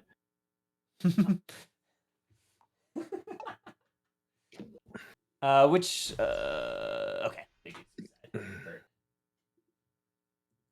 Exile. I'd say we can like skip ahead to 5 minutes. Oh no, we missed it. No. Oh, did we? We missed it. What did we miss? It kicked me out. It said the battle's ended. So they. Dang. Oh, they might have. It was only like a couple minutes in, so it's very. It was 8 minutes in. Oh, was it? Oh yeah, let me look. Yeah, it was 8 minutes in. Oh, That's was why I it? was like, quick. Yeah, 8 minutes. It was Gamma's fault. Yeah. What the heck? So what happens now? We're just like in limbo. Maybe. Let's go ahead and draw our. Well, maybe not draw it. Oh, why is it doing that? We're drawing megas now. Let me get to bracket. Why is it doing that? If you haven't joined the giveaway yet, type Ender in the chat. Yeah, we'll do the giveaway. That's what I was gonna say. We'll close it in like 30 seconds. So if you haven't joined yet, INDER. You draw a pot of greed. INDER. I think everybody. Yeah, we're good. Giving away one of each currently released Mega Evolving Pokemon, including Mewtwo Y and No, Mewtwo X. not Mewtwo. Whatever. All right, we're actually just drawing those Pokemon, literally. Widowy. We're widowy drawing them. Willy. All right. In 10, 9, 8. All right, Comes draw it. after 8. Before 8. What are the two numbers that come before 8? 7, 6. I thought you were going to say the other thing. I mean, you're going down from 10, so why would I say? I don't know. I thought you were going to be silly. Are you not a silly guy? All right. No. All right, we're drawing it. We're going to do the first one is going to be Mega Gyarados. So the first winner will be Gyarados. Second winner will be Char. Third winner will be Luca. Char X, by the way. Courtesy of Pokemon. Manable. Congratulations. I'll try to do this through Twitter, or not Twitter, Twitch Whispers. To Twitter? Through Twitch Whispers. Twitter Whispers. Yeah, they changed. Whispers. Yeah, they changed. Didn't they change the DMs on whatchamabobit? I don't know.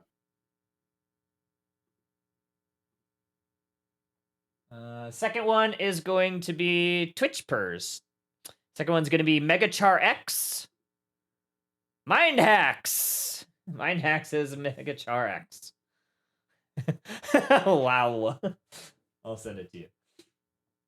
And the last one, Mega Lucario.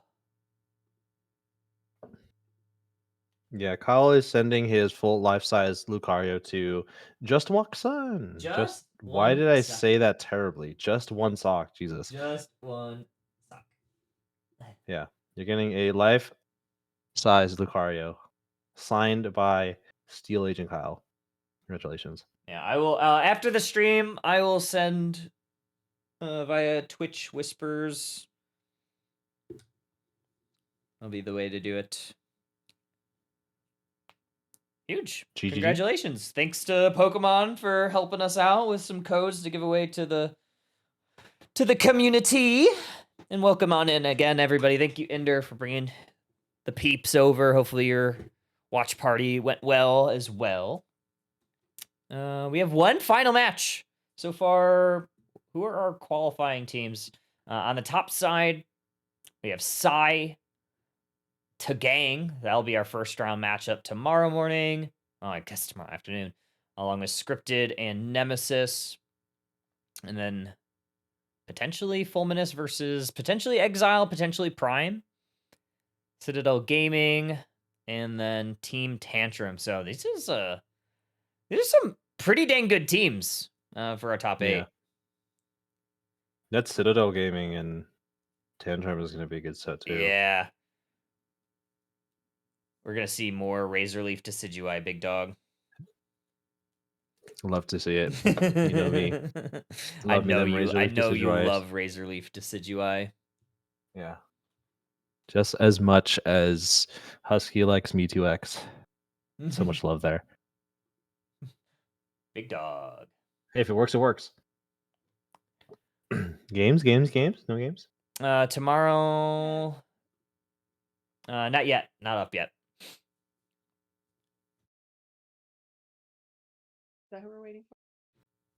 Tomorrow's final is a new double elimination bracket with top 8. No, I believe it's the same that they've done as last year, where it'll just translate into this the next day. So it'll be the same bracket, unless I'm wrong about this, Bina. It'll be the same bracket. Yeah, it's same bracket into day 2. Okay, that's what I thought. I think that's the smart play. And you're It's just so players don't have to play the entire tournament in one day. yeah. Smart, especially 64 teams. Kyle's never been wrong. Oh. Yeah. One final game, though. One final game, though.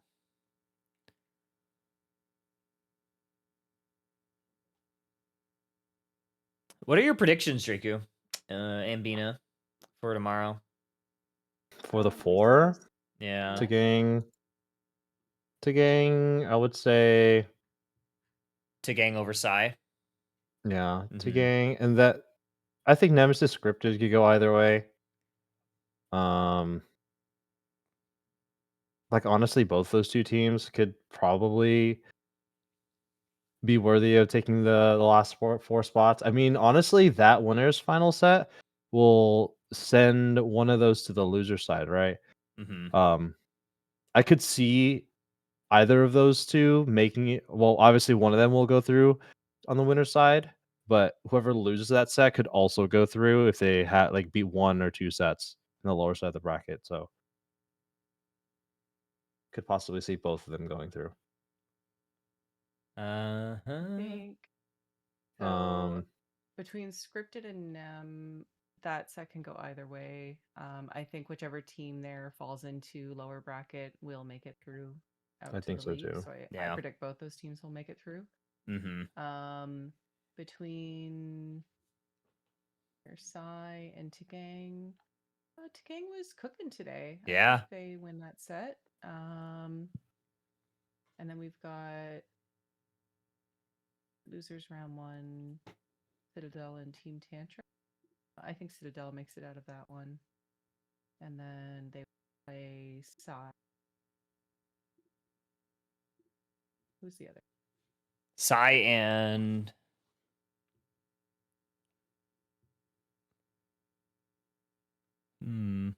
it would be probably, if I'm seeing it right, they would. I guess we don't really know how it'll move to the lower bracket. I would imagine it would go down to whatever this match is. I guess it'd be Fulminous versus the result of this match. Is the other one? Mm-hmm. Yeah. Prime in Exile. Fulminous is doing well. Prime in Exile. So I think. Yeah, so the losers of the Exile. winners, the winner semis will go down to I think the losers quarter finals. Yep. I think Exile will beat Fulminous. Or losers semifinals. Actually, losers semifinals. Yeah, I think so too. And then I think Hi, Kelsey. it gets down to so it'll be Citadel versus probably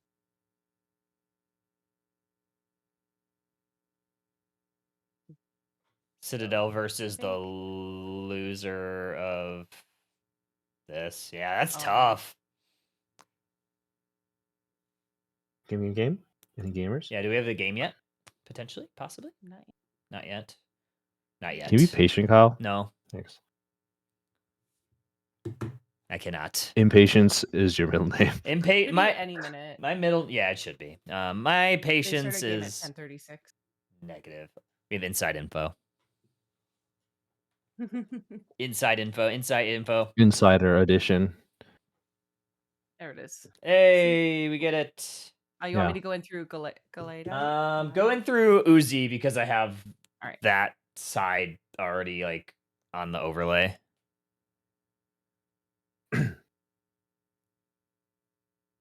I mean, granted, I just have to like press A button, but not that big of a deal, all things considered. All right. Of the four teams that, assuming that Exile moves forward here, I think this team is probably the best of the four on the loser side. I agree. So it'll be Fulminous, potentially Exile, and Citadel, and Tantrum. Mm-hmm. I think they're the best of the lower side. I think in order, I don't know too much about Fulminous, so like I can give them the benefit of the doubt, but I don't know if they've had like a real test of a really highly skilled pro team like Exile is, or maybe Citadel. So it would be like my order would be Exile, Citadel, Tantrum, and Fulminous, but like I was saying, I don't really have a good, I guess, indicator on that Fulminous team. Fulminous is that Sobe's team? Fulminous is like Waddle 2. Oh, okay. Yeah. Yeah, that's kind of a coin flip between Tantrum and Waddle 2's Yeah. roster. I think they're right about the same, to be honest. But I think Waddlechoose looked consistent today. So in the games that I've seen, so I'd probably give it to their team. Now let's get into this one. This is a qualifying match. Exile up 1-0. That's what the diamond is. So they're up 1-0 against Prime. Prime on their last leg here. The final match of the evening. And we're seeing a Zacian. I haven't seen a ton of Zacian this evening, but it has been a pretty good performer. But performing even better is this Miraidon getting a KO on that Chansey. That's going to enable Exile to really push forward and get some points in.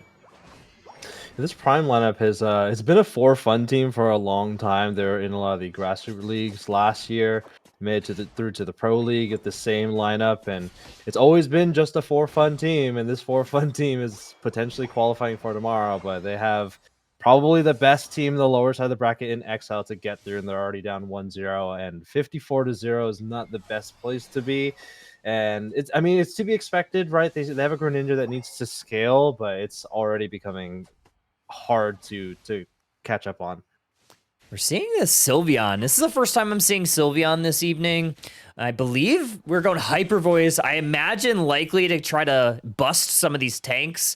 I would imagine that we would be running some sort of cursed item, obviously Cursed Incense for the special attacker, but with all these like tanky Pokemon, I think that's probably the play here, especially if you can hit multiple targets like they've been.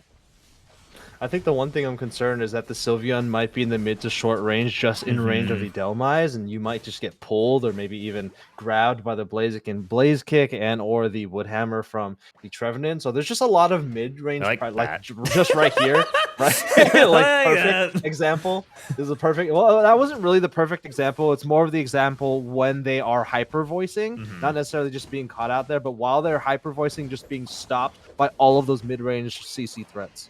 Some points going in. Exile already off to a quick start here, 117-0. Not only that, but Big Uzi really pressing forward in the flux zone. And Exile, again, looking pretty good here. Already up 1-0. Going to look to put a stamp in this game. Regieleki down in the bottom path, already getting chipped down by both Uzi and Symphony on this Miraidon. Should be quick work. Overheat should do the trick. It'll walk towards this T1 goal zone. We'll see if they want to push. Yeah, 24 points. They opt not to score any points to ensure the Regieleki crashing in doesn't crash into the goal zone and break it. They decide not to break the goal zone at all, leaving it at 4 Aeos energy, just depriving Prime from any more EXP. Really nice steal there from the Zacian. That at least gives them some life as they push forward on the tier 1. Registeel will be very handy for the siege that's ensuing. 8 points on the bottom side for Blaziken. Likely to just work that attack weight, but there is that Water Burst Shuriken from Greninja that is going to get a KO on the Delmise. But this Miraidon shredding through with this Charge Beam. That's a double KO as Exile take yet another victory in some of these team fights. Going to continue this push onto this T1 goal zone. And this is actually a dazzling gleam on the Alchemy. Not something I've seen too much today. Yeah, I mean, all the flowers going over to the Miraidon, but a huge engage there by the Trevenant, grabbing 3 members of Prime with that Woodhammer sweep, getting continual stuns with the slam that comes on after. 208-5, a 203-point lead as we just about eclipse the halfway point of the game. And level 10 on your Greninja, it's about where you want them to be. Level 11, the Blaziken, current level leader of the game. Let's see what Prime has it in for them. They should have the second half a lot better than the first half. Here comes the Unite move from the Alchemy, keeping them alive as the meteors come shining down. Big Uzi trapped against the wall. Sylveon going to be going down there. Get Yoshi also caught in the Fluxa or in this tall grass as well. I don't think they're going to be able to get back home as the Trevenant pushes on forward. They're going to push towards this T1 goal zone. Good Horn Leech there. They're going to try to stall out some of these points, but a massive overcap. Alita has 39 points. Sylveon just watches as the Blissey is going to be another victim to Exile. 248-5. We have a basement Reggie. I believe that's a Regieleki down in the bottom path. And Exile, instead of going for the objective, they are going shopping in the enemy's central area, and they're going to buy one of those blue buffs for this Miraidon. I mean, it is Christmas time, and I think Exile might be stealing the presents away from Prime's tree here, as they have positional advantage on both sides of the map. Reggie Steele going over to them with the Blaziken closes this one out. Neon just wasting the time. There's a stun from the Dazzling Gleam. They will lose the Alchemy, but will gain both objectives on either side of the map. Maridon is going to vacate the Reggie Alecki in the bottom path, just opt to take that later on in the game. Let's see what Prime decides to do. Maybe pushing onto the tier 1. Unfortunately, not getting anything going as the Greninja goes down. Greninja goes down. Zacian trying to run away from this Blaziken. And now it's just going to be a 1v3 for this Umbreon against a couple members. And it's not going to go so well. Anchor Shot's going to do the trick there. Umbreon down. Big Uzi able to escape there as Prime started to converge on them. It's going to be a Regidrago in the center area. And Exile going to be in full position as Prime kind of forced to just farm their side of the map. Not a whole lot of yellow dots on their side either. Red buff just coming online as well. They might try to get a KO here on the Trevenant, just a consolation prize. Take a look at the Seaweed Snare going in to the side of Prime. Just maybe the time to use it, right? About 1 minute left before the final stretch. Still a Regieleki in the bottom path, and Prime just taking their wild Pokemon off their side of the map is really all they can do right now. We have a basement Regieleki. Exile going to start going for it and at least try to maybe have another stall tactic, or I guess distraction tactic, as we get closer to this Groudon. Because right now, Draku, 248-5. Prime has found some levels, but they really haven't found any team wins yet. Level 14 in your Blaziken, level 12 in your Greninja, huge breakpoint level 13 if they can get him there. Yeah, he's only at 12.5 at this point. Again, level 13 on the Zacian. Maybe looking for a play.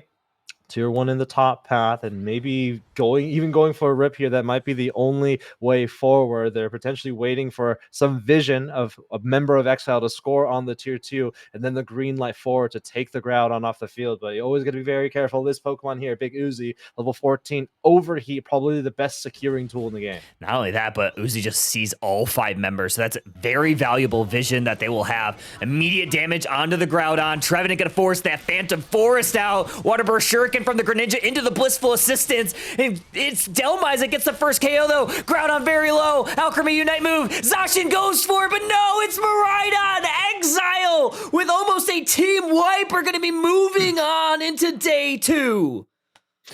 White flag going up early there for Prime. I'm sure just an upsetting loss to a quite successful day, making it all the way through on the winner's side of the bracket, almost qualifying, but unfortunately falling by the wayside to Nemesis, and then running into another high caliber team in Exile. Just not the best bracket for them to go up against. But as you're getting later on in the tournament, you're bound to run into these highly dominant teams.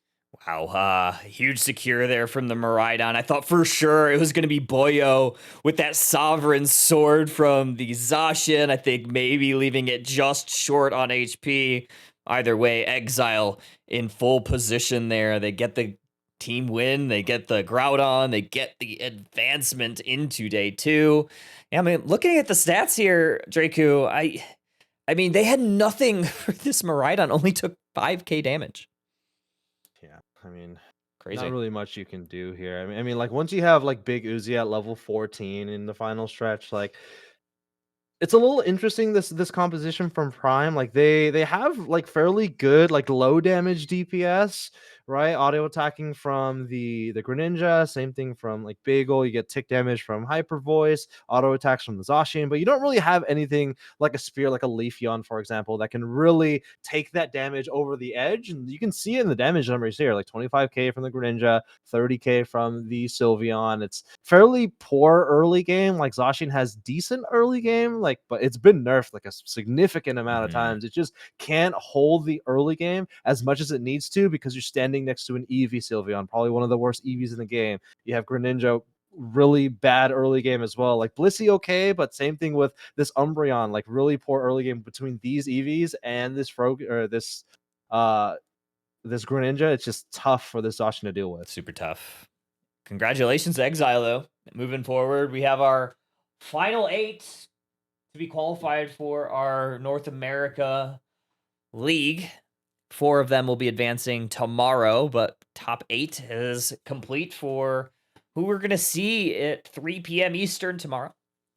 And I mean, going into today, these were probably not all 8 teams that I would have selected, going into seeing Yeah, me too. 64 teams. There's definitely some shockers to not see going into day 2. I mean, you think Lunex Gaming, you think SSG, you could probably throw Ignorance into that ring as well. Instead, a lot of these teams that have gone through a gauntlet, some big shockers to me. I think the biggest shock of them all probably has to be Psy going into day 2 on the winner's side of the bracket. And it's not like they didn't play anybody. They took down Exile. Or not, sorry, they didn't take down. They took down Blackjack, who is a really good team. They took down Standing on Business too. Yeah. I mean, so not really an easy feat for them to make it through that winner side. Yeah.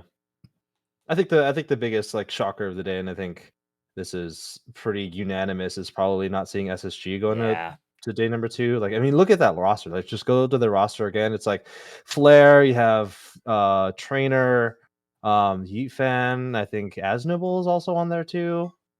Like it's a crazy lineup. Like this is a world-class team, and with multiple world invites in like the previous 2 or 3 years. Can you scroll down? Yeah. Like 2 or 3 years. Pierre's also on there too. Like this is a huge team. Yeah. That's very unfortunate.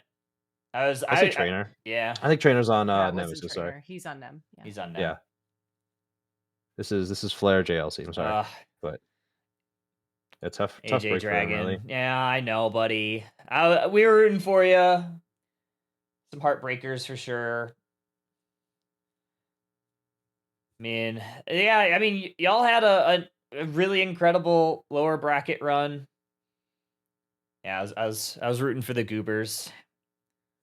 That's tough. I mean, that's the unfortunate reality of kind of this format right now is one bad tournament and you don't have an opportunity to play in the league, which is obviously the best opportunity for a lot of these teams to qualify for Worlds. Yeah. The Leaf by 340. Yeah, that was a crazy match. That was one of the craziest matches I've seen. Hey, Kello. Hope you're doing well. Unfortunate. All right. I gotta hop off, but for those of you that are watching, we're most likely going to be hitting the Nemesis and not Revelation. What's their team name? Scripted. And we'll probably be doing that one first, and then heading to the lower side of the bracket. I don't think we can hold the other game by any means. So, then we'll see where we go from there. Yeah. I do want to see if we can. I would love to see Citadel tomorrow, but yeah, I did get Immortals said that they're going to turn on spectate for me. So I'm going to make sure that I reach out to everybody so that everybody that I have has spectate on, because how that goes. Yeah. One way to watch games, and unfortunately sometimes players have spectate off by default and they forget to turn it back on. So alrighty. Bye, Deku. Deku for coming in and casting with me at the end here, and we'll see you tomorrow. Bye. Bright and not so early, actually. It's only like 12, early. right? Yeah, noon for you. 12 p.m. Noon for you. Let's go ahead and raid. Goodbye. Bye. Bye. Do we want to raid Muck? Say love you. Love you. Say love you. Thank you. Raid Muck? What do you think? Everyone say love you, Draku.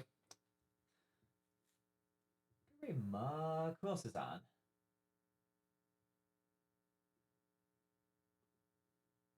Can you time out Shiv? No, don't time out Shiv. No. Bad Draku. I don't think you can. I was going to say, I don't think you can because both of y'all are mods.